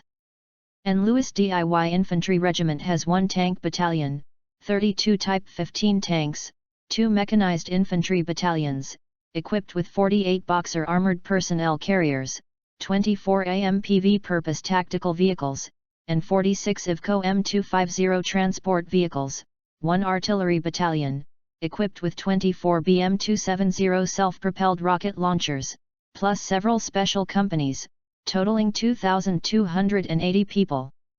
There is no dedicated air defense battalion, mainly because it is not needed at the moment, and the headquarters air defense missiles are sufficient. As for dealing with low-altitude targets, the infantry battalion is equipped with a dedicated Stinger air defense platoon. 1 battalion has 6 Stinger air defense missile launchers, equipped with 18 missiles. This means that 1 regiment has 12 Stinger air defense missile launchers and 36 Stinger air defense missiles. As for the RPG-7, it is equipped with more. It costs $21 million to build such a mechanized infantry regiment, and this is the system price. In reality, it may cost 20 times more. Ding! The recruitment was successful, $42 million were deducted. Do you want to cash it? Louis opened the system map and found the town of Santa Estena mentioned by Gavin. Then, he set the coordinates to the suburbs 2 kilometers away from the town. Then, he found the town of Santa Rosa, which is located 12 kilometers east of Cartagena. Good money, Zhao. Still the same, set the coordinates to the suburbs. System: put the coordinates of the 6th Regiment near Santa Estena town. And the coordinates of the 7th Regiment near Santa Rosa town. Ding! The manifestation is successful. After hearing the system prompt, Louis directly exited the system interface, then picked up the satellite phone, quickly dialed Gavin's satellite phone, and told him the location of the 2 regiments. After hanging up the phone, Gavin immediately sent someone to contact the 2 regiments. The distance was not very far, and the contact information was directly delivered through the drone, and then the communication was established. After a brief greeting, Gavin directly issued combat orders to the 2 regiments to directly capture the towns of Santa Rosa and Santa Estena. There was no garrison in Santa Rosa and there was no resistance. There were some deserters from the 7th Division in Santa Estena. However, with the strong strength of the 6th Regiment, it was easy to occupy this important town and guard the Sapra Bridge. Chapter 57. Hey, have you heard that the 7th Division of the government army was defeated by the National Army and fled in defeat? I heard that the news reported that the Nationalist Army used only 1 regiment of troops to drive away the 7th Division and captured Aryona without any effort. This is all old news. The latest news is that the National Army captured the important town of Santa Estena. What? Even Santa Estacia was taken. Didn't you watch the news reports on TV? The government army's combat effectiveness is too weak. They have even lost this important town. How can they counterattack? Whether they counterattack or not, I think things are pretty good now. The National Army has not disturbed the people like other armed elements. I have a friend who does business outside the military camp. When the National Army soldiers come out to buy things, they act like normal fathers and do not force people to buy or sell. Really? So, the soldiers of the National Army are pretty good, right? Anyway, I think it's okay and it doesn't disturb others. I hope it will be like this in the future. The National Army defeated the 7th Division. Such good news must be widely publicized. So O'Donnell asked the newspapers and TV stations in Cartagena to broadcast this news. They also exposed battlefield photos and scenes of a large number of government troops accepting surrenders. Such pictures and news made many capitalists, officials, corrupt officials, etc. who were originally looking forward to the government army's return were instantly shocked. They didn't expect the brave government army to be so lame. For ordinary people, as long as they don't harass and protect their rights, they will support anyone. Gradually, they discovered that this group of armed elements who called themselves the National Army did not burn, kill, and loot like other armed elements. Moreover, they paid for things they bought. This immediately made many uneasy people feel incredible, and they began to be at ease, vigilant, and adapt to the rule of the National Army. Today, an AMPV tactical vehicle, which is a variant of the Hummer, was driving in front, followed by 5 Iveco transport vehicles. People on both sides of the road looked at the transport vehicles with a hint of curiosity. Seeing that there were people being escorted and tied up in each vehicle, a rough look showed that there were at least 30 or 40 people. Hey, isn't that the owner of a bar in the east of the city? Why was he kidnapped? I guess he must have done something wrong, otherwise the Nationalist Army wouldn't have tied him up. I know this boss, his name is Joshua. Although he looks like a bar owner, I heard that he has dozens of thugs under him, engaged in extortion, kidnapping, blackmail and drug trafficking. He is very powerful in the east of the city. Is that so? If that is the case, then these gangsters should be arrested and locked up in jail.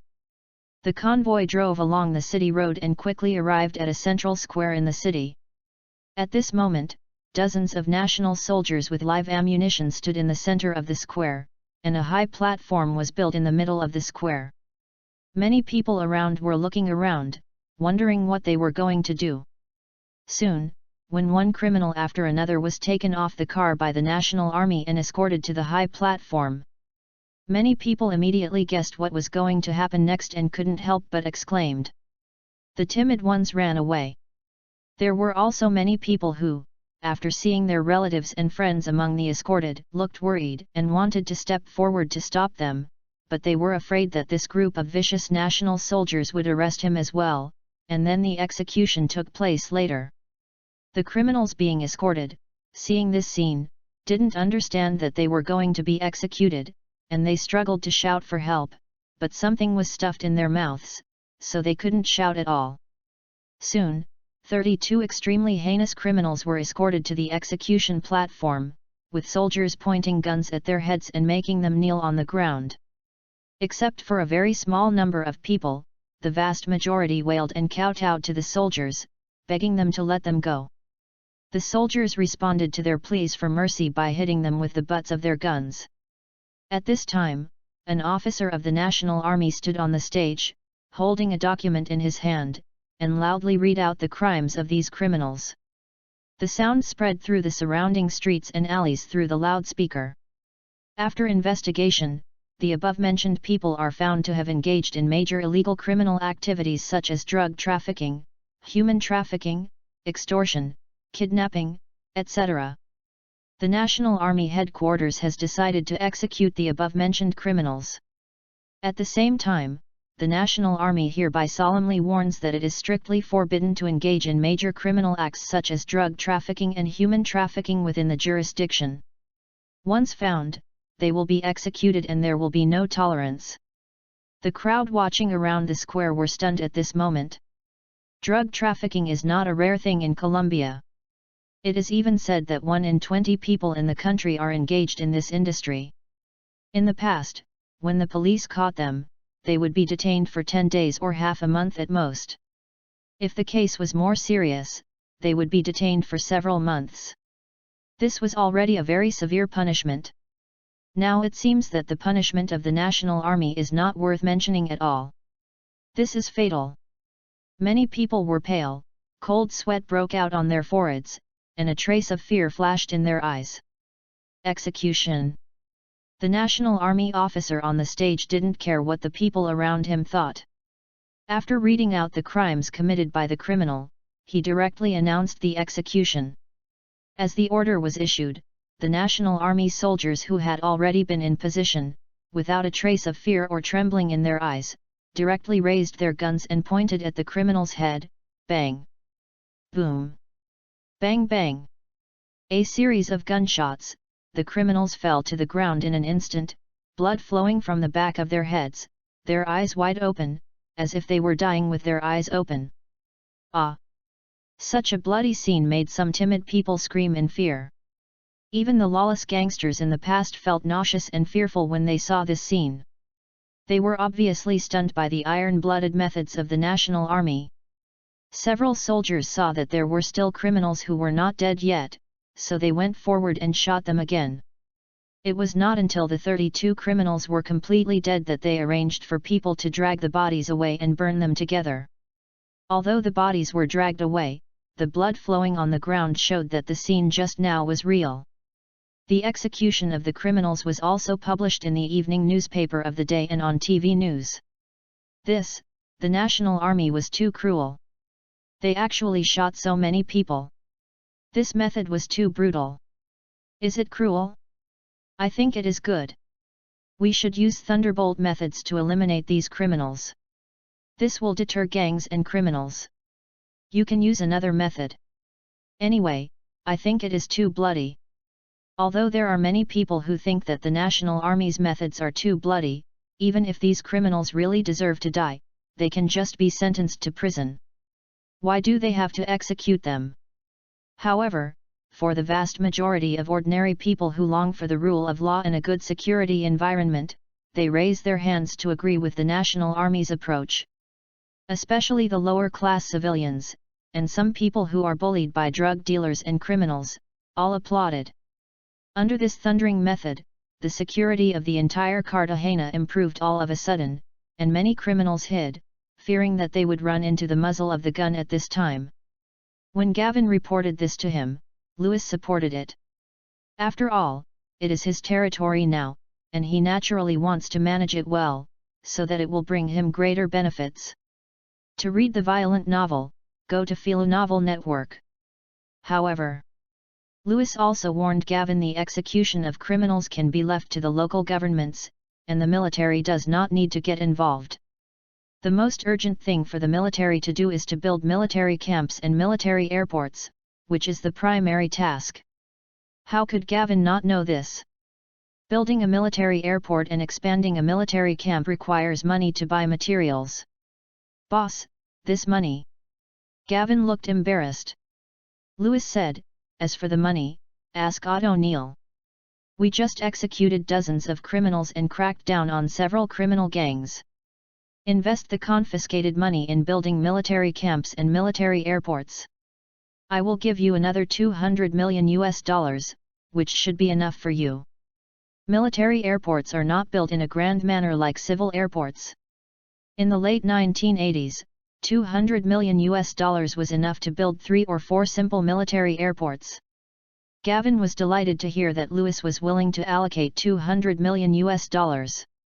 Louis proposed to build military airports mainly to equip the Air Force on a large scale and strengthen the Air Force.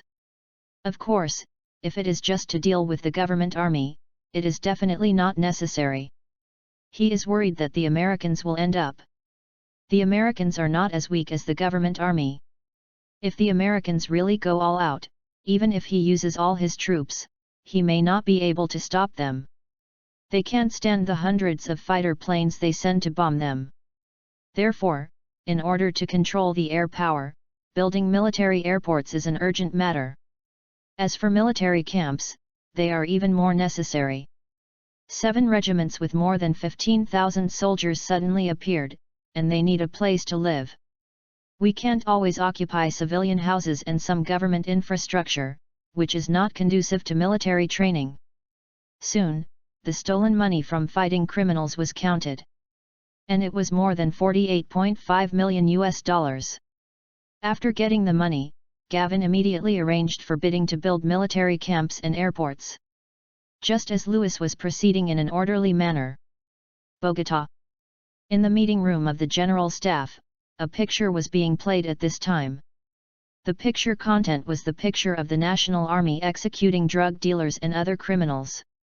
Although the picture was bloody, it did not cause much reaction to the people in the meeting room. They had seen such scenes many times. Mr. President, I think this is a good thing. Good news. Cordes looked at the Deputy Commander Claire in astonishment. Yes. Claire said loudly, we can broadcast this video and say that the National Army is a terrorist organization. I believe that with this bloody execution scene, the Chinese people will stand on our side. At the same time, we will seek help from the international community and the United States. I believe that with this video, public opinion will be biased towards us. Yes, Claire is right, I agree with his idea. The Air Force commander said. Others followed suit and all supported Claire. Cordes was not unhappy, in his opinion, Claire's idea was good. General Mack, what does the US military say? Can they provide military support? Cordes turned his attention to Commander-in-Chief McPhail. Hearing this, McPhail said seriously, Mr. President, the US military has not responded yet, but I have received news that the US is considering whether to allocate funds and provide weapons to support us. I mean, Mr. President, it would be better for you to go to the US to meet with President Reagan. This would be safer. You are right, Cordes nodded in agreement. I have to go to the United States. The United States. The White House. The sudden rise of the National Army, unsurprisingly, attracted the attention of the United States. After all, Colombia is in the back garden of the United States. Such a powerful armed force suddenly emerged and wiped out nearly a division of Colombia's army. With such a strong strength, how could the United States not pay attention? Moreover, Colombia is still a pawn of the United States in Latin America. Chapter 58. Everyone, tell me, should we agree to the Colombian government's request to send troops to eliminate this armed force? After reading the content, Li Zhen put down the document in his hand and looked at the CIA director, defense minister, and joint chief of staff in front of him with a serious expression. According to the intelligence provided by the CIA and the Colombian government, this armed force is very strong, equipped with a large number of advanced weapons, and has strong combat capabilities. It is best to send personnel to contact them. If they are willing to work for our country and are willing to be friendly with us, then we will be neutral in this matter. Otherwise, we will support the Colombian government. The chief of the Joint Chiefs of Staff said. The underlying meaning of his words depends on whether the other party is a friend. If they are friends, it's easy to say. If they are not friends, they must support the Colombian government and do their best to eliminate this force. I agree with General Schimmel's opinion. We should send someone to contact the other party first and then make a decision. The defense minister said. At present, the US military is focusing on Europe, Asia, and the Middle East. He believes that we should not pay too much attention to the situation in Colombia. Even though this force is indeed strong, it currently only occupies a small area and is not worth paying too much attention to. In his opinion, the Colombian government forces are too weak. If they were replaced by the US military, they would be able to recapture Cartagena within a day. Director Haig, what do you think?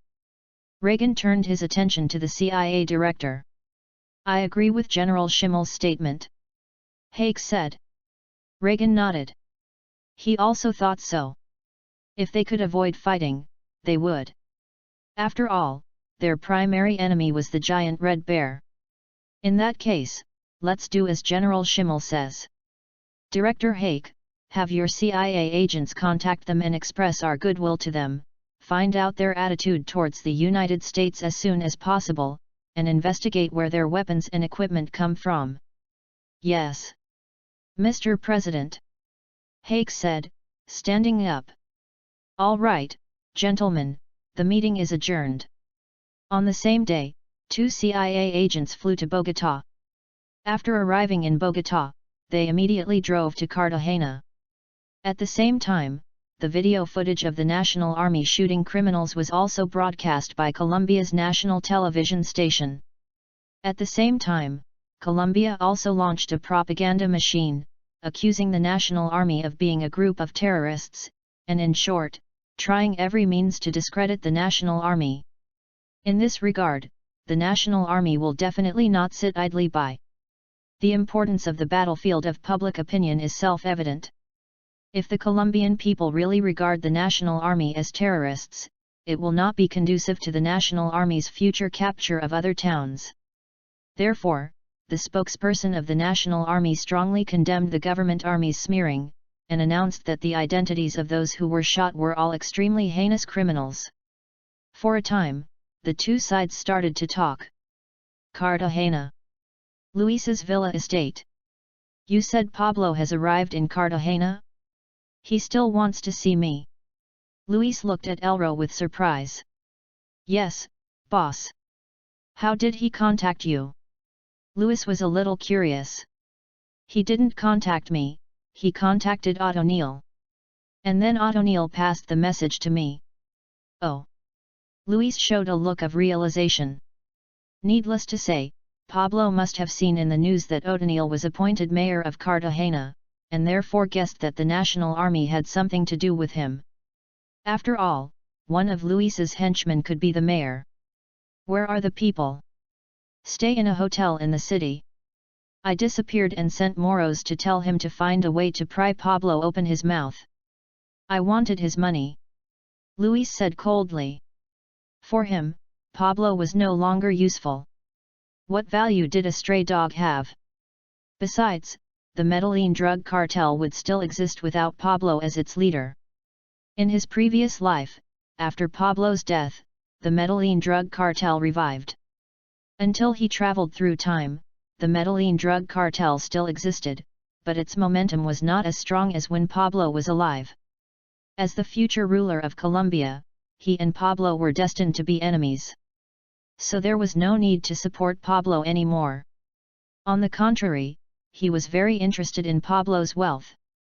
You know, the outside world estimated that his wealth was at least more than $20 billion. In the last transaction, he only got more than $200 million from Pablo.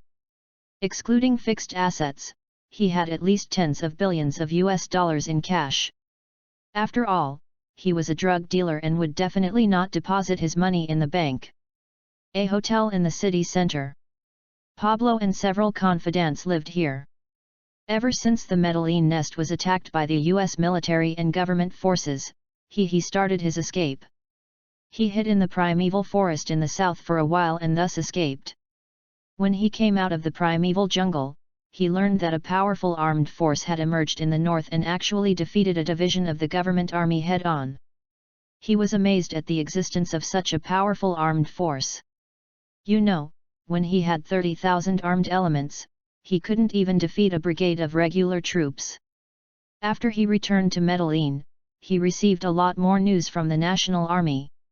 When he learned that the National Army had appointed a man named O'Neil as the new mayor of Cartagena, he thought of some things. It is speculated that this suddenly emerging National Army may have a deep relationship with Luis. To read the exciting novel, go to Falu Novel Network. So with the idea of seeking support and purchasing weapons, he quietly fled to Cartagena. He stayed in this hotel. At this time, Pablo was sitting on the sofa, with his arms around a woman's waist, and the woman was sitting astride him. Pablo is in a state of relaxation, lying on the sofa. As he watched the woman clean herself in front of him, he could not help but think of his revenge plan. He thought that after he bought weapons and equipment from Luis, he would go back to Medellin to form a new team, and then become a warlord like Luis. Just as Pablo was immersed in his grand blueprint, the closed door suddenly banged and was kicked open. Pablo was so scared that he trembled and subconsciously wanted to stand up and run away. Bang! He had just stood up and taken 2 steps when he heard a gunshot. Then he felt a sharp pain in his calf, staggered, and fell to the ground. The next second, the barrel of the gun hit his forehead. He was so scared that he dared not move. "You, who are you? What do you want to do?" The group of men in black ignored him. Bang, bang, bang. Soon, dense gunfire rang out from the next room. A few seconds later, several men in black came into the room. Seeing this scene, Pablo's pupils suddenly tightened. No need to guess, the confidant he brought with him has gone to see God. As for the woman who had just served Pablo, she was taken away. Moros, wearing a headscarf, walked in. Seeing the men in black in the room making way for Moros, Pablo immediately analyzed that Moros was the leader of this group of people. So, after Moros came over, he quickly plucked up his courage and said, "Who are you? Who doesn't know me? How dare you kidnap me? Yes, you are the drug lord Pablo. Pablo, do you know me?" "Of course." Moros pulled a stool, sat down, crossed his legs, and smiled faintly. "The famous drug lord Pablo, how could I not know him? Since you know me, you should know what the consequences will be if you do this," Pablo said coldly. "Consequences?" Moros was stunned for a moment, then burst into laughter. "Haha, you still think you are the former Pablo? You are just a stray dog now, and you are still pretending to be powerful. Threaten me." Then, he raised his gun and pointed it at Pablo's forehead, and said fiercely, "Believe it or not, I will kill you now." Pablo's face was very ugly. He thought about how he had never been threatened like this. Now he is really in a desperate situation, with a gun pointed at his head. "What on earth do you want to do?" Pablo yelled angrily. Chapter 59. What do you want to do? Moros chuckled, put away the gun pointing at Pablo's forehead, sat back in his chair, and said with a smile, "It's very simple. I heard that you are a big drug lord and on the rich list of some American magazine. It just so happens that we brothers are short of money, so we came to you for some money." Pablo was relieved to hear that he only wanted money. As long as he was not a rival, it would be fine. The Medellin group and the Cali group were enemies, and the two families had used many means in private. "You can ask for money. As long as you let me go, I can give you $1 million. $1 million? Moros laughed as if he had heard something funny, and said to his companions, "Hey, did you hear that? He said he would send us away for $1 million. Haha." Several companions laughed together. Pablo's eyes flashed with hatred and anger. He swore that as long as he escaped from here, he would make these people die without a burial place. Moros put away the teasing smile on his face and looked at Pablo with a cold expression. "Do you fucking think we are beggars? You want to get rid of me with 1 million. How much do you want?" Pablo said gloomily. "Not much, just $1 billion US. What, $1 billion, you are robbing me?" After hearing the number Moros said, Pablo's eyes flashed with anger, and he angrily said 177. Moros smiled and said, "It seems that you still don't understand your current situation. Come on, teach Mr. Pablo." Bang, bang. Two soldiers picked up their guns and shot Pablo several times with the butts of their guns. "Ah!" Pablo screamed and rolled on the ground. Moros saw that the time was almost up and waved his hand, "Take him away." Yes. Soon, Pablo was put in a black bag, his hands were tied, and he was taken away. The next day, O'Neil came to the villa. "Boss, I have something to report to you." "What's the matter?" Louis was lying in the villa swimming pool, and beside him were two Colombian beauties, who were using their capital to massage Louis. O'Neil looked at the two Colombian beauties, as if he wanted to say something but hesitated. "You go down first." Louis waved his hand. Two extremely tall Colombian beauties with big weapons got up and left immediately after hearing the voice. After the two women left, O'Neil said, "Boss, someone is coming from the United States." "Oh. Louis' eyes flashed, and then he turned over on the recliner and said, "What did you say?" "They didn't say anything, they just tried to show us their goodwill and stressed that they are willing to strengthen cooperation with us." "Cooperation?" Louis raised his lips slightly, revealing a hint of sarcasm. "I'm afraid they are here to find out our true strength and understand our attitude." O'Neill nodded. "Yes, that's true. What do you think about this matter?" "What I mean is that we are not yet firmly established, so we should not create unnecessary troubles and offend the United States." "You are right." Louis nodded, put his hands on the back of his head, sighed, and said in a faint tone, "It is indeed not appropriate to offend the United States at the moment." "So boss, do you think I am being friendly to the people sent by the United States?" "You can handle this matter. Our current main mission is to seize the Atlantic Province. The Atlantic Province has the largest port in Colombia. Its capital is Barranquilla, which is about the same size as the Magic City in Dragon Country. A province in Colombia cannot be compared with a province in Dragon Country. The administrative division of Colombia is province, special district, town. A so-called province is about the same size as a prefecture-level city in Dragon Country." "I understand." O'Neill nodded. "By the way, you should focus on training local administrative officials. The military will capture Barranquilla next, so you'd better prepare relevant administrative talents in advance," Louis reminded. As for O'Neill, he planned to let him be the president. As for Louis himself, he was not in a hurry to step into the limelight.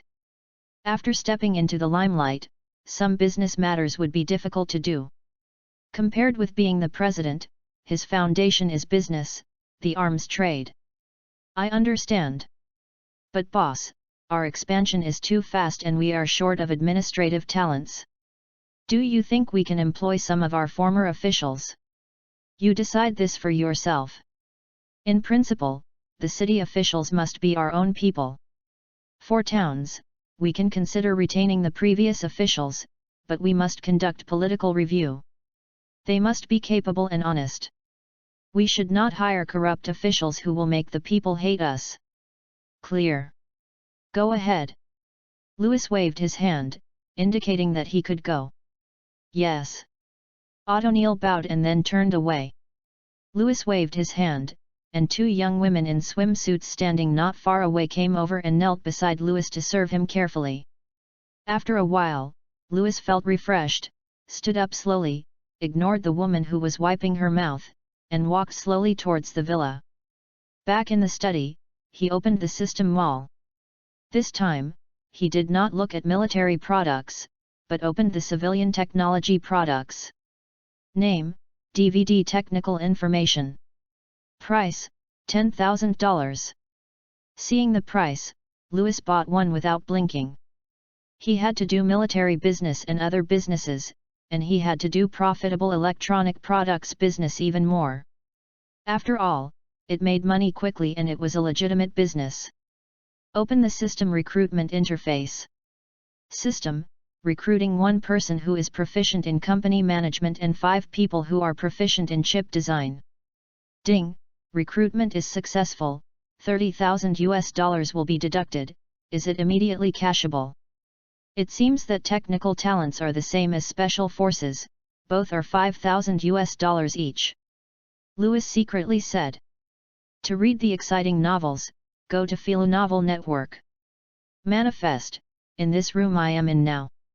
As soon as he finished speaking, a light and shadow flashed in front of him, and then 6 people appeared. Meet the master. After a short period of adaptation, several people bowed respectfully to Louis. Well, just call me boss from now on. It's the boss. Henry.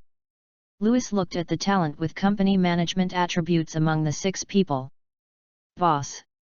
Henry looked at Louis. You go and start a company called Blue Ocean Electronics, mainly engaged in electronic products, and I will give you the money later. Louis said. Yes. He took out the DVD technical data that he had just redeemed from the system. He said to the other 5 engineers who were proficient in chip design, this is a technical data on DVD electronic products. You guys understand chip design, so you guys will be responsible for the research and development of this project. If you need anything, come to Henry.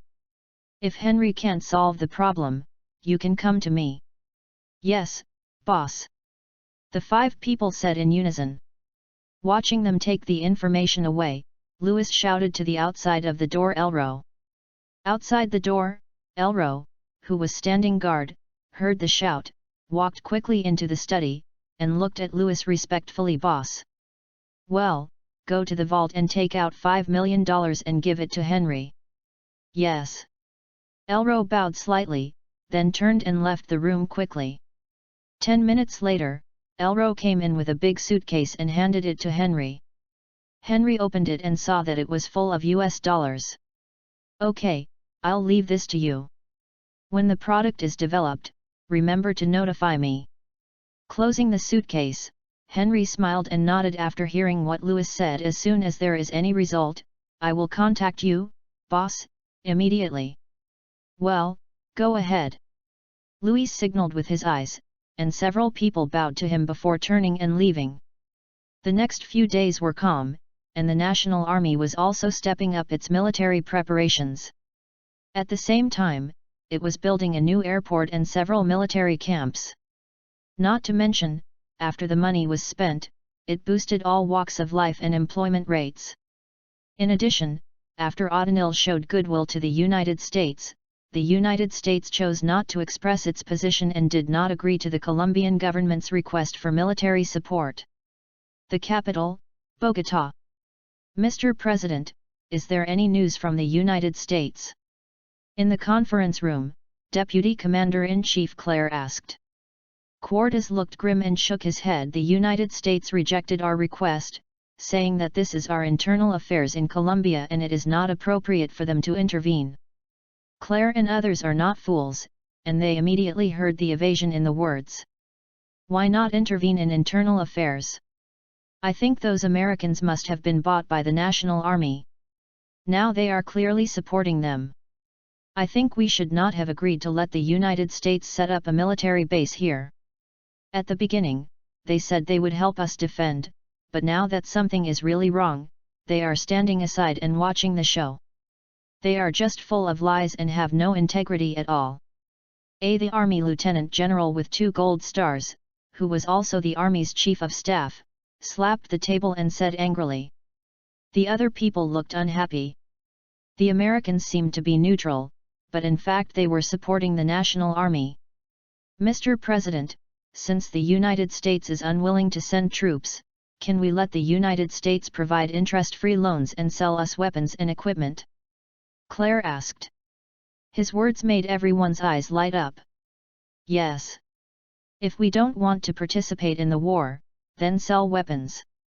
The reason why the government army can't defeat the National Army is because their weapons and equipment are backward from the enemy, right? If the United States can provide advanced weapons and equipment, our side will surely be able to eliminate the rebels with its superior military strength. Cortés was also moved by what he said. He looked at Claire, the Air Force commander, and the Army commander and said, I plan to visit the United States tomorrow, and the 3 of you will come with me.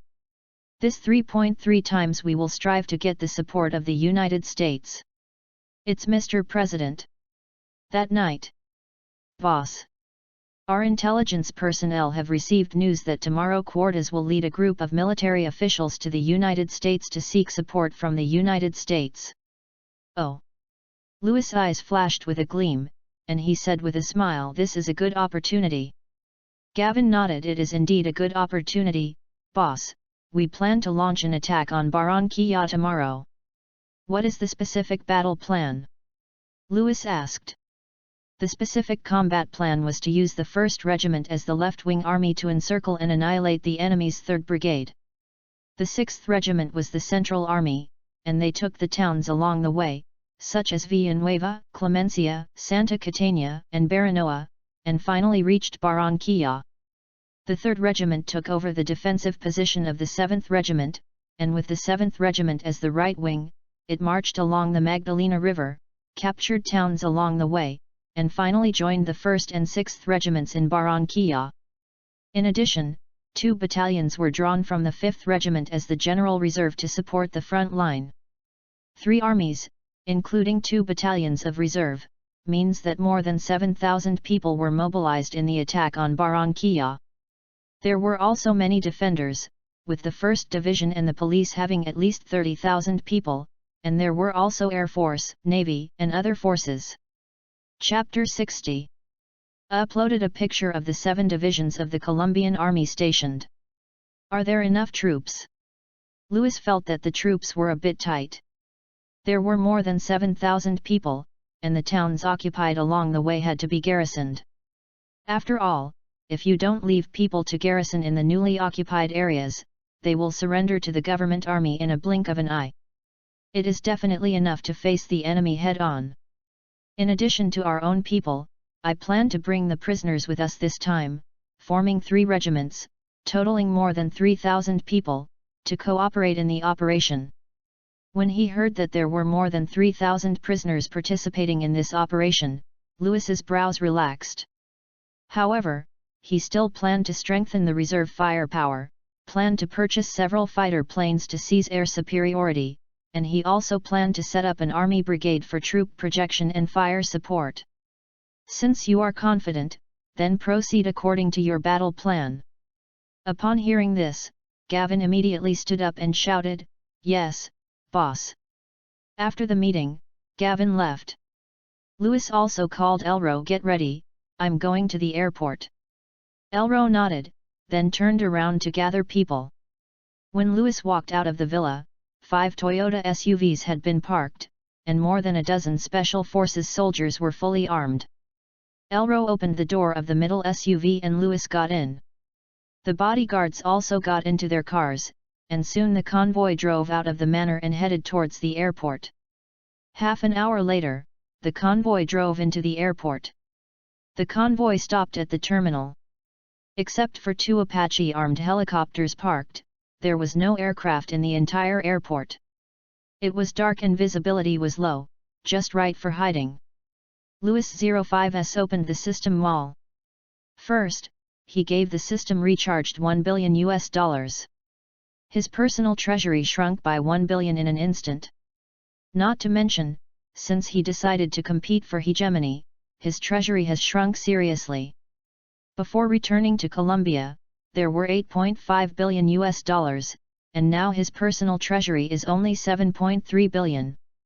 He found the Apache attack helicopter, $11.5 million per helicopter. Lewis thought about it and decided to buy 24 Apaches for fire assault. 24 helicopters are just enough to equip a battalion. The main function of the Army Aviation Brigade is to deploy troops.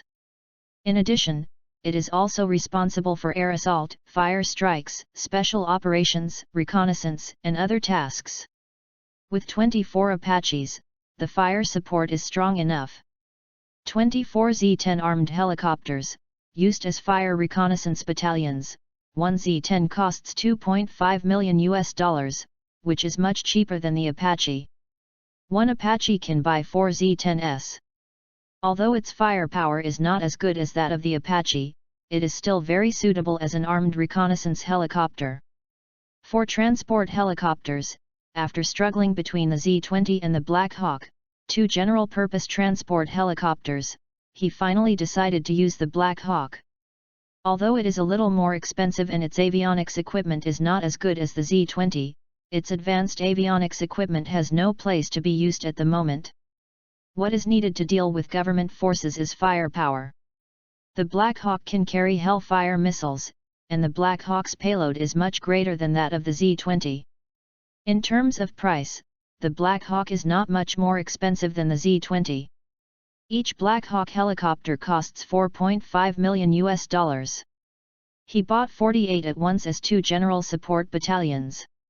In addition, he also bought 12 CH-53E Super Stallion heavy helicopters, mainly for transporting equipment, weapons and ammunition, etc., of course. It can transport combat soldiers and is multi-purpose. The price is much more expensive than the Black Hawk, with a price of $7.5 million, which is almost the price of two Z-20s. Fortunately, only 12 are equipped. Not counting the additional weapons and ammunition, the Army Aviation Brigade formed by Lewis, the vehicle alone is as high as $642 million. It has to be said that the Army Aviation Brigade is indeed not something that ordinary people can afford. Next, it is to recruit pilots, 200 helicopter pilots, $5,000 per person, and spent $1 million. For the Rapid Reaction Force, he did not choose ordinary soldiers. To a certain extent, the Army Aviation Rapid Reaction Force is actually used as a spearhead, often deep into the enemy's rear for raids, which is actually a bit similar to special operations, but the organization is larger. The special forces are mainly decapitation. In addition to decapitation, the Army Aviation Rapid Reaction Force can also seize important targets. So as for the soldiers, he considered it and chose the special forces. Anyway, he is now rich and can afford it. Just like the equipment of the local Tyrant Brigade in his previous life. He was willing to spend $1 billion to build a rich aviation brigade. He directly recruited 1,100 people and organized them into a regiment, 2 battalions, referred to as the Special Service Regiment, which cost him another $5.5 million. This is just the people, not including weapons and equipment. Including vehicles, weapons, and ammunition, the entire aviation brigade cost him $663 million. Although the price is expensive, the firepower is full. 24 Apaches, 24 Z-10s, 48 Black Hawks, 12 Super Stallions, a total of 108 armed helicopters. With this firepower configuration, even if they encounter a U.S. Army Aviation Brigade, it will be a complete victory, unless it is a U.S. Army Heavy Aviation Brigade, otherwise it will be directly crushed. The Aviation Brigade is solved. Lewis also plans to establish an air force to control air power while providing fire support for ground forces and bombing important and valuable targets. There are many options for fighter jets. For the current situation in Colombia, Lewis feels that there is no need to choose 2 good fighter jets, just enough and cost-effective. According to this standard, after selecting fighters, he finally chose the Xiaolong Block 3. The reason is very simple. The system price of one Xiaolong Block 3 is only $1.7 million, while the system price of one F-16 is $3 million. The price is half of that of the F-16. The Xiaolong 3 is enough to deal with the war in Colombia and even the entire Latin American region. After all, there are still very few countries in the world that use 4th-generation aircraft, Russian standard.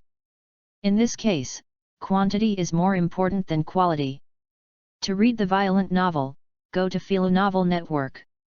Moreover, in beyond visual range combat, in addition to radar and stealth, the range of air-to-air missiles is the most important. After all, the difference in radar is not very large. When both sides discover each other, the range of missiles becomes more important. Therefore, he bought 12 Xiaolong 3s in one go, spending $20.4 million. The air-to-air missiles directly abandoned the American and Russian ones and directly selected the Dragon country's Thunderbolt series. In terms of air-to-air missiles, Dragon country is not inferior to the other 2 major countries. There is Thunderbolt 10. There are 3 types, Pili 12 and Pili 15. Among them, the range of PL-10 is 30 km, the range of PL-12 is 100 km, and the range of PL-15 reaches 200 km. Among them, the price of PL-10 is $50,000 per piece, PL-12 is $200,000, and PL-15 is $500,000. At present, the range of the Sidewinder AIM-9M used by the U.S. military is only 18 km, and the range of AIM-54 Dead Bird is 135 km. Faced with this situation, Lewis's idea is to buy all 3 types of PL. A small amount of PL-15 is generally not needed, as long as it is used against the US military. It is enough to have a large warehouse of PL-12 and PL-10. After thinking about it, he finally bought 500 PL-10s, 200 PL-12s, and 100 PL-15s, spending a total of $115 million US. This has air-to-air missiles, and air-to-ground missiles are also needed to hit ground targets. I directly chose the base He-2 laser-guided bomb from Longguo.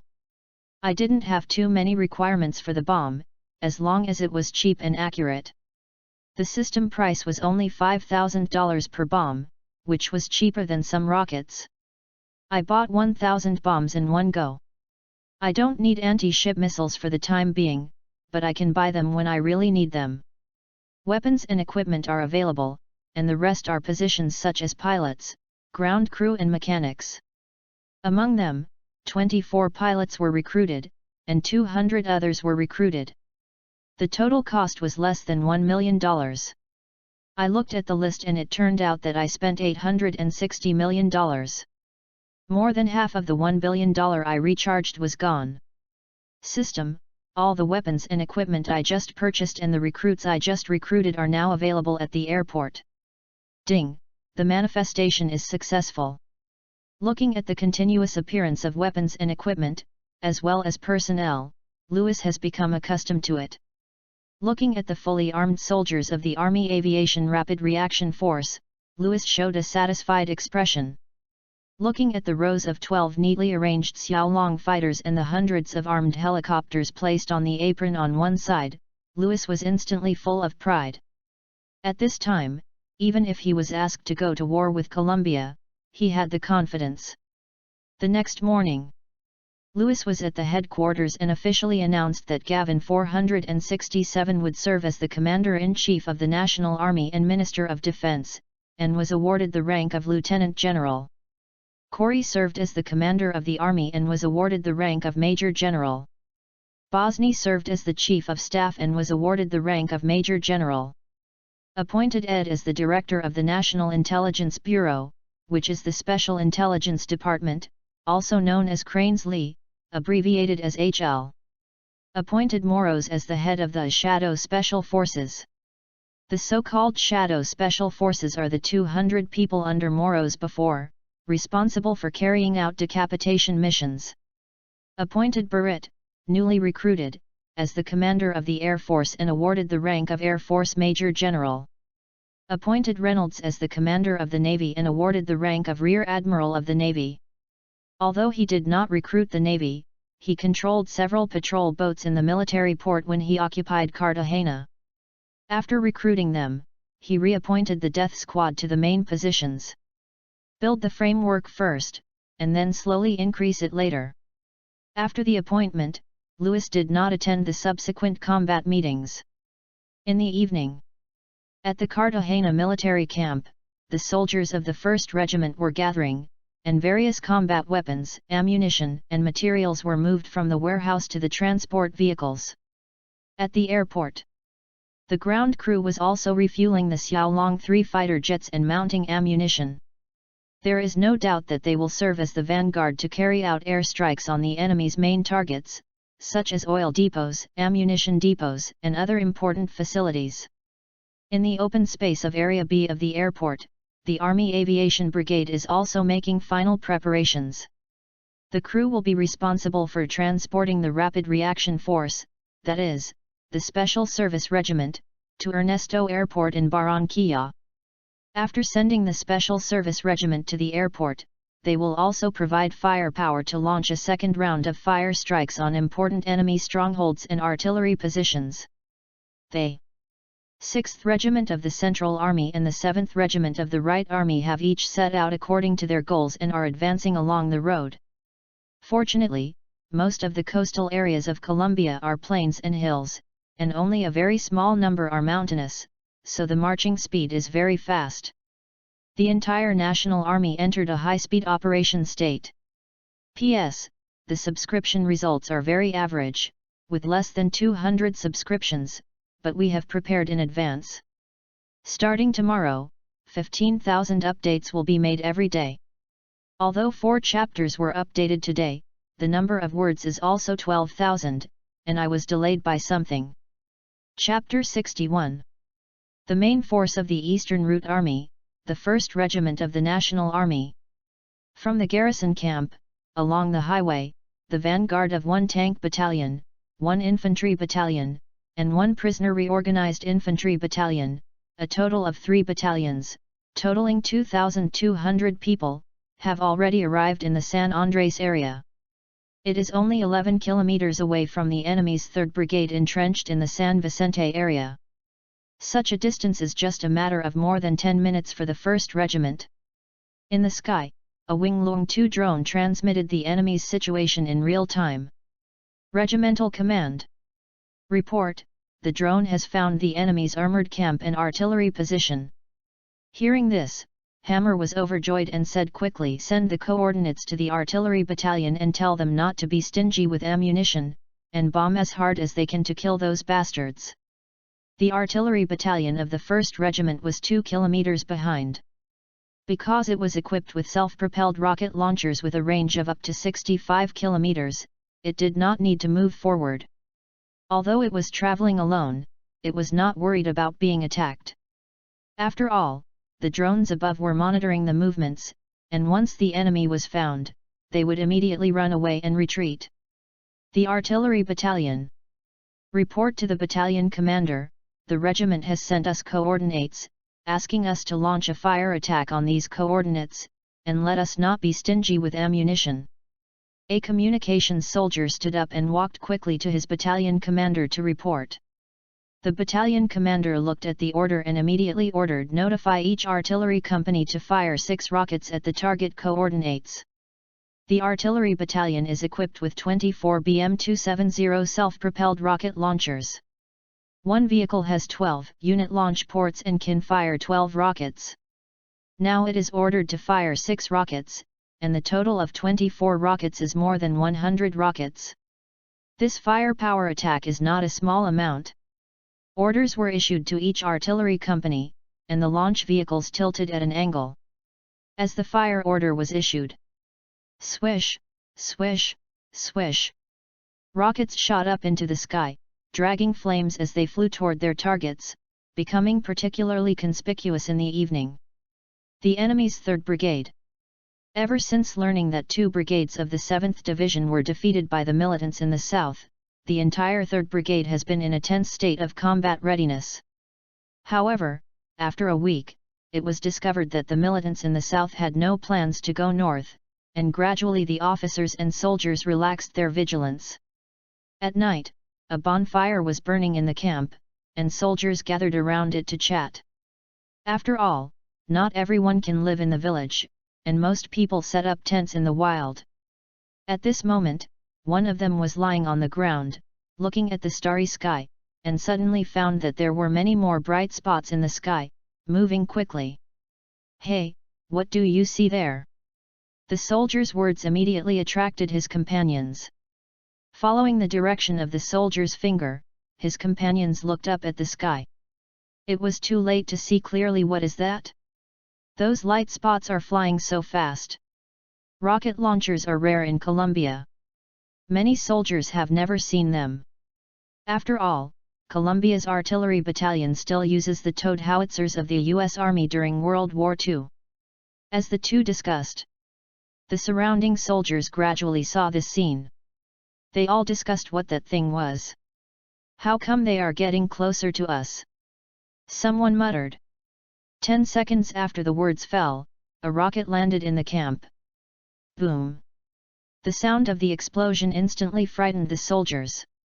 "Fuck, that's a cannonball, run!" Boom! Boom! Boom!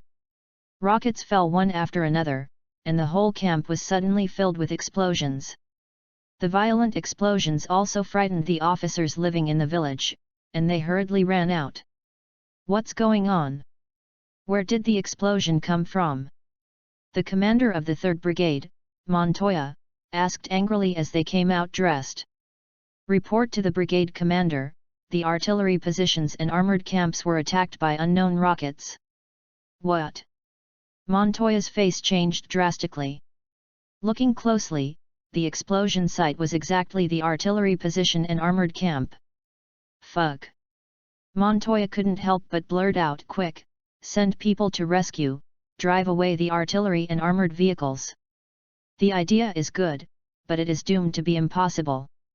Facing the saturation fire of more than 100 rockets, the artillery and armored vehicles were blown up, and it was impossible to drive away. At the same time, after learning that the artillery battalion had opened fire, Hammer immediately ordered his troops to speed up the action. More than 30 tanks and dozens of armored vehicles rushed forward on the flat land of the seaside. Soon, they exchanged fire with the front line of the 3rd Brigade. Boom!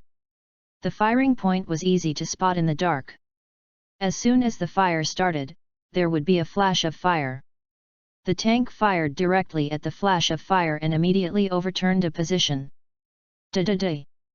The machine gunner on the armored vehicle pulled the trigger frantically and fired at the firing point. Suddenly, the sound of gunfire rang out. Montoya, who heard the gunfire, was shocked. "Report, the front-line positions are exchanging fire with unknown armed elements. The enemy's firepower is very strong, and there are tank shelling. The front-line positions have suffered heavy casualties.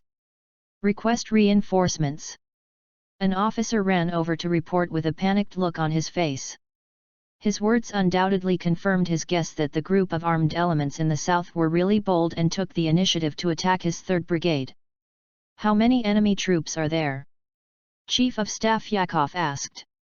"It's not clear. It's too dark to see how many enemies there are. But judging from the firepower, there are at least several thousand of them." Montoya and Yakov were shocked when they heard that a few enemy soldiers were coming. There were only a few thousand rebels. Could it be that they all came to them? Without time to think about it, Montoya quickly ordered, "Pass my order immediately. The whole army retreat." "Retreat?" The officer was stunned for a moment. Shouldn't he send people to the front line to snipe? Why retreat? What are you doing standing there? Go and pass the message. To read exciting novels, go to Falu Novel Network. Montoya shouted. The officer came to his senses and hurried to inform. Looking at the burning tank and armored vehicle camp, and then looking at the front line, Montoya's face was very ugly. After fighting for so many years, it was the first time he encountered such a frustrating scene. But he didn't think about it. His so-called war was just a fight with militants. Most of the militants were light infantry, without heavy weapons and artillery. Even if they attacked by surprise, it would not cause much damage.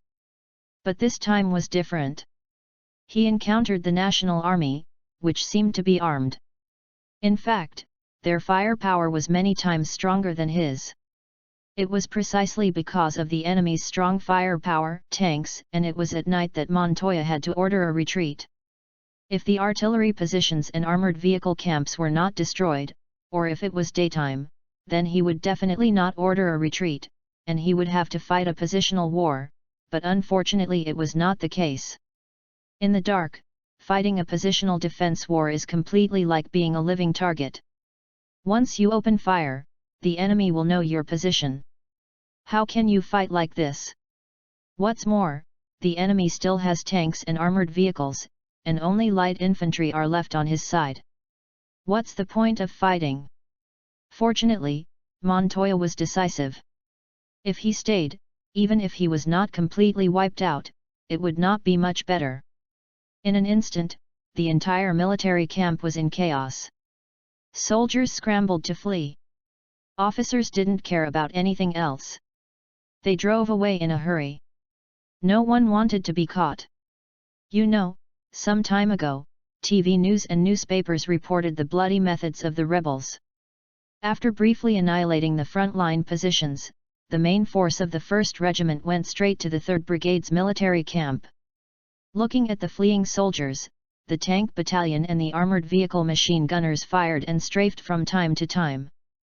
The slow-running defeated soldiers, seeing that they were caught up, divided and surrounded, decisively chose to throw away their weapons, kneel on the ground, and raise their hands to surrender. In the face of the surrendered soldiers, the 1st Regiment did not kill the prisoners, but confiscated their weapons and sent people to guard them. The main force was still chasing the main force of the 3rd Brigade. In this way, they ran in front and chased in the back.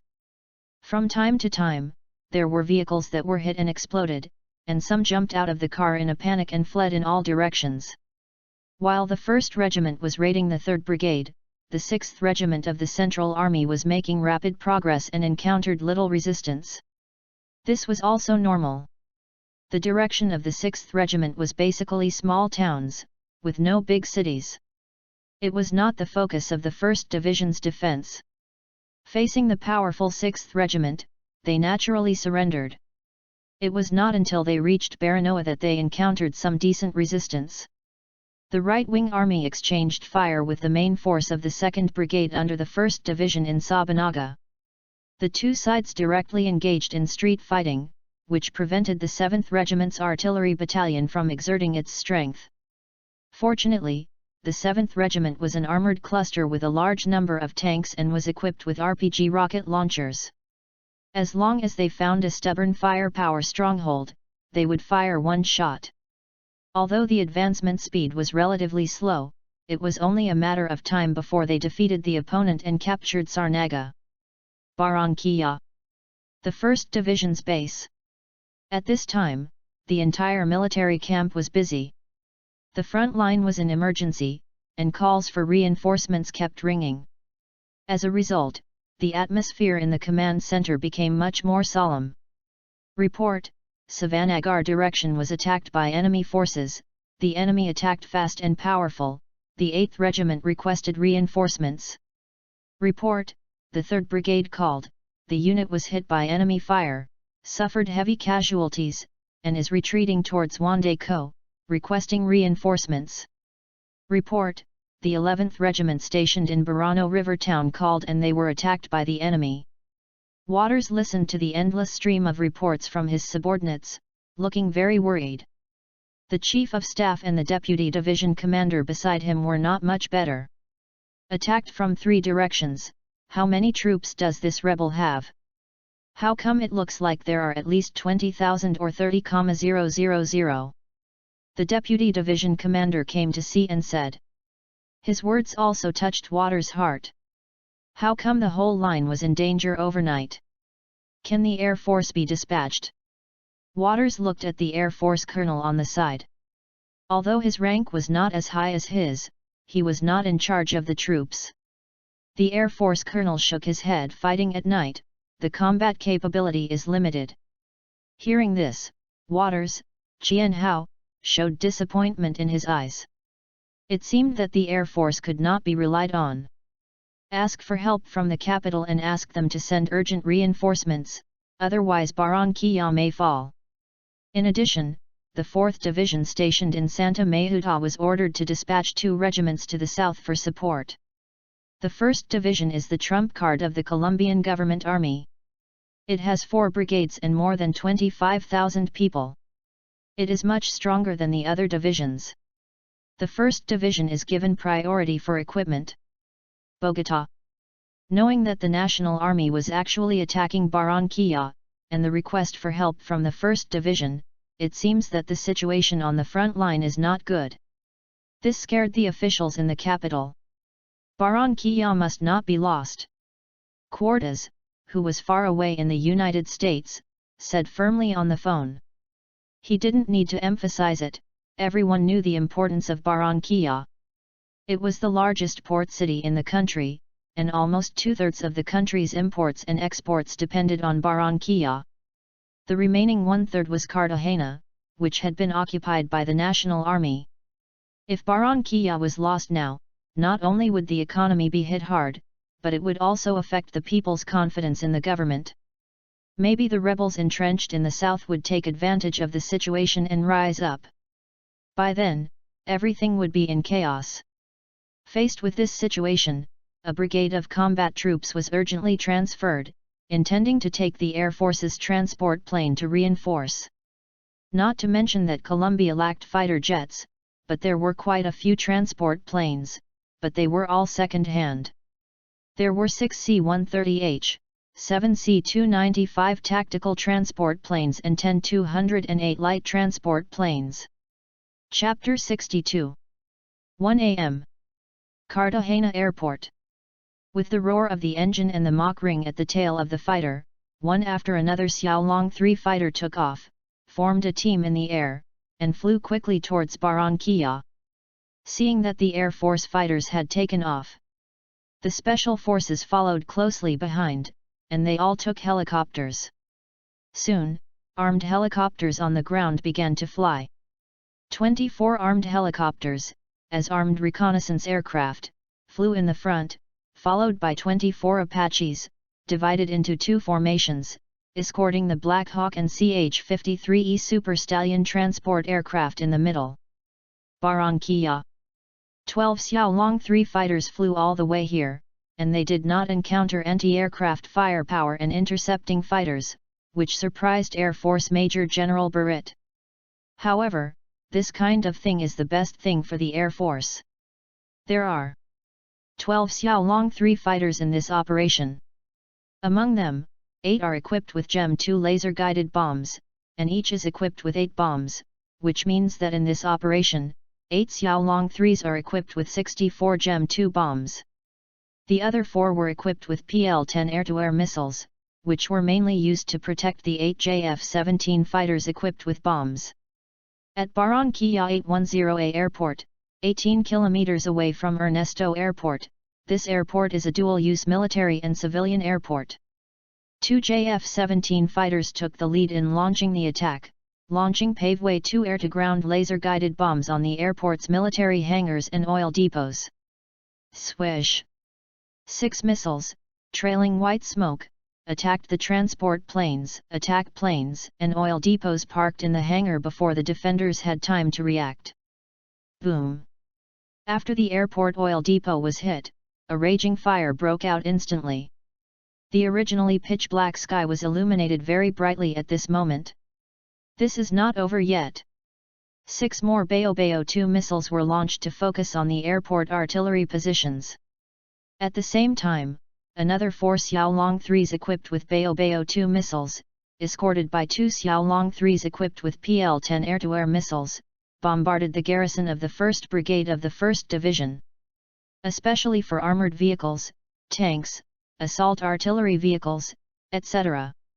More than 30 Baobao 2 air-to-ground laser-guided bombs were launched, and the entire garrison was suddenly filled with explosions, almost turning the 1st Brigade over. The huge explosion startled people in the entire city. Countless citizens looked towards the garrison of the 1st Brigade and the airport outside the city, AFA, only to see flames all over the sky in the direction of the airport, and from time to time there was a loud boom and a huge explosion, which also made people in the city panic. They speculated what had happened. Some people called their husbands, sons, or fathers in the 1st Division, but found that they could not get through. Because the communication tower was attacked by missiles just now, the communication network in the entire area was directly cut off, and it was impossible to contact the outside world unless using a satellite phone. The whole city was in chaos, and medical vehicles drove out of the city to rescue the wounded. After dropping 60 GEM 2 missiles, the Air Force formation evacuated. At this time, in the air 10 kilometers south of Barranquilla, hundreds of helicopters were flying rapidly towards the airport. On a C-53 Super Stallion helicopter, the Special Service Chief Jeff was talking on the radio. He was relieved to learn that the airport's air defense positions and airport aircraft had been bombed. Airport! Hurry, put out the fire! Fire trucks drove to the airport and put out the fire in the burning hangar. As for the oil depot, it was on fire and it was difficult to put out the fire. Besides, the oil depot was burned and could not be saved, so it was better to rescue the valuable things first. Just when the airport was busy putting out the flames and rescuing the wounded. At this time, a roar was heard in the sky. Someone looked up and saw that it was actually a helicopter, and there were so many of them. They were instantly shocked. A battalion stationed here quickly set up machine guns and fired. Boom! To read exciting novels, go to Falu Novel Network. A Sea Serpent rocket hit directly, overturning the machine gun position. Da-da-da. The Z-10 machine gun fired wildly at the crowd. The machine gun bullets were like spraying peanuts. The people who were hit were either just punched in the middle or their bodies were broken in half. Machine gun bullets were not like assault rifles. In terms of power, they were not on the same level. It was almost a one-sided massacre. After suppressing the enemy's firepower, the Black Hawk and CH-53 Super Stallion transport helicopters landed on the airport runway. Soldiers of the Special Forces Regiment got off the helicopters one by one, and then formed groups of 3 to quickly seize the high ground. 1st Division Headquarters. Report to the division commander. A large number of helicopters appeared in the direction of the airport. It is suspected that the enemy has occupied the airport. Waters looked tired, but when he heard the helicopters appeared in the direction of the airport, his face changed drastically. They are trying to seize the airport. No, the airport must not be occupied by them. We must take it back. Once the airport is occupied, the support troops from the capital will have no place to land. The support troops are not paratroopers. The deputy division commander also knew that the situation was serious. Once the airport was occupied by the enemy could use helicopters to quickly increase troops. Commander, I will lead the 13th Regiment to reinforce them. Seeing his partner volunteer, Waters hesitated, but still nodded and said, Jonah, the airport is in your hands. Don't let the enemy occupy it. Don't worry, Master, I will not fail in my mission. Good. After saluting Waters, the deputy division commander turned and hurriedly left the command post. Soon, the 13th Regiment stationed in the city, fully armed, drove quickly towards the direction of the airport. At this time, there was no gunfire at the airport. After a few scattered fire points were pulled out, the airport was taken over by the Special Service Regiment, and government soldiers were disarmed and detained one by one. The Army Aviation Brigade has also been withdrawn, and the people have been transported. The Apache and the Z-10 will also go to the 6th Regiment of the Central Army and the 7th Regiment of the West to provide fire support. Black Hawk CH-53 Super Stallion and other transport helicopters returned to Cartagena. Command. Report, radar detected 5 targets flying from Bogotá to Barranquilla. Gavin asked, are they military or civilian aircraft? Report. Not the Civil Aviation Identification Code. If it's not a civil aircraft, then it must be a military aircraft. It's probably going to reinforce. Gavin analyzed, and then his face became serious. No matter what they are going to do, they can't succeed. Pass my order to the anti-aircraft missile battalion to shoot them down for me.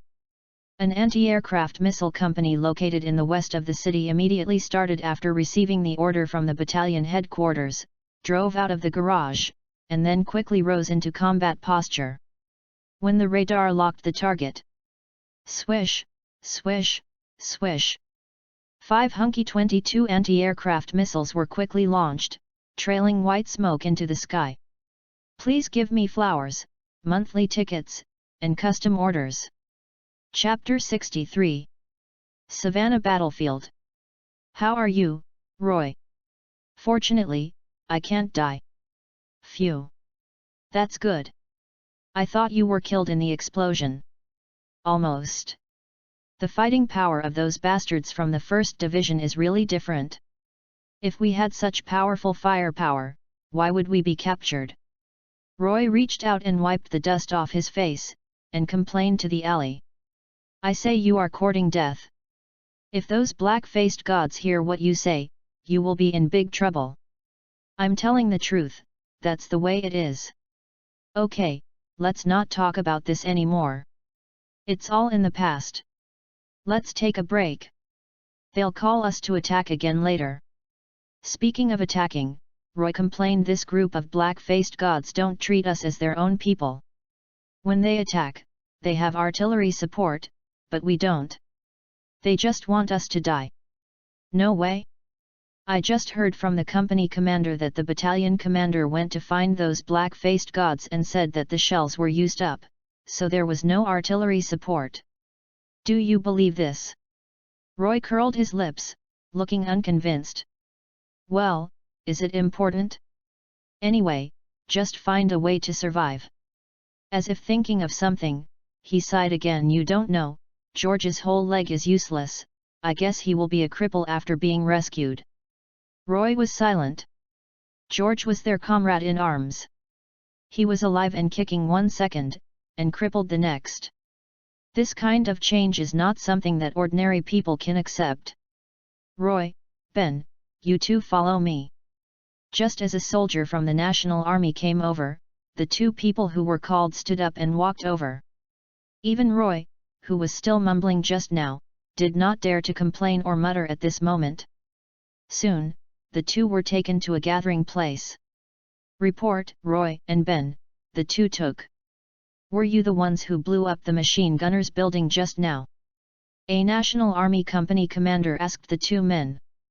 The two looked at each other, and Ben nodded and said, Yes, sir, we blew it up. Well done. The company commander showed an admiring look. Are you interested in joining my company? Hey! Roy and Ben were stunned. Is this okay? After a brief moment of shock and surprise, the two reacted and asked excitedly. The two were not fools. Joining the real National Army would be much better than their current captive team. Not only were the weapons advanced, but the treatment was also said to be very good. The monthly salary was $270, which was twice as high as their original salary in the government army. Of course, you two are brave enough in combat, so you can join my company. The company commander said with a smile. In fact, absorbing prisoners into the death squad has always been done, mainly for supplementary purposes. Of course, not everyone is welcome, but only those who are brave in combat, because the National Army does not keep useless people. The two were overjoyed when they heard this. Thank you, sir. We too are willing to join. Only a fool would not want to join. One is a regular army, and the other is a security group. It is obvious which one is better. Very good, you join the team first and act with us later. Yes. They answered immediately. 15 minutes later. Everyone, get ready. Roy and Ben quickly tightened their guns and took a deep breath. Go. As soon as the words fell, hundreds of National Army soldiers rushed into the battlefield and engaged in fierce street fighting. Roy and Ben also joined in. Suddenly, gunfire rang out. However, they soon encountered a new stronghold, and the enemy's 3 machine guns kept firing and blocked their way. In this situation, Roy and Ben thought that some people would die before they could get through. As a result, he saw the company commander holding the radio directly. Hello, I am from the 3rd Company. I have encountered a tough bone to chew. Request firepower strike. Coordinates X. Within 3 minutes, Roy and Ben heard the roar of propellers in the sky. They looked up and saw an armed helicopter overhead. Swoosh! The armed helicopter fired a rocket. The stronghold that was so powerful just now was instantly silenced in the explosion, and there was no sound. With such a fighting style, Roy and Ben looked at each other in bewilderment. In their concept, it is very awesome to be able to cooperate with infantry and tanks. It is the first time for them to see such a 2-in-1 operation that an infantry company can immediately call for fire from armed helicopters. They sighed that the National Army is too powerful and can already do this. You know, the 7th Division where the two were before did not have a single helicopter, and even tanks and armored vehicles were few and far between. How could they know that the battlefield situation awareness is all within the monitoring range of the Wing Lung 2 UAV? Where there is an ambush, the command center has long known it and conveyed the information to the combat department below team. To put it bluntly, the battlefield is an open book exam for the National Army. Ernesto Airport. The deputy commander of the 1st Division, Banjak, and the 13th Regiment were severely beaten by the Special Forces Regiment ambushed around the airport before they approached the airport. They were directly greeted with RPG rockets and grenades. They also called in 2 Apache helicopters, and they didn't even need missiles. They just fired machine guns, just like cutting wheat. The 13th Regiment cried for their parents and ran away with their armor and helmets. Banjak had no choice but to retreat. When he came, he was in high spirits and seemed to be ready to take over the airport. In the end, he didn't even get close to the airport and left more than 300 people behind. After understanding the situation, Waters did not blame Banjak. He just took a telegram and handed it to Banjak. To read the exciting novels, go to Philo Novel Network. How is this possible? Banjak couldn't believe it. 5 transport planes from the capital Bogotá, along with hundreds of soldiers on board, were shot down by anti-aircraft missiles. Ah! Waters sighed, looking a little depressed. I have confirmed with Bogotá that the transport plane has been destroyed. Banjak remained silent. For a moment he didn't know what to say.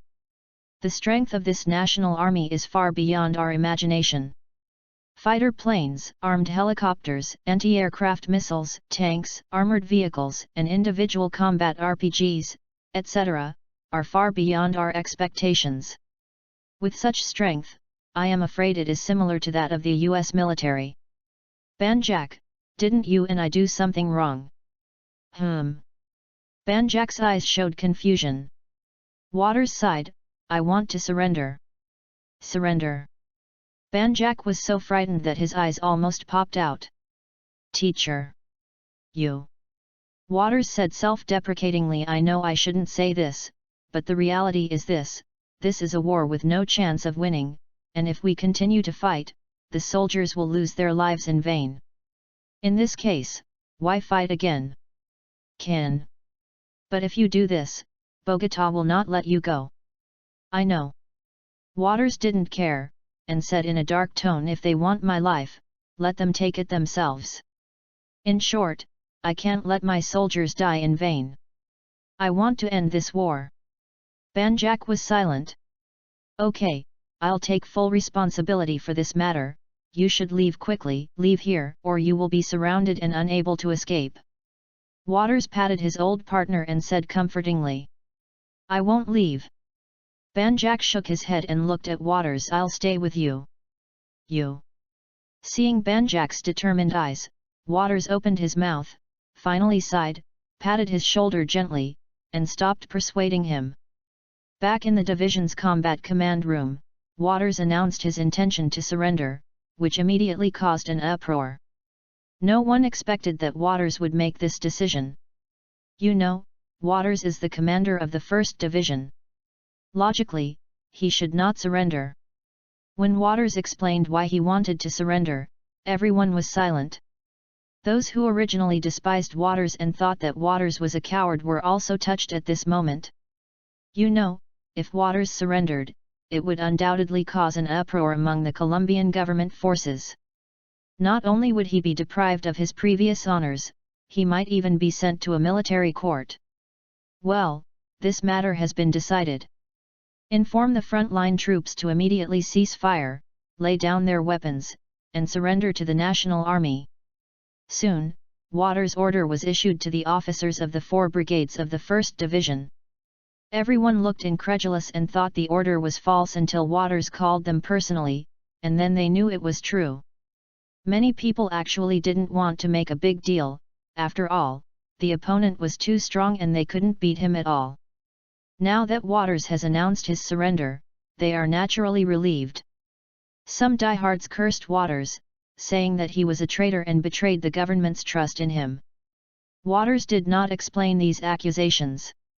The next morning. What? You said that the commander of the 1st Division, Waters, ordered the 1st Division to surrender to us unconditionally. Lewis looked surprised. Gavin nodded. Yes, I called him personally, and he decided to surrender to us. Although I don't understand what's going on, this is a good thing after all. Lewis said with a smile. Yes, I think so too. Gavin also said with a smile. Since he surrendered voluntarily, he is still a division commander after all, you should go and meet him in person. Yes. Gavin nodded. Without Lewis's reminder, he would go to see. Boss, I have a question, how to arrange this person? Lewis frowned when he heard this, thought for a while, and said forget about the frontline command, the officers at the division and brigade level who are willing to surrender to us will be given high positions first. It happens that the command center still lacks a lot of vacancies, so we will give them the positions. Gavin smiled and said, I think so too. These people have just surrendered and are not loyal. We can't let them take charge of the army. Well, the middle and lower level officers should also be brought back to the camp to brainwash them. Don't transfer them all at once to avoid a backlash. They can be assigned to second-line positions. White. Okay, you can do it yourself. Lewis said no more. It's a knife. Chapter 64. After Waters announced his surrender, the National Army's advance speed accelerated a lot, and the soldiers who surrendered along the way were basically all surrendered. In the afternoon, they successfully entered Barranquilla, the capital of Atlantic Province, a large city with a population of more than 1.7 million. And this local war lasted only one day.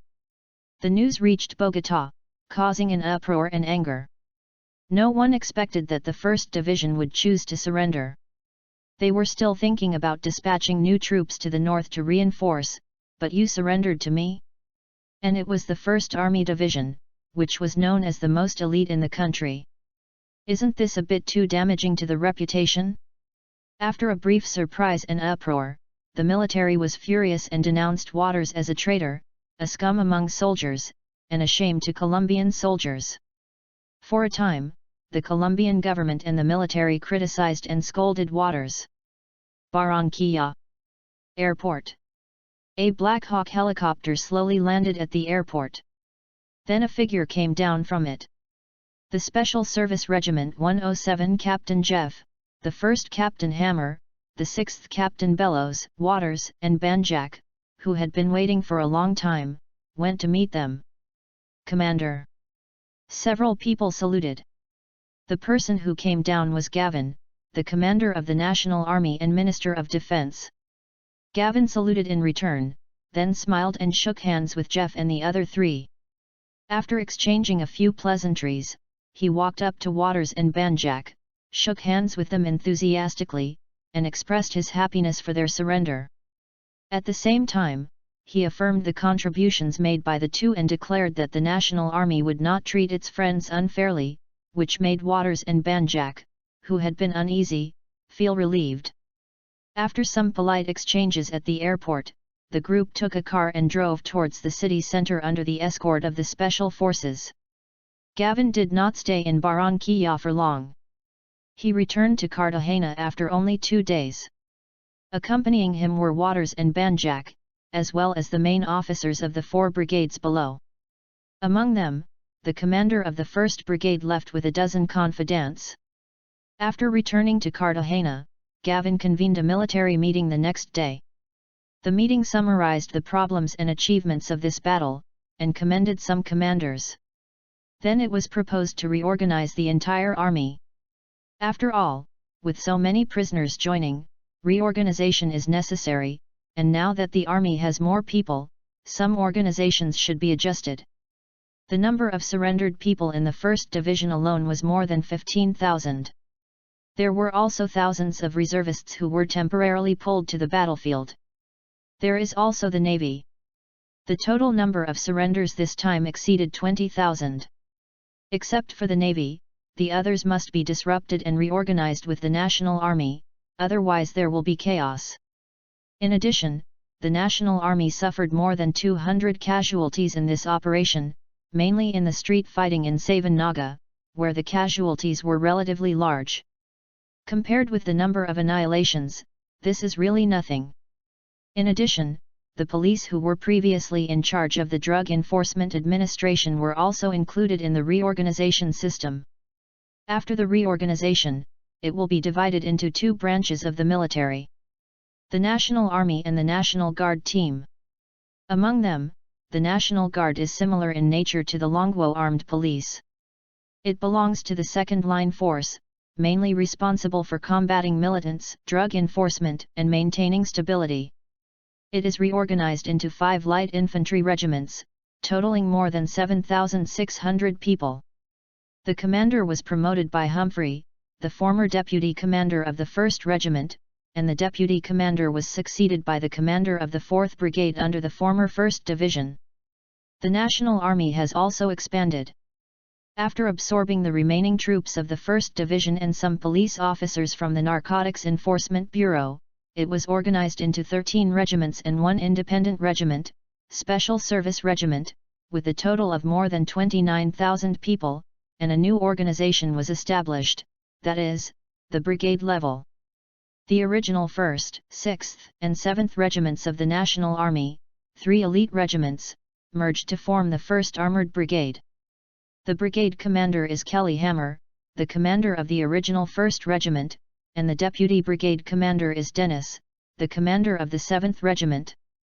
After the merger, the 1st Armored Brigade has more than 6,300 people, 3 tank battalions, 96 Type 15 tanks and 72 self-propelled rocket launchers, more than 200 armored vehicles and transport vehicles, and its strength is the strongest in the National Army. The 2nd Brigade is composed of the former 2nd Regiment, the 5th Regiment and the newly formed 8th Regiment of the National Army, with a total of more than 6,000 people, equipped with 2 tank battalions 64, more than 100 armored vehicles and transport vehicles of various types. The 3rd Brigade is composed of the former 3rd Regiment of the National Army, the newly built 9th Regiment and the 10th Regiment, with a total of more than 7,000 people, equipped with 2 Type 15 tank battalions, 1 wheeled EE-9 assault gun armored vehicle, 1 BM-270 self-propelled rocket launcher battalion and more than 200 armored vehicles of various types. The 4th Brigade is composed of the former 4th Regiment of the National Army as the backbone, plus the newly built 11th, 12th, and 13th Regiments, with a total of 8,000 people. It is a light armored division, equipped with only 32 Type 15 tanks and 12 Old Stuart light tanks. Although there are few tanks, there are many armored vehicles, as many as 400, all of which are wheeled armored vehicles. After the reorganization, even the weakest 4th Brigade can fight against a division of the government army. If it is replaced by the 1st Brigade, even if it faces 2 divisions, it will be an easy and pleasant thing. In addition to the substantial expansion of the army, Lewis also benefited from taxes. The financial income brought by Barranquilla alone can support the daily living expenses of the 4th. After all, Barranquilla has a population of more than 1.7 million and has the largest port in the country. In addition, because of the surrender of the 1st Division, the area occupied by the National Army has expanded from more than 5,000 square kilometers to 55,200 square kilometers, a full 10-fold expansion. To read the exciting novels, go to Falu Novel Network. The population under jurisdiction has also increased to more than 5 million, which is almost 1/5 of the total population of Colombia. Although the area is not large, less than 1/20 of Colombia, it is a densely populated area compared to other places in Colombia. The most important thing is that the mineral resources in the territory are rich. Especially the coal resources, located in the Barrancas area, there is the largest coal production base in Colombia. If it is reasonably developed, these areas may not be unable to live a rich life just by virtue of the advantages of mineral resources and ports. Unfortunately, the corruption in Colombia is too serious, and the social situation is turbulent, so no one dares to invest. Now, with Lewis as a big money sponsor, there is no need to worry about no one investing. But now is not the time to develop the economy. At this stage, we have to fight and take down Colombia as soon as possible, and then it will not be too late to develop the economy slowly.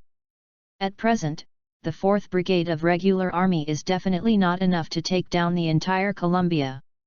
It's not that we can't beat the remaining 5.5 divisions of Colombia, but the main thing is that we have to occupy the territory after fighting. If you don't occupy it, there may be rebellion at any time.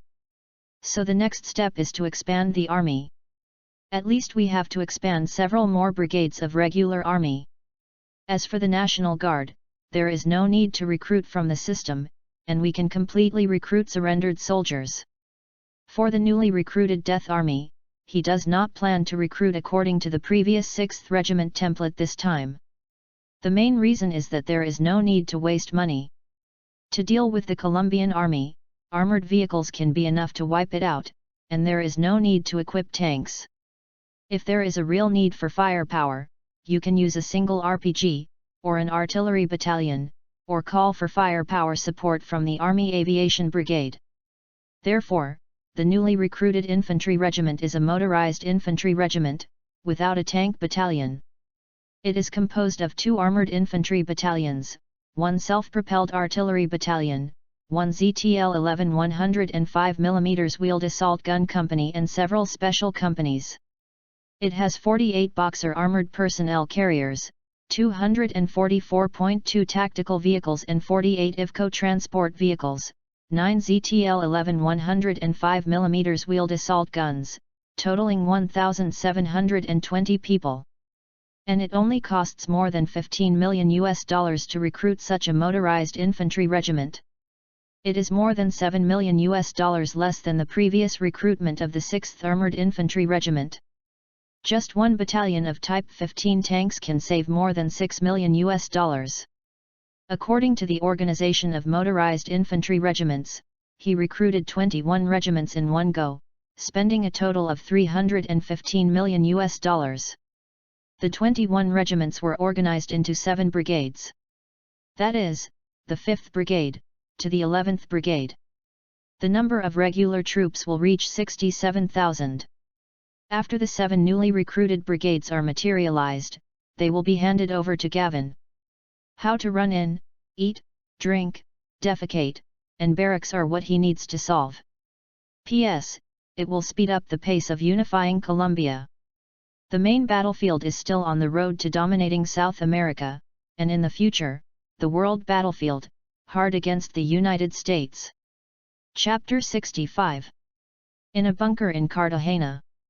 Ah! I said. A man covered in blood was tied up, wailing in pain and begging for mercy. It was visible to the naked eye that he was covered in wounds, especially his thigh, where several pieces of flesh were cut off. Upon hearing this, the executioner stopped cutting the flesh, slowly stood up, and stared at the bloody man with a grim look. "Pablo, I will give you one more chance. If you dare to tease us again, it will not be just cutting your flesh. Don't blame us for being immoral. Go find your family. I believe you don't want us to harass your family, right? Also, as long as you are willing to tell me where you hid the money, I can promise that after the money is found, I will give your family a sum of money so that they can live a worry-free life." The bloody man was none other than Pablo, the largest drug lord in Latin America. This once powerful drug lord is now worse than a dog. After hearing what the executioner said, Pablo slowly raised his head and said tremblingly, Are you really willing to give some money to my family? Of course, I am a man of my words. Although you deserve to die, your family does not deserve to die, so as long as you tell me where you hid the money, I will not harass them." Pablo knew that he had no choice but to pray that the other party would really not harass his family and was really willing to give his family some money. "Okay, I believe you, the place to hide the money is. Are you sure this is the address?" "I'm sure." Pablo looked sure. "Well, if this is the address, you can live." After saying that, without even looking at Pablo, he turned around and quickly left the interrogation room. The bunker was very large, covering thousands of square meters. It was a bank vault before, and was converted into an interrogation room for the National Intelligence Agency. Coming to the ground, Bill knocked on a room. "Knock, knock. Come in." Click. Bill opened the door and walked in. How is it, did you tell me? Ed leaned back on the sofa, without raising his head, and asked. Ever since he took over the task of interrogating Pablo from Moros, he has always attached great importance to the progress of the interrogation. Director, he has already recruited. Oh. Ed chuckled. Are you sure you really confessed? I'm not going to play tricks on you like I did the last 2 times, am I? I think this is real. He doesn't look like he's lying to me. Bill looked at Ed seriously. Since you think what he said is true, then you can take people to see it yourself and verify its authenticity. Yes, Chief. Bill bowed and agreed. Ed waved his hand. Go ahead, I'll wait for your good news. Yes. Caldas is a small town southwest of Medellin. Bill came to this town with several National Intelligence Agency agents. He asked a few passers-by and came to the address given by Pablo, which was a wooden house. The wooden house was located halfway up the mountain. There was a large garden lawn in front of the wooden house. However, there were a lot of fallen leaves on the lawn. It seemed that no one had come to clean it for a long time. When he arrived at the wooden house, he pushed the door but it was locked and could not be opened. Seeing this, Bill directly took out the pistol he carried with him. The gun was equipped with a silencer, so there was no need to worry about people hearing it. He fired a shot at the door lock. Puff! The sound was very low, and it could not be heard unless you listened closely. He pushed the wooden door again, and this time it opened easily. Looking at the thick dust on the ground, Bill walked directly into the wooden house and went directly to the master bedroom on the 2nd floor. He found the wooden wardrobe and opened it. There were some clothes piled inside.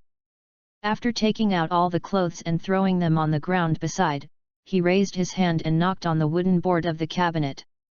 Hearing the sound of a hollow drum, his face lit up. He carefully observed the wooden board and found a joint.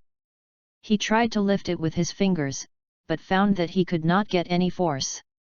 Thinking of the dagger he carried with him, he quickly pulled it out, and then inserted the blade of the dagger into the gap of the joint. With a little force, the spliced wooden board fell off. The true face of the inside was revealed. It turned out to be a secret compartment. The width of this secret compartment could only accommodate 1 person. He walked in and found that it was a closed room, which was extremely dark.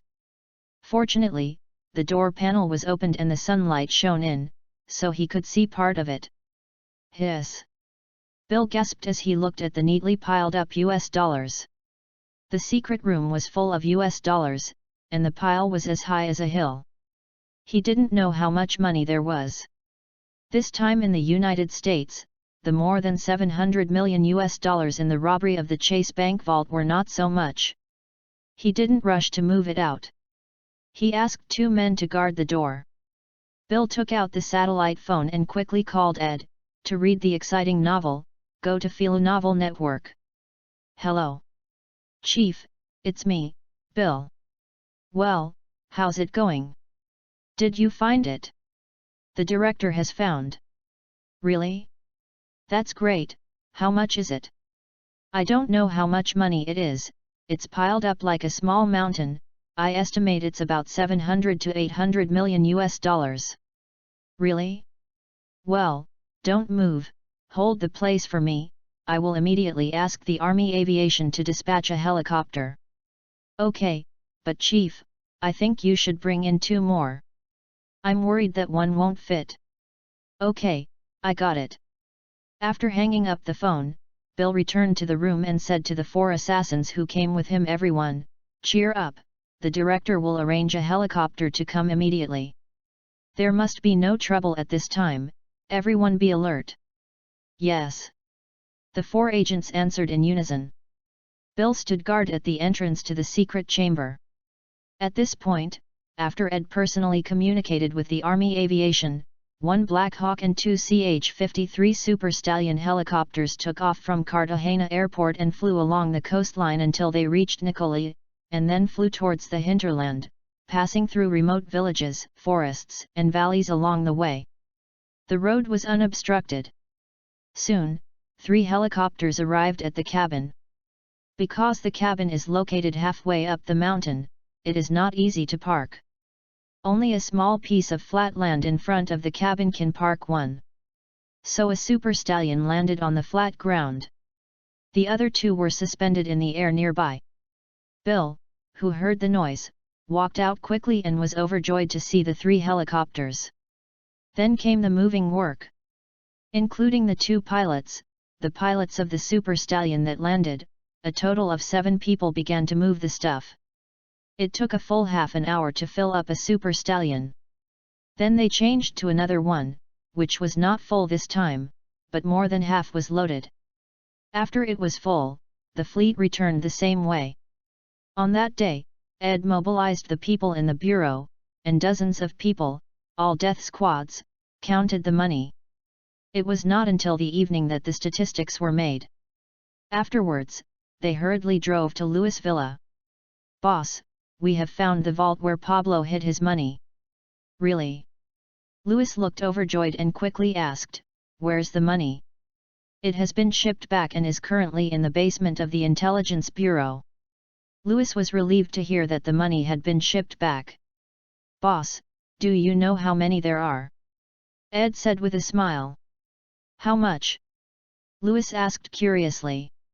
"We counted it, the total is $7.58465 billion US.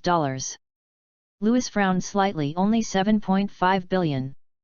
"Well, we only found 7.5 billion. Louis shook his head. "Pablo's wealth is definitely more than this, he must have other places to hide his money." "And?" Ed was surprised, then frowned. "It shouldn't be, we have used all kinds of methods to interrogate him, we have cut his flesh, he can't still be hiding, right?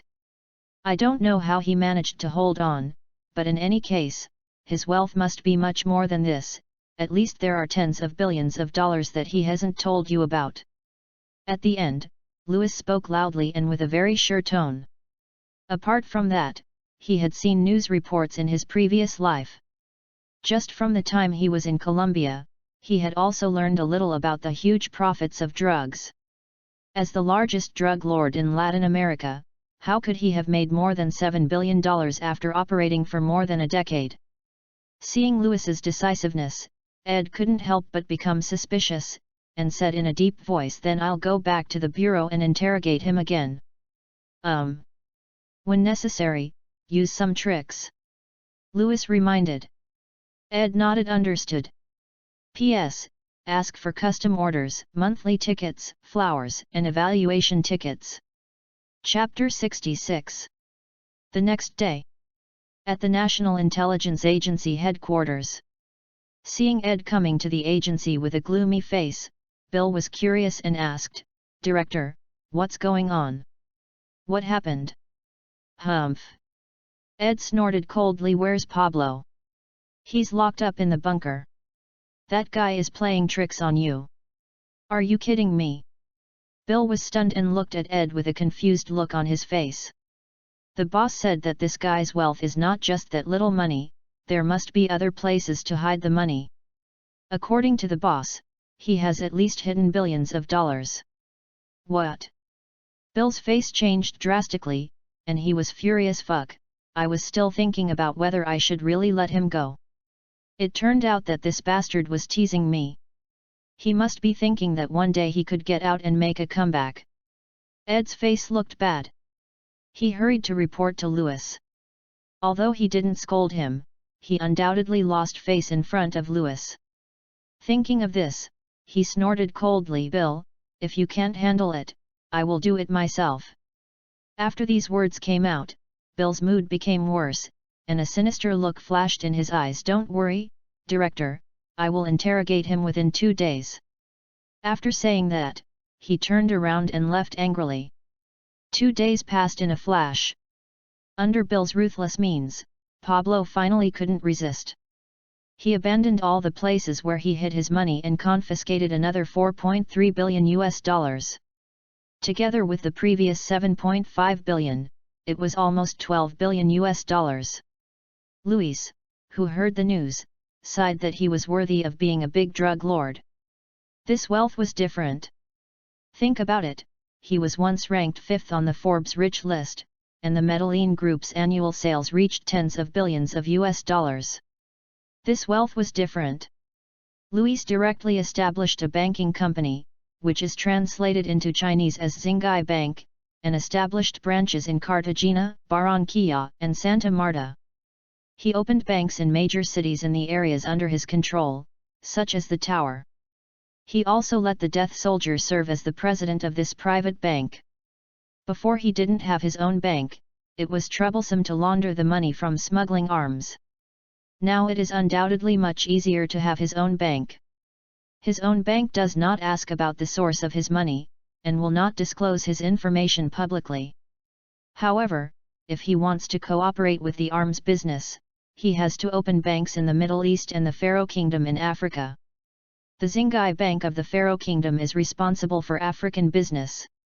In the future, when Africa buys his arms, the money will be remitted to his account in Xingai Bank first.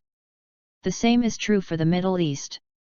Moreover, opening a bank is also a formal business and can make money, killing two birds with one stone. Did we solve the problem of Pablo? Ed nodded. According to your instructions, we finally killed him quickly and his body was sunk into the sea. Well, don't harass his family. Take care of him when necessary. After all, he still made contributions and contributed tens of billions of dollars to us. Ed's face froze. He looked at Louis with a strange look and nodded in agreement. Louis stretched his body, slowly stood up from the recliner, and strolled on the lawn of the manor. Unhurriedly. After a while, the military will launch an offensive against Medellin and Bogotá. Your intelligence department must collect intelligence as soon as possible. In addition to military intelligence, you must also collect information on those big drug lords, wealthy people, and some corrupt officials, investigate their wealth, and then make a list and hand it to me. Having plundered tens of billions of dollars from Pablo, Louis has tasted the sweetness and can't help but set his sights on the remaining drug dealers, corrupt officials, and wealthy people. To put it bluntly, no one who can become a wealthy man in the chaotic and corrupt Colombia is clean. He doesn't feel guilty at all for robbing these people's wealth, but feels at ease. Ed has been following Louis for several months, so he knows what he means. He nodded to show that he understands. The United States, the CIA. Did you take this photo? CIA News Director Hack frowned as he looked at the plane in the photo. His subordinate nodded, yes, Director. Do you know where these planes came from? It has not been found yet. Hearing that it has not been found yet, Hake looked a little unhappy. It has been almost 10 days, why haven't they found it yet? The subordinates also felt wronged. Director, those people are too tight-lipped and refuse to say a word. Moreover, I have arrested 2 airport staff members, but they have not found anything. It seems that these fighter planes appeared out of thin air overnight. Appeared out of thin air? Hake sneered, very dissatisfied with his subordinate's statement. Ever since the National Army expressed its friendship with the United States, the CIA has been secretly investigating where the National Army's weapons and equipment came from, but after so much time, it still has nothing to show. This mysterious fighter has never been seen before. And the National Army is equipped with so many Apache, Black Hawk, and CH-53 Super Stallion helicopters, where did they come from? Director, do you think the supporters behind the National Army are the arms dealers who sold weapons to Saddam? Oh? Why do you say that? Director, have you forgotten that Saddam bought a large number of F-16 fighters and attack aircraft from an arms dealer? They were all from the United States, and we still haven't found out where they came from. The National Army is also facing this situation this time. I suspect that the mysterious businessman is supporting them from behind. Hake put down the photo in his hand and rubbed his headache forehead. Speaking of the Saddam incident, he has a headache. Not only did he lose several Navy SEALs, but he was also threatened by that lunatic Saddam. That's fine, the key is that he hasn't found out, and that's what gives him the most headache. For this reason, he was pressured by the military and the president and questioned his ability. Thinking of this, he felt very irritated. Since you think the two are related, then let's leave it to you do it. I'll give you half a month. You must give me an answer. After saying that, he turned around and left, leaving his subordinates confused. He just proposed a direction, but he didn't want to take the blame. However, Hake had already arranged it, and the words had already been spoken, so naturally he would not change them. The time came to August. On this day, Louis came to a factory in the southern suburbs of Cartagena. Boss. Seeing Louis get out of the car, Henry, who had already received the news, greeted him with a smile on his face. To read exciting novels, go to Falu Novel Network. Louis nodded slightly and looked at the factory in front of him. It looked a bit like the factories in Dragon Country in the 1990s. Let's go, take me to see the samples. Louis said. He came here mainly to see the DVD products. After 3 months of research and development, Henry told him a good news that the DVD prototype has been developed. Louis came over immediately after hearing the news. DVD is not VCD, the picture quality is many times clearer. If it is operated well, the DVD business will definitely bring in billions of dollars in revenue every year. Moreover, the emergence of DVD will also recruit workers, which can be regarded as increasing the employment rate. Boss, please come this way. Under Henry's guidance, the group came to a room similar to a conference room. On the table in the room, there was already a Sony Trinitron Technology TV. At present, in the field of television, Sony is far ahead. In addition to the TV, there is also a very thin rectangular box that attracted his attention. Noticing that Louis' eyes were fixed on the DVD, Henry hurriedly introduced Boss, this is the DVD prototype produced by the factory. Yet. Louis stepped forward and looked at it carefully. The appearance gave people a very good texture. The light grey color and some bright imitation metal brushed gave people a delicate and high-end feeling. He reached out and touched it. It was not a special metal, but plastic. Plug it in and try it out. Yes. Henry quickly plugged in the cable and connected the DVD line to the TV. He turned on the power button, then put a DVD disc into the DVD player. With a buzzing sound of rotation and reading, the TV soon showed a picture. The TV screen was blue first, and then the disc image appeared. Louis looked at the TV with burning eyes. The picture was not as jittery as he imagined. Of course, the display technology was much worse than in his previous life, but in this era, this display technology was very powerful. After watching for a long time, there was no screen distortion, and Louis couldn't help but smile. DVD is fine. It's a pity that the TV is too bad. If it was replaced with the LCD TVs in his previous life, the picture quality would not reach Blu-ray, but at least it would have 1080p picture quality. But now, because of the poor display technology of the TV, it is only 720p picture quality. I can only make do with it. When I have time, I will exchange some technical information about color TVs and get plasma or LCD TVs out in advance. By then, DVD will shine. Well done. Louis showed a satisfied look on his face and pointed at the DVD. If it is mass-produced, how much does it cost to make a DVD? Henry thought for a while and replied, I don't know the exact cost, but I estimate that if it is mass-produced, the cost of one DVD will not exceed $100. As for how much it will take, it will be clear after actual production. In short, the more you produce, the lower the cost per DVD. When he heard that the cost of one DVD was no more than $100, Louis nodded slightly. This price was not high. Although he was not sure about the popular VSH cameras on the market, he was very familiar with LD Laserdisc players. He now had a Sony LD Laserdisc player in his villa. The selling price was more than $4,000. A Laserdisc was sold for $100. which was 3 or 4 times higher than a VSH videotape.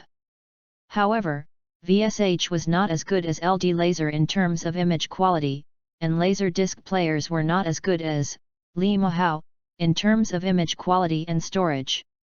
DVD.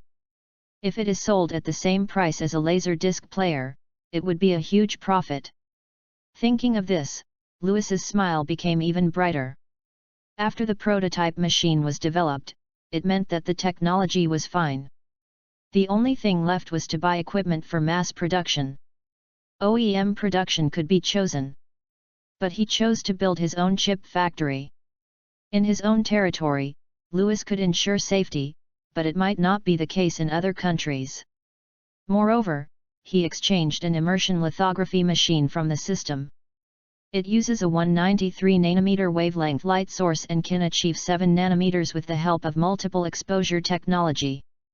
Even if it is put in 40 years, the technology is not outdated. And the system price for exchanging such a lithography machine is not cheap. It costs $11 million, which is almost the price of an Apache armed helicopter. Louis exchanged one to produce 12-inch wafers, and can produce 4,200 pieces a day. One wafer can be cut into many chips. If it is 7 nanometers, it can be cut into 500 pieces, and 1.2 billion pieces can be produced a year. But there is no need to produce such advanced chips. It is enough to reduce the exposure and achieve 64 meters.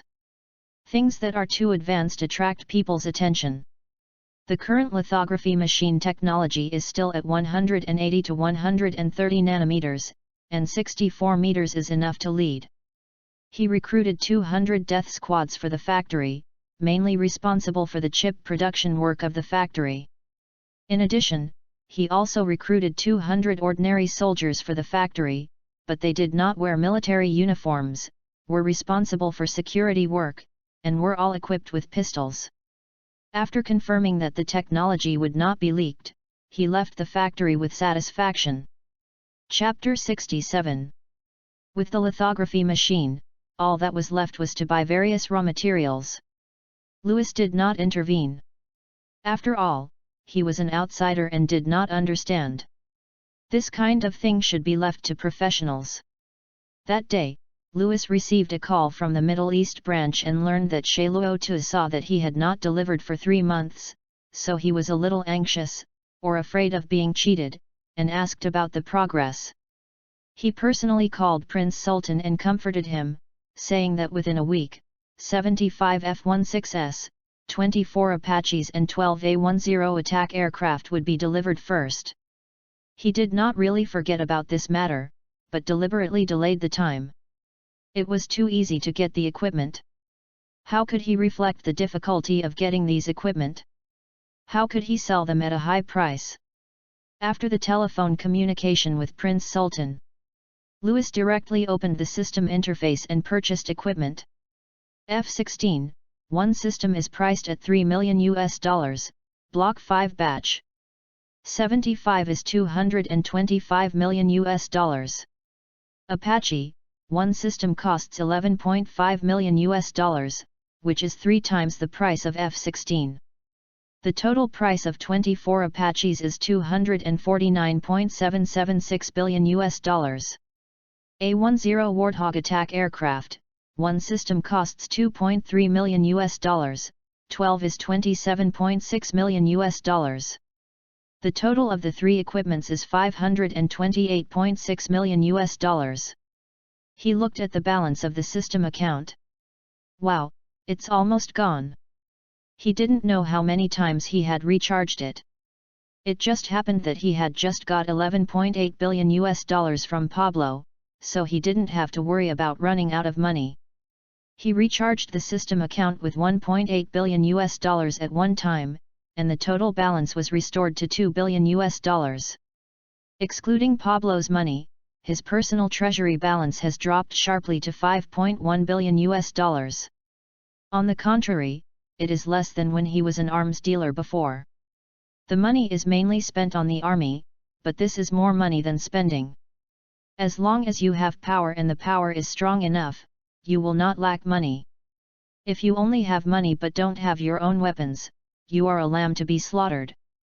After buying the weapons, the problem now is how to transport them. Apache is easy to transport, as it can take off and land on flat ground without an airport. F-16 and A-10 attack aircraft cannot do that, as they need a runway. It is impossible to fly from Colombia.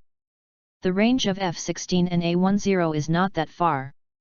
If they really fly from here, they have to arrange for aerial refueling, which is too troublesome. Moreover, so many aircraft fly over and pass through so many countries, which is too ostentatious. This problem existed when they sold it to Iraq before. The solution at that time was to use a very flat desert in the desert southwest of Iraq as the takeoff point, and then fly to Mosul Air Force Airport. It seems that we have to rent land and build an airport in the Middle East or North Africa, otherwise it will be too troublesome. At present, it seems that we have to use the desert in Iraq. It just so happens that Iraq's radar range is limited, and there are deserts and Gobi around, and it is adjacent to the Sand Camel. Thinking of this, Louis picked up the phone and called Michel, the head of the Middle East region, and ordered him to bring the 32 pilots in the Middle East to the place where they took off last time. The next afternoon, Louis received a call from Michel. "Boss, we have arrived at the target location." "Well, is there no one around?" Louis asked. "Well, the area within 10 kilometers is surrounded by yellow sand, and the nearest village is also 10 kilometers away, on the other side of the mountain." Michel replied on the phone. Hearing that no one was there, Louis breathed a sigh of relief and said, "Okay, the plane will arrive at 8 o'clock in the evening. At that time, you ask them to fly the plane to Châteauroux. In addition, have you negotiated with Châteauroux? Don't let there be misunderstandings and shoot down our fighter planes. I have already discussed with Prince Sultan. When we get close to the airspace of Riyadh, the capital of Saudi Arabia, we will contact you by radio." "Well, that's good." At 8 o'clock in the evening, Louis, a.f.I., opened the system on time and entered the coordinates. Middle East, Iraq, Western Desert Area. Seeing the F-16 fighter jets and A-10 attack aircraft suddenly appearing on the flat ground in front of them, Michel and others were not surprised, as if it was supposed to be like this. "Hurry!" Michel waved his hand, signaling the pilots to get on the plane quickly. "Listen carefully, follow the plan." Soon, the flat desert was covered with yellow sand as the F-16 fighters took off. Fortunately, the F-16 fighters are powerful, and they can fly even in a sandstorm, not to mention a little wind and sand. With the fighters taking off, the number of F-16s was almost half gone in a short while. To read the exciting novels, go to Falu Novel Network. Late at night. Sand Camel, Riyadh Air Force Base. Sultan looked at the dark sky, and from time to time he looked at the time on his watch, waiting anxiously. He prayed in his heart that everything would go well. Time passed by, and soon it was 8:10. At this time, an officer came over quickly. "Report to the prince, the COVET radar base has detected a large number of fighter planes flying from the western part of Iraq." Western Iraq? Sultan was suspicious. Michel only told him that the delivery would be tonight, but she didn't say that the fighter plane flew from Iraq. "How many are there?" "My prince, 35 targets have been detected on the radar." Sultan was relieved to hear that there were 35 targets, because Michel told him that the first batch of fighters to be delivered was 35. "Inform the air defense forces not to open fire without my order." "Yes." The officer saluted and then left quickly. "Hey!" Sultan took a breath, looked up at the dark sky, and prayed silently in his heart. 10 minutes later, the fighter planes arrived at the airspace of Riyadh. The assassins drove a formation of F-16 fighter planes and took the initiative to contact the ground radar station to identify themselves.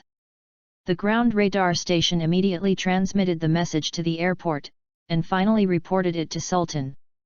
Knowing that they had arrived, Prince Sultan said excitedly, let's go to the helipad. Just as Prince Sultan was walking quickly towards the apron, an F-16 fighter jet was descending in the sky, and then the tires rubbed against the ground, making a sizzling sound, and gradually the fighter jet slowed down, and finally turned into a slow glide. When this plane stopped at the apron, the second F-16 fighter jet also began to land. It landed steadily at the airport. The next 30 or so fighter jets did the same. When Sultan and the Shayluo Camel Air Force generals saw the F-16 fighter jets all over the ground, they cheered excitedly. They finally had the F-16 fourth-generation fighter jets. Many Shayluo Camel generals cried with joy. P.S. Transition Chapter, Ask for monthly tickets and data support. Chapter 68. Seeing the airport full of F-16s, Sultan's heart was finally relieved. Billions of dollars were thrown away, and Aramco's shares were also given up. If he met a liar, the pressure would be extraordinary. Fortunately, the other party was not a liar and really delivered the fighter jets. Go, have our pilot take over and see if there's any problem. Yes. After all the fighters landed and stopped, the Shayluo Camel pilots who had been waiting came forward and checked with the mechanic.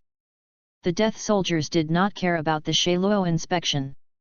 They had to return quickly and then drive the remaining fighters over. When it was daytime, it was hard to guarantee that no one would find them.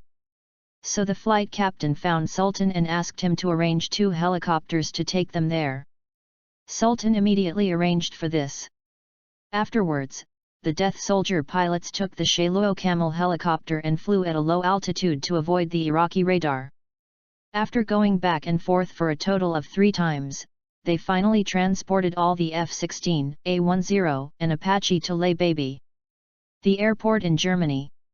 After learning that these fighter planes and helicopters were not second-hand but brand new, Sultan smiled and invited Michel. Michel also proposed that he hoped to rent a piece of land in the Najran area in the southwest of Shayluo to build an airport and transfer materials, but only send 500 people here to operate the base. Logically speaking, Shayluo would not easily agree to rent land in other countries to build a military airport. As a result, the next day, Sultan found him, agreed to build it, and helped pay for it. Colombia. A villa estate in the suburbs of Cartagena. Boss, why did the Sand Camel agree so readily? Don't they have to worry about us using the airport to threaten their safety? After reporting the matter to Louis, Michel asked the doubts in his heart. Louis smiled and said, there is nothing strange about this. The reason why the Sand Camel agreed is mainly because we conquered them with our strength. They don't want to offend me as an arms dealer. Besides, you only asked to build an airport for special materials, and only arrange less than 500 people. We are not a country, but just arms dealers, so naturally we don't have so many concerns. Oh, so that's it. Michel showed a look of sudden enlightenment, then curled his lips and complained, I was wondering why he agreed so quickly, it seems that he thinks we are not a threat. Louis smiled. Okay, you need to pay attention to the airport construction and complete it as soon as possible, so that we can send materials to the Middle East and Africa in the future and have our own takeoff and landing places. It is very good to set up an airport transfer point near the Red Sea, which can cover Africa, the Middle East, West Asia, and other regions, so that we don't have to worry about not having an airport when selling weapons here in the future. Yes, boss. Yes. Contact me anytime if you have any questions. Okay, boss. After hanging up the phone, Louis breathed a sigh of relief and relaxed on the sofa. With this delivery, Sand Camel can be more at ease. The next goal is to complete the occupation of the capital Bogotá as soon as possible, replace the old team, and then complete the occupation of the entire Colombia. Thinking of this, Louis stood up. Elro. Boss. Elro ran in after hearing the shout. Get ready. We're going to the Ministry of Defense. Yes. Elro nodded and turned to call for help. Half an hour later, a fleet of Toyota Land Cruisers drove into the Ministry of Defense building. Bang! Louis pushed the door and got out of the car, looked up at the fairly majestic building, and walked in. Who is this person? There was an officer from the former 1st Division, working in the Ministry of National Defense building. Seeing Louis in casual clothes, he couldn't help but be curious about his identity. After all, everyone working here is in military uniform. Louis's casual clothes are particularly eye-catching here. However, they are destined not to know Louis' identity. The death soldiers who know Louis' identity will not take the initiative to say it. Unless Louis authorizes, the death soldiers will not reveal Louis' identity information. Louis didn't care about the scrutiny. Soon, he came to the command room. "Boss, why are you here?" In the command room, Gavin, Corey, Barrett, and others who were discussing something all showed surprise. "You know, Louis rarely comes here." "I'll come and see." "How is it, what are you discussing?" Louis walked over and asked with a smile. "We are studying tactics, how to take the capital, Bogotá, as quickly as possible and with the least casualties." The Chief of General Staff, Bosny, replied. "Oh." Louis became interested. "Tell me, what are you going to do?" Several people looked at each other. Bosny pondered for a moment, and said, "Boss, we plan to adopt a multifaceted siege and a blooming method in the middle. First, we will send elite troops to the center of Bogotá by helicopter, take over the airport, and then use our transportation capabilities to airlift the subsequent support departments over. To achieve this, we must first carry out an airstrike on Bogotá airport and air defense positions, right?" "Yes, boss, you are right. To achieve this, we must also control the air supremacy. To read exciting novels, go to Falu Novel Network." Louis smiled and said, "It is not difficult to gain air supremacy. With the fighter planes in Bogotá, it is the same as having no fighter planes. The key is to quickly destroy the ground air defense positions and firepower networks. Although Colombia's air defense force is very backward, they are still equipped with many anti-aircraft machine guns, and anti-aircraft machine guns are still a great threat to low-altitude helicopters. If you get bitten, it is still dangerous. Therefore, anti-aircraft machine guns and other air defense positions must be destroyed as soon as possible. What about the intelligence? Find out about Bago, the strength of the defenders." "Boss, according to the information handed over by the Intelligence Bureau, the current garrison stationed in Bogotá is the 5th Division, and there is also a national police force of about 4,000 people and a rapid response mobile brigade, numbered Brigade 1. In addition, there is an anti-subversion brigade and a special operations brigade, a total of more than 4. So many." Louis frowned. This was beyond his expectations. He had thought that there were only the 5th Division and a few thousand policemen, but he had never thought that there would be a special operations brigade and a rapid response brigade. There are so many troops in the organization, but not so many are actually stationed in the capital. Only one brigade of the 5th Division is in Bogotá. And the other 2 brigades are stationed in Fusaga, 35 kilometers from Bogotá, and in Ubaite, 70 kilometers away. What is the situation of this Special Operations Brigade and Rapid Response Brigade, and how strong is it?" Louis asked. Bosny continued. "The Special Operations Brigade is a light infantry brigade, mainly used to fight against terrorists. It is called a brigade, but in fact it only has 4 special operations battalions with more than 2,000 people. The Rapid Reaction Brigade also has 4 battalions under its command. It has no tanks or artillery, but is equipped with Humvees. EE-9 Sidewinder armored vehicles and EE-11 armored personnel carriers, with a total of about 3,000 people." When Louis heard that they were all light infantry brigades, his brows relaxed a lot. Although his troops were strong, he didn't want to lose too much. By this calculation, the real defense in the capital is only 3 brigades, a national police force of more than 4,000 people, and an anti-subversion brigade. Bernie nodded. "Yes, that's it, adding up to about 16,000 people. More than 16,000 people, although not a small number, but considering that it is only a light infantry brigade, it is not so bad. It is estimated that the most powerful one is the Special Operations Brigade.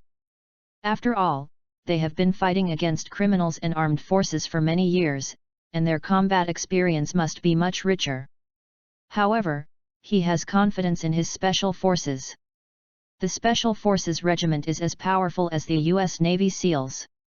And he is also going to equip the Special Forces Regiment with drones. With the blessing of drones, the battlefield situation can be fully grasped. It is clear where the ambush is, and it can also conduct fire reconnaissance and attack. Once the capital Bogotá is successfully captured, it will inevitably form a deterrent to the garrisons in other areas. By then, the several divisions stationed outside will either choose to submit to the new government, or choose to resist and cede land to become warlords.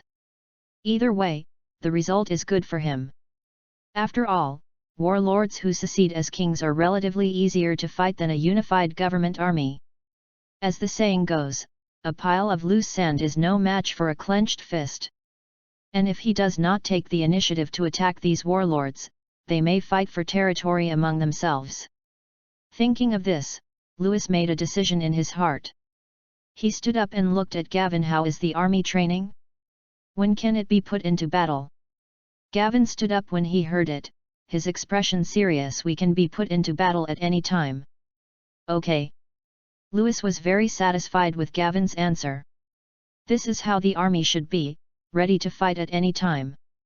He looked around at the group of death soldiers and officers caught by his gaze. They all stood straight, looking at Louis without looking away, waiting for his orders. Louis took a deep breath, and then his face became solemn, his eyes were sharp, and he said with an air of looking down on the world, "Pass my order, the entire army is on combat readiness and ready for military action." Yes.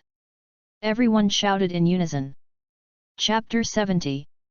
Under the cover of night, 4 Xiaolong 3 fighter jets dropped more than 30 base He-2 laser-guided bombs on the Air Force Base and the military camp outside the city, focusing on the air defense firepower points and oil depots. Some reconnaissance planes of the government army that had taken off were also after taking off. But they were shot down by 2 Xiaolong 3 fighter jets equipped with PL-10 air-to-air missiles. They landed on the base and exploded directly into a pile of burning iron frames. Under the guidance of the drone, one by one, the government air defense positions were accurately hit. The entire Bogotá Air Force Base was like purgatory, with fires and explosions everywhere. The air defense positions of the entire Air Force Base were all destroyed, which was a heavy loss. Just as the Xiaolong fighter jets were sweeping the fields and bombing wildly, the Army Aviation Brigade in Cartagena was also dispatched. Nearly 1,000 Special Forces soldiers crashed into the transport helicopter and flew quickly towards Bogotá. They will seize the airport as the vanguard and create conditions for the subsequent transport aircraft formation to land. Military Operations Conference Room. How is the situation? Cordes hurried over and asked about the progress of the war. The airstrike just ended. That's good. Cordes was relieved to hear that the air raid was over. He thought it was over. MacPhail and Claire were not so optimistic. Mr. President, this is most likely the enemy's first airstrike. There is a high probability that there will be a second or even a third wave of airstrikes. What? Cordes's face changed drastically. Then quickly build an air defense position. Claire showed a bitter smile on her face. Mr. President, the current situation is not optimistic. I think you should go to the safe house and wait. Safe house? Cordes shook his head and said firmly, I'm not going anywhere. I'll stay here. I want to see what kind of strength this national army has. They dare to attack the capital. Seeing Cordes's firm expression, Claire had to give up persuading him and arranged for someone to protect his safety. Just when the people at the airport were putting out the fire and rescuing the fighter plane, a huge object appeared in the sky in the distance, and suddenly there was a roar, which was particularly clear in the dark night. The experienced people looked up quickly. Da-da-da! The bullets from the machine gun formed a parabola in the air. A fire truck was hit by the bullets and a violent boom explosion sounded instantly. Oh no, the enemy's helicopter is trying to seize the airport. Quick, notify the Special Operations Brigade and the Rapid Response Brigade to rush to reinforce the airport. After receiving the airport situation, Claire's face changed and she said in panic. MacPhail and others also changed their faces. Quartus shuddered. He thought the enemy was just harassing, but now it seems that they are trying to seize the airport, copy the Battle of Barranquilla, and capture Bogotá. Hello, is this the Rapid Response Brigade? This is MacPhail, reinforce the airport immediately, quick. Is it the Special Operations Brigade? I am MacPhail, I order you to reinforce the airport immediately. The two armies that received the order quickly assembled and rushed to the airport in Hummers, various armored vehicles and transport vehicles. Not only that, the two brigades of the 5th Division in Fusaga and Uwataga areas also received orders to return to Bogotá. At this time, the airport. The fire assault cluster composed of UAZ-10 and Apache was firing crazily. Under the powerful firepower output, the remaining guards of the airport were suppressed by firepower and suffered heavy losses. The sound of counterattacks gradually subsided. Responsible for transporting Black Hawk helicopters and CH-53 Super Stallion helicopters, using the opportunity quickly stopped at the airport. One by one, the Special Forces soldiers rushed down from above. 3 people in a group, taking turns to provide fire cover. After a while, 300 or 400 Special Forces soldiers rushed down from the helicopter and quickly scattered. Then, relying on the support of firepower, they quickly seized favorable commanding heights and favorable terrain. Cartagena, Combat Command. Looking at the scene transmitted by the drone, Gavin said solemnly, notify the Apache Battalion of the Army Aviation Brigade and the 10th Battalion of the UAZ, and then freely attack the enemy's Rapid Reaction Brigade and Special Operations Brigade respectively to create time for the Special Forces Regiment. In addition, send another telegram to the Air Force Transport Brigade, and they can take off. In the order to prepare the Xiaolong fighter formation, escort the Transport Brigade. To read the exciting novel, go to Falu Novel Network. As the orders were issued one after another, the entire National Army's several Air Force bases became completely busy. Tarapaca Air Force Base. Boom! With the roar of its engines, a C-17 Skymaster transport plane took off and flew towards Bogotá. The 3rd transport planes carrying soldiers from the 5th Brigade flew to the battlefield. Soon, 9 transport planes formed a formation in the air, escorted by 6 Xiaolong fighter jets. Bogotá. The Rapid Response Brigade was advancing rapidly towards the airport. It was soon blocked. Swish! Several Hellfire missiles hit the 2 assault guns that led the way. Boom! They were instantly blown up, with a violent explosion and a raging fire. The sudden attack directly interrupted the march. Swish! Swish! Swish! This time it wasn't missiles, but rockets. At the same time, the machine guns of several helicopters started to rotate, and bullets hit the road, instantly leaving dense bullet holes. Almost without the ability to fight back, the entire vanguard of more than 10 armored vehicles were directly blown up and jammed together. After a while, they reorganized the counterattack and set up machine guns to shoot down the helicopters in the air. For such a deterrent target, either a rocket, a missile, or a burst of machine gun bullets would be used to knock it down directly. What's going on? Why haven't the Rapid Response Brigade and the Special Operations Brigade arrived at the airport yet? As time passed, the airport guards called and said that a large number of enemy troops had landed from helicopters and they could not hold on any longer. The situation was very serious. This made MacPhail, Claire, and others very anxious. Report: the Rapid Response Brigade replied that they were attacked by an enemy helicopter formation and suffered heavy losses. They are changing to another route. Where's the Special Operations Brigade? MacPhail asked with a frown. As soon as he finished speaking, another signalman stood up and reported, "Report, the Special Operations Brigade called back and said that they were also attacked by the enemy's helicopter formation and could not provide support." Fuck. After hearing this bad news, MacPhail was so angry that he punched the table. Claire's face was also very ugly. However, this is not the end.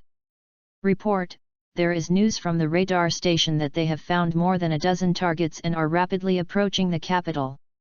The atmosphere in the command room suddenly became heavy. If this drags on, the situation will become increasingly dire. If the enemy has transport planes to deliver troops, the consequences will be disastrous. Send a message to the Rapid Reaction Brigade and the Special Operations Brigade, asking them to reinforce the airport at all costs. In addition, telegraph the 5th Division 14, order the artillery regiment to aim at the direction of the airport and destroy the runway for me. MacPhail waved his arms and shouted loudly. 2 minutes later. Report, reply number 14, unable to bombard airfield, artillery destroyed by enemy air attack. MacPhail? Claire? Cortez? The remaining people in the command room. Chapter 71. It was a little after 4 in the morning. The first C-17 transport plane landed at the Bogotá airport. It stopped steadily, and when the rear door of the rear cabin was opened, fully armed soldiers rushed out. After the cargo hold was emptied, the transport plane slowly slid to another runway, which was the takeoff runway. At the same time, the second transport plane also landed on the runway and slowly slid to the apron. One after another. In less than 40 minutes, the soldiers of the 6th Brigade were delivered to the airport on 9 transport planes. They did not take the initiative to attack, but quickly guarded the intersection leading to the airport. After all, the ammunition of the armed helicopter formation is not unlimited. After the fight, they have to return to the Air Force Base to replenish ammunition. At that time, the real difficulty comes. After all, the enemy has armored vehicles, and the aircraft carrier is full of light infantry, and no vehicles have been transported. The only deterrent to the enemy armored vehicles is the RPG-7 rocket launcher and the Stinger air defense missile. The latter is fine for thin-skinned armored vehicles, but if it encounters a thick-skinned vehicle, it will just be a tickle. Only RPG can destroy enemy armor. Cartagena. Gavin and others breathed a sigh of relief when they learned that the soldiers of the 6th Brigade had been deployed to Bogotá Airport. With the thousands of people in the 6th Brigade, they can at least hold out for a while. Looking at the situation of both sides on the map, Gavin looked solemn. For the second wave of deployment, take out 5 transport planes, load the armored vehicles of the 6th Brigade, and focus on the ZTL-11 105mm wheeled assault guns. They are in urgent need of firepower support. Yes, the commander is right. The current situation is the most difficult. Once the armed helicopter formation is unable to provide firepower, the 2 enemy brigades will rush to the airport quickly and use armored vehicles to cause a major crisis to our army. Corey said. Commander, 2 brigades of the enemy's 5th Division are coming back to support. According to the drone footage, they are expected to reach Bogotá in an hour. We must delay their march, otherwise the 6th Brigade and the Special Service Regiment will face too much pressure. Chief of Staff Bosny said worriedly while looking at the map. Gavin frowned. This is not good news. Let the Black Hawk take over the Z-10 and Apache flight formations, and continue to block the enemy's Rapid Reaction Force, Special Forces, and the 14th, and tell them to hold them off. Also, let the Z-10 and Apache flight formations return to the base immediately to replenish ammunition, and the Super Stallions should not be idle, and hoist some armored vehicles over. The Black Hawk helicopter is a general-purpose helicopter. Although it is mainly used as a transport aircraft by the National Army, it is still equipped with weapons and ammunition, and also carries rockets and missiles, but it does not carry as many as the armed helicopters. Also, Order the 1st Xiaolong Squadron to re-equip itself with air-to-ground missiles and rush to reinforce the 6th Brigade. The so-called 1st Xiaolong Squadron is the Xiaolong fleet that first launched a fire attack. After a fierce bombing, it returned to the Air Force Base. Commander, do you think you should let the ground forces deployed along the Magdalena River attack the remnants of the enemy's 7th Division? This will reduce the pressure on the troops in Bogotá. If the enemy's 7th Division is annihilated and the defense zone is captured, it will also be connected with Bogotá, so that they will not be isolated. The Deputy Chief of Staff, former commander of the 1st Division of the Government Army, Waters, made a suggestion. Gavin looked at him twice, then looked at the battle map in front of him, and after thinking for a moment, he nodded. Your suggestion is feasible. Order the 1st Brigade and the 3rd Brigade to encircle the remaining forces of the enemy's 7th Division from 2 directions, and after annihilating the remaining enemy, advance quickly towards Bogotá. After being crippled for several months, the enemy's 7th Division retreated to the Lower Maria area for rest and recuperation. Now it has restored the organization of 3 brigades, but it is easy to recruit people, but there are almost no weapons and ammunition, especially armored vehicles and tanks. After all, the government army is already poor. Where is the money to replenish the 7th Division with heavy equipment? Just when the National Army and the government army were fighting fiercely. The US military was not idle either. Satellites overhead were observing the situation, and drones were also conducting high-altitude reconnaissance. After some analysis, it was believed that the National Army was too bold and actually wanted to score in the middle and send soldiers over long distances through air assaults. If this is not handled well, it is very likely that the entire army will be wiped out. However, in taking into account the advanced weapons and equipment of the National Army and the poor combat effectiveness of the Colombian government forces, the National Army will most likely be the winner of this Bogotá assault. In addition, the US military also gives a very high evaluation of the combat effectiveness of the National Army. To read the exciting novel, go to Falu Novel Network. They even think that in terms of the use of strategic delivery and helicopters, the strategic and tactical differences are not much compared to them, the only difference is that the scale is much smaller. In short, this war has improved the status of the National Army in the hearts of the US military. Bogotá. Seeing the Black Hawk helicopter flying away, the commander of the 1st Special Operations Brigade breathed a sigh of relief, finally leaving. Looking at the armored vehicles that were blown up all over the ground in front of him, he felt very aggrieved. Our side lost dozens of armored vehicles and hundreds of people, but in the end, they didn't even shoot down a single armed helicopter of the enemy, which meant that the enemy suffered 0 casualties. Thinking of this, he, who had never been so aggrieved before, almost vomited blood. Hey! He took a deep breath and suppressed his depression. He ordered the entire army to move forward. At this point, the Rapid Reaction Force and the 14th were in a similar situation, being beaten unilaterally. Leaving behind a large number of destroyed armored vehicles and corpses, they continued to move quickly towards the airport. They all knew that the rebels had transport planes and had already sent a wave of troops.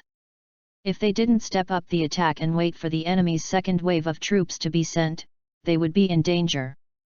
Therefore, facing this dangerous situation, they could only bite the bullet and go ahead. At an intersection a few hundred meters away from the airport, dozens of special forces were guarding here. Here they come, a soldier observed with night vision goggles. As soon as the words fell, the soldiers who were lying in ambush around Wang Dihao immediately took their positions. Some of them were carrying RPG rocket launchers on their shoulders. As long as they were within their sight, they would immediately pull the trigger. Swoosh! Seeing an armored infantry fighting vehicle coming into sight, a soldier immediately opened fire and a rocket flew over at high speed. Boom! Jian! The thin-skinned armored infantry fighting vehicle was immediately blown up. The sudden attack made the soldiers of the Rapid Reaction Brigade panic. They were already scared, and it was no exaggeration to say that they had psychological trauma. Being beaten unilaterally. Seeing the tragic death of comrades who used to eat, drink and train together, not everyone has such a strong heart. What's more, the combat effectiveness of the government army is already poor. Otherwise, with more than 200,000 troops, they can't even eliminate drug dealers and armed organizations in the country, and often ask for peace talks. How good can the psychological quality of these soldiers be? P.S. Please subscribe, please subscribe, please subscribe, please subscribe. Chapter 72. Suddenly they were ambushed. After a period of chaos, the soldiers launched a counterattack under the organization of the officers. Perhaps they were not so afraid because they saw that the enemy had no heavy weapons. They learned the infantry tank combat method. The infantry shot from behind the armored vehicles and pushed forward. After blowing up several armored vehicles, they saw that the enemy did not stay for too long and continued to move forward. Dozens of special forces soldiers at the scene had to take turns to cover each other, and at the same time they no longer paid attention to the enemy's armor, but instead shot the infantry following the armored vehicles. Bayou, bayou. Soldiers from the Rapid Response Brigade continued to fall in a pool of blood. Although these soldiers had good combat capabilities, it was a pity that they encountered the Special Service Regiment. You have to know that every soldier in the Special Service Regiment is a Special Forces soldier, and their combat skills and awareness are by no means comparable to those of ordinary soldiers. Boom boom. The Special Forces soldier who was hiding in a corner and shooting was unable to dodge and was attacked by the enemy's assault gun. The shell hit the building, and the air wave directly knocked the soldier over. With a wow sound, a mouthful of blood spurted out. Seeing that he was injured, two of his companions immediately dragged him away quickly under the cover of others. Retreat. Seeing that people were injured one after another and that all the RPG rockets were used up, the company commander of the special service team had no choice but to order a retreat. There was no point in fighting any further. Moreover, they could not do anything to the enemy's armored vehicles. Rather than causing unnecessary casualties, it was better to retreat and let the blocking troops behind deal with it. At least the blocking troops behind still had rockets, so it would be easy to deal with them as long as they destroyed the only remaining armored vehicles. Seeing the special service team withdraw, the morale of the Rapid Response Brigade soared. They are scared, chase them quickly. The brigade commander shouted excitedly. The soldiers saw that they were indeed beaten back, and heard the brigade commander's encouragement. They immediately regained their confidence and quickly chased forward. It didn't take long for them to reach the second line of defense. At a T-shaped intersection, an armored vehicle just appeared and was hit by an RPG rocket from the second line of defense. Boom! The side armor of the assault gun was hit directly, and a hole was blown out. The soldiers inside did not even have time to scream before they were sent to see God. Dozens of soldiers on the same line of defense also opened fire. Da-da-da! The bullets seemed to be extremely powerful, forming a fire net. Several quick reaction soldiers who had time to dodge were shot into a hornet's nest. When the others saw the tragic scene, the courage and confidence they had just mustered were instantly extinguished. They hid and fired secretly. However, this is the effect the Special Forces Regiment wants. Their goal is not to eliminate a large number of enemies, but to delay time. Therefore, they are happy to see this kind of scene. At the same time, the Special Operations Brigade was also exchanging fire, and the scene was similar. They were all stopped by the special forces sent by the Special Forces Regiment.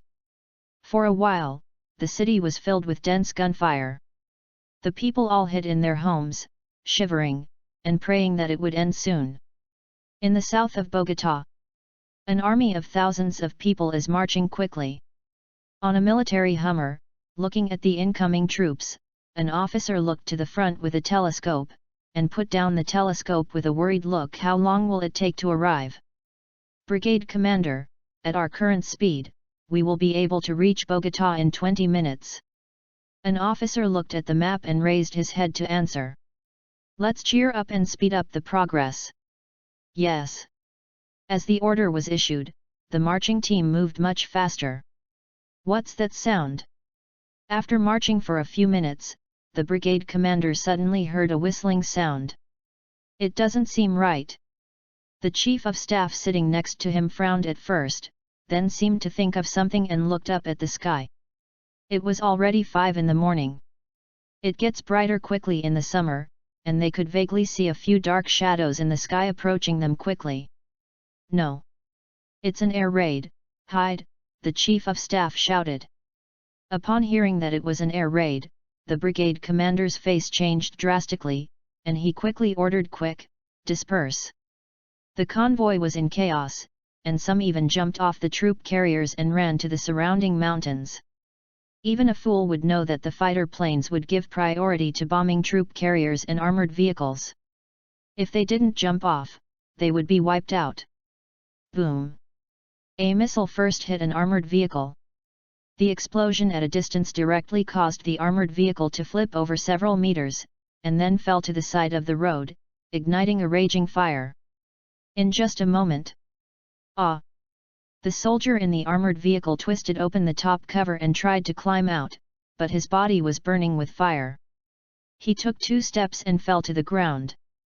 Boom! Boom! As transport vehicles and armored vehicles were hit one after another, the entire valley was suddenly engulfed in flames and chaos, with wailing everywhere. After killing several armored vehicles and transport vehicles in succession and slowing down the enemy's march, the 3 Xiaolong fighters stopped attacking the convoy and fired missiles at both sides of the valley. Swish, swish, swish. A missile hit the cliff on one side of the valley, making a boom sound and a violent explosion, instantly blowing up the top of the cliff, and a large amount of rocks splashed into the valley. The same was true on the other side, and the rocks rolled down and directly blocked the road. It was undoubtedly a trouble for vehicles to pass. If you want to pass, you have to spend at least 10 minutes to clear the various large and small rocks on the road. The order received by the Xiaolong fighter squadron was to slow down the speed of enemy reinforcements. At the same time, another reinforcement from the Owat area also encountered this problem and was attacked and harassed by fighter planes. At 5:10 Bogota Airport, 9 transport planes had quickly landed at the airport. With the arrival of armored vehicles and 1.5 regiments of soldiers from the 6th Brigade, the morale of the National Army soldiers around the airport soared. The 5th Brigade quickly changed its equipment, drive your own armored vehicle. After having the ZTL-11 105mm wheeled assault gun, you can confront the enemy armored vehicles head-on. One shot at a time, directly blow up the opponent. The government army's armored vehicles only leave deep marks on them when firing, and the composite armor material is not something that everyone can penetrate. The shells equipped with the ZTL-11 105mm wheeled assault gun can even penetrate 550mm plate armor. So there were 2 ZTL-11 105mm wheeled assault guns, guarding a road, and as long as there was a sign, they would be shot away one by one. The armored vehicles didn't attack the soldiers at all, they just focused on attacking the armored vehicles. As for the soldiers, they were attacked by the soldiers of the 5th Brigade and the Special Service Regiment around the assault guns.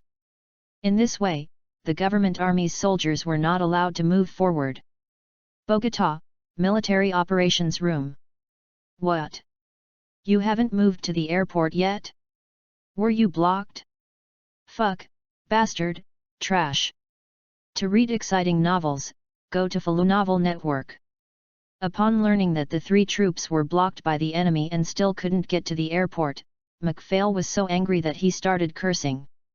Claire looked grim, raised her hand and pointed at the airport on the map. The enemy has already used transport planes to deliver weapons and equipment, and the situation is not good for us now. MacPhail knew this. However, the troops under his command were not strong enough, and they would stagnate when they encountered any blockade, and he could do nothing about it. Where are the 13th and 16th Brigades? Report, they called back, 20 kilometers from Bogota, they were attacked by the enemy air force, the road collapsed, and now they are repairing it quickly. McPhail. Well, I can't count on any of them. At this time, on the roof of a building 50 meters away from the building where McPhail was, there were several people standing. One of them was observing with a telescope. The man was none other than Moros, the commander of the Shadow Special Forces. Are you sure the target people are in that building? Moros put down the binoculars and turned to ask his subordinates. Yes, Captain, the drone has detected that Quartas and key military personnel are all there. Moros replied softly, and picked up the telescope to observe the target building. His mind was spinning rapidly, thinking about how to fight. Captain, I don't think it's necessary to go through so much trouble, the deputy captain said on the side. Moros turned around and said, What do you mean? The order we received was to destroy the enemy headquarters, but it didn't say that they had to kill them alive. We could just ask the Air Force for support and have them fire 2 missiles directly. Wouldn't that solve the problem faster? Moro's eyes lit up. That's right. To destroy the headquarters, it's not necessary to use special operations to attack it. Just attack with missiles directly. Anyway, it didn't say that they had to kill them. Contact command immediately and request air support, and tell them the target coordinates. Got it. Cartagena. National Army Command Operations Center. Report, Shadow sent a message. Hearing this, Gavin quickly took it and read the text on it. He became excited. There is good news from Shadow. The enemy's headquarters has been found. Really? That's good news. If we take down the enemy's headquarters, the enemy will be leaderless and in chaos. Not bad. Gavin happily raised the document in his hand. Shadow, request to send fighter planes to attack the target. I think it's okay. Bosnia agreed. The others also expressed their agreement. Immediately contact the 1st Xiaolong Squadron and ask them to send a fighter to attack the enemy headquarters at the coordinates. Bogota. Claire and the others were still unaware of the imminent danger and were discussing the battle situation. However, no matter how much they studied, the huge gap in equipment was the main reason for their repeated defeats. McPhail stated that after the battle, he would definitely go to Europe to purchase weapons and equipment. However, they were destined to have no chance. A Xiaolong fighter jet, from a distance, locked onto the building and directly fired 2 laser-guided missiles at the building where Claire and the others were. Boom! In an instant, the building was hit by a missile, and thick smoke and dust billowed out. Various building materials and cement blocks flew everywhere. However, this was not the end. The second missile followed and hit the building again, causing a huge bang, explosion. P.S. This is a failed author, please subscribe and subscribe. Chapter 73. Lower Maria Town. Originally, it was a town with a population of more than 20,000 people, but after the arrival of the 7th Division, the town fell into a tense atmosphere and lost its former prosperity. At this time, a temporary command post was set up in the town. Derek looked at the map with a serious expression. Just over an hour ago, a regiment stationed in Sapraven town and defending the rebels from crossing the bridge lost contact. His intuition told him that this regiment was probably in danger. Haven't we contacted the capital yet? Yes, Master. Could something have happened? No way, there is the 5th Division over there, and there are also 2 brigades and thousands of police forces. How could there be a problem? Why can't I contact you? Captain, do you think the enemy has cut off our communications? That's why we can't get in touch with them. Derek didn't answer. For some reason, he was feeling uneasy today, as if something bad was going to happen. Have the scouts sent out to the surrounding areas received any news? Yes, they all said everything was normal and no rebels were found.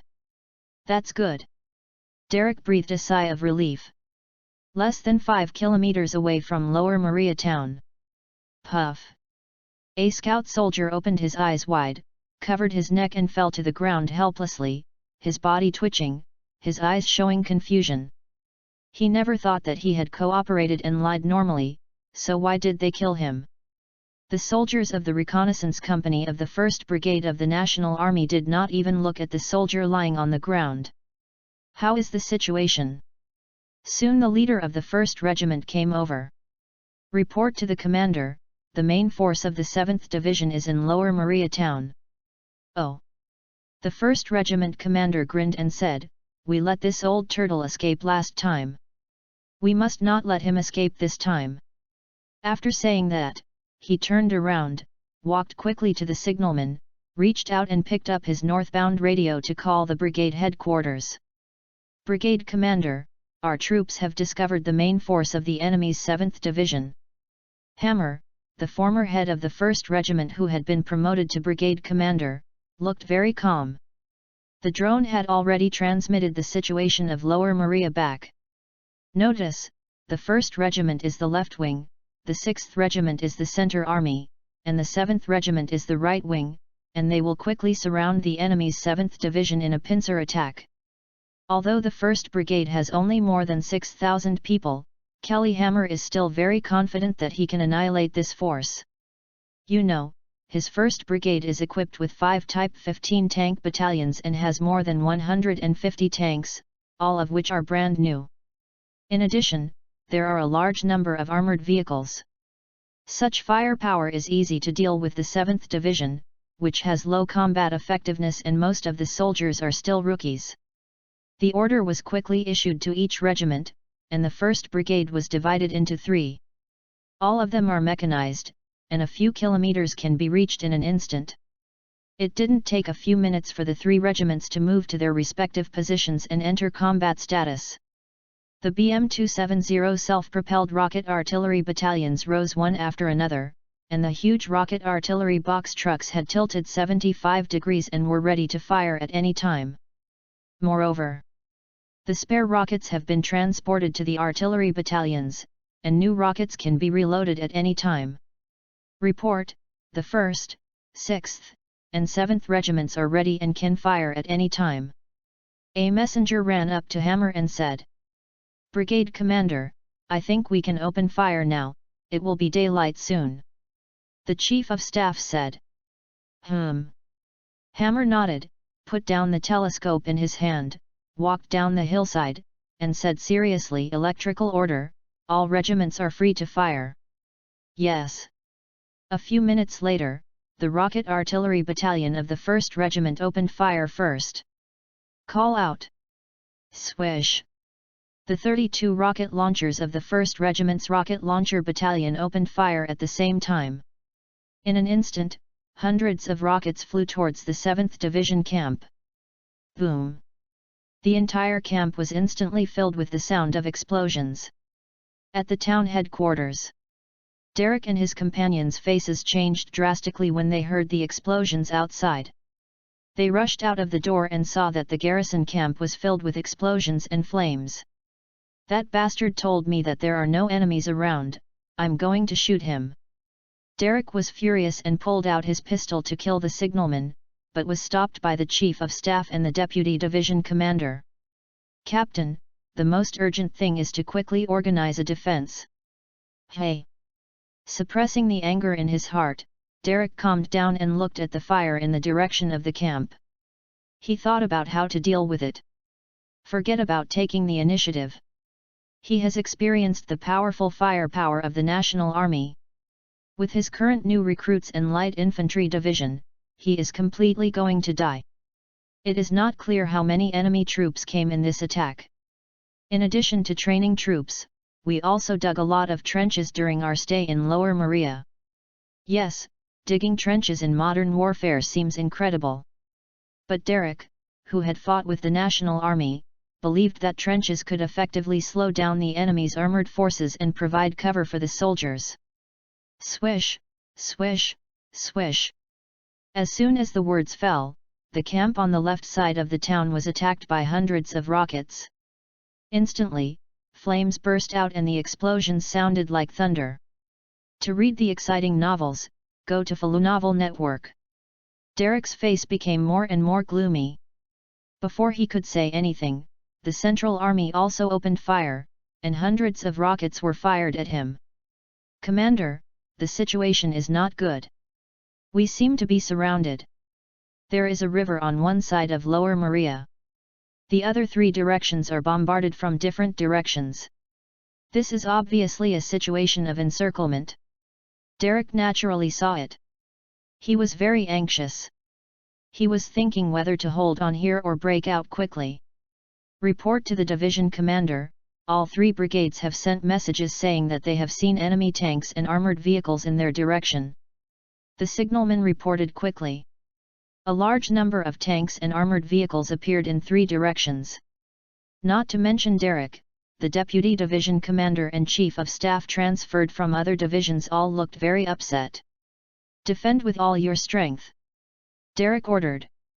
"If they break out now, they will undoubtedly be sitting ducks.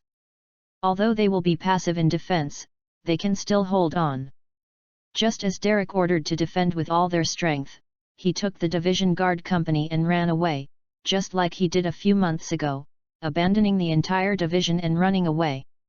Although he also wanted to surrender, he was sure that he would be shot if he fell into the hands of the National Army for what he had done. After all, he secretly supported the drug dealers, and even said that he was the boss behind some of them. In order to fight against his competitors, he even sent out the army. He attacked another group of drug dealers, and then instead of handing over the confiscated drugs, he let him control the drug dealers to sell them. After Derek and others jumped into the river and ran away, the 3 brigades could not contact the division headquarters after a fight. After learning that Derek had run away, they decisively raised the white flag and surrendered. From the opening of fire to the ceasefire, the battle was over in less than an hour. In addition to being shocked by the powerful firepower of the 1st Brigade, there was also this group of new recruits who had never been on the battlefield and had no combat power at all.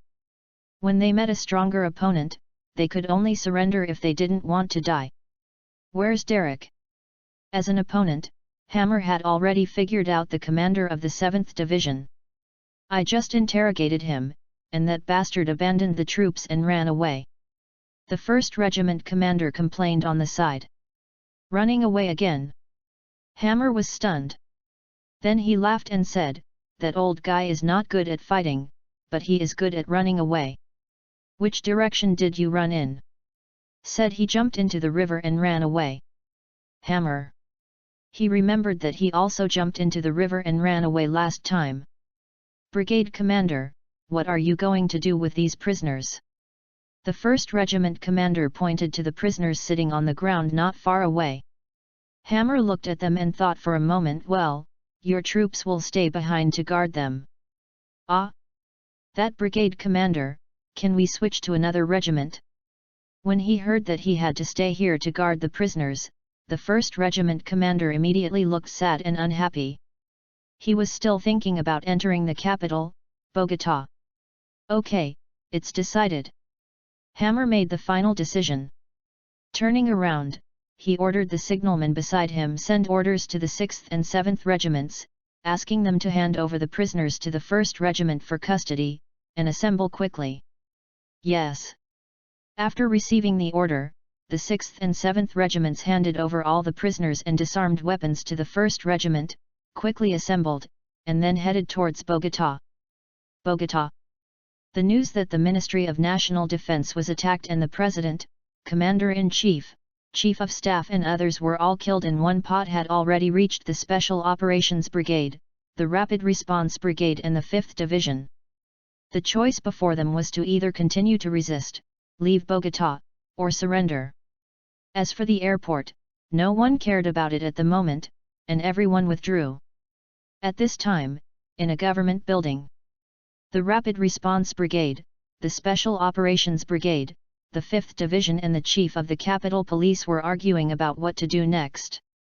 "You can surrender if you want, but I won't surrender anyway." The Special Operations Brigade looked gloomy. When attacking the airport, more than half of his men were killed or wounded, and his brother was also killed. When he thought of this, his mind was full of hatred. How could he agree to surrender? Among the four forces, the Rapid Reaction Brigade and the Capitol Police agreed to surrender. Especially the latter, they are police, what can they do after leaving? It's not like the army, they can run away to become warlords. The Rapid Reaction Brigade chose to surrender, mainly because they saw the powerful firepower of the National Army. They thought that even if they escaped and fled to fight guerrillas outside, they would be wiped out sooner or later. In this case, it is better to surrender now. The 5th Division, the strength of the damage is not serious. With tens of thousands of soldiers under his command, naturally unwilling to give up their rights, so after the unpleasant meeting, he hit it off with the commander of the Special Operations Brigade. The two forces merged into one, and withdrew directly from the capital. It is necessary to withdraw, more and more National Army poured out of the airport. They have begun to clean up the streets one by one, and they can't win. If they don't withdraw, they will be defeated. Chapter 74. With the news that Colombia's top brass had been killed and wounded, the battle to capture Bogotá has come to an end. Faced with the withdrawal of the 5th Division and the Special Operations Brigade, the 5th and 6th Brigades that had arrived in Bogotá by transport plane did not pursue them. After all, the order they received was to capture Bogotá. Moreover, Bogotá has not been completely captured yet. Taking Bogotá is the most important thing compared to chasing the remaining enemies. Faced with the soldiers stationed in the 5th Brigade, the 6th Brigade and the Special Service Regiment, the Rapid Response Brigade and the Police Department chose to fully cooperate and actively surrender their weapons. With their cooperation, the National Army quickly took control of Bogotá's main facilities and bases, and all the streets were also occupied by the National Army soldiers. Looking at the armed National Army outside, in the Bago Embassy area, diplomats from various countries looked outside with complicated thoughts. It has only been a short time, as if it was only one day, and the day has changed. Cartagena. Luis's villa area. I learned that the assault troops had captured Bogotá. I couldn't help but breathe a sigh of relief. Although the war is over, there are more things to do next. The first thing to do is to take over state power and establish a provisional military government, so that the National Army will be transformed from a former rebel army to a national soldier, no longer a local rebel force. The headquarters will move south, and O'Donnell will arrive in Bogotá as soon as possible, take over the government departments, and set up a provisional government with you. Louis pondered for a long time and said to Gavin beside him. 833. Gavin nodded and looked at Louis. Boss, you are not going to show up. Louis shook his head. It's not the right time yet. If he showed up, some business would not be able to be done. And being the president of a country is not so easy. In comparison, hiding behind the scenes is more suitable for him. Soon, the power center of the National Army began to move south. The military and government teams officially took over. At the same time, the 1st Brigade successfully arrived in the capital Bogotá. Since then, the National Army has completely controlled the capital. Bogotá. Bolivar Square, Congress Building. Strict security. 4 Type 15 tanks, 6 AMPV light tactical assault vehicles and several Boxer armored personnel carriers set up sentries, set up machine guns and stood ready, looking around vigilantly. In addition, the roads around the capital were under martial law. Ordinary vehicles could not pass. Special vehicles, such as diplomatic vehicles invited to come, also need to be inspected and verified before they can be released. Wang Haben, Longwo's ambassador to Colombia. At this time, he was driving to the capital with the embassy staff, looking at the Type 15 tanks and Boxer armored personnel carriers in the distance with envy. An armed organization, the weapons it possesses are actually stronger than their Longwo's weapons and equipment. At this time, Longwo had just carried out reform and opening up for not many years, and was still in a poor stage. I don't know which country is supporting this national army. The secretary sitting in the co-pilot seat said softly. No matter which country's power it is, it has nothing to do with us. Wang Haben said. This is Latin America, the sphere of influence of the United States. The car drove into the gate of the capital and stopped. Soon an officer came over, chatted for a few words, and then took Wang Haben and others into the capital. When they arrived at the conference center in the capital, there were already many people present. Wang Haben also knew a lot of acquaintances, all of whom were ambassadors from embassies of various countries. They saw each other every day, so they naturally met in the same place. Wang Haben and others came to the seat of the Dragon Country representative and sat down. With the mentality of being a spectator, they looked around the venue. Looking at the soldiers who were armed with live ammunition and full of energy, Wang Haben nodded secretly in his heart.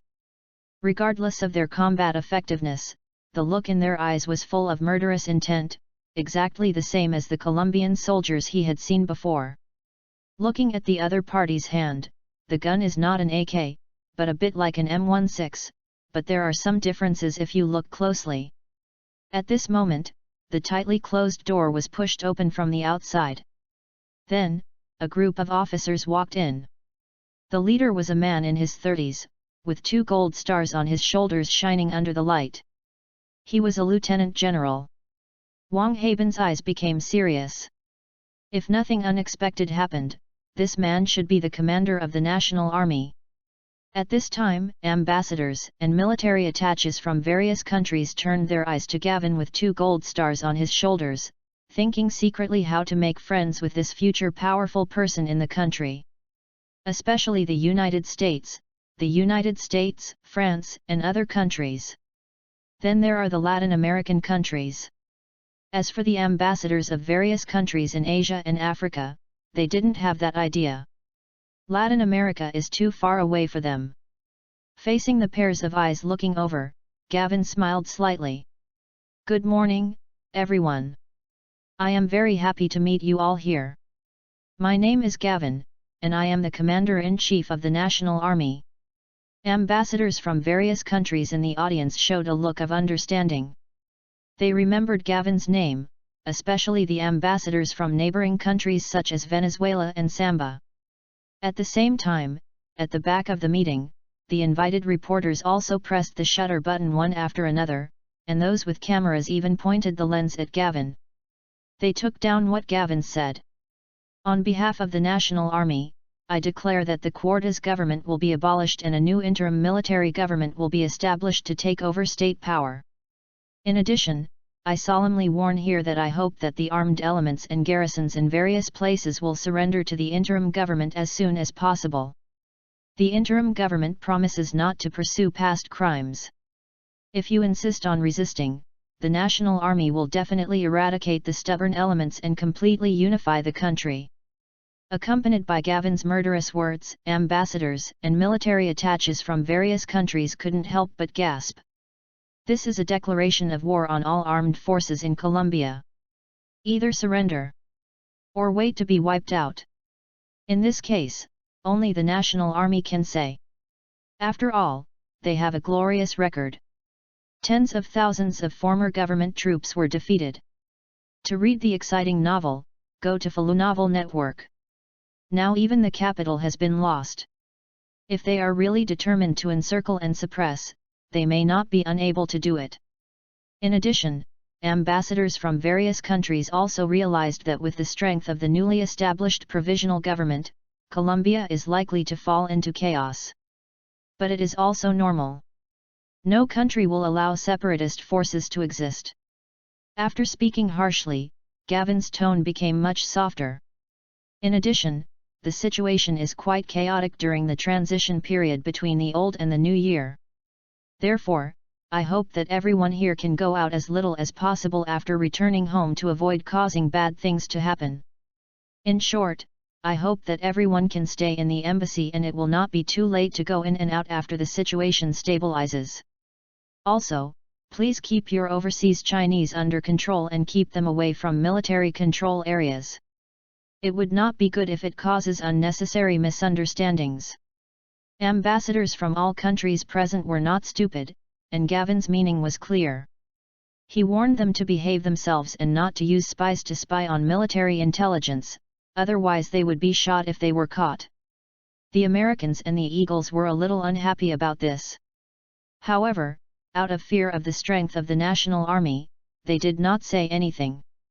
As for foreign countries like Dragon Country, they did not care, and their focus was still on the neighboring countries. Gavin then announced several more items. One of them was that from now on, the National Army would be called the National Defense Army. The change of name also represented the evolution from a local force to a national institution. After that, Gavin handed the scene over to the military spokesman, Colonel Lloyd. This person had previously served as a staff officer of the 3rd Regiment, and now he was rapidly promoted and appointed as the military spokesman to answer reporters' questions. As for the ambassadors of various countries, they would naturally not participate in this link. After Gavin left, they all left and returned to the embassy. Report the establishment of the new government to the country, so as to facilitate the next attitude to communicate with the new government. Hello, Colonel Lloyd, how do you plan to deal with the former government officials and senior generals? An Eagle reporter asked a very sharp question.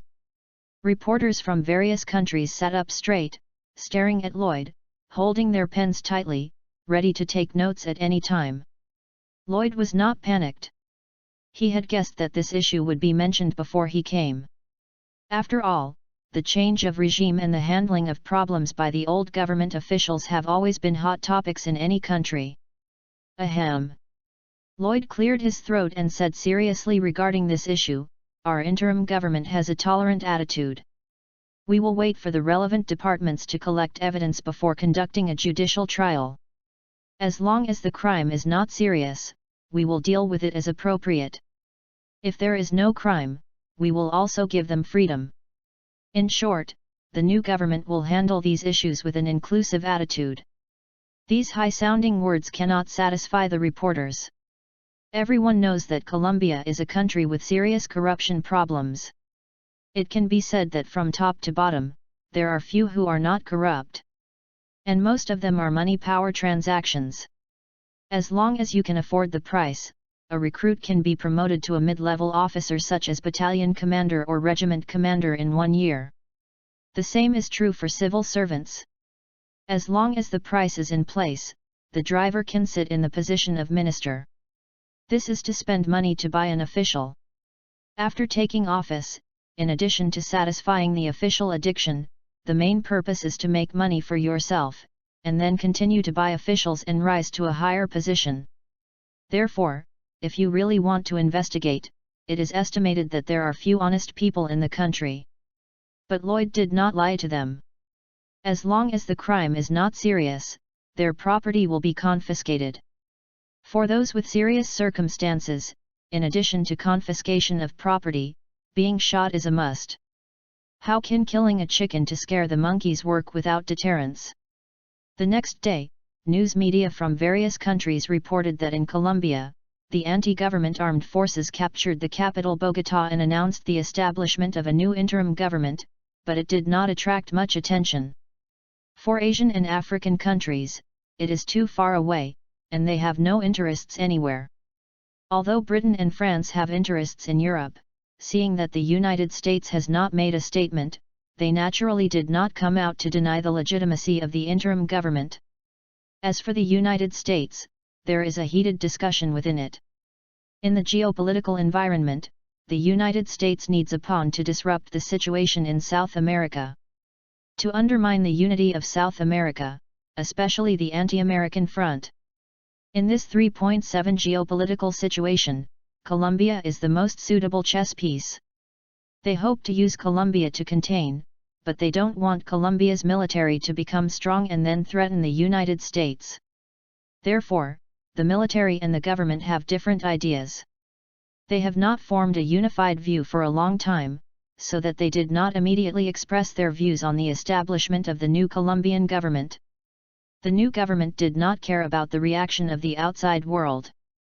For Luis, stabilizing the occupied areas and digesting the fat in his mouth are the most important things at the moment. There will be no new military actions in the short term. Apart from anything else, the population of the capital Bogotá alone is more than 3 million, accounting for 1/10 of the country's population.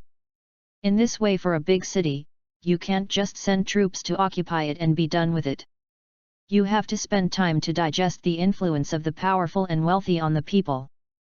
Faced with the powerful, these so-called landlords and wealthy people can only be loyal to the new government. Otherwise, their families will be broken up and they will be dragged to be shot. In addition, there is the trial of criminal officials of the old government. Especially those officials who are deeply hated by the people. The trial of such officials is undoubtedly the best way to win the hearts of the people. There is also the execution of drug dealers and gangsters. Whether the government is good or bad, the people have their own scale in their hearts. After the new government shot thousands of criminals with iron blood, completely wiped out gangsters, drug dealers, and other evil forces, and punished corrupt officials. It won countless applause from the people. Chapter 75. Luis did not go to the capital, Bogotá. He preferred the coastal city of Cartagena to the bustling capital. Isn't it more comfortable to enjoy the sea breeze and a comfortable life than to live in a city with tall buildings?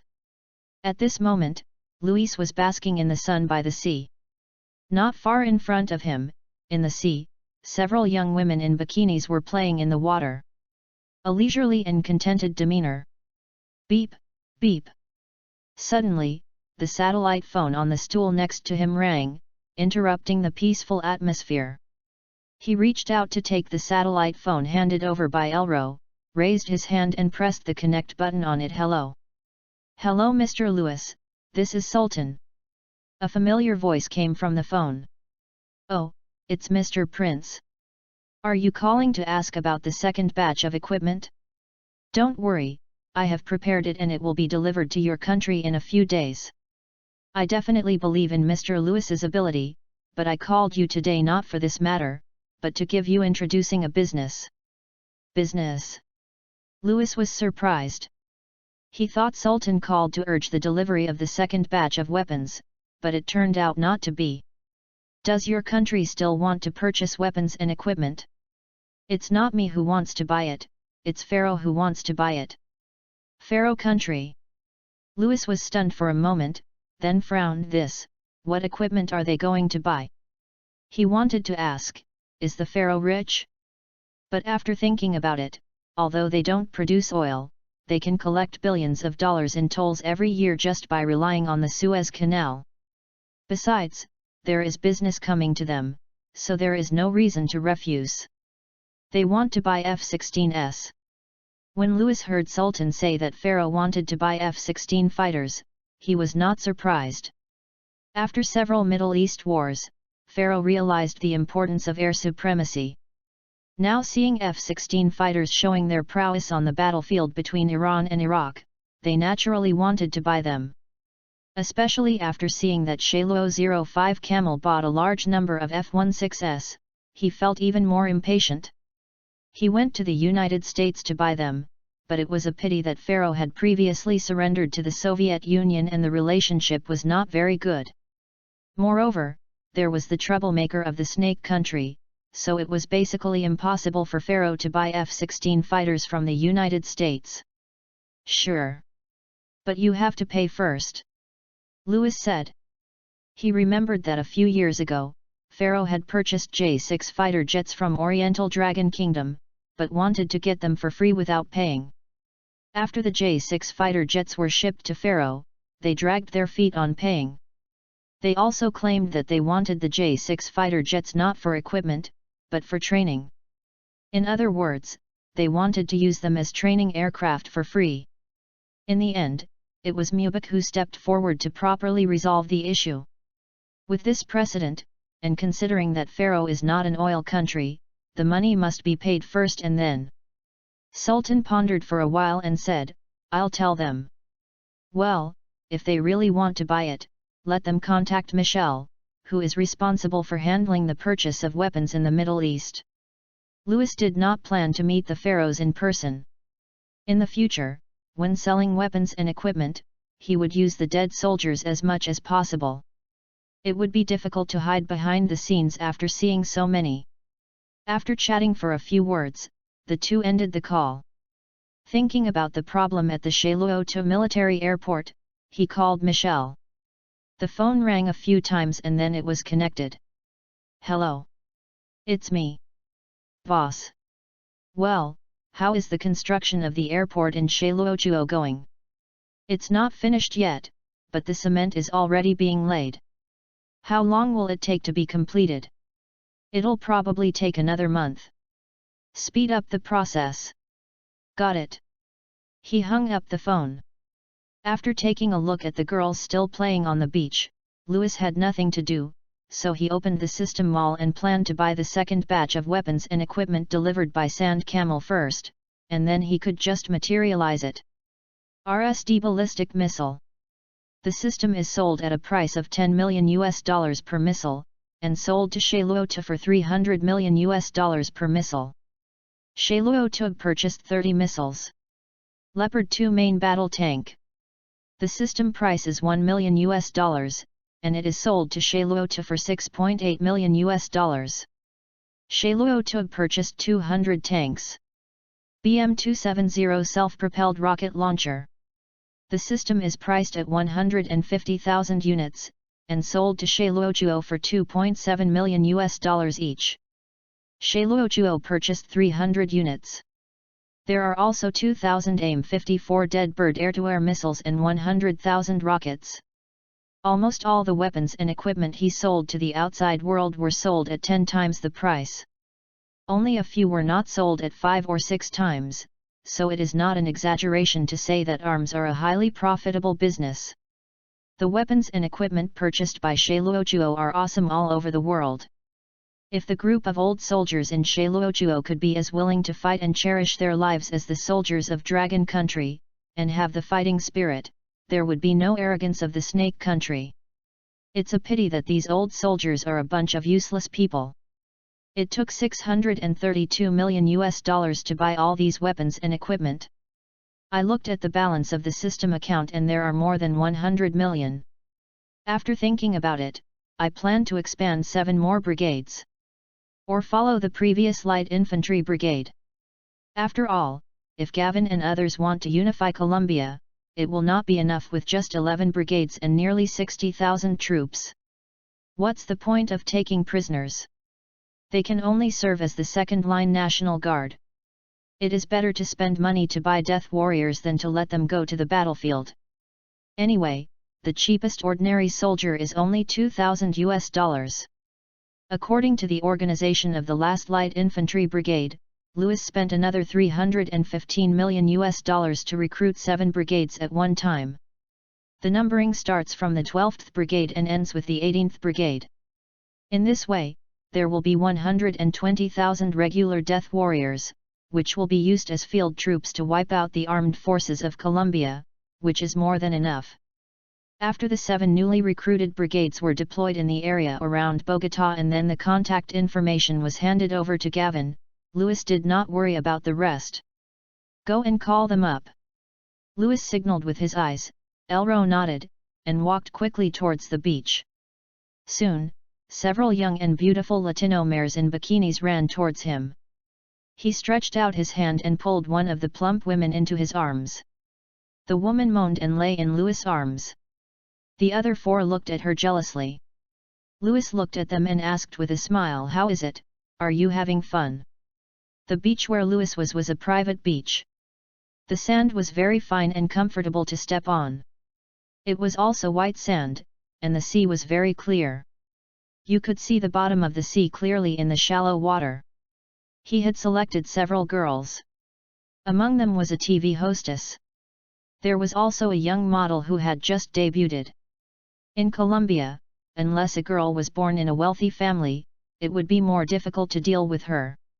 In ordinary families, as long as the money was in place, parents were happy to give their daughters to wealthy people. Perhaps it was because of what they saw and heard, and the social environment was subtly influenced, that many young girls worshipped money. As long as the money was in place, they didn't mind selling their virginity. To read the novels of Bao Shuang, go to Philo Novel Network. In this case, Louis would naturally not drive a used car. It must be said that there are really many beautiful women in Colombia, and their looks are in line with the aesthetics of the dragon people. And with that kind of wildness, it seduces men's desire to conquer.